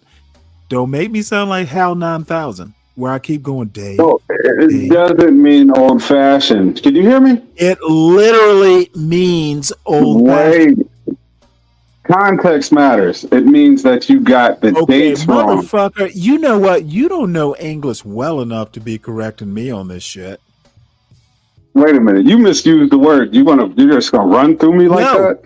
She is anachronistic. That old-fashioned black supremacy, whites are predisposed to this and blacks are predisposed to that due to genetics. It happened before we had a firm grasp on genetics. It is a thing of the past. It is old-fashioned. It is Archie Bunker. See where it says values of the past? Old-fashioned. Old-fashioned. The values of the past are old-fashioned. Erroneous in date, containing an anachronism. Old-fashioned. In a wrong time. Not up to date. Having an opinion of the past. Preferring things or values of the past behind the time. Yes, behind the times. That shit is old-fashioned, behind the times. Come on, Dave. That's not what you said. That's not what you said. Now, see, you were pulling that same dumb fucking black. Oh, here we go. Damn. I'm not dying on the hill right now. I'm just saying. I didn't catch when you made a reference. You shouldn't, because I'm going to bury you with the meaning of English. I will bury you. It'll be like some weird after-school special. You remember Schoolhouse Rock? Motherfucker, I'm just going to bury you with words. Yeah, I know. You're a gish galloper. I'm trying to think of a song or a phrase that rhymes with "die on this hill." Mm-hmm. I'm just a bill, and I'm gonna die on this hill. Okay. Well, you know what? I had to throw the challenge flag. Now we cross-referenced it and we got it straight. Oh no! I caught you slipping there. And honestly, you went to define it. You didn't define it, dude. You defined it. You pulled up the definition. I was right in the use of the word. Old-fashioned is good enough. Values of the past equals old-fashioned. Sorry, I didn't use the exact words you were looking for, motherfucker. Okay. This is not third grade. This is the big leagues. Nobody's 100% on their challenges in the NFL, nor in real life. Motherfucker, does this look like the NFL? It's just a challenge flag. I threw it out there. You know what? Next time you throw out a challenge flag, you better like reconsider. You know, throwing out a challenge flag to a Linwood or John Galt, motherfucker. I'm not John Galt. I'll give you this. You use the word correctly in a sentence. I'm not that nigga. I'm this nigga. You use the word correct in the sentence, but when I challenged it, you didn't define it correctly. Since you want you get a partial. I'll give you a partial. Since you want to be such a grammarian, it's correctly. Cool. Latino, come up and drop off the video if you want. I think the link is pinned at the top. So we're not going to watch Cat in the Hat anymore, I take it. He's offended. He's offended because she's not following the context of what the guy is saying. Look, little Xanu is just totally out of whack here with these points. And I wish SKC were here to catch some flack. Yeah, when y'all two go at it, I just go to the chat. I go to the chat. I like watching.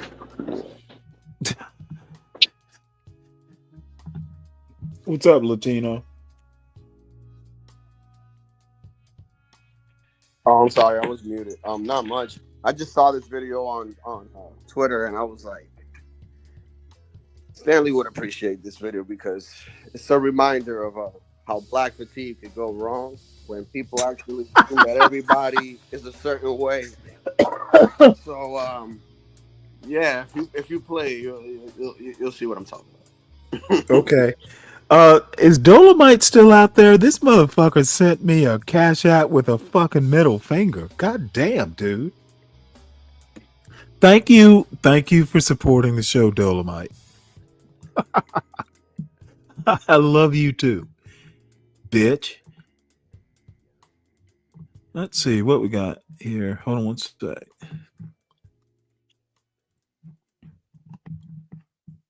Well, Let me stop it right quick.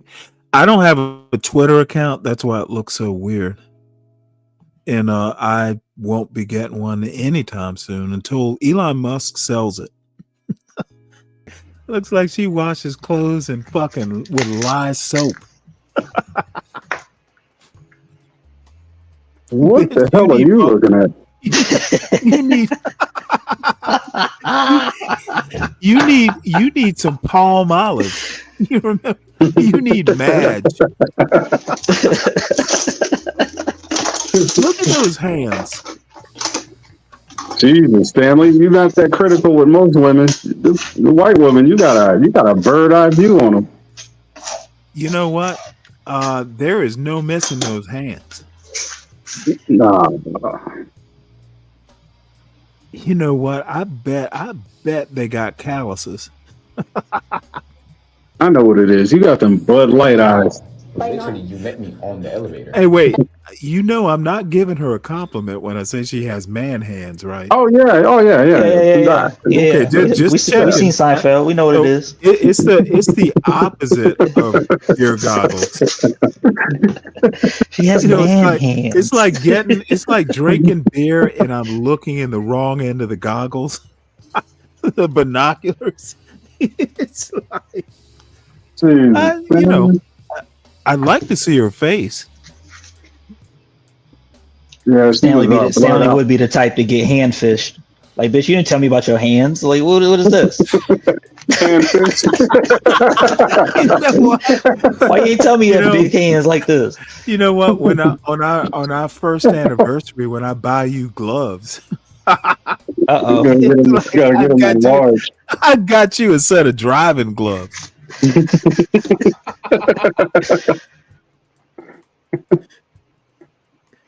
Man. Latino, why'd you leave, Latino?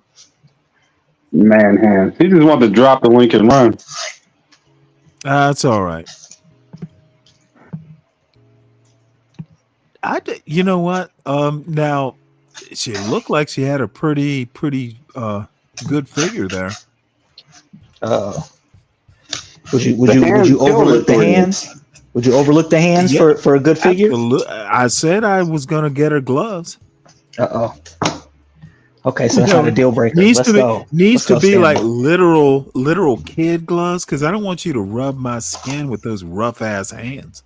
I already know where you're going with that. Yeah, I'll leave that there. You got it, Stanley.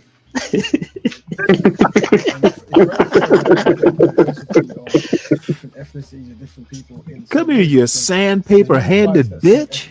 Go through that right away. by them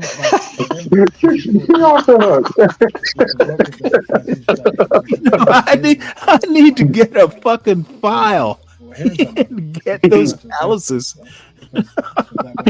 Overarching connection of Sandpaper-handed bitch. I'm trying to get rid of this video. That is pretty. Yeah, I gotta see. So I gotta people go stop like, that. you know, what are you dealing with? How do you work it? So it's like this, right? Yeah, you know what, DiCapriono, I am old. This fine Blackburn blueprint, I remember those commercials. So the diffusion of innovation is how ideas spread in community. And how it works is you get the smaller percentage. Man, y'all should go over to Black Betterment. Y'all would fucking pitch a conniption hearing some of this shit. Late majority. I wish you would dual stream it when you go. That's why we're saying. I want to see you in action over there. I have not. I went over. To be honest, those guys know me over there, but I hadn't been on pretty much. There are a lot of panels I used to go on before I started, the Stanley versus the world and hanging out over here. So, every now and again, people go, well, where the hell you been? I'm kind of the asshole emeritus over there. I don't even bother giving them shit anymore. I got up on the panel to talk to Pan Mulattoism, just to shit on him a little bit. Yeah, you do that here too. I told him to bring his ass over to my panel. I'd shit on him real good. Yeah, he came through, didn't he? He's been on before. He hasn't since then. Now, the good thing is one of the ladies over there who I really adore. She goes by Kushti Cosmetics. I think she's Somali, a Somali extraction. She's just really, she's kind of like Portia in a way. They just know, what, the dude sounds like an asshole, but if you treat him nice, he's actually okay. And Kushti's actually been on this panel. Was last week. It's kind of surprised me. She's got a beautiful English accent. We've got this way of speaking that needs. I'm disappointed that Sharice hasn't been back to do the dance with you. Sharice was in the audience today. She said she was busy. I asked her to come up. The next generation. Yeah, I'm talking about on the panel. The influencers. Yeah, I asked her to come up. She said she was busy, which, I understand. It wasn't the most. We kind of made up, I think. I've been over to her in her chat. We're at least cordial. That's still one of my favorite encounters, though. Man, you was ripping her head off real slow. I don't even know where I came up with that gum popping shit. It just popped in my head. You know how, when these hood chicks are popping gum and it's so goddamn annoying. So you said it, I know what you was talking about. Yeah, she came up hot and I just fucking had to neutralize her ass right quick. It's like, bitch, you don't come up here like that. You better check. You better warm your way into it. Don't come up here hot. And Nightish pulled that shit once, and I fucked with him so bad he left. These motherfuckers, you know what? These motherfuckers actually come here thinking that, you know what? It's John Galt's channel. Stanley's not gonna come after me because John Galt's gonna say something to him. Motherfucker, what are you talking about? I'll fuck with you, and when John Galt comes up to defend you, I'm gonna go after him. And people sometimes learn that shit the hard way. But I like Sharice. I think, you know what? I think she's nice. She just thought one way, and I had to educate her back to reality. You cherish that moment. Probably won't happen again. You know what? It's one of my favorites. That gum, dude. How the fuck that gum popping was a masterpiece. Oh yeah, it was. I ain't gonna lie. Nah, gum popping was hilarious. That was hilarious, man. She made you feel alive again, Stanley? Is that what you're saying? You know what? No. Oh, fuck you. You know what? Maybe you're right. Shit. Dude, I don't get to fuss at women that much. That had to feel damn good. She's taken. Uh-oh. Because if I remember correctly at that time, you were actually contemplating, like, should I even keep doing this? And then when that happened, you said, oh, nope, got my second win. Got my second.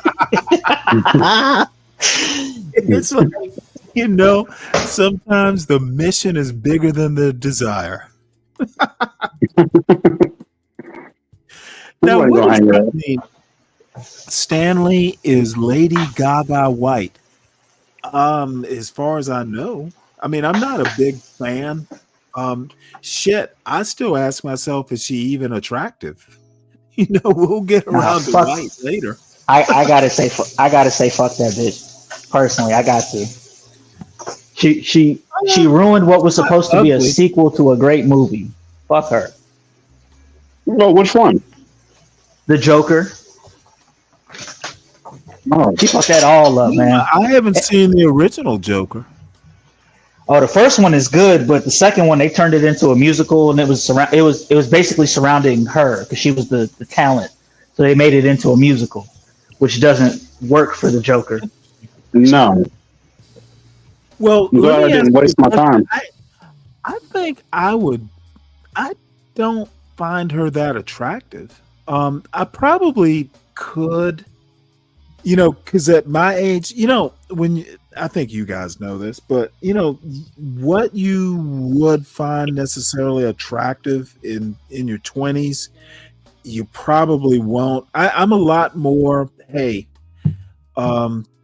she's good enough for a 60-year-old. And you know, let's just say, hey, maybe I don't want to die. I don't know. I see some pictures of her and she looks good, and then I'll see some other pictures that just look just horrific. So, you know, I don't know. Oh, and then she's into that whole the whole fashion thing. I don't really care for that kind of shit. Wasn't she like ambiguous, or like she was some kind of trans activist or something like that? Something like that. We'll say something like that. Yeah, she's out there, man. She's out there with the weird stuff. Oh, this is funny. You know what? I told you my buddy is like head of the Pacific Fleet, the ship fleet. He's a 3-star admiral. So I'm looking at this thing that he sent, and his flag lieutenant is a female. And I just want to. I'm like, really? You know, you still have a job? fucking Hegseth hasn't fired your ass for having a female as a flag lieutenant. But I'm not going to do that.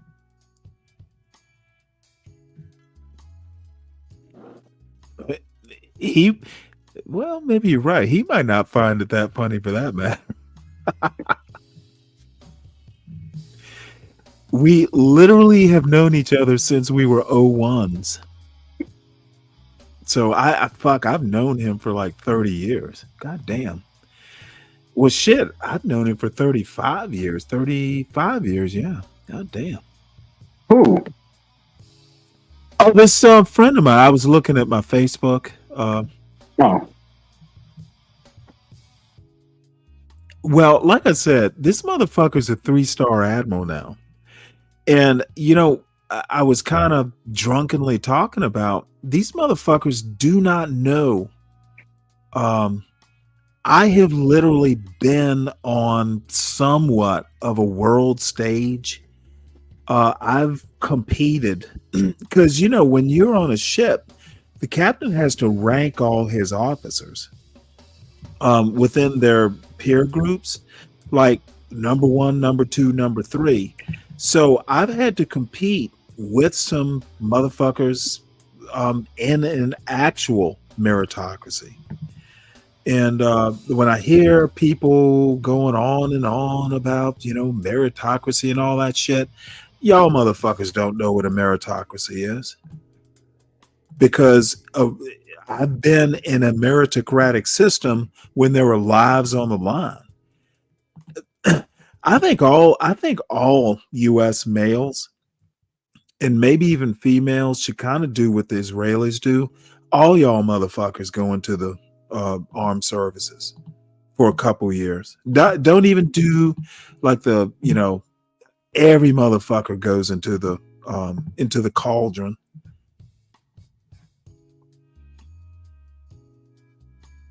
And I didn't because my parents were I'm hard. not really casting aspersions. I'm just saying I would like to see that happen, because when you get little pussies, these little anti-black pussies telling me, for instance, that I don't know real life or you haven't lived in the real world. Motherfucker, I've lived in the real world and had to make life and death decisions in the real world. Y'all are pussies. This isn't the sort of thing where, oh shit, I have to figure out whether I'm going to wake up at 1 o'clock and say N-word 30 times in front of the cops until they tell me to stop. That's not real life.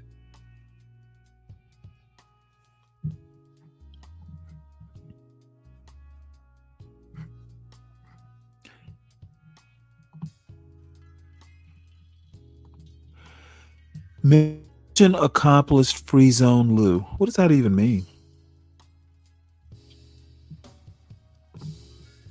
He's talking about the Cash App that he sent you. Yeah. You Dolomite. Yeah. You sent me money just to give me a middle finger. You know what? That's so kind. Thank you for sponsoring this episode of Stanley versus the World, brought to you folks by Dolomite, my biggest supporter today. You gave me a middle finger. I think you are the tops, Dolomite. I no longer think you're a racist. You're no longer a racist. You're my Boon Coon pal. Oh, that's how you get off the anti-black list, is to send you some money? That's right. buy your way out. That's you gotta buy your way out. Fucking money, and you will not be anti-black no more. Like financial Anti-black purgatory. no more.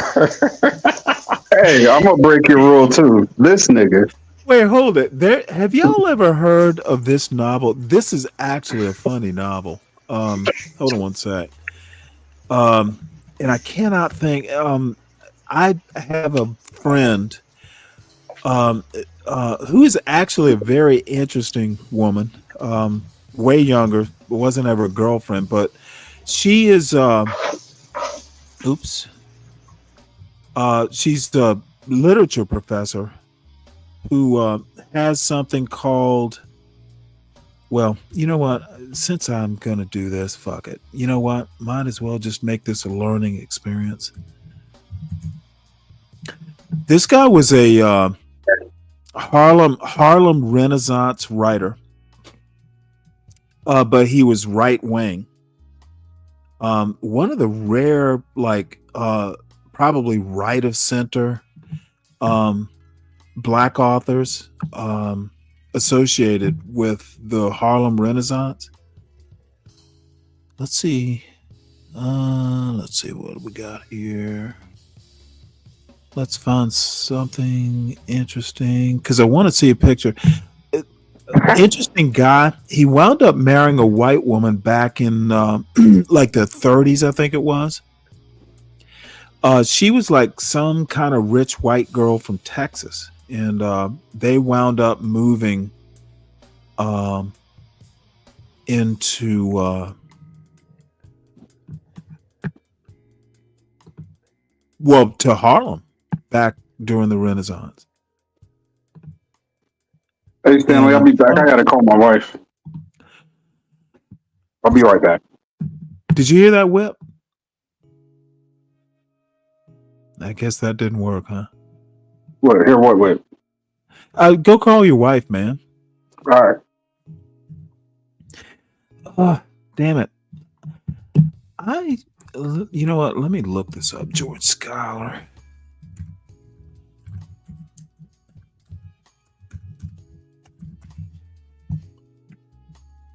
There we go. I was hoping maybe there was a video. George Schuyler. Interesting guy. I didn't realize he lived till 1977. That motherfucker was old as shit. God damn. That motherfucker lived almost to 90 or so. So anyway, there is he wrote a novel called Black No More. And kind of on that theme, it was kind of like a satire. Some Black American scientist invents, I can't remember whether it was a cream or a pill, but it basically turns you white. So, what? Yeah, it's a novel called Black No More. It was written during the Harlem Renaissance, and the satire is that this treatment turns you white. Like white people couldn't tell that you were formerly black. Let me read this. George Samuel Schuyler, conservative columnist, and he was a conservative, one of the few black conservatives during the Harlem Renaissance. Like he was friends with Langston Hughes. I mean, the motherfucker was part of the Harlem Renaissance. George Samuel Schuyler, conservative columnist, was born in Providence, Rhode Island, probably half his problem, on February 25th, 1895, to George Francis and Eliza Jane Schuyler. Upon his father's death in 1898, George and his mother moved to Syracuse, New York. In 1912, at 17, George enlisted in the Army, serving in the all-black 25th U.S. Infantry. Eventually, he achieved the rank of lieutenant. Despite his status as an officer, Schuyler went AWOL in 1918 in response to the systemic racism he experienced in the Army. He was captured in Chicago, Illinois, and imprisoned for 9 months for desertion. Following the release, Schuyler worked odd jobs in New York, joining the Socialist Party of America and the anti-Marcus Garvey organization. Wow. Friends of Negro Freedom. So he was an anti-Garveyite. During his time, he submitted articles and editorials to the newly created socialist-oriented Messenger magazine. He eventually wrote a regular column for the Messenger titled Shafts and Darts, a page of calumny and satire. That sounds like someone after my own heart. That's a page of calumny, satire. By 1924, he was also writing a weekly column for the Pittsburgh Courier, one of the two largest black newspapers in the United States at the time. Schuyler's columns attracted the attention of social critic and editor of American Mercury, H.L. Mencken, of all people. Their close working relationship and comparable political views led to Schuyler being labeled as the Black Mencken. Schuyler's prominence as a social critic increased when he was named chief editorial writer for the Pittsburgh Courier in 1926. The same year, he published arguably his most famous editorial, entitled The Negro Art Hokum, a scathing criticism of the then burgeoning cultural movement known as the Harlem Renaissance. Throughout the 1920s and 30s, Schuyler continued to provide more conservative and critical view of the Harlem Renaissance. Nonetheless, he remained a member of prominent civil rights organizations, including the NAACP. In 1937, he was named business manager for the NAACP and remained in that post until 1944. In the early 1950s, during the investigations by Senator Joseph McCarthy, Schuyler's political views shifted from moderate to extreme conservatism. By the 1960s, Schuyler criticized and condemned social activists such as W.E.B. Du Bois, Malcolm X, Martin Luther King Jr. in journals such as the arch-conservative John Birch Society's American Opinion. Now, this is a black dude writing for the John Birch Society. That's how, quote, conservative he was. Schuyler's conservative opinions eventually cost him his job at the Pittsburgh Courier, as many readers threatened to cancel their subscriptions in protest to his columns. Schuyler published his autobiography, Black and Conservative, in 1966, but he never again attained the popularity he had in the 1920s or 1930s. George Schuyler died in Pittsburgh, Pennsylvania in 1977 at the age of 82. Who here, as a black conservative, even knows who the fuck George Schuyler is? Bet y'all don't. That's what you do. That's cool. Well, no, seriously. Do y'all even know about black conservatives? I work with my hand. Motherfucker, no one asked you what you worked with. I asked you if you know the history, like any, that there were black conservatives associated with the Harlem Renaissance, for instance.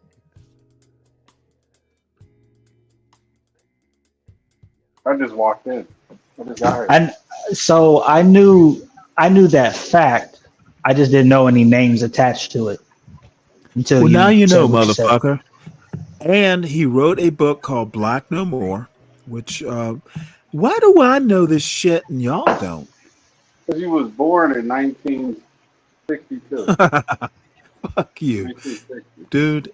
All I have to say is I know more about black conservatives than y'all do. That's kind of sad. When did he pass away? When did he die? 1977. Oh. Dude, I didn't know about him until maybe 5 or 6 years ago. Yeah, he died 5 or Yeah, 6 he was- years before I was born. It was Great Depression popping. Okay, listen to what I'm saying. I, as a left of center black man, know more about conservatism and black conservatives, historical black conservatives, than almost every black conservative in this John Galt space. Why is that? Why are y'all not educating yourselves? Because you should. Because you're 60. And you're still What do you on the mean left. because I should? Motherfucker, Let me I'm not a finish. conservative.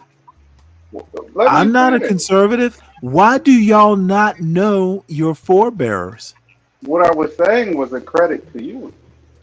I'm trying to Yeah. tell you that you understood both sides of the argument and you still decided to go to the left. That's why you made an educated choice. You know what? I only know a couple of obviously them. I chose the right side because apparently chose a the whole left bunch of of the black history. conservatives are just like doorknobs. You chose the left because historically that's what black people No, do. I chose the left because motherfuckers, they read books. Written by people on the left. Yeah, I get it. And I've read George Schuyler. I know about George Schuyler. So apparently I read books on the right too. Okay. That's good. That's good. Well, to I'm glad- answer your question, Did you literally just think that I discovered him like 5 minutes ago? I kind of, because the way you was reading, you wasn't reading like the Okay, news read like you was here's trying the to deal. learn. We were talking. The dude wrote a novel about a pill, or I can't remember whether it was a pill. I think it was a pill that would turn you white. Well, that's what This his is book was back about. in like the 1930s that he wrote it, and it was a satire, and it was actually a black conservative literature professor who kind of said, "Hey, have you ever read it?" So there are actual black conservative professors out there that y'all should like know about. And Hold on, working with your let me get my hands, pen. motherfucker, do you read with your hands too? Let me get my pen so I can write his name down. Just to turn the pages. Yeah.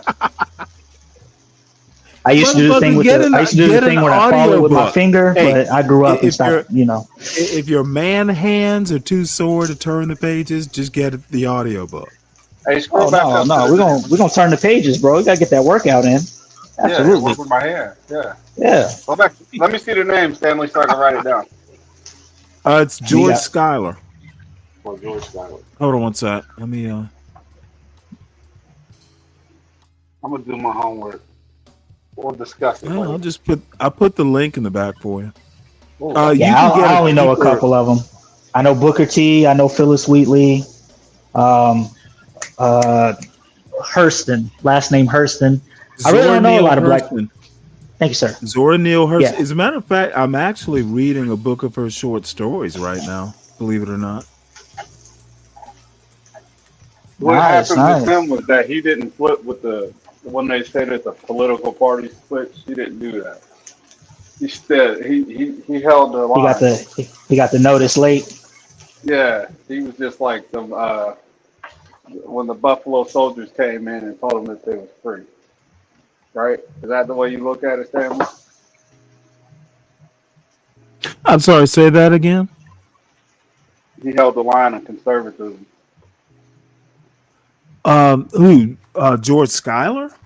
Right. I'm asking. I guess he did. He lost his job over it.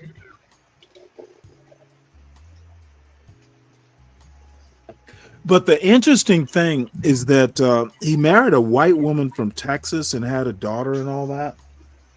And I can't remember. They wound up getting divorced, and actually his daughter wound up committing suicide, I think, in the 60s. And I, you know what, it's been a few years since I've even thought about it. But his wife and he wound up getting a divorce. And my impression is that he just kind of became a bitter old conservative black man. Just became kind of hard to deal with. Now, niggas probably ruined his relationship with that white woman. No, it wasn't like that. Look, back in the Harlem Renaissance, the Harlem Renaissance, believe it or not, was kind of the Wild West. There was a lot of kind of like race mixing. You oughta actually read. As a matter of fact, there's a book on the Harlem Renaissance that I read a few years ago that's interesting, and I cannot remember the name of it, but it was about white women and the Harlem Renaissance. There, quite a few white women got fucked back then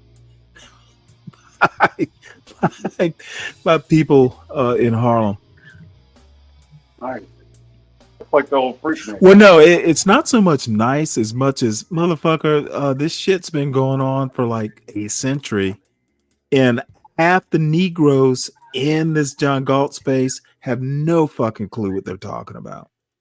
It's sometimes kind of pitiful how much folks don't know about black people, about the history of it. And this is where my cooning comes out, Stanley. Niggas just figured out. Niggas just figured out about passports like 2 or 3 years ago. So that's not true. Have you ever heard of like Richard Wright and James Baldwin? Motherfuckers have been leaving. Have you ever heard of these black authors who were expatriates to France? Motherfuckers, people have not. Black people have left the country before, Lou. Yeah, I didn't say black people. I'm saying niggas have just figured out within the last 3 to maybe 5 years. Let me tell you, the two are inseparable. Y'all want to make these like sharp distinctions. No, they're not. All I'm saying is you literally strain to make those distinctions. You Nah, sound I was one of those. I was one of the guys in the space saying like, black people have been traveling forever, and they were like, no, black men finally have a chance to go out there and I was just like, come on, bro, come on, do better. Realize that Frederick Douglass almost like moved his family to England. I know that. You know that. They don't know that. Well, that's not so they don't much. know that. That's not so much being an N-word as much as just sheer ignorance. That's precisely the point.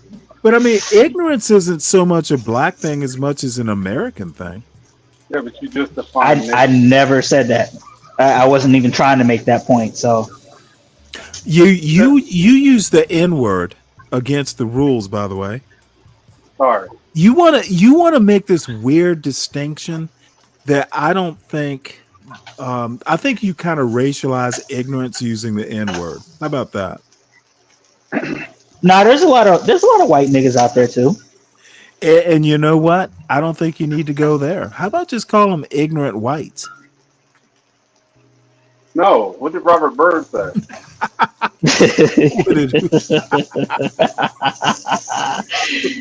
You can't go to heaven where if you hate anybody. Now I get to use the word. Now I get to use the word anachronism. There you go. Robert Byrd, the senator, right? Yeah. Okay. Anachronistic. Okay, how? Context. Motherfucker, you want to talk about a guy who died decades ago. It was a Klan member. How is that not old fashioned? Out of time. Out of time. You want to quote a grand wizard? Why not? Why not? You said our man talk black anyway. Might as well lean all the way into it. No, Richard, Be Brave is a white shade. He's the white version of a nightshade. Oh wait, is John up here? What up, John? Yeah, John's here. He's silent. John, I am that nigga, John Gold. What's up, man? Is he the one you were talking about, Lou? That is that nigga John Gold, is it not? Well, you use that word in a saucy way. I mean, John is usually saucy when he says it, so you know. So you thought you would be John. So you thought you would be John Galt Jr. For like 2 seconds. That's all. He can have it. He can have it back. He can have it back. John is saucy, so I'm gonna be saucy. Yeah. Renegalt. That's all it was. Galt Buster. Yeah. Motherfucker, you better know what you're doing when you start renting shit. It's like, hey, Linda Gold. I put on some bowling shoes and that motherfucker had athlete's foot. Like, you give it right back. You get one shining moment, man. One shining moment. Yeah. That's you got to look at me. You get a moment. I'm singing like a Galt.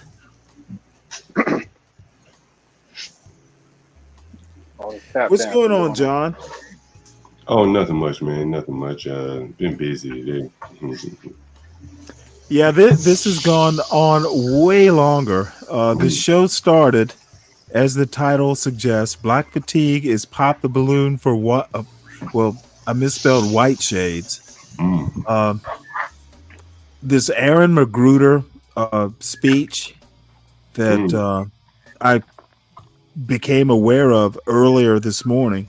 That the people who want to talk about Black fatigue. So I started watching the speech and I'm like, it has nothing to do with Black fatigue, really. It's more like personal improvement. Is it an old speech or a new speech? 2003. It's very old. Oh, okay. Yeah, I think I saw that. Yeah. Yeah, I think I saw that video. Yeah.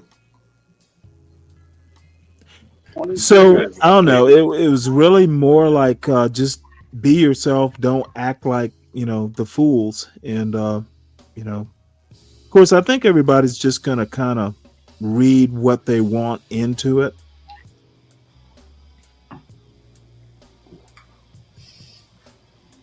Yeah, I can see that. Oh, John, you do Python? say what? I'm sorry. I said, do you do Python at all? Yeah, I never really done much Python. I can do it. Shit, it's just another programming language. But I've never done it much. Yeah, it's been something that I guess most of the companies I work with are more on the JavaScript side on the front end and C# primarily on the back end. Yeah, service side. Yeah. Okay, Richard wants to know: is $5 guy still a tenant, or did he get sent back to Africa? Nah, he checked out on his own. He said, "Man, I guess he's gonna stay in his car for a while till he gets, he's starting the job." So I don't know where you're at. Is that the one with the electric car? Yeah, yeah. Good for him. Were you he didn't get the money from last night from Well, he stayed 2 nights. But okay, I thought he did DoorDash or something. Mm-hmm. But man, you can't do DoorDash from a fucking electric car. It's stupid as hell. You know what I mean? Well, did he get the money for that night? Yeah, he stayed 2 nights. Yeah. Oh shit! So he actually DoorDashed to pay you. I guess so. Yeah.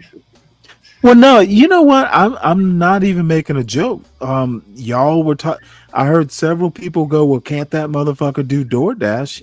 At least he did it. Yeah. I don't have a problem with that kid.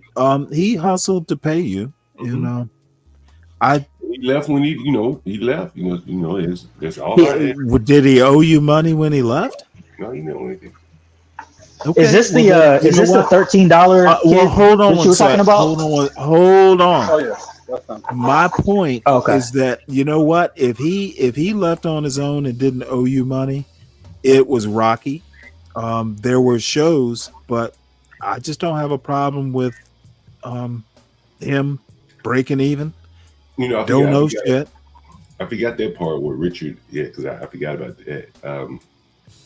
Fuck it if he had an attitude. Motherfucker, he should have an attitude. Well, you can't have attitude with the person who holds, your livelihood. Sure you can. I do it all the time. I don't, who holds your livelihood in hand? Like, he needs a place to live. And, there's a way you have to talk to people. There's certain things you probably shouldn't say. Well, let me clarify. Mm. I was listening. I was there when Richard said he had an attitude. Honestly, John, and I'm not even being, oppositional on it. I didn't see a problem with how he was talking. I understand you probably didn't. That's because you've never been a landlord. But if you were a landlord, well, motherfucker, if I was a landlord, wait, hold it. I understand. Like, I just didn't see anything that was that disrespectful. Has Richard been a landlord? I don't know, but I can tell you this, like, that shit sent a red flags for me almost immediately. Mm-hmm. And like, you don't talk to people like that as a landlord in a city like this, talking about the government and shit. Don't bring that up. Well, maybe it was another conversation that I didn't hear. Yeah, you may miss it, but and then you're just getting a little too personal. Talking about, hey, I looked up the tax records on this. Who owns it? Okay, yeah, I missed that conversation. Okay, my bad. I'll shut up. I missed that one. If he had been there for a while, and he said he was handy, but you gotta prove your mettle first, because I don't know you from Adam, right? And okay, well, John, I will apologize, because that's a conversation I did not hear. I spoke out of turn. Yeah, and so he's a young man, and he seemed he sent me his job offer and things like that. Not bad. Good start for a young man, things like that. But to get to this point, no one has taught him, how to stay in your lane in terms of talking to people. My buddy Felipe came over here. He learned it from I can't remember. It was some black Congress member. She walked into John Lewis's office and she says, I'm here to see John Lewis. And my friend said, he's out somewhere. And so, but he was explicit, say, oh, he went out with John, or he went out with Sarah, or whatever. And the lady said to my buddy Philippe, she said, I didn't ask you where he went. I said, I was here for a meeting with him. You tell me he's not here, and I'll come back. Don't tell me where he went. And, you know, for him, it was a life lesson. He had never been taught that before. Motherfucker, who is this woman? She sounds like she needs to marry me. She was, I can't remember a black Congress member. I can't remember who it was. I get Philippe. Was she the DC representative? I don't think it was DC. She may have been, you know, I can't remember who it was. You know, somebody in the CDC. I hope it was Stacey Plackett. I would love to meet her. She's married though. But anyway, so the lady, you know, cut him off, said, hey, don't tell where your boss is. You know, he didn't, you know, unless he told you to tell people where he is. You answer the question directly. And, you know, is Philippe from Alabama too? No, he's from New Jersey, but he was 20-something when he learned that. He hadn't learned that, you know, up until that point. He went to Morehouse, you know, he was well raised. But it's those little, just like nuance, the finesse, you know, how to finesse things, how not to say. Well, that's kind of a young person thing. Well, this man was young. They both were young, right? No, well, yeah. I get your point. You know, young people do have to kind of like young people. Sometimes they will volunteer because, you know, when I was growing up, for instance, you know, my mother used to say, you know, people don't need to know all your business, you know. So,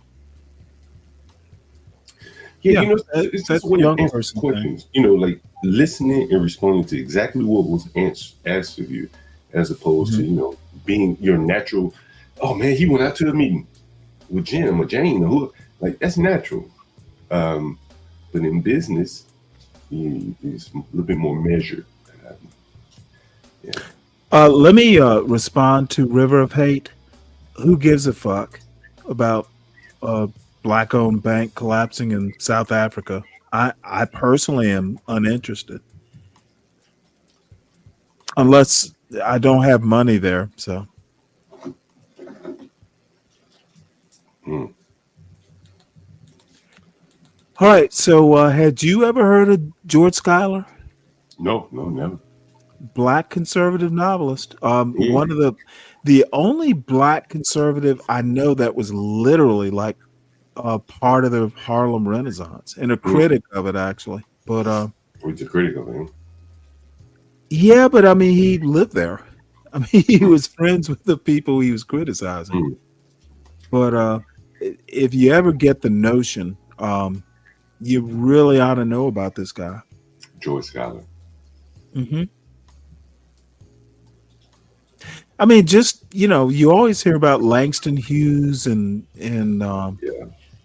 you know, there were people who were kind of interesting, who were kind of the loyal opposition. You know, not that the Harlem Renaissance was that liberal a thing, but he just had he was actually, you could actually call him an anti-black. He had a huge problem with that whole art, not so much the literature, but back then there was this, you know how every now and again these white liberals will get so in love with African art, like, you know, just native, you know, anything that's native. It kind of like Nancy Pelosi and Kente cloth. And he had huge problems with that sort of white liberal, hey, I'm gonna wear kente cloth and be in solidarity with the blacks. He had a problem with it. And not sure that I wouldn't either, for that matter. I definitely would. Like that lady who's assigned to be the masculinity recruiter that you guys have on the left now. Did you hear about that, Stanley? I'm sorry, say that again. They assigned a masculinity recruiter on the left. He's like Oh, what the fuck is a masculinity recruiter? I don't know. I don't know what you guys are doing nowadays. Okay. Screwed up. Well, put that link in the back so I can research it. It's got to be a comedy routine. No, she's a overweight. So it's a woman recruiting masculinity? Yeah, she's doing it on college campuses. Sounds like she just wants to get laid. You know, who's masculine enough to fuck a fat bitch? Black man. How much do you want pussy?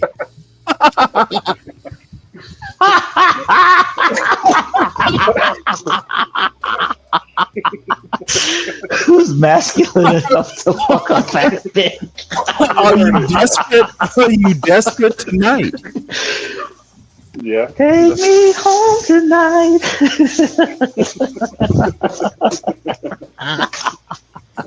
Hey, I have a fat girl story. Her name was what was her name? Carla.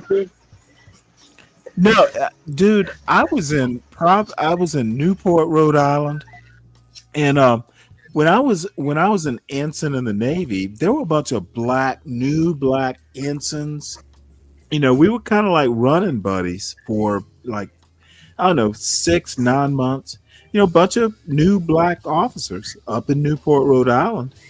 How much did she weigh? You know, well, hold on. We were running, like, you know, they would run to, I mean, we would literally call it running. You know, let's pile in the car and go to New York City, or let's pile in the car and go to Providence or Boston.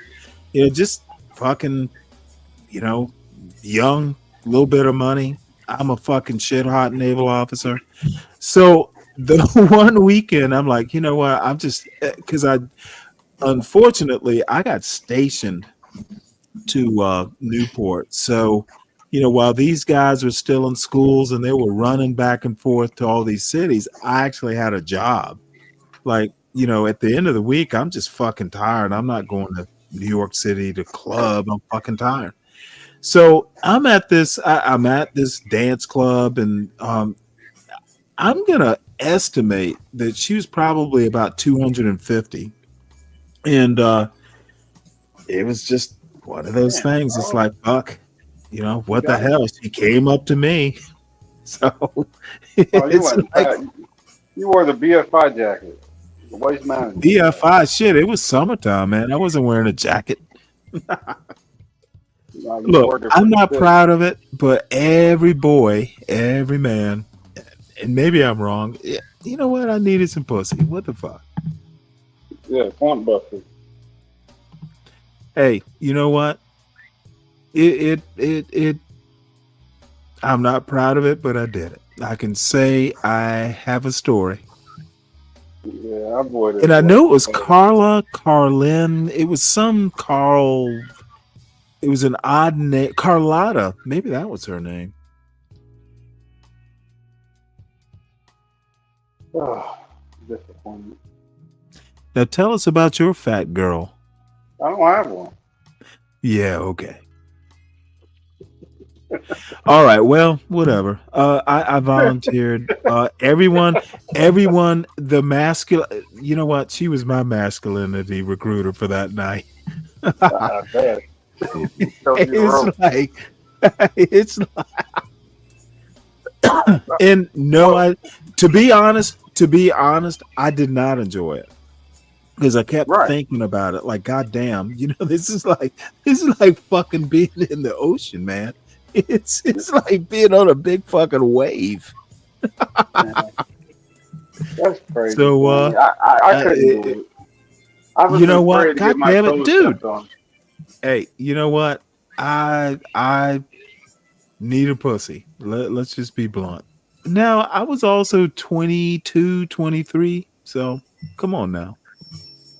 On Thundercat. Strong back. I don't recommend it. I would not recommend it to like a young man. I had me one, so I know what you're talking about. All I have to say is, I son, was trash, bro. Good old military times. You know what? I wasn't that trashed, to be honest. You did it sober? No, I'd had a couple, but I mean, I could drive. Uh-oh. Well, no. I was seriously, it wasn't beer goggles. You was starving. I can't even blame that. That brother was starving. He was hungry. Like I said, she was that 1990, 91 masculinity recruiter right on a Navy base. And that nigga was living through a pussy famine. It happens. It happens. All I have to say is I would not recommend it. Like, I would tell my son, for instance, and I'm keeping my voice low because he doesn't need to hear the shit. No, wait, son. Just survive the desert, survive the famine. You don't want that kind of nutrition. It'll scar you. You'll tell your friends about it. You'll tell your friends about it 40 years later on a YouTube show. Uh-oh. Yeah, and they're gonna laugh in your face. You don't want that embarrassment. No, you don't. So I just dropped an article in the back because I was looking up. I was looking that up, Deacon Dave. I did not know they spent $20 million trying to figure this out. Yeah, they're desperate, man. Out of pure desperation. That ain't money laundering. I don't know what it is. It don't take no $20 million to figure that shit out. Right. I'm more interested in the author. Yeah, hold on, you pulled it up? That's you? Did you see the photo of this chick? They got her photo in there. Well, no, that's like her little byline photo. Democrats don't need to spend $20 million to study why men abandon the party. Just stop trashing them. Yeah, she's cute. David Hogg. I can't really tell. She kind of, to be honest, she kind of looks older. Not my type of blonde. But let's listen to this. Or vision, Let which me is rewind it right quick. not to bore people, but to get into the bureaucracy of the DNC, we have a gender balance rule at the DNC because, of course, we do. Okay. See, right away. By the way, the Republican Party does too. If the chair is a male, then the vice chair has to be a female. Well, what's interesting is that's even more progressive than our vision, which is that the chair doesn't count towards the gender balance rule that we have. Frankly, I don't even know if it makes sense for us to have the gender balance rule anymore in this day and age because I want to focus on whoever's just best at the job. At this point, that's my own view. That has nothing to do with it. You gotta get the lady. You gotta see the photo of it. Hold on one sec here. You gotta hear her talk. It's like it seems like she means well, but that is a futile.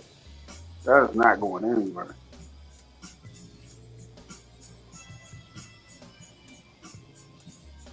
Wait, what are you talking about? You got his masculinity weird. Oh, you know what, Lou? I'm pretty much gonna confirm that. I'm not that impressed, to be honest. Let me go back.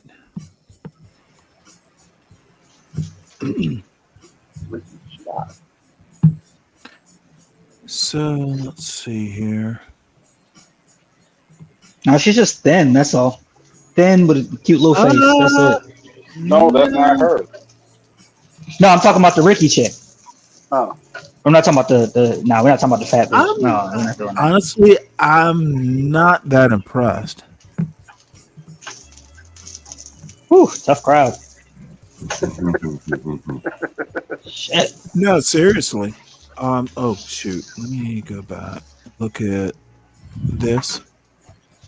I don't see it. Was that her Instagram? Oh, yeah. Okay. Let's see. I'm going. Well, I think it's kind of an Eastern European thing. I'm just not that. I'm not that impressed. I wouldn't you know turn the good, her down. you know the good news about that, Stanley. Given I'll that never provided get that we're the same age, if we go out together, you can work one half of the building. I can work the other half of the building. We can never. Our interests do not have to converge. I like that. You know what? Let's ask River of Hate if she is white. My answer, yep, I knew you were going to do it. How do you know she is white? She looks Slavic, therefore she is white.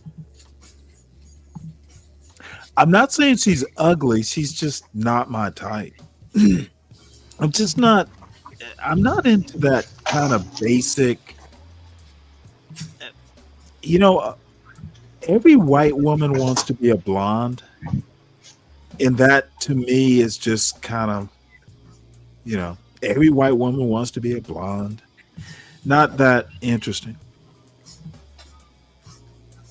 Hey, what do you rank like a Jennifer Aniston? A what? What would you have ranked a Jennifer Aniston in her prime? Not my type. Mine. I don't like square-jawed women. Damn, that's highly specific. You had time to think about that? Like there's like a common trend you head into. Like you know what? After the 8th.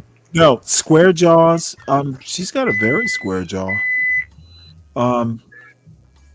Like those. What do they call them? A cleft chin. I think that's just a little bit too masculine for my taste. And if you're blonde, I'd almost call you Teutonic.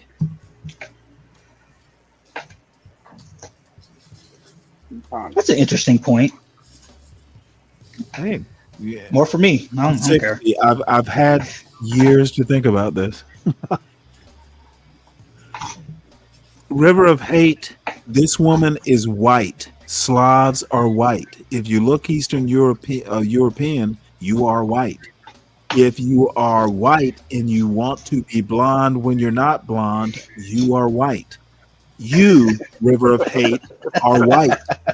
Motherfucker, if you are a Slav, you are white. Stop asking me the same question over and over. I'll be right back, guys. I thought there were different types of Slavs, though. I don't know. I'm not familiar with a River of Hate type of Slav is white. Uh-oh. What y'all guys up to today? Freeze in front of the laptop. And we chilling, man. Trying to help Stanley stay calm before he goes off on another John Galt Be Brave tangent. We've managed to keep it at bay. Oh yeah, hey Freeze on. When I was saying like 6 to 2, you called me 6 motherfuckers to your 2. Ah, okay. Yeah, I was keeping. I thought you were talking about like good points that were made. No, that also could qualify. No, we're talking to Stanley. This motherfucker is nothing. Yeah, man. You didn't get drunk on y'all. You didn't get drunk. He made a beer run already. Oh, yeah. Yo, drunk Stanley is hilarious, John. Hilarious. Earlier he was like, John Galt is a lying motherfucker. He's an anti-black motherfucker. But subscribe to his channel. He's a great guy. I was crying, bro. Crying. That was a good one. Oh my God, man.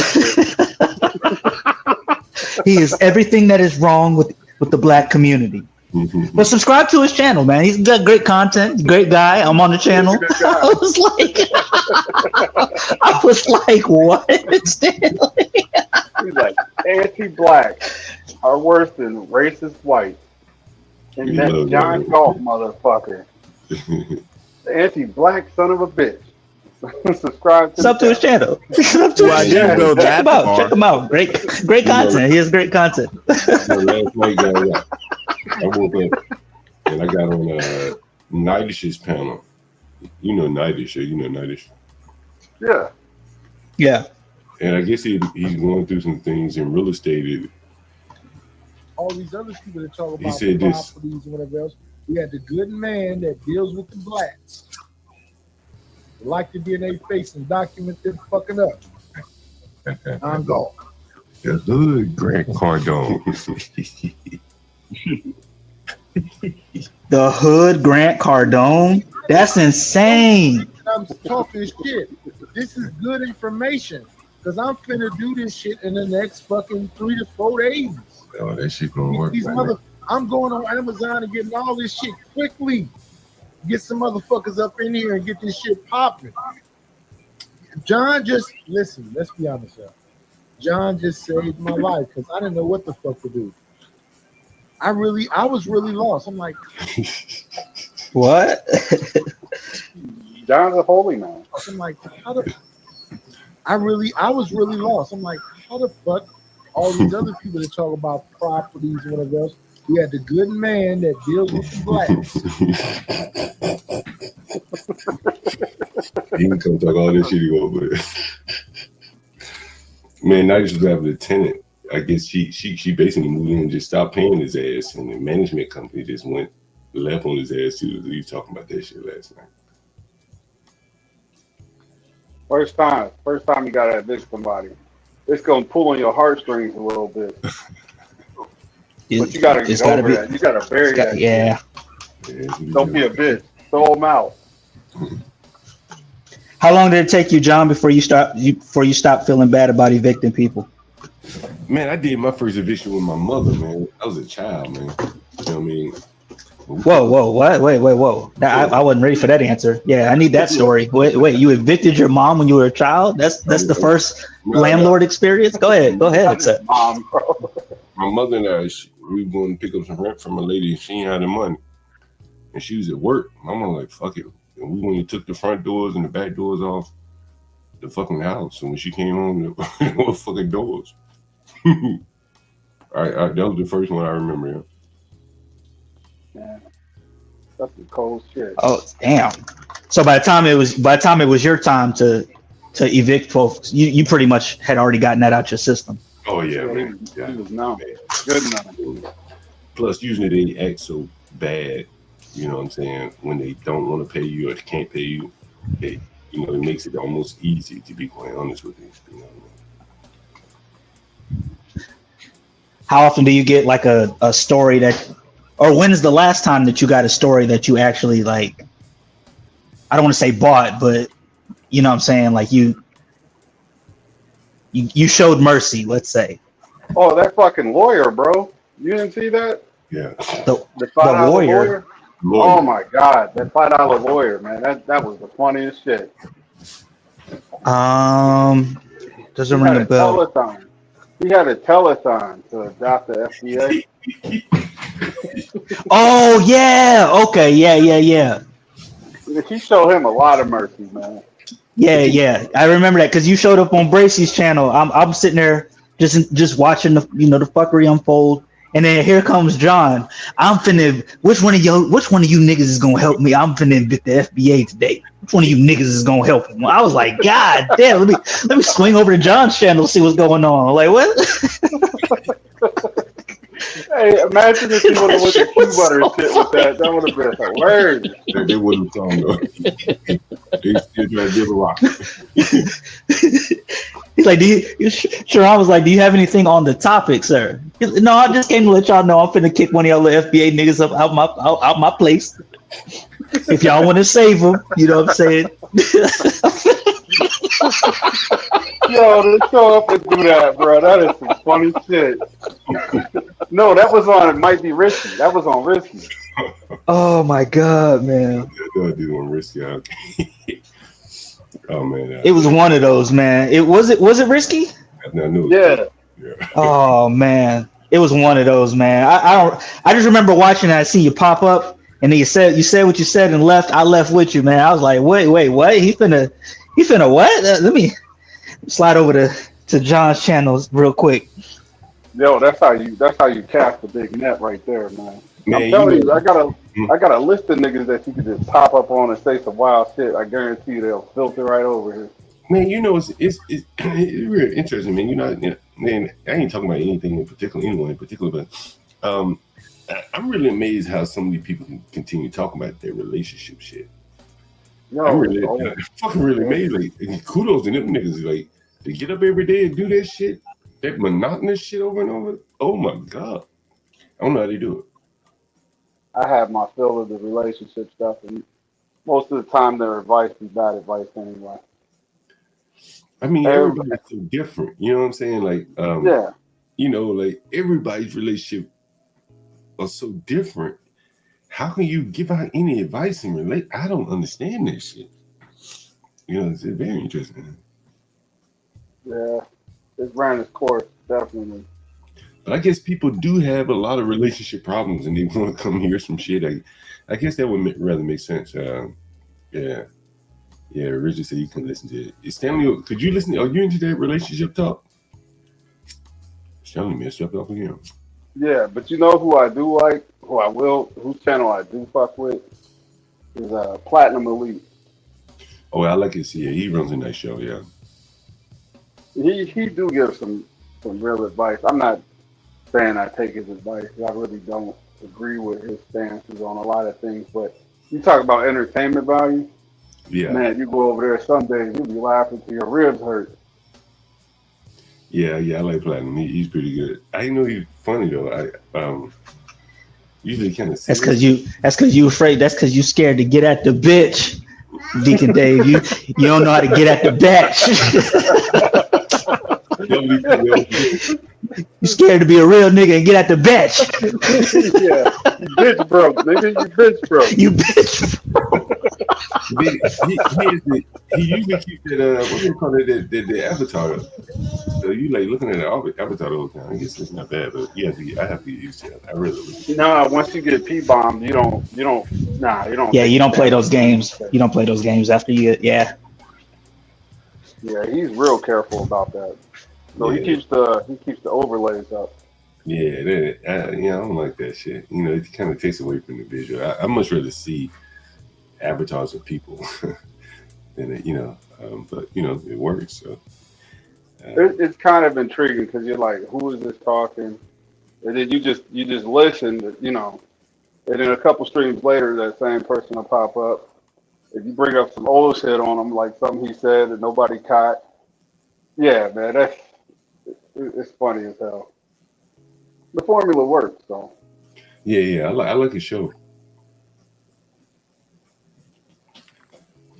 I think people need to cam up more. Like the people that run shows, it just adds something to it. This is just my take on it. People know who's talking. You see your facial expression, how you're responding to what you're saying, or what you're reading, and something like that. I think it makes it better. I think it'd kill the credibility. What do you mean? What was it? Somebody had cammed up to talk a lot of shit online, and it was like a bald head. He was laying on his stomach, a receding hairline, or something like that. I forget who that was, but it made its way around all the other channels, and everybody was like, "So and so talk all this shit," and here you go. See, I like the personalities, man. That's good enough for me. Yeah, I ain't talking about the guests per se. They can be on, calm down. But I think that like the person running the show, I think it's better when he's cammed up. That's just my own personal opinion, probably an age thing, oriented to watching the news or something like that, You do some funny shit when you cammed up, like when you was talking about adopt the FBA, you was talking into the mic all serious. Which one of you motherfucking niggas? That shit had me dying. Man, that's what I think adds to the make the show a little bit more colorful there when you see who's talking, Yeah. Tough guys in the building. Oh boy. He's gonna come up here and violate Stanley the rule. What's up, tough guy? Shout out Dolomite with the cash out, man. Really appreciate that. Thanks for supporting the channel. I heard you sent Stanley a cash out with the middle finger up. You missed him talking about that. Did y'all watch that community meeting last night? Man, we got to review that shit at some point. What community meeting? You didn't see that shit? So they had a community meeting in my neighborhood. This week there was a triple shooting, and the Navy Yard where I was arrested is technically in my ward. That's my what they call that shit, gerrymandering bullshit that the blacks that control the city have done to get the tax money of the whites by including the baseball stadium, the area where I was arrested, along with the poor blacks, but they're outnumbered. So the poor blacks still control the ward that I live in. But now they have the more affluent people that live across the river and by the baseball stadium. It's part of the tax base now for the ward. So there's some gerrymandering there. So anyway, after the whole Navy Yard takeover, which is in my ward, and the triple shooting, which was 2 blocks up in my neighborhood, one of the commissioners, quote unquote, of this area decided to have a community meeting about the crime and the violence and, what can they do? Summer's coming. They talk about summer like this motherfucker is a boogeyman, like he got to get out of jail or something. And so they said, summer's coming and, we need a strategy for what we're going to do. And, man, it was fucking hilarious to listen to these blacks come up with strategies, things they should do for the youth getting out of school for the summer and raising hell. Truly amazing, bro. Show you how. I think they had no answers, bro. Is this like one of those situations that happened in New Orleans? What happened in New Orleans? Or the city had split, and I think the affluent area was paying most of the taxes. I forget what the name of the city was. They was paying most of the taxes, and the blacks in the lower end, they was pissed about it. I forget what city was that? Louisiana somewhere. Oh, I know what you're talking about. Now this is different because this is the same city. So we have 8 wards here. Yeah, 8 wards. And each of them to be, what they call this shit, voting representation, right? They all have to have a certain number of people in the ward, right? And so so in the area I'm in, they added the white people in, but at a number that makes them a minority. So they probably couldn't win an election in my ward, in their new ward. They probably aren't going to affect much policy, but their tax money will go toward things in this ward of the city. It's an interesting gerrymandering type concept. Are they counting the money before they get it? Is that what's going on? Well, think about it like this. I would say there are probably 3 wards, maybe 4. Let's just say half. They probably generate all the tax revenue in the city. The rest of the wards are more or less sucking off the tit of the other people, the affluent people, if that makes sense. So the areas where Obama lives, Georgetown, that's where all the money is, right? And the federal government, all this in the same area. And then you got the black areas that need help, they need resources, you know what I'm saying? And so, in my opinion, they gerrymander these areas, so you can't easily isolate them and say they don't contribute anything in taxes. This ward doesn't. Well, now they do because you've added a bunch of high-income white people that have moved into these condos near the baseball stadium. And so the blacks get to govern now over that. Do you remember Trayon White?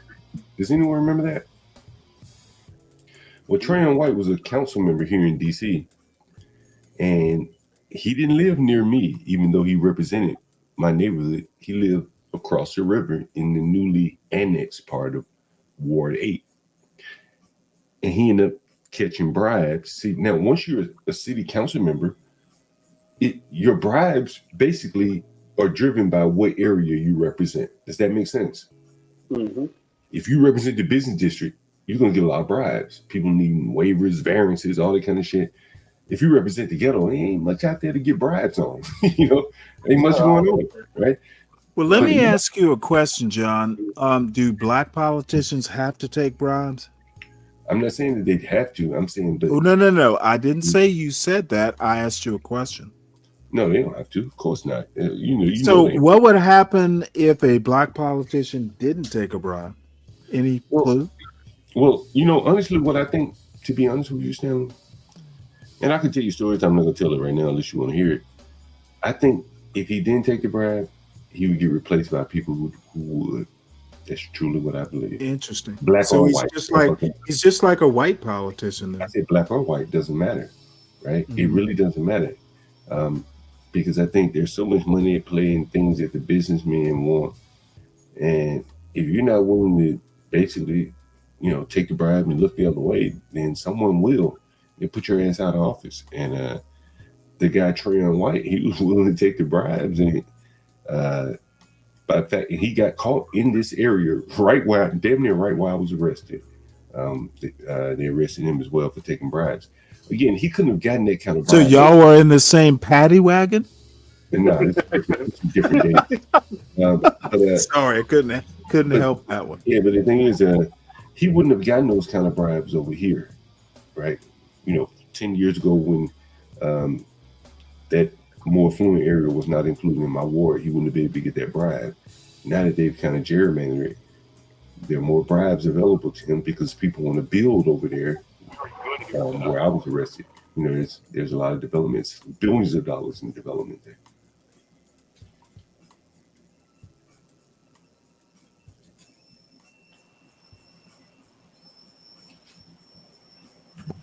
John, why do you think? Why do you think that you got arrested? Yeah. Particularly, like you specifically. I don't know, to be honest with you. I think that and I've told you guys before, like, the police are very, very hands off with the juvenile. Your ass is black, nigga. Nah, because the officer was black too. I don't like to think about that, but I think like. Okay, so you don't think black officers don't be acting out just because they black? But that's when he asked me a question. I think. Let me. I apologize, John. Tough guy.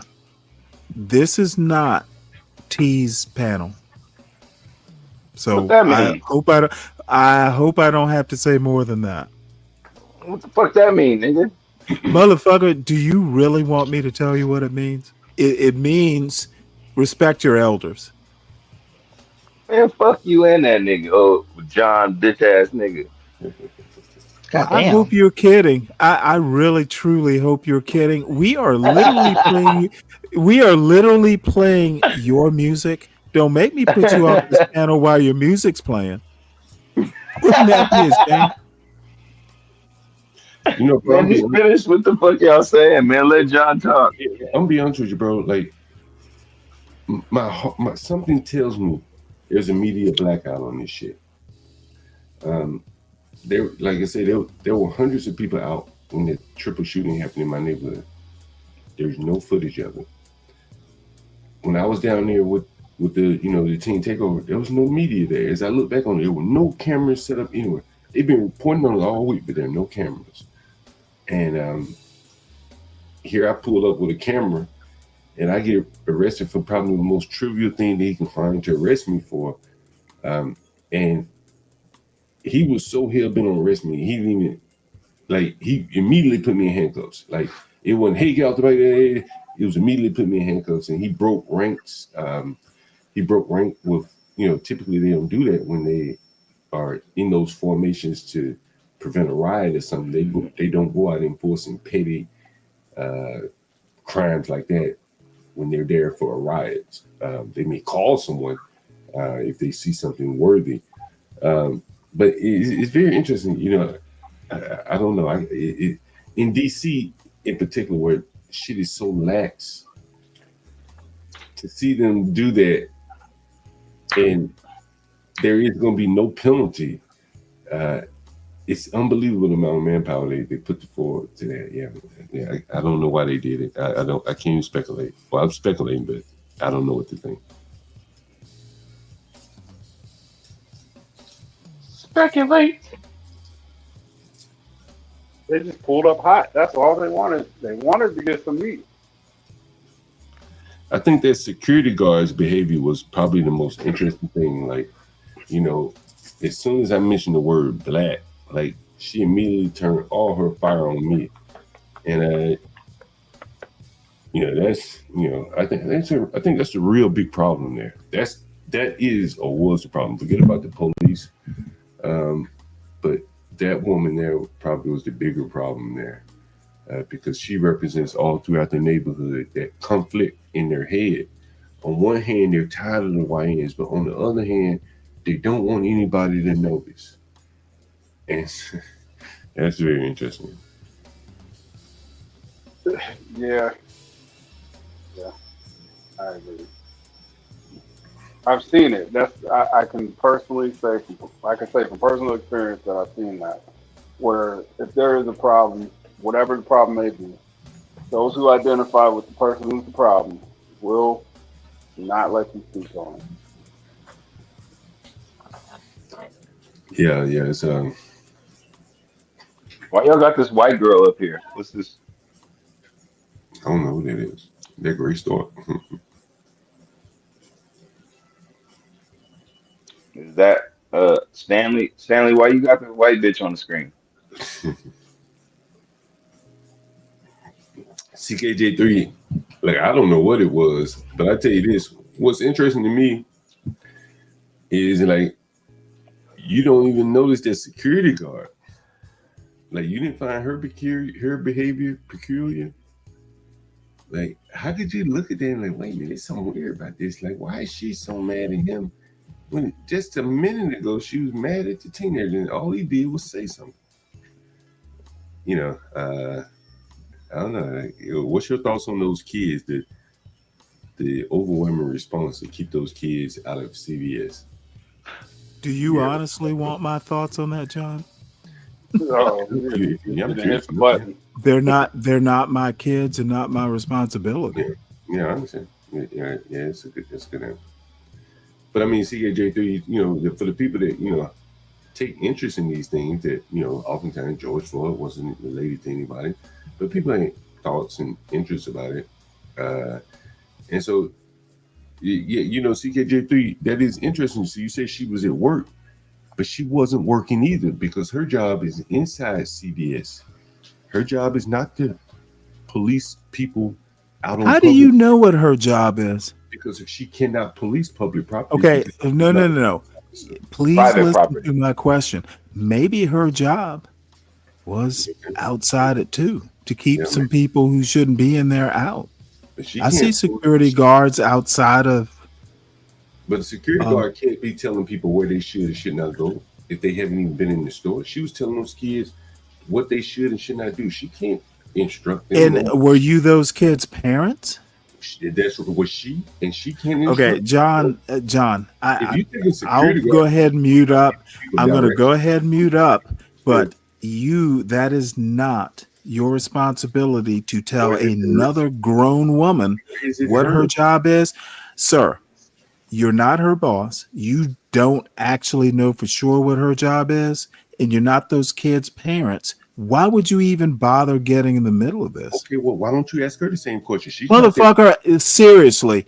I think what anti-black blacks, their biggest problem is getting their nose in other people's business, other black people's business, other just people's business in general. How about mind your own business, and I bet you won't get arrested. I understand that. That's what the black security guard was saying. She said, "Stop looking at this. Stop noticing these black kids." You know what? I have to take her side on this. I understand. And CKJ3, he said, what's interesting? This is so interesting. The black thought, bro. It was 8:00. That area depends on motherfucker. Minding your own business is a black thought. No, what I said is CKJ3 said, John, she was at work. You wasn't working. No, I was down there to patronize one of the businesses that they built for people like me. But not her business, right? people with disposable income. I did not. Somebody was talking about going to CVS to get toothpaste, and I made a joke that maybe you were there to get toothpaste. Yeah, you joke a lot, and I don't joke. That's Oh yeah, motherfucker, I joke. Yeah, Just not to tell you exactly what I think you're fucked up on this one, John. Okay, that's cool. That's I'm joking, so I don't have to say that. You can say it. It doesn't. I don't mind. Motherfucker, I not only said it, I mean it. Right, I'm standing here. You are not going to be able to move the goalpost about some random kids that you're not the parent of. You're not going to be able to do that fucking anti-black dance where you are responsible for black kids and all blackdom. Dude, you were out of line. You were out of line. You have your right to your opinion. Motherfucker, you were out of line. Your opinion. I'm not trying to change your mind. So, but again, and you got fucking arrested for being out of line, basically. Correct. But again, what CKJ so no one gives a fuck about those kids. They didn't get arrested, and you did. Again, what CKJ3 says is, I should have been at home.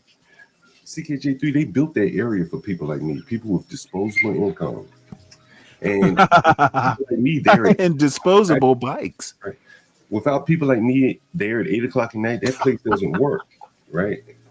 So people like me are who that area was built for. People that like to come out and drink. It was only 8 o'clock.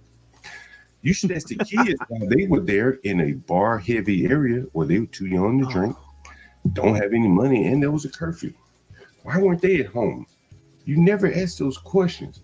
And I guess either you're stupid or you just willfully look away. Which one is okay, John, you're just making all kinds of bad points. It's a nightshade point you're making. It's a whole lot of the kids, oh my Lord. I cannot believe that a smart man like you is basically using the butt defense. I didn't use the butt. I said, hey, they had the right to arrest me. They did. Stanley, who is this white bitch on the screen? Some person that Deacon Dave's lusting after. I'm kidding, Dave. I'm kidding, Dave. But either way it goes. No, I was watching some journalist, some New York Post journalist. We played a community meeting here. I'll talk about it later. It'll probably be better on my I had fun on that one too. Yeah, that's probably very interesting. We'll talk about it later on my stream. So it's not to be interrupted. That seems fair. Yeah, it'd be very interesting. And the black guy here is John McGruder. And the guy on the right is Bill Maher.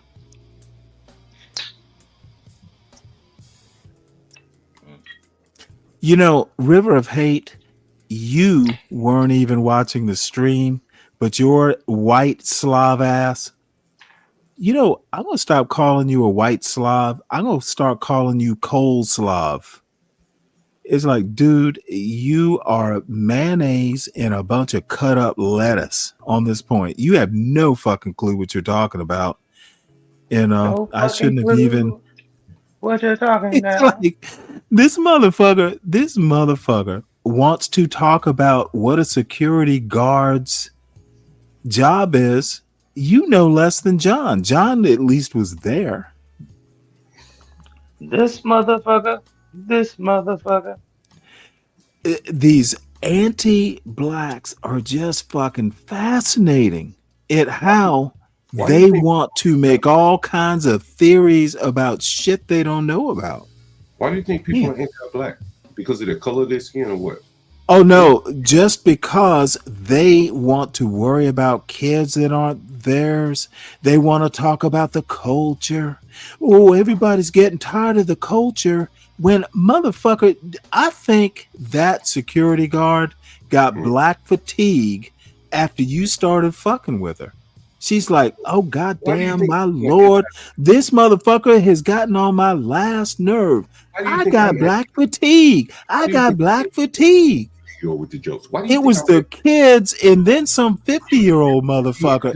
Why do you The think I'm kids were bad enough, and some 50-year-old kid anti-black? comes up.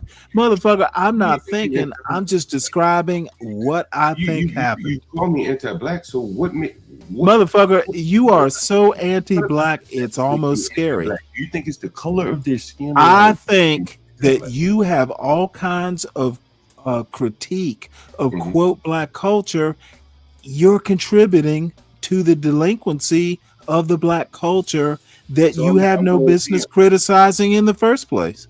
So what makes me anti-black? I literally think your critique of black culture while contributing to the delinquency of the black culture that you criticize is literally some nigger circular argument. And I don't use that N word too often, but it seems appropriate here. It's a nigger circle. It's a nigger circular argument. Gotcha. I'm criticizing the youth while I'm acting like a youth. Gotcha. I just want to hear your answer. Gotcha. John, and you know what? You know what? you- Who wait, would have wait, been can I ask your y'all a question, Robin? Black Batman? River of Hate would have been your Robin. Can I ask John a question? Oh, John? go right ahead. John, do you regret what you did? No, I don't Would you regret take what it back? I did. I mean, listen. Would you take it back? Take what back? What did I think? I mean, listen. If they say I broke the law, You got arrested for something. I mean, it just doesn't seem like you are holding yourself accountable or nothing. Hey, am I not guilty until proven? Am I not innocent until proven guilty?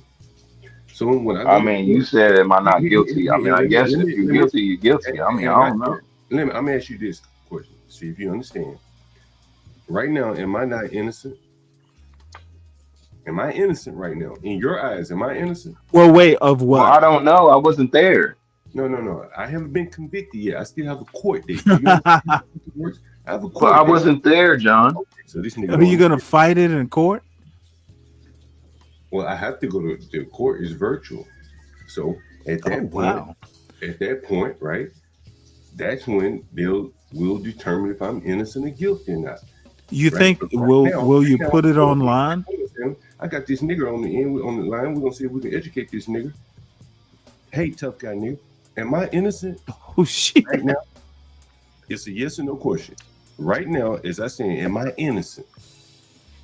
Basically, until proven, until you go to court. Hey, that's right. No, I have to take John's. That's a yes no question. Hold on. So I very well could get vindicated, right? They very well could get vindicated. They could say we're sorry, we're dropping the charges against you, right?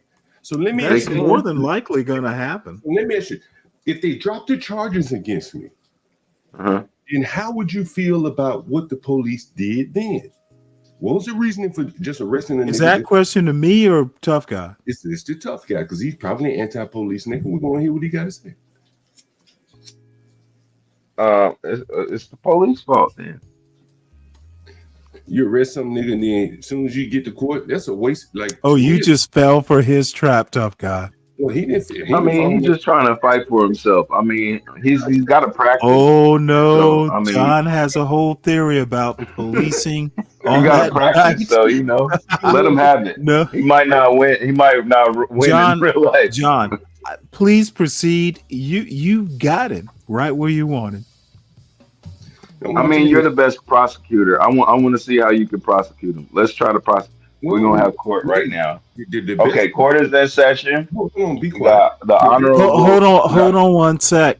Hey, don't squirm in John's trap now. The best prosecutors, You're there.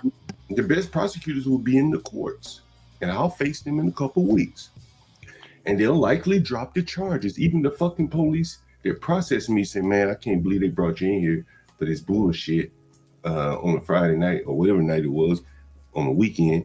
While they having all their problems, and maybe y'all, he said, "Man, just make sure you log on to the virtual hearing, and I assure you they're going to drop the charges." I said, "Man, it's cool, no problem." And that was it, man. It was like in and out an hour and a half, no scratches on me. I wonder, nigga, did you ask those same questions of George Floyd when he was getting his ass kneeled on? Did you ask him? Did he regret passing that fucking $20 bill, nigga, or would you just out there protesting in favor of him? You just anti-police at that time, huh? Okay, now I'm confused. Where does George Floyd come into this? Did you tough guy when George Floyd passed that 20 and he stuffing that fent laced drug in his mouth? Mm-hmm. You wonder if he had any regrets? Probably not. You know, when you high out your mind, you know. You didn't want to. When he OD'd a couple months before, you didn't want to say, damn, why that shit didn't change his behavior. A couple months later, You know what? When you're done asking Tough Guy these questions, ask me so I can basically answer your questions. Because you're gonna ask me questions when I'm done with this stupidity. Different questions. And so, but again, like for me, look, you heard me make one excuse, nigga. I don't give a fuck, nigga. I've been arrested, been in jail longer than that. Nigga, that wasn't shit to me. A fucking hour. Inconvenience, nigga. That's all it was, nigga. When them motherfuckers put them handcuffs on me, nigga, I ain't say a word, nigga. You understand that? Yeah, no, you're not supposed to say nothing. Yo, what you mean, John? What you mean? You're not supposed to say nothing anyway, nigga. Niggas talk. Nigga, I took my lumps. You learn from that, nigga. Huh? You can learn through me. Nigga, I know how to take my lumps, nigga. I can give them, I can dish them and take them. Oh, I'm glad you ain't no snitch, nigga. I'm glad you wasn't like ratting the whole block out because you had handcuffs on you. I ain't got nobody to snitch on. The fuck, I ain't want to live no life where I got people to snitch on. Hey, I think CT was snitch. CT. Oh, no, CT was snitch, nigga. CT would have started crying and thrown up. Hell yeah, he would have snitched. I'm sorry, officer. Open the door. I gotta.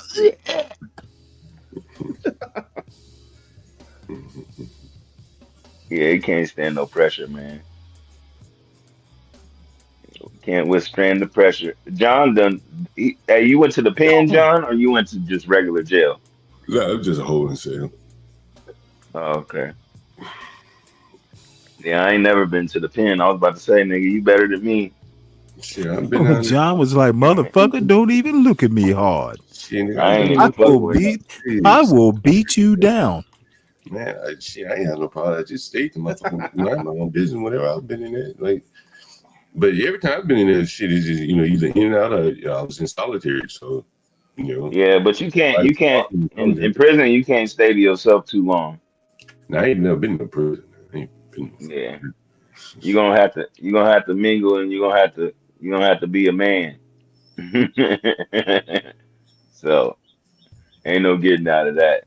That's why I don't understand these little shooters out here, because once they get caught and they go to jail, like, nigga, ain't no guns in jail. Every time I've been in jail, and I told the story before, you hear the young ain't no guns in jail. They're older men, like whoa, Dolomite. No, I don't. Okay, Dolomite, you know what? Man, you have a whole fan club, and Dolomite is the little Mickey Mouse president, John. Oh, what is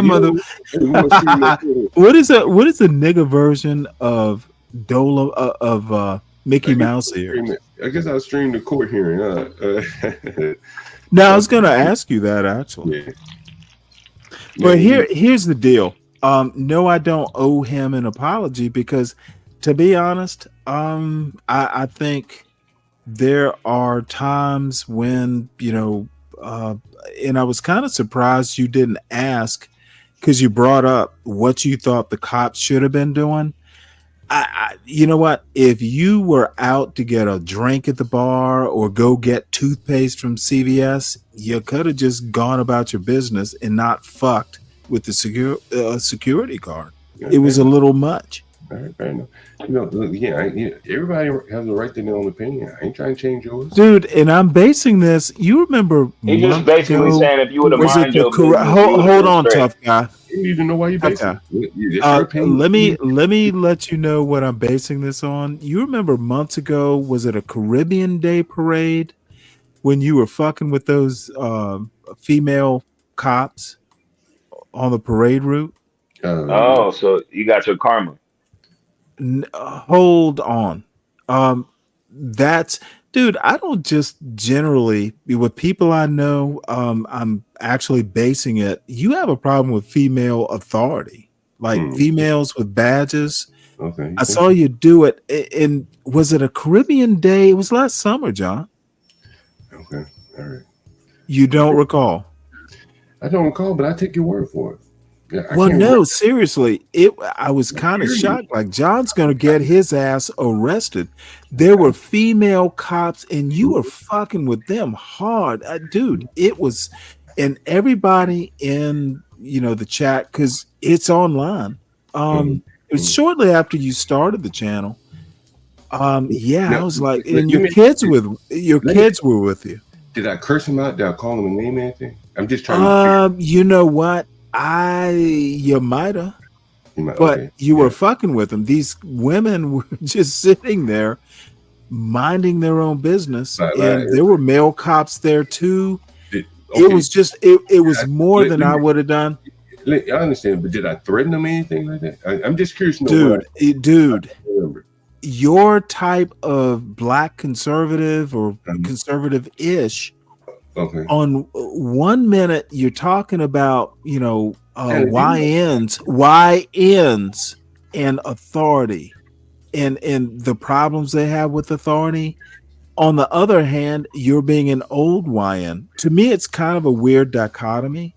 Stanley, why fuck with female cops to begin with? How about just walk on? I got you. And Stanley, the interesting thing, you keep referring to me as a conservative. And I look back through my streams the other day, and I very rarely even talk about politics. Okay, you seem to think that I'm making a political point. But what do you mean? I'm not asking about who you vote for. I'm talking more orientation. But okay, like what makes me conservative? I'm curious to know because motherfucker, you suck Trump's dick for starters. I didn't vote for Trump. I didn't even follow plausible deniability. I didn't vote for him, therefore I'm not. Dude, I hear you. I watch you. I'm on this channel. You are literally. That's fine. I'll be you quiet. are literally. Well, I don't mean to upset you because it's really all you have. Because again, okay, no. If you would shut the fuck up and let me develop the argument, you would know what I actually have. That's the way you have to stop struggling. You're in that anti-black quagmire here. So does that mean you didn't vote for Trump? You didn't vote for Trump, therefore I can't be for Trump. Dude, save that for the motherfucking 14-year-olds. But if you take out Trump, I'm not taking out shit. It's all gonna stay there in my critique. Don't ask me to take out part of my critique. But how do you align me with Trump? Well, I didn't vote for him. Motherfucker, y'all revel in body cam vids. Yeah, motherfucking love a white supremacist. You have all. God damn it! I don't know why you can't let me develop this argument. You keep asking me what I have, but you won't let me present what I have. Yeah, I ain't trying. What's it gonna be? No, go right ahead. I'm sorry for interrupting you. Dude, you are a black conservative, and barely so. If you must feel that way, you are anti-black. That part I do know. You will go out and you will fucking fuck with females in authority. So I think you've taken a red pill. You will literally shit on black culture that you don't approve of while contributing to the culture you criticize. I think that's hypocritical. Is that and then you will agree with a white supremacist. I also think you're a white supremacist. Okay. You are a conservative white supremacist who basically thinks white culture is the apex of how black people ought to be. And you know what? I'm not really criticizing it as much as pointing it out. And I certainly don't agree. So let me ask you this, because you said something interesting. You think that I think that blacks should emulate white people? It's a yes or no. No. You think we ought to assimilate? Do you think? You think not that emulate, because you can't be white, but you should So assimilate. you think in a George in a Booker T. Washington way. Oh, okay.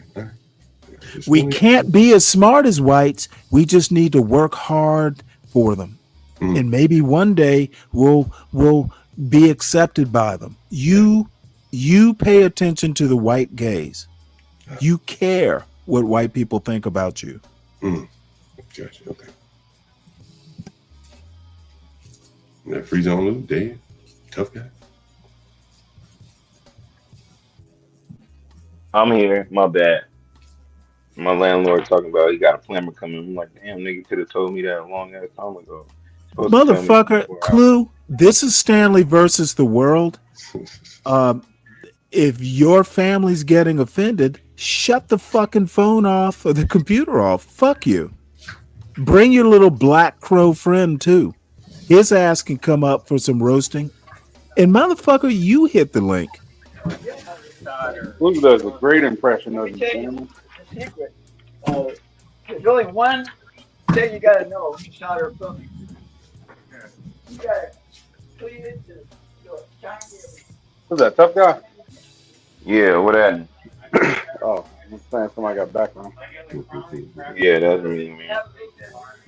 I'll mute up while y'all talk for a second.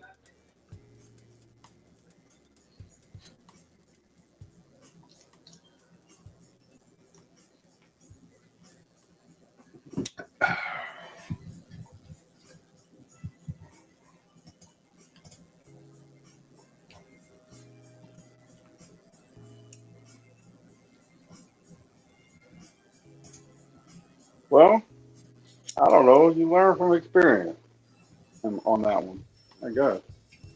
Well, I don't know what the takeaway is.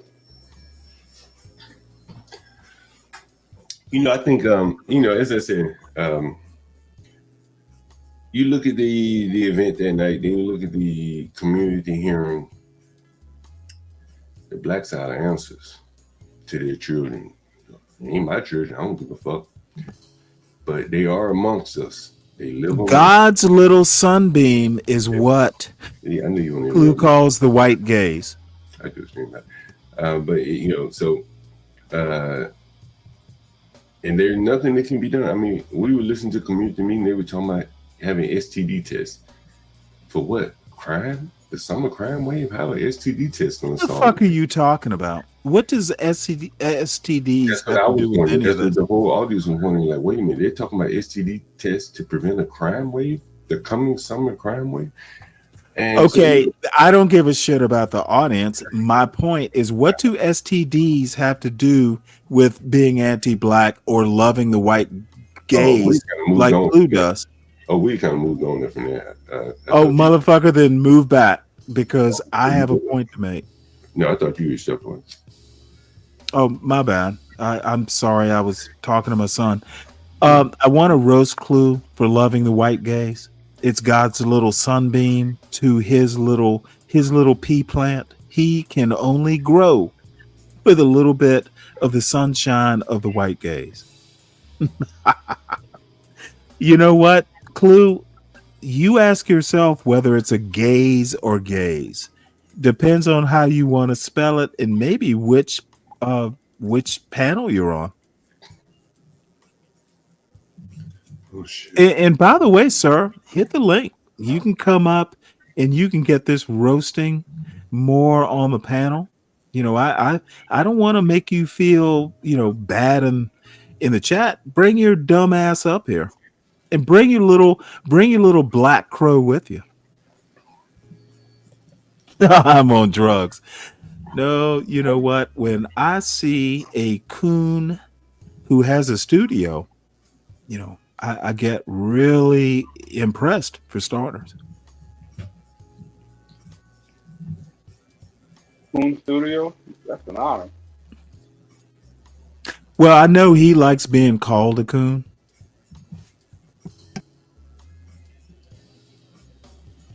As a matter of fact, he might be that white shade that pops the balloon because he is black and fatigued. Oh, no. I know Clue's not White River of Hate. He only turns white in the white gaze.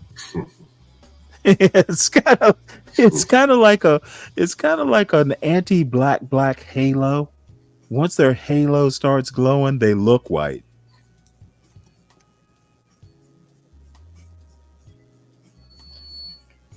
He's been N-word fatigued since 1994. Motherfucker, is that when you were born? A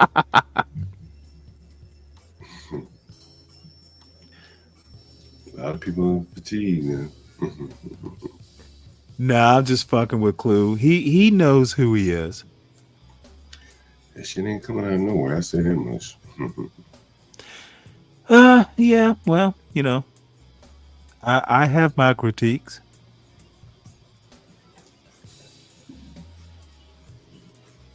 Who is gonna? Dolomite still stuck on your little council meeting last night. I thought it was a total waste of your time, let alone their time. What do you think about their time? Don't worry about mine. I got plenty of time to waste. What did you think about their time? You know what? I got bored after about 10 minutes of it. So you think it was a total? Now look, here's N8 wondering about whether my stream has hit 30 people today. Well, motherfucker, it might hit 30 now that you're here in 8 ways. Oh shit! Fucking door came open. Innate, bring some people with you, Innate. It did go sure. You goddamn halftime. I only had the fucking back door unlocked, man. The motherfucker did blew open with the wind. It wasn't closed all the way? No. Is it stormy up there? Yeah, like a motherfucker. So I ain't had the fucking back door locked. Fucking wind just blew. So I guess we won't have to worry about you getting arrested for scooter violations tonight. I couldn't help it, John. You know what? Hey, the rain is running the little YNs inside. So they're probably not Well, you know what? None of them will get arrested You tonight. should always focus on that because they are the ones destroying the city.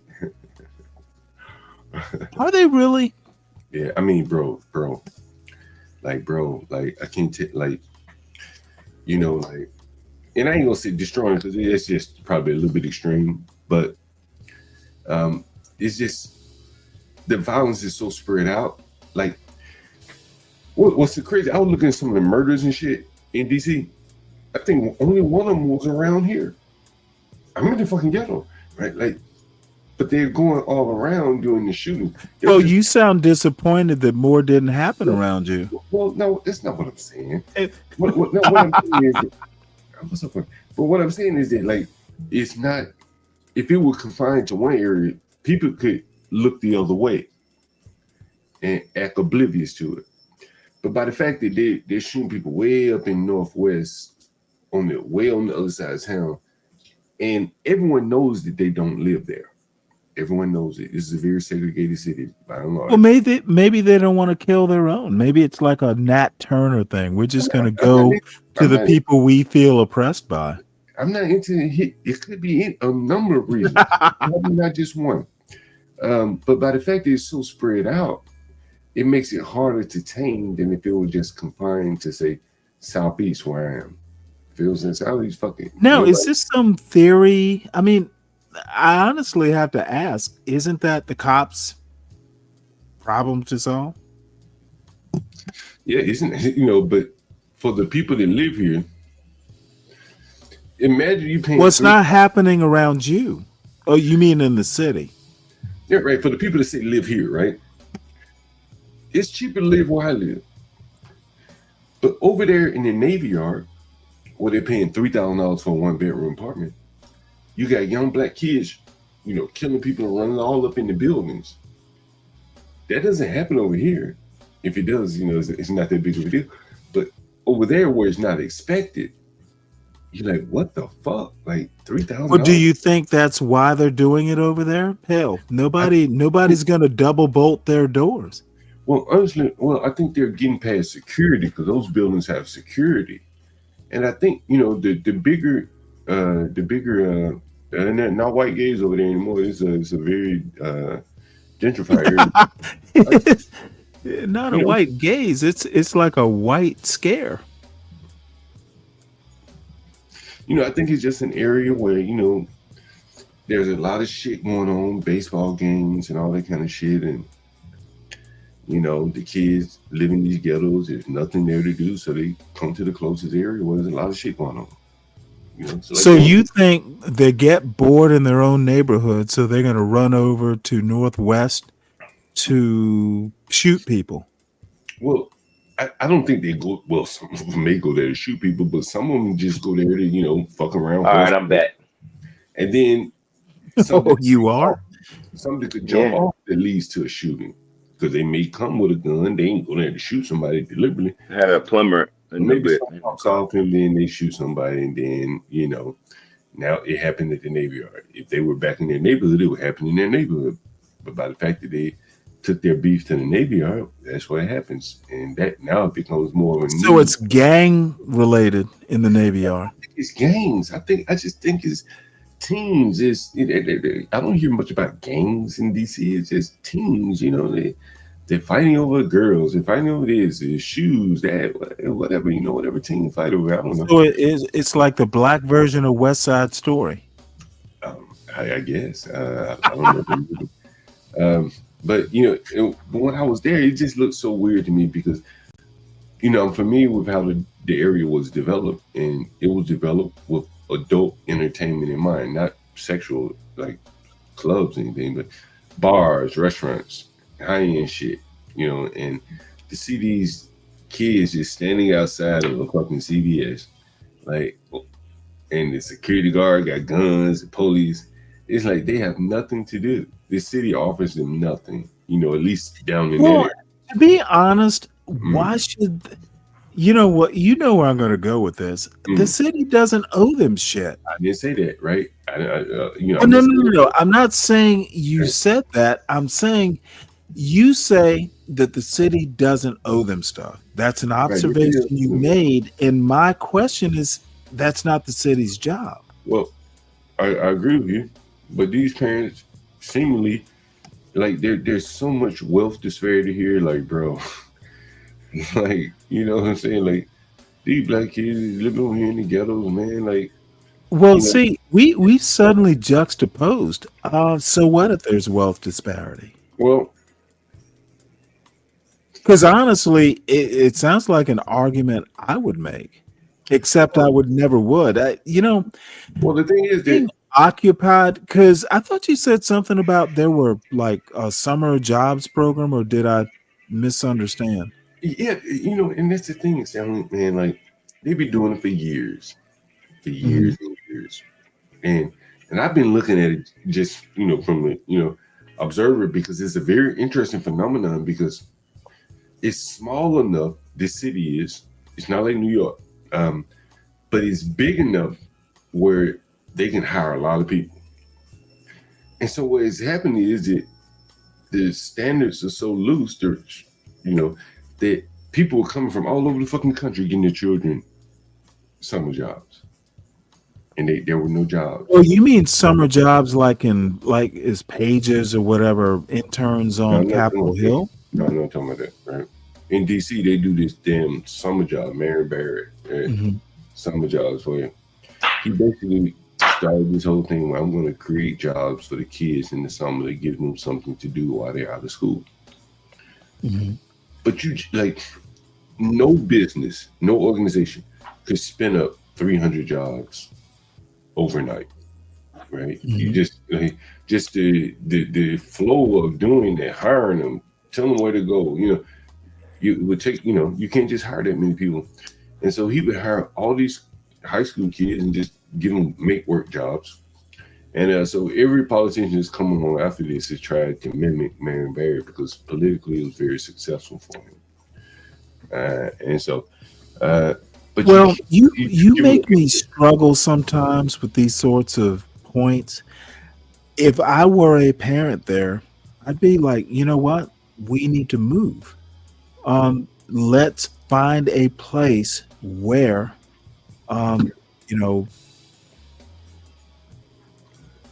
look, I understand your point of view about why there's so many kids or the kids are ruining the city. I think it all comes back down to parenting. The kids are a problem. I think their parents are a bigger problem. I'm just going to have to do that. Look, the parents are fucked up, therefore the kids are fucked up. There's not much that you can do about that. You know what I think, Stanley? I think what it is, you know, I don't know if the parents are that fucked up. I mean, like, okay, well, if they're not taking care of their kids, like, you need to be here. Where are you? Sounds pretty fucked up to me. You need to know where your kids are. A 17-year-old at 8 o'clock at night, what would his curfew be? I'm not sure. Okay, let me tell you where a 19-year-old is tonight. Now, we are leaving tomorrow, but motherfucker, if you're not in college, if you are here, now he might go out, he might not, but motherfucker, you got a phone. But I do care where you are. It seems fairly simple. What was this curfew at 17? He had no curfew. He just knew if it's a goddamn school night, you need to be here doing whatever kids do. Honestly, John, no. Let me make a point here. Yeah, I'm just asking. I have never given my son an allowance. I have never even looked at what he read. I've never had a net nanny. Dude, you know what the right thing is. I've taught you what the right thing is. You know what? There were no curfews because, look, if you're going out on a Saturday night, be here by this time. If you're gonna be late, call me. So we can negotiate it. So that's a curfew, basically, right? Yeah, it's not be home by 10. I mean, if you're not, just call me. It's you know, it's flexible, but it's a curfew. You know, well, it's an expectation. Curfew is a good word. I'm not going to dispute that. But the motherfucker knew I had an expectation. I'm not trying to disparage you with it, but I'm just saying at some point. Oh, no. I'm not thinking you are. I'm just saying it's not willy-nilly. Okay, if I expect you and you're 17, if I expect you to be somewhere, you need to either be there or tell me when. It doesn't sound like that's happening with the kids you experienced that night. Well, I'm asking again because it probably wasn't an unreasonable time for a 17-year-old child to be outside. Yeah, but I mean, if they're catching the metro to be somewhere far from home, that might be concerning. And I don't know, maybe it's not, for a city kid.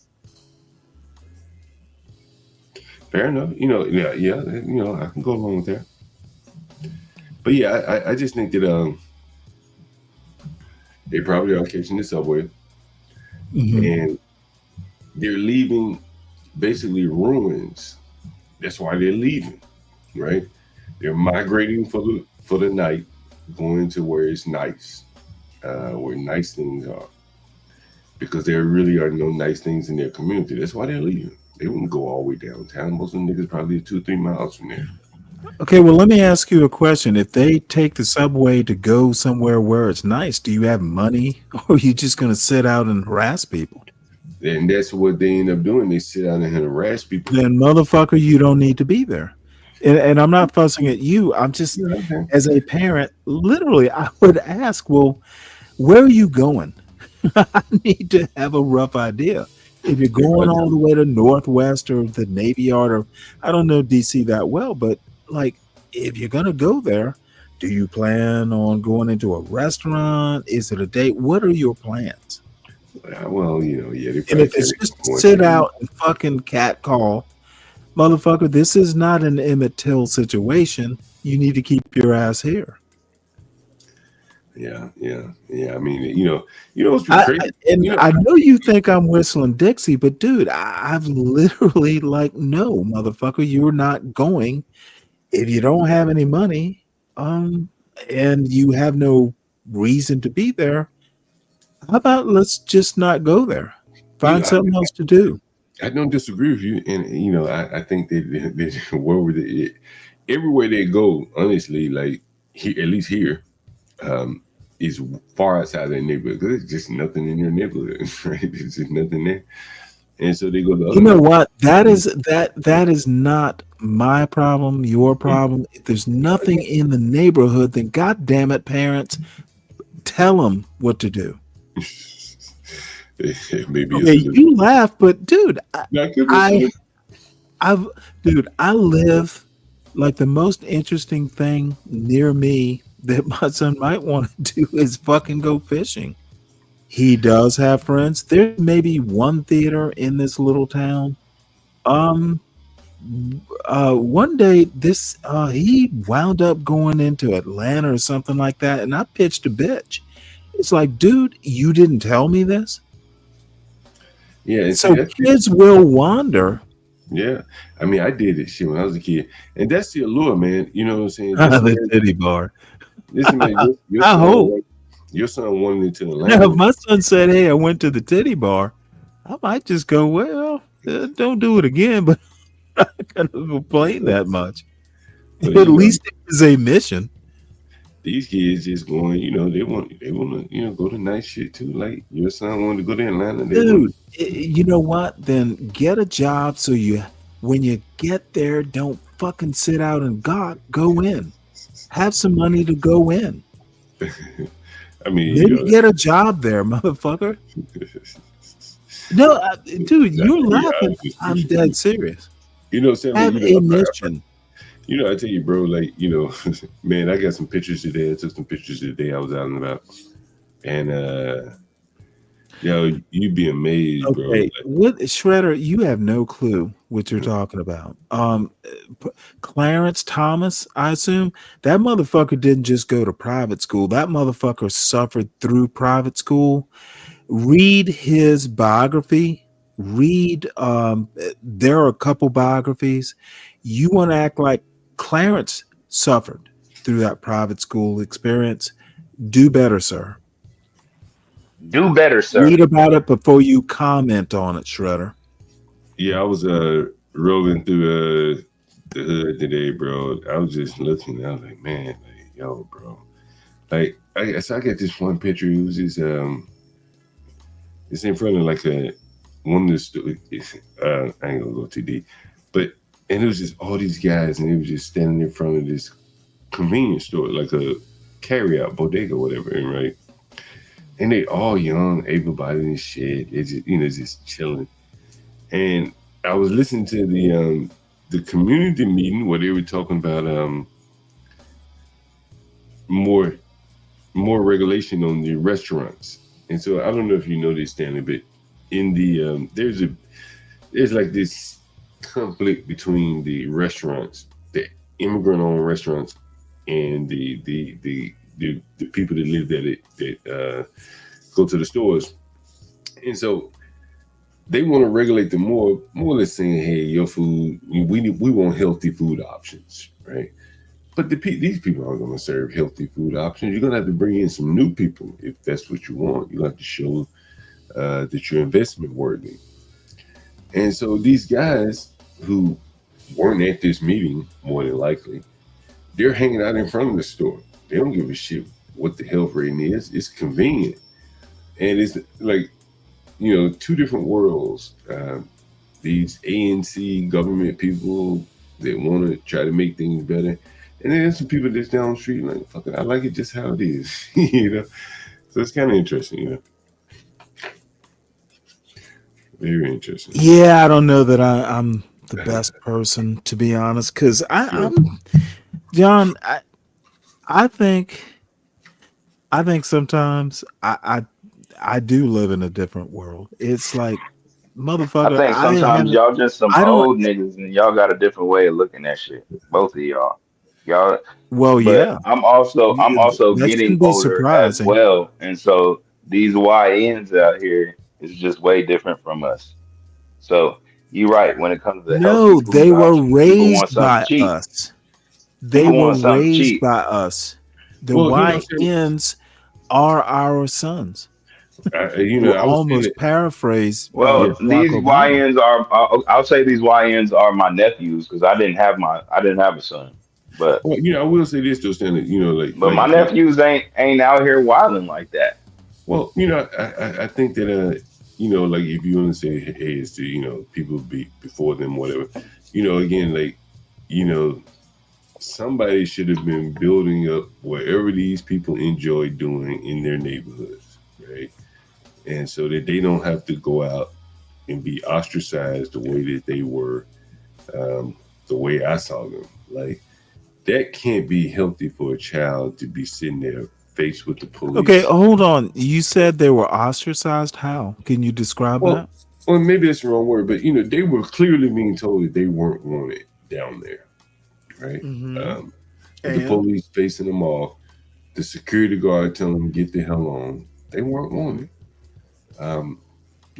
Well, I mean, if they were there just quietly, just kind of standing around, I mean, there had to be a reason. And you said it was after curfew, right? Well, whatever reason was. Well, hold on. You said there was a curfew, right? Well, I can't be for certain. So let's just say no, it wasn't a curfew, right? Because there was a curfew on private property at the wharf. But I don't know if the city, I can't be for sure if the city enacted the curfew or if they were even beyond the curfew yet. Because I can't remember what time it was. But when I pulled up to the lady, when I pulled up across the street, the black lady security guard and the African security guard both were saying those kids need to get the hell away, right? Like, just that alone, like, those kids, nobody wanted them around. So, okay, well, John, finish. Why? I don't know. That statement, no one wanted them around, no one would care if they were behaving. Well, yeah, that's true too. Well, okay, not wanting the kids around because they're misbehaving. Well, that seems okay. But they weren't misbehaving at this point because they would have been arrested, presumably. I see. But just their presence. That's why the lady was saying, and the man was saying, they need to get the hell on, right? And so, that's the push for the curfews because people don't want them around, behaving or not. They say, hey, we don't trust you to behave, so we're gonna pass the curfew. So after that, you'll leave. We don't want you around. And I'm just saying that just must be like devastating to those children at such an early age to be smacked in the face with that. I don't know. Well, it strikes me when you say the kids aren't wanted, we don't want them around. Yeah. I don't know. It's interesting. Well, it's not actually. It's actually I love when not John that be like, "That's interesting." interesting." To me, it's Hey, John, not that interesting. John, what's that mean when you say that's interesting? Motherfucker, what do you think it means? John is a dick. No, I didn't take that impression. I feel bad. But I also look. What I'm people need listening. to do better. Black people need to do better is my point. But you know what? Okay, but we've been saying that for like 20 years. Okay, motherfucker. It's either gonna get better or it doesn't. Okay, so it's not then. Hey, let me tell you, Stanley. I'm curious to know what you think. You're a tough guy. I got a good. Well, he used to be a good buddy, man. Things are going by the wayside for him, but he reminded me of the lawyer that I had, the $6 lawyer. So he went to this third tier law school. I've told a story about him, but man, he's fallen on such hard times, and so he's become somewhat of a recluse. And I never thought he was that smart to be a lawyer in particular. I never thought he'd be fucking Oh yeah. And so anyway, he sued one of his past employers for racial discrimination, whatever. He won that one, got a little money, but now he has a hard way to go, man. As trying to be a lawyer, what would you suggest to someone like that? Wait, hold it. He's a lawyer trying to become a lawyer. Was he Well, he's disbarred? trying to get a law job, right? He can't find a law job. Okay, if he sued his employer, good luck with that. Definitely, yeah. And because that's going to get around. Now, I think if he's clever, maybe teach at a law school. He won't be teaching at Howard because that's going to get around too. He's an actual. He passed the bar, right? I'm assuming, yeah. Okay, he'll find something to do, but it might not be in DC. He might just fucking have to move. Bro, I'm telling you, once you sue people, this is what I was telling you about the young boy when he called in. Like when you mention lawsuits to people, motherfuckers start backing up. Like, hey, I don't want to do business with you, bro. Like you talking about lawsuit shit, right? Well, let me give you probably a bad example, and it's not about lawyers. My son made 1B in high school. It was fucking in band his sophomore year. And the reason he did not make an A, and I'm not going to get too deep into it, but it was my fault because I made a command decision and the band teacher was black. This motherfucker, he wound up winning teacher of the year, I think it was the following year.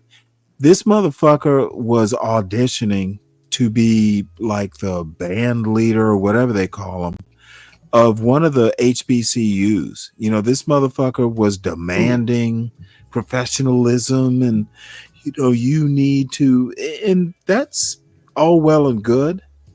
But like I told him, it's like, dude,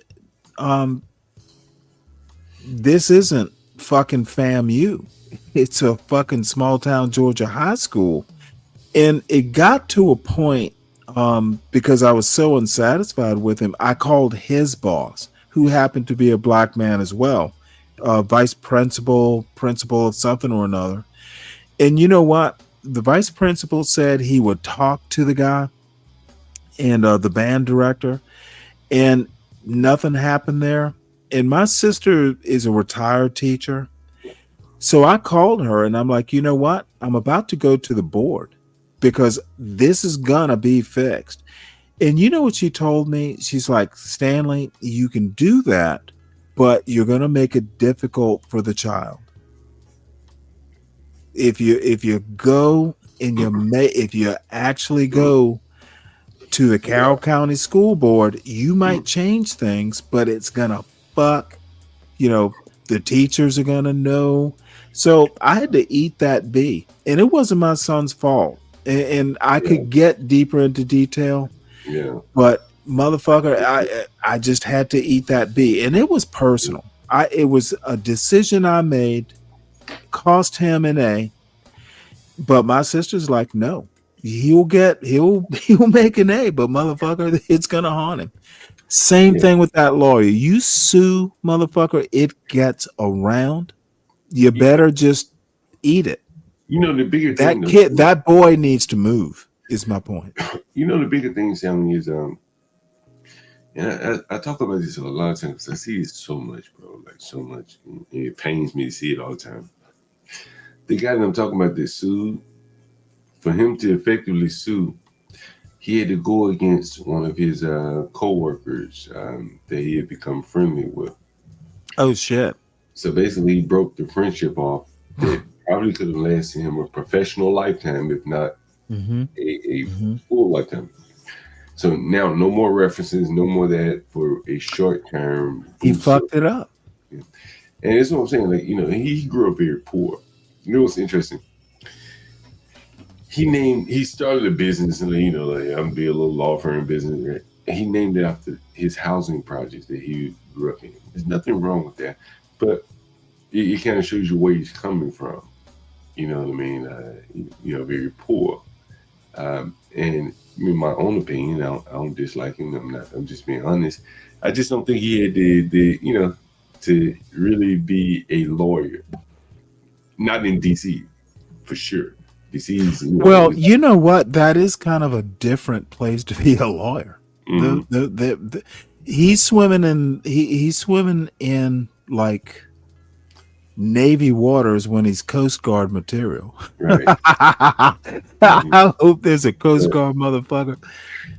Like DC, New York, probably Miami. Those are very LA. To be a lawyer in San Francisco, you got to be very very, very serious.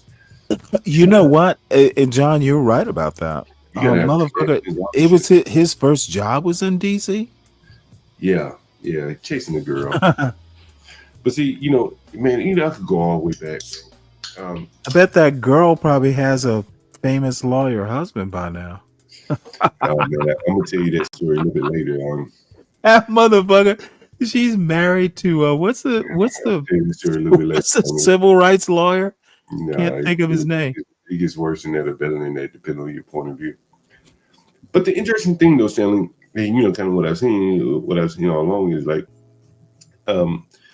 this was a guy that was never serious. He worked for John Lewis. You know John Lewis, right? Really?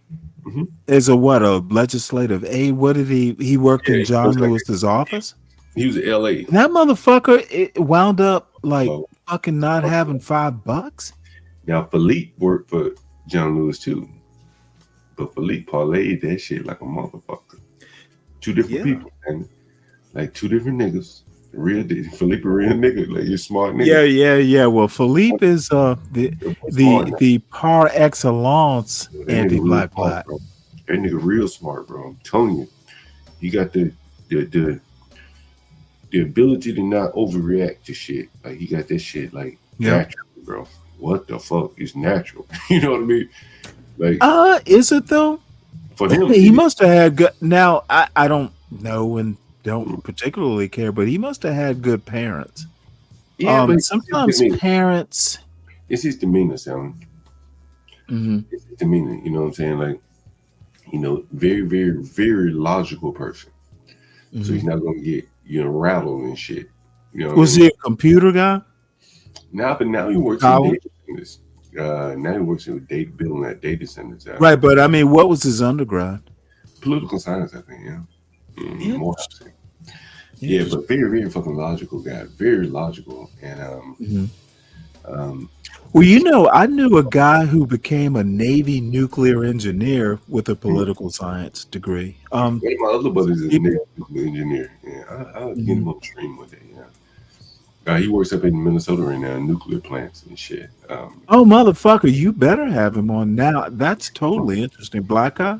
Yeah, black nigga. Nigga. God damn. You know who he's related to? You ain't gonna like this, so Stanley. Jason Whitlock. He's related to Jason Whitlock. Okay, why wouldn't I like that? He can't pick his relations. I was just talking shit. Motherfuckers probably like him. Is he a Republican too? He's kind of like me. He's not very political, bro. He may vote. I'm not sure. He lives in Minnesota, so it doesn't really matter. No, motherfucker, he's a goddamn nuclear engineer. Who gives a fuck about his politics? You know what's interesting about this, Stanley? Motherfucker, do you know how rare it is to have a black nuclear engineer? I know. He's a smart nigga too, and I'm gonna get him on because you might find this interesting. That nigga dropped out of Tuskegee. Really? Why? Where he went in the Navy or what? Say it just wasn't challenging enough for him. So well, you know what, dude? I told you, my mother graduated from Savannah State, and it's not like it wasn't like I want to graduate from Savannah State too, but the thing I learned. Because I wanted to be a chemical engineer. I was going to do something with chemistry. And the one thing that kind of shied me away was Savannah State had a Bachelor of Science in it wasn't chemical engineering, it was electrical engineering technology, which means you learn how to solder, but I'm a big theory guy. I think you can do both. And what made me just like, no, I'm not gonna do engineering technology. It either needs to be engineering. Why would I waste my time? And me, no. Why are we talking technology? Because motherfucker, that is so Booker T. Washington. You're going to apprentice to an actual engineer, and then you work your way up. What if you are good at theory? Yeah. Go to Georgia Tech. Yeah, I'm gonna have to get him on the stream one day. It might be interesting. Nuclear I would. I gotta be there. He's in the Navy, ships and shit.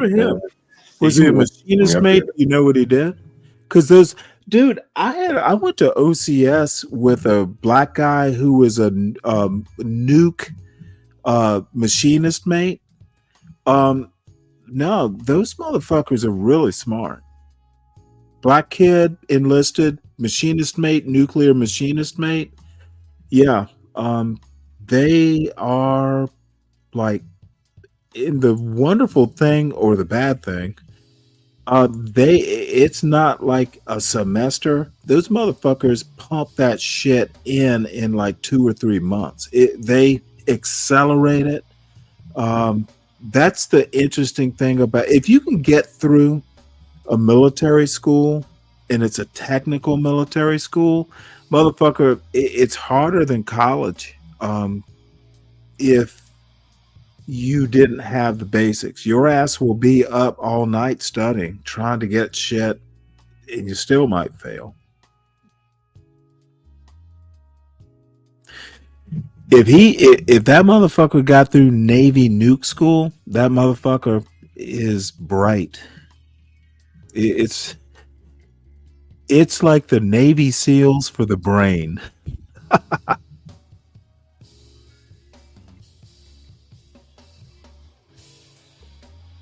Tough guy, what you got to say? Oh, he fell asleep apparently. Yeah. Sometimes do that, a nigga gotta reach the damn mute button. Nah, I want to talk to this motherfucker. John, the black guys I knew, who were nukes, and I guess I should have gone to nuke school. I'm like, nope, nope. If I don't have to do it, I won't. But the motherfuckers, dude, that shit. I was just making a joke. It's like this Bud's SEAL training for the mind, motherfucker. Those motherfuckers are just like smart, but smart under pressure, which actually means you're actually smart. Yeah, I don't think when I was telling you about he dropped out of Tuskegee, I wanted to cast an aspersion on Tuskegee as much as I think that. Oh no! I didn't take it at that. Yeah, if it wasn't a challenge, he got it at nuke school. Yeah, I just don't think college was suitable for him. You understand? I don't. Did he go back? No, he never went back. Yeah, I don't think so. Interesting. I mean, he got so much training in the Navy. It's always constant. There's constant nuke training. Like, is that right? Yeah, like shit. It's constant. Hey, we don't want to blow this place up, type shit. Motherfucker, that's all you do, right? You know what I mean. So the military, all you do is drill daily. Right. Like motherfucker, worst case scenario, let's practice it. Right, and then you need training other people, and then you're writing up procedures and policies. So it's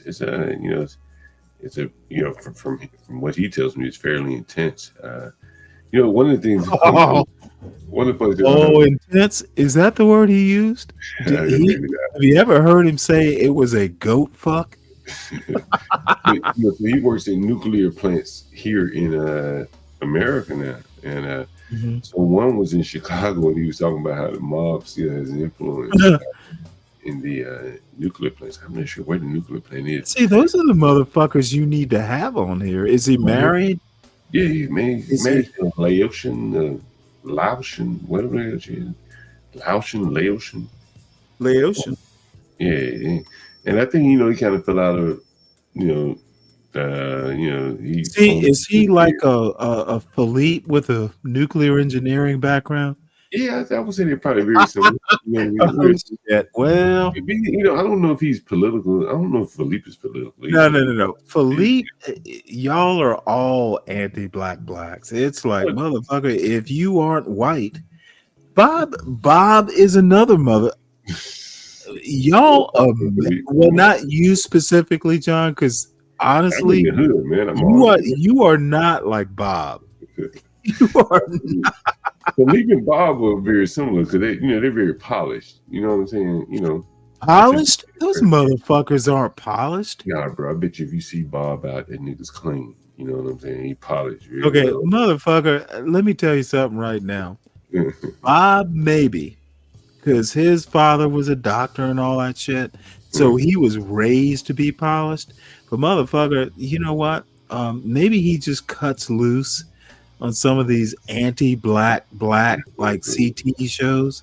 Yeah, I don't think Bob is that polished, to be honest. No, he probably is pretty polished.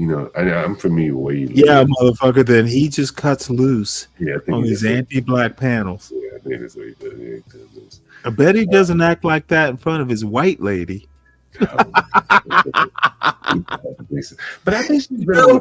You know what? When you have a white lady, like I think he might have a white lady, you don't say you prefer white ladies. I bet that motherfucker has never told his white lady, if you were black, I would not like you. You know his wife has been on the panel before.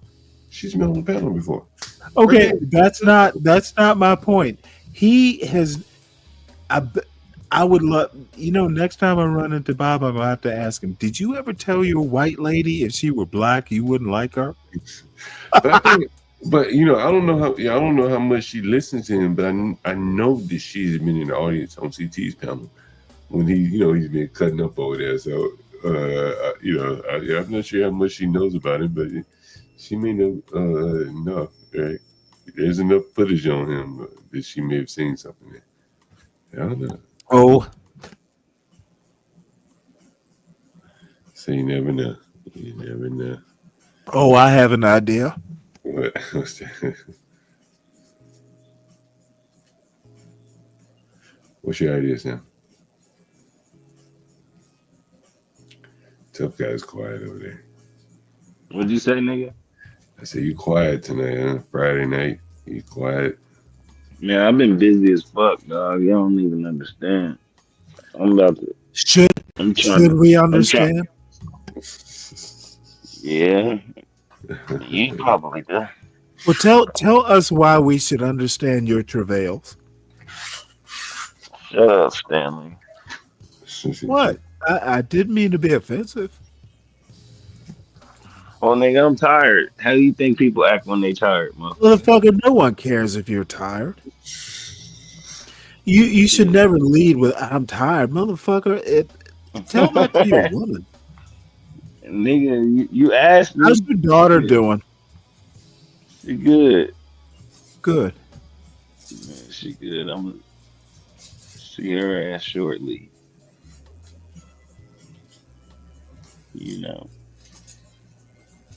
Well, good. That daddy-daughter time is very important. Oh yeah, we have it all the time. So, but the main thing is to keep it consistent, right? I would think. There you go. I don't have daughters, so I don't even. Dude, that shit is so terrifying.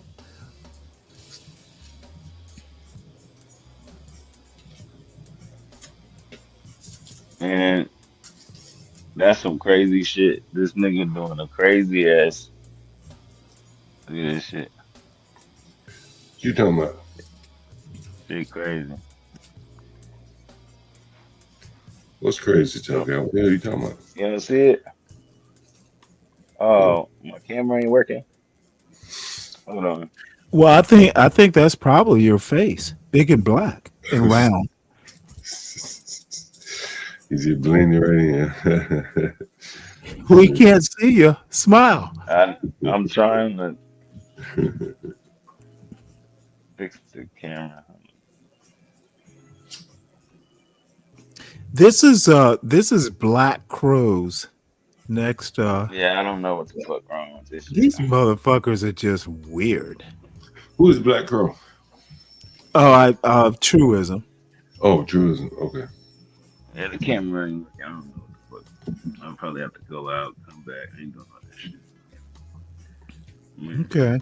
Well, I'm ready for football season, nigga. We'll be back in New York in a couple weeks, man. Can't wait to get live. Hey, Daniel, are Where you at, nigga? You ain't in New York? I'm in DC right now. Oh, okay, that's right. You go back and forth. That's right. Hey, Daniel, are you a subscriber to Truism's channel? If you like monkeys, that Truism is a fucking flying monkey. Mm-hmm. You know, he calls himself a crow, so he must have wings. Must have wings. You actually let me find out, because you really ought to. Hey, y'all niggas? I want to hear y'all best British accent. Let me hear you. Motherfucker, I don't want to be white. There's hella black people that got British accents, nigga. And you aren't one of the hella? Hold up. Hold up. You know, I was telling Dave today, don't be something you're not.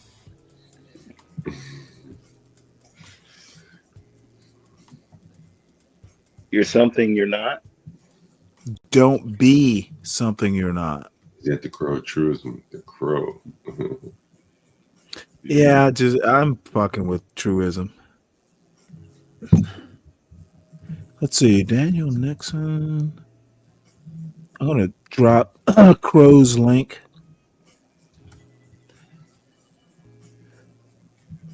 Right. Because if Crow, the truism monkey, you know, he really does need. I encourage, if you like monkeys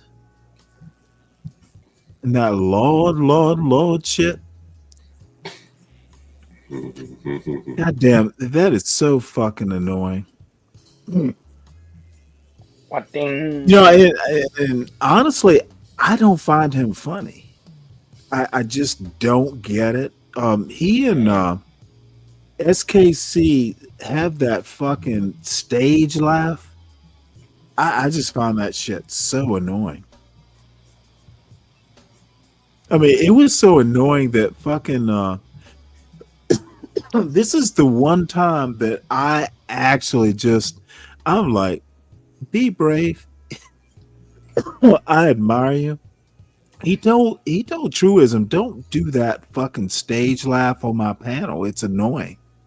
And you know what? Really? I admire Be Brave. Oh, fuck yeah. And you know what?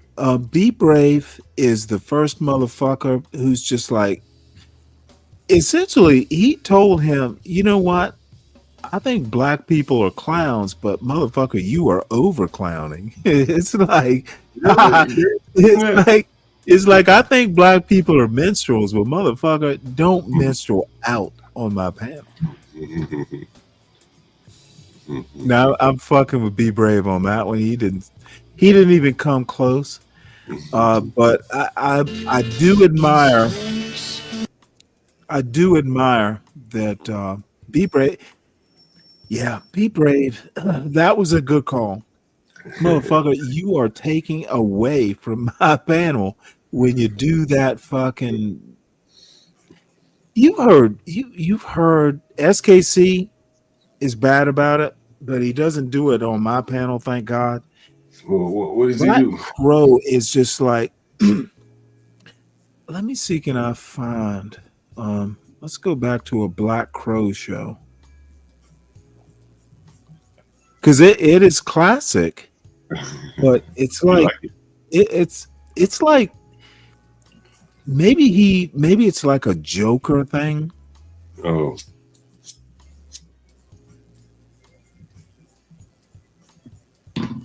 Let's see. Maybe This it's is a TV show or something. He what? You think it's from a TV show or something? No, it's just a staged laugh. Mm. And I honestly, I've been meaning to ask him this, and this is actually would be a genuine question. Is that motherfucker a theater major or what? You know, why do you feel like a chuckle turns into a major laugh? Mm-hmm. He says Black Crows are a band, Stanley, and he is a Storm Crow. You know what? It's a dumb nickname, but it's his thing. So you know, I'm not gonna keep the show going. But as you see on the tin, that is correct. This lovely lady right here, right? Angry Snowman. I know what AKA Black Crows Sydney are. Sweeney, has decided to join the ranks of the white women who have decided to use their image and use their bodily excretions, as a matter of fact, to craft high quality artisan goods. Yes. Yes, yes. Something about the white woman. Something about the white woman. Something within her genetics. Maybe within her very soul. I'm not sure what it is, but for some reason, it inspires men to want to craft fine artisan luxury goods. This motherfucker just sounds just from like her bodily excretions. Do you understand me? This motherfucker I'm about to is go. like this is like if you took Amos and Andy and you wanted to concentrate their fucking this is stupid. coonishness. No, I'm this about- is the Black Crow. I'm about Hit to the watch link, these. Snowman, if you want. Take it easy, Chuck. relax. Huh? All right, Joe. Yeah, well, you're not gonna get it listening to Coon Crow, Cooney Crow, and you know, Raven, fucking, he'll get me back, but no, I just this is just motherfucking just annoying. You got dudes out here willing to buy bath water. You got dudes running out about buy candles that even smell like the essence of the white woman. But before we get into all of that, again, all the links are pinned up top. Yeah. If you want to stop in and give your thoughts on this, hell no, ain't gonna buy your doggone piss. You're a dude. Hey, you what? Huh? You're a dude. Ain't nobody gonna buy your piss. What? I mean, maybe somebody, a gay dude, maybe. I guess. I don't know. I mean, stranger things have happened, but nah, fam. No, ain't no woman gonna buy your piss. I'm sorry, man. Yeah. I'm saying, no, it's not gonna happen. But let us go on to what I was actually going to bring to you. Here we go. So, let me show you this. Bammo. And we're going to take this down. Bango. Here we are. And here she is in her video. Looking very lovely, by the way. I ain't going to lie. Look, with the makeup on, I would dare say, without the makeup, what's going on, Frankie? She's probably like a 6.5, a 7. Without that, because she does have a very cute face without, all the makeup and everything else. But with the makeup, you don't really have to use a whole bunch of makeup on her face, really. Not. It's really weird. And this is a guy who married a white woman. This motherfucker is cringe. I married a white woman because that happened to be the woman that was kind of compatible, and we just enjoyed each other. This motherfucker is just totally cringe. It's a mixture of, hey, John, or I'm sorry, Humble. It is Stepin Fetchit, Joker, and Woody the Woodpecker. That's what it is. You'll hear the laugh coming up. And Angry Snowman, hit the link. Come up and let's bash on Black Crow. And yes, I actually have a way back in the day, it was the 90s or something. I actually have a Black Crow CD somewhere. Really. But here we go. Hello, you dirty little boys. Are you interested in my body? Wash? Well, you can't have it. Because this isn't for boys, it's for men. This is Dr. Squatch Natural Body Wash. With long-lasting natural aromas like wood barrel bourbon, pine tar, coconut castaway, and fresh falls, you'll finally get the attention you deserve. So go to drsquatch.com today and quit being a dirty little boy. Quit being a dirty little boy. Now, this commercial right here says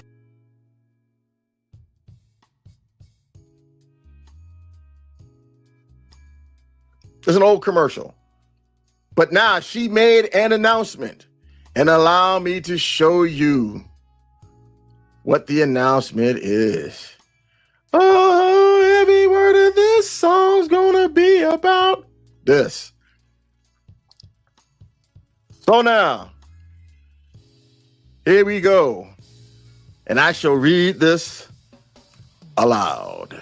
Let me just let's zoom in on this. Let's zoom in on this nice old glass of milk. Let me just put the you know what? I'm gonna do this. I'm gonna do it on the high pass filter. Here we go.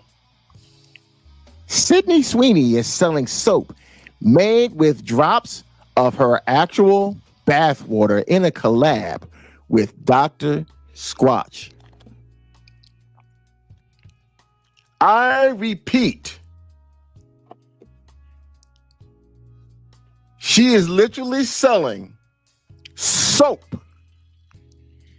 that is made with drops of her own bath water.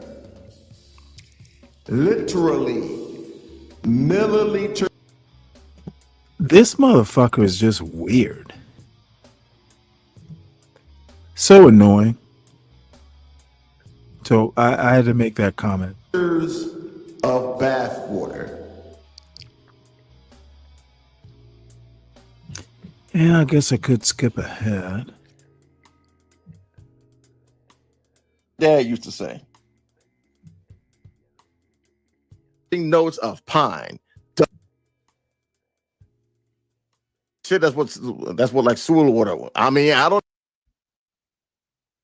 Oh man, y'all was going crazy in the chat. Let me see. Hold on, wait a second. Let me see what happened. Y'all was going in here going insane.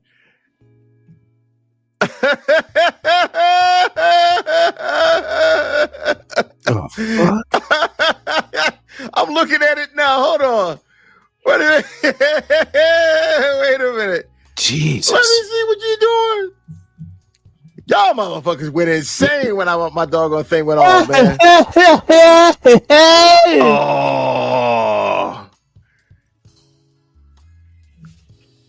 Oh, man. Come on, y'all.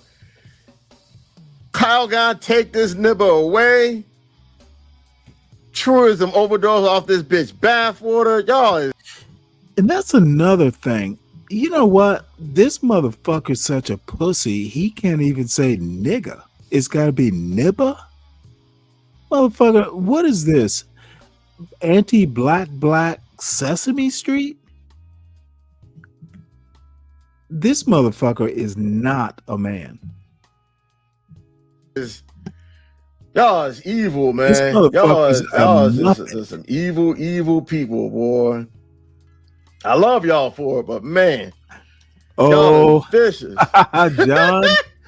Oh man, y'all was cooking me, boy. This free zone? Is that you, bro? Yeah. Man, hey, y'all was cooking me in the doggone chat. I'm over here fighting him for my life. Y'all just kicking a brother, cooking a bird while he's down. Damn.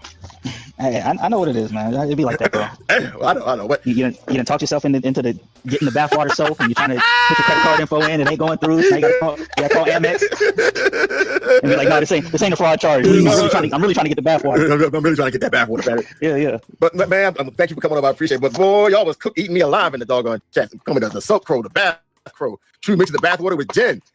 Damn, Crow don't read the comments. The soap crow.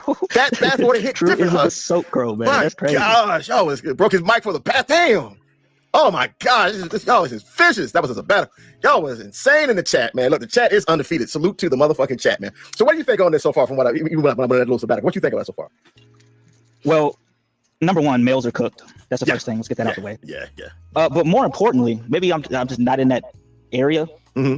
This sounds like female soap. No, this is man soap.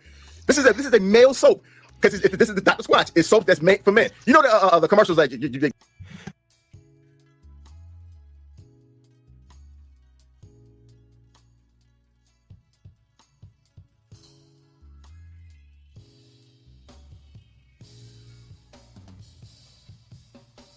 these are soap for a boy that you're a man. Yeah. Oh, I'm gonna show you, Doctor. Oh, yeah. Okay. Yeah. No, you ain't gotta show it. I got you. I know you're talking about. Nice from Moxie. Is a nibba a used bar of soap? And your body wash is a synthetic detergent, but you're not a dish. You're a man. Switch to Dr. Squatch Natural Soap for Men. For men who build things. Open pickle jars on the first try. Slade. Sounds like it came from the South. Yep. Okay. Mid to late 20th century. Mm-hmm. So talking about it says the later half of the 20th century. So that probably would be anywhere between 1950 on up. By that time, my father was born in 53. His father was born before that. I would dare say there's maybe about a 25-year gap between him and my dad. So round about that time. Oh. Bam. Amaranth beer. Oh no. I forgot about this. Lord have mercy. I started numbers too, didn't it? I started a new business. Have you ever wanted to smell your favorite streamer or own their hot? About the beer. I'm talking about the Badu box. Yeah. Lord have mercy. Here's 211 Cooter Reserve. Cooter Light. Badgeweiser. That's crazy. Badgeweiser. You said it. Badgeweiser. That's insane. I bet Lesbos. Yeah, they probably would. This is hashtag Amaranth, hashtag yeast beer, hashtag what is going on. But she was also selling her farts and her bathwater. Yeah. What the fuck, man? Look, listen to this. Need more Amaranth beer? About the beer. I'm talking about the Badu box candles and incense. Because they're going for that. She did this. You read this. Can I get over the fact that Gwyneth Paltrow is selling a candle on Goop that smells like her poissoir and that Elton John really liked it for some reason? All right, so here's the difference, though. Uh-huh. Badu could get it off because her boxes literally changed lives. Like, Common used to be a nigga that would be willing to go against NWA for what he believed in. And then he turned into this, like, conscious, soft. There are times when you need someone, I will be by your side. Sampling ass, yeah. Andre 3000, member of one of the greatest Southern duos, arguably one of the greatest hip-hop duos. Ever. Top 10, definitely. Out here dressing like he's a fucking fucking elf from fucking Santa's workshop and shit. Turned into a homeless nigga that you could just see walking around the town. In any part of the world, which is crazy. He's a worldwide homeless nigga. Lou sounds like a fucking chipmunk. Doodle-doo. Look, man. Nigga showed up to the gala with a whole piano on his back. That's post Badu. Yeah, man. Yeah, I'm good. If he can make one of the smoothest Southern playalistic rappers in fucking history from the South, the motherfucking dirty South.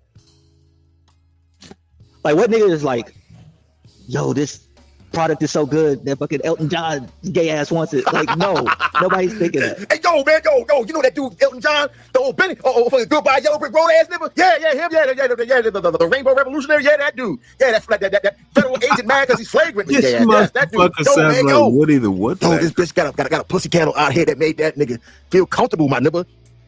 Heal that nigga's soul, my nigga. I gotta buy it. It's possible. Damn. It's possible. Not a lot of them. There's some of them out there like, I mean, it's Gwyneth Paltrow is not a bad looking woman. Not good enough for me to buy her fucking candle, but I'm sorry. You said something, John? No, I was just laughing there. Yeah, you know what? I this is just fascinating. I don't worry. I will stop this. This is gonna take it to the end. It's 11:19. At 12 or 11:55, I will stop this shit. This crazy, honestly, and I guess I shouldn't be so critical because I have my own problems, but this is just like, y'all motherfuckers want to know if you want to buy into this is why the black community is fucked up. I'll be honest, it's because these motherfuckers, why the fuck are we even watching this? Well, I'm watching it, so I guess I can only go so far. This is like a fascinating. Wish Universal Jones was here. What the fuck do you think of this motherfucker? Yeah, where's Universal? Well, I saw him the other day in the chat. He was there earlier. And you know me, I always have to bash him a little bit, but goddamn, we need his expertise right now. Honestly, Clue in Black Crow, they're kind of two peas in a pod. I bet they're not raising black boys. I bet they have girls. I bet these motherfuckers are goddamn. I'm just like, what the fuck? These motherfuckers are cartoon characters, not real men. I'm not mad at that. I gotta hear that laugh. yes. Pretty eye color. I like the color of her eyes. Pretty nose. Mouth is nice. I mean, she had a nice tits. Got a nice little hip ratio and everything. You know what I mean? So she's about what, a 7 at worst? Yes, without the makeup, she's a 7 is worse. With the makeup on, she's probably like she's about an 8. If I'm in the building and the three options are presented, I'm still finding the other two to get the city. I'm not buying your bathwater, bitch. I'm not buying your I'm not mad at that, Lou. I'm not mad. So yeah, I think she here we go, another picture of me. Homegirl, she's not she floating them titties out there. She definitely let okay, well, how about this?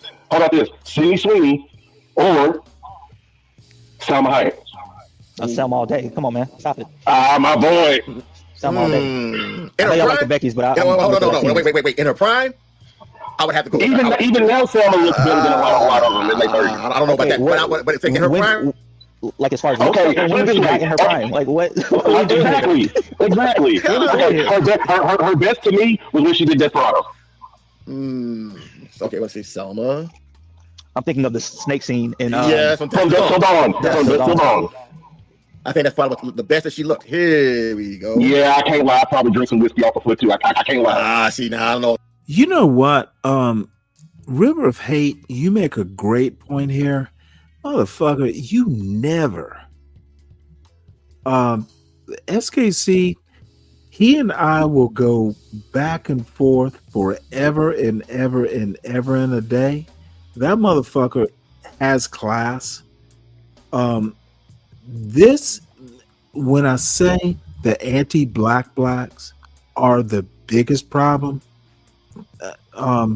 these motherfuckers might be raising young black males to be fucked up. This is a problem. And the problem is these motherfuckers aren't 25. These are like grown men, like over 40. What the fuck are they doing? Ugh. All about that play. I don't know about that. Why are they fucking what'd you say? Who said gooning?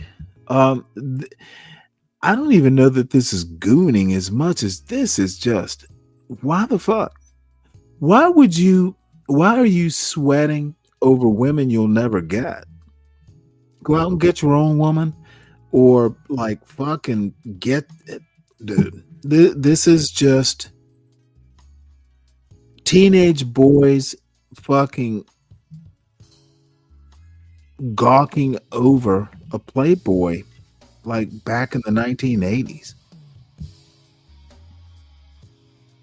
Yeah, John, you're right. What am I John right Strivez. Oh, Sorry. And Jesus. You know what? We will just go here. This is really men out here doing this. And it all started with a chick who got on Twitch and thirst trapped dudes in 2019. In 2019, no less. And you know what? Seeing as how it's appropriate for the theme, I guess I might as well just kind of just close out with this. But again, thank you guys for coming out for the night. Genius, what the fuck did you agree? What did they say that was worth agreeing with? And this is an honest question. Hit the link. Because I'm an older motherfucker. I'm an old 60-year-old black man. What the fuck did these fools say that was even worth anyone listening? Hey, Lindy. Honestly, this is what I don't want my son to be. These motherfuckers are goony. And I mean, like, these motherfuckers, I wonder if they ever had, like, it's confusing. Eating potato chips, I think these motherfuckers are misfits.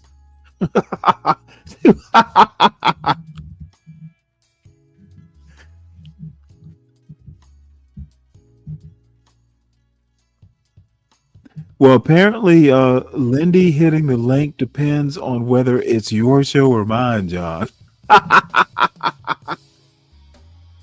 Lindy, look at the show title. It is Stanley versus the World.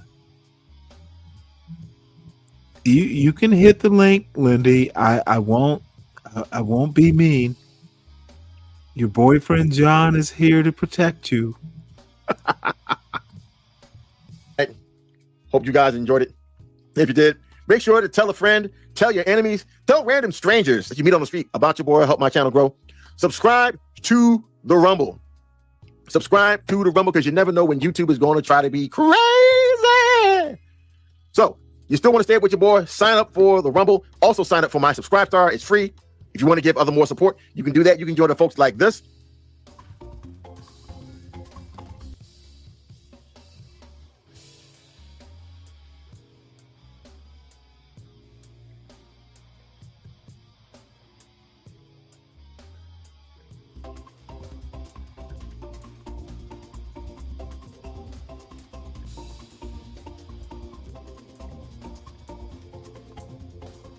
I like what he does there. That's pretty cool. I think he is like, you know how those media, like creative people are just weird? I think he's one of those. Oh, is he in the media or something? I have no clue, but listen to his laugh. That motherfucker's a thespian. That motherfucker was born to be on a stage, apparently. And more power to him. He's cringe. Oh, come on now, River of Hate. You will, once you are over 50, you will love what they have to say, especially if they go, "Hey, you look young." Here is your here's your Lipitor, and here is your penis pill, dear. You're gonna love that. Oh, Black Crow is live now. Oops. So we'll listen to Black Crow up until the 12-hour mark, I guess.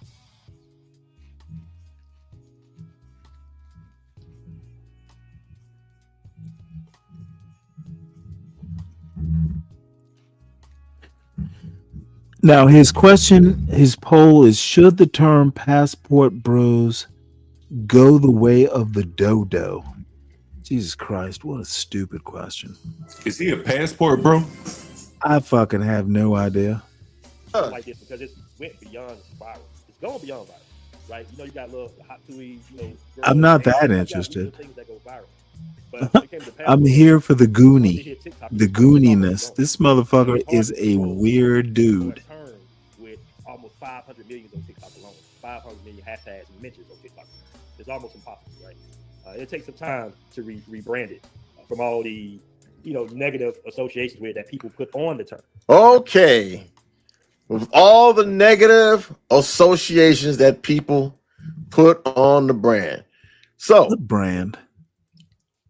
Let's talk about those negative associations, shall we?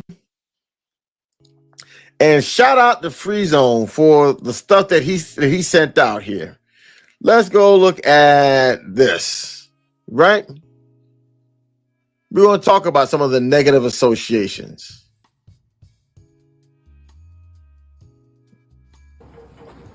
Never regular, right? Yeah. Remember, there's always premium petrol, right? Yeah. Always. Remember that.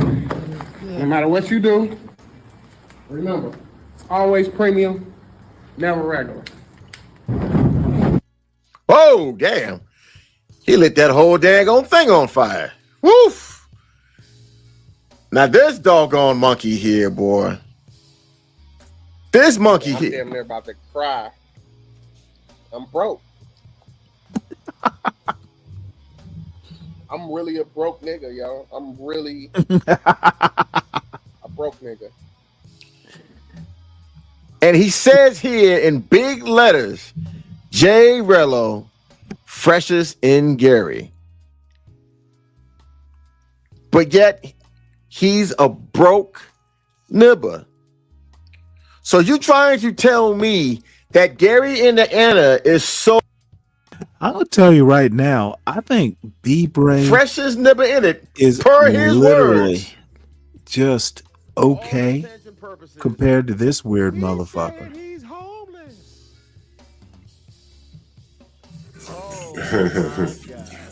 Now, you know what, and you know me, I'm always willing to throw a criticism out. This motherfucker is creative. He is a creative, and I'm the freshest dude, XYZ, and then sit down and actually have a heart-to-heart with a bunch.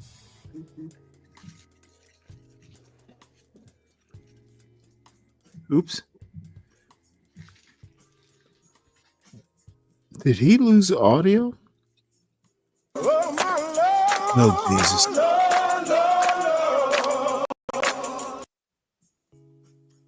Yeah, church music going.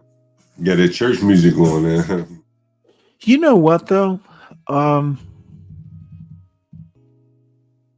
It's anti-black That's the way a he uses hot it. one.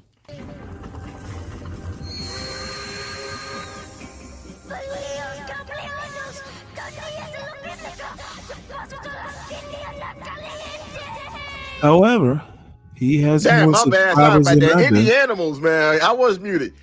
Damn. Patrick Saint. That was a fucking hot one, bro. Called him Indiana. Oh shit! Look at this diss, John. What's going on, JJ Starwin? A woman has dissed me. Damn, bro. That was diabolical. Now that one right there was diabolical. Well, I'll miss you, bro. Lindy. Woo! Let's go. I'm really appropriate. Go ahead. Well, I want to ask you. So you can hear me? Yeah, I hear you. Go ahead. You loud and clear. Okay, so I want to ask you. Okay, you came in first day in the zoo.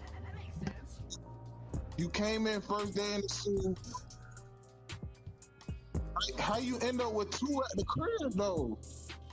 No, I listen. Okay, so what happened was I seen a girl at Rumbles that was an 8. I was really feeling her, bad, thick as hell, petite, whatever. I had made up my mind I wanted to spend the night with her, but it was still early. So in that time that I was letting time die down to the time that I wanted the 8 to come through, another girl that was a 6 basically developed a fatal attraction to me and would not leave me alone. Developed a fatal attraction. And this is in Sasua. Now, it was called Sasua, and most likely before Nibbers came along and fucked it up, thanks BMT, it was probably a very nice place for people to go to in the Dominican Republic. But since they let the monkey show just rumble right all across it and fuck it all up, now it has become Sasua. He had a stream where he had this nasty midget dirty foot bitch. I don't know if you still have that in this stream or not, bro. This motherfucker was just DEEE fucking disgusting. That's pretty funny, River of Hate. Fucking gross. Fucking gross, bro. Fucking gross. Yeah, I don't need giant gums. Hold on, wait a minute. Yeah, that might have to be a. Look at this nigga. That might have to be a fucking show title. This bitch just broke my home up. Oh. Yeah, let me go ahead and stop this here, because I have to deal with your buddy Shazam Shenard, motherfucker. Why don't you hit the link so I can create some content that's not showing others fucking videos? Hit the link, dude. Come on, Shenard.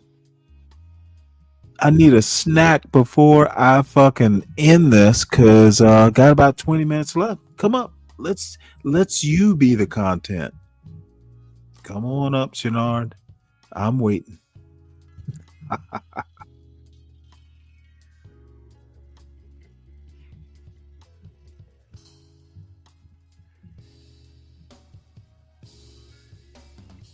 Oops. Just go with the money. Just go. Listen what he said. Go. I didn't touch you. Just go. Go. Pay me. I don't have it. Pay me. I don't have it. I don't have it. I'm scared. Nibba, I'm scared. I'm scared. Nibba, I'm scared. This Spanish bitch broke my window.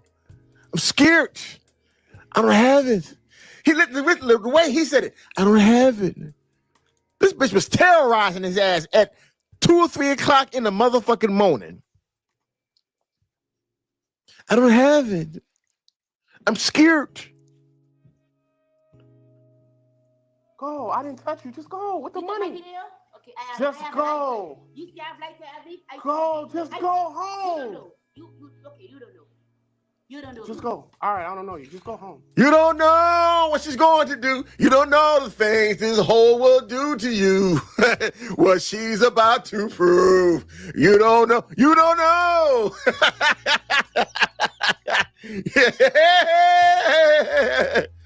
Yeah. There you go. There you go, Philly Mogul. You are 100% correct. Yeah, that. Yeah, I was this thinking fucking monkey bullshit. It literally is like Woody the Woodpecker. You're old enough to remember Woody Woodpecker, right? Yeah, I remember. About that. That motherfucker, it sounds so silly. You know what? I don't know that I agree with that, Shenard. I think that I think he does have self-awareness. It's just, it's kind of like when I think he has self-awareness. I think so many people are confirming that, hey, we think this is funny. We think this is unique. That's my thoughts on it. And Shenard, the reason I'm looking at this is fascinating that a grown-ass black man who's over like 30, and he might even be over 40, that this motherfucker actually thinks this is winning. This is how a black person should be. And, like I said, he's a creative, obviously. So who am I? Maybe I'm just too serious.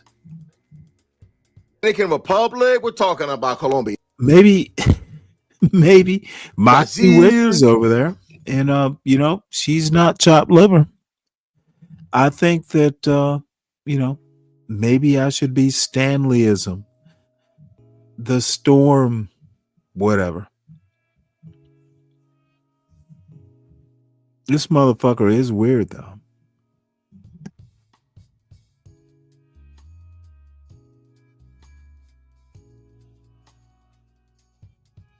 For that? You have the link for that? Please, please, please let me know. Let me know. Come on, Imperius. Come on, bro. Y'all be going back and forth about this, man. Oh, man. Yeah. Moxie had everybody up in here. They're like, whoo. Oh, these boys, when they saw that profile pic, they was on some. Shout out to Moxie. He says here go Trey. All cat costs. It's back to kick them a few dollars, even if they ain't a pro. I don't know, man. I've gotten the most out of chicks when I paid the least. Now, if you want to say that it cost in time, okay, I can give you that. Yeah, time is your most precious resource, so therefore, the laws of it. I mean, yeah, but so I can grant you if you say it costs you in time, yeah, but I've gotten plenty of poon without having to pay for it. Hey, what's going on, Clue? What's good, fam? What you got on there? Uh-oh. Audio problems. And Pierce says, if you don't pay, they respect you. Uh-oh. Can you hear me? Yes, I can. It costs in psyche. Damn. Oof. Damn. What you got on it, bro? Yeah, these the Sasua bros. I mean, I mentioned in the chat that a couple of them caught a flight to another country to fight each other. You got the link for that? I don't. I just remember it. Brandon, salute, bro. Yo, I had a good time talking on your panel, bro. Salute to you. Another good MGTOW, brother. Like I said before, I don't have an issue with MGTOW. In fact, I 100% understand why you're doing what you're doing, and it makes perfect sense given the situation men are in right now. Salute to you, brother. Stay safe, stay sane. That's all I care about. But these nibbers here, listen to him. He's over there. I don't have it. I'm scared. Mama, look at this nigga, man. He's just terrified. This bitch got him terrified late at night. A full-grown ass man. Why would you record this, though? There it is again, You have a problem with your woman. You have a problem with your woman. You keep it offline. You don't. You would think that, right? What happened to discretion? Men used to be discreet. Men used to be discreet. Now everything has to be discussed on social media. What the fuck happened? Because nibbers. Okay, so this is what you're talking about. Oh, you got it? International Zoe.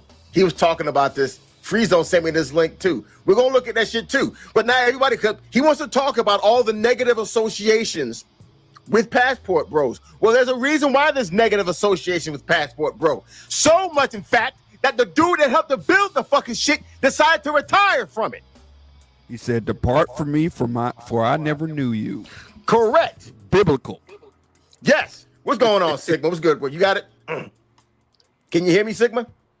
We got the Sith Lord in the building. Yes, we do. You want to talk about that? Hey, yo, fam, look, it ain't like everybody. I can see if everybody was just hating because of you guys were going over there and you making families, you becoming a part of the actual community over there, and you guys are thriving. That would make sense. You're not doing it. You got monkey motherfuckers like Jay Rello claiming that they're traveling, making you dudes look bad by association, and ain't not nail motherfucker said, and it was in Passport Bros that disclaimed this dude, that disavowed this dude, that even talked or criticized this dude. None of you. None of you. Not A1. And Floyd's doing time, right? In Nebraska? Floyd, apparently he is, yes. I didn't know Nebraska had jails. I know now. What you got on this, Sigma, bro? I'm sorry, I was cooking a little bit. What you got on it? What's going on, Sith Lord? I think he's muted. I think he's muted. Yeah, I think he is. Trey was trying to give a little bit. Yeah, man. Yeah, Floyd is in jail right now on some old dumb shit. Yes, we're gonna look at it too. We're gonna look at all the things that people keep saying were the negative associations with Passport Bros, as if Passport Bros didn't do in the work. You gotta fucking do the work of fucking separating yourself from the trash. No, not Floyd Mayweather. Not Floyd Mayweather. If he was a Passport Bro, that would help the movement. That would help the movement. I don't know, bro. Maybe not. I don't know, because he can't read his shit, so I don't know if that really would help or not. I don't know if it would help or not. That would be just bad business. We got Trey and Kamasi, two of my Gulag gang brothers. What you got on it, along with the Dark Lord of the Sith? What's good? What's good, bros? What y'all got on it? What's good, man? Hey, Trey. You wanted me to do this, bro, so here we go. No, I mean, it was just a suggestion, man. Mm-hmm. I didn't watch the video. I got the clip notes, man. Like I said, BMT the homie. I gave him a friendly piece of advice years ago when I saw the direction in which it was going. Mm-hmm. And bro, I've been doing this since 2003. Mm-hmm. You know, like Charles Tyler days. Yep. You know, I'm like triple OG age. So, well, whatever BMT got going on, man, that's his business. And, you know, I mean, certain cats catch wind. If they're going to do what they're going to do, it's still an individualistic movement. But as far as what I was saying in the comments about paying for it, this is a new day and age. Mm-hmm. And the passport game isn't like the U.S. It's never been like the U.S. and Latin America. When you're dealing with second and third world countries, yeah, you get yourself in a world of hurt if you try to go over there with like American game, or what we used to know as American game before everything got flipped on its head. When I say kick them a few dollars, mm-hmm. you kick them a few dollars to save yourself some headache and let them know they place. That's it. Either you know, I mean, if you're gonna, you know, flat foot trick or whatever, flat foot trick. You know, if you're gonna leave with your wallet, you know, it is what it is. But if you're a G with it, and you got multiple, and they just feeling you, you know, real genuine desire, it don't even matter. Still kicking some dollars on the way out. Pay a phone bill, kick them some grocery money, buy they freaking little kids something. But they gotta know, man, what their place is. That they just a hoe. They just paid help and letting you enjoy your vacation. Okay, so basically, what you basically just tell them that, like, hey, look, I'm paying you. You know what this is. You know what this is about. It's consulting. It's consulting. You're paying I'm for pay you out. time. Yeah, I'm gonna pay you out this little bit, and then we do what we do, and we go about our business. Oh, no. After the fact. After the fact, so you don't do it beforehand. Hell no, bro. Why not? Why'd you let them know up front? I mean, okay, here's the thing. Like I said, man, if you going out of like Hong Kong and Tijuana, or you go into like the red light in Amsterdam, and you just straight paying for the box. Okay, that's one thing. But like, okay, I'll use myself example, bro. I'm damn near fluent in Spanish. I got paper. I handle myself perfectly fine over there. And chicks will just throw themselves at you just because you got that ticket to the big PX in the sky. You got. But if you don't freaking let them know they place after the fact, they're gonna give you the pussy just off the strength. Just because you're a gringo who they think they can catch a meal ticket off of. If you don't let them know, like, look, this is all it's about, they're gonna make your life a living headache. But I'm saying, like, why don't you just tell them, like Fred Brigade, look, I'm not really looking for anything more than just, the In-N-Out burger, and I pay for your time, and that's it. Okay, bro, they ain't trying to hear that because they think they know the deal with like American women. They got Instagram, TikTok, and all this shit. They know American women are fat. They know American women are masculine. They know what white boys, niggas, Asian dudes are going through in the U.S. And they think their pussy is like the best thing since sliced bread.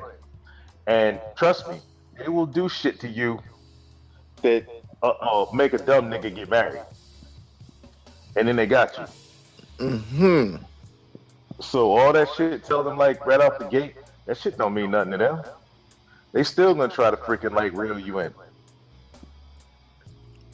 Okay, so then, all right, so then it doesn't matter if you tell them in the beginning or not, they're still gonna do it, but then you have to tell them afterwards. So so maybe there's something wrong. Maybe I'm not because I don't do that kind of stuff because but it doesn't explain to me why it's better to do it after the fact if they still have that kind of thought in their head. You see what I'm saying, bro? Because in their mind, okay, man, you got freelancers. Gotcha. They just freelancers, man. Every woman has a price, just like in the U.S. Just over there, it's just like this unwritten rule. Like buy something to eat, you smash, take her out to eat or something, do whatever after the fact. Go get some cervezas or whatever. Just kick him some money for the phone bill, or just straight up give him some cash, some pesos or whatever country you in. You just do that just because, bro. To let them know they place. Let's put it as a placeholder. I mean, shit, they probably got a local boyfriend or something or whatever. And she might be taking them out with your dollar. Cool. You just subsidizing the freaking, the economy. Keeping things balanced. All right. Okay. All right. Okay. But we're going back here. I think Kamasi fell off. But we're going back to this particular individual here who is being held hostage. He is experiencing the epitome of absolute horror at this point in time in his life because an angry Dag Latina is terrorizing him right now. I thought John fucking was up his talking. Airbnb. What's going on? I you had there, bro? a little man. thing I had to deal a with. little bit, man. Angry Snowman hit the link. This is amazing. John, So we're going to look at all the negative associations that BMT said we're talking Everyone, about please in hit regards to the the link. passport bro. Well, I'm sorry. Hit the like button. Moniker. So please here's an subscribe to the example John of Gall the Urban Landlord negative channel. association Please with it. make Here you go. sure that you subscribe to the Stanley Cross channel as well. Just go home. At Stanley Cross 6000. A That little bitch look ragged at the end. even in the dark, you can but, see how this I bitch was think ugly, fam. we Like, got you got our to be an point ugly bitch when niggas can see you ugly in the dark. Cross. How do you have radioactive ugliness? That's just He mispronounced. Who mispronounced epitome? Well, here's the thing, bro. I'll tell you about this, man. And Shenard, I hit the warned goddamn brothers. link. Shit, that's one thing me and BMC I go need back to and forth know on that back this in the day. motherfucker, It's he couldn't have Afro-Latinas, mispronounced or this quote-unquote epitome. No one does now. Afro-Latinas, just basically melanated freaking chicks that speak Spanish from a Latin country. That Afro-Latina shit don't mean nothing. Oof. The only reason they adopted that Afro-Latina shit is because of niggas. Uh-oh. Before that, there was Panamanian, dear. Colombian, Honduran, Dominican. And then niggas came along calling themselves African Americans, and they was like, "Oh, let me gas some niggas Rewind up. it. Let's see, let me get some Okay, money out of is it niggas so really I'm worth that? identified I with guess them I hoes will ain't have to stupid." do that. So then they started So it adopting was this a term. money grab. Yeah. Nice. And silly ass fell clues for up there. Yes, they did. So he's over here, you know, dealing with mama and auntie and them, and then you go over to freaking a foreign country, and then you got this scrag who's got God damn it! Why? and good hair, and way figure, and you ain't got no red pill awareness whatsoever. Yeah, you know, they see a lick coming, and then you start acting stupid, and they like, damn, motherfucker, I should just stay fucking with the white boys, the freaking Norwegian cats, the Dutch cats. You know, this is interesting. Let's do this. Nonsense. Your ass is why do I There always we get the go. crazy John? Always. You know what? I You the cannot quiet go nigga from back on Gary, this. Indiana, that's why. There is a setting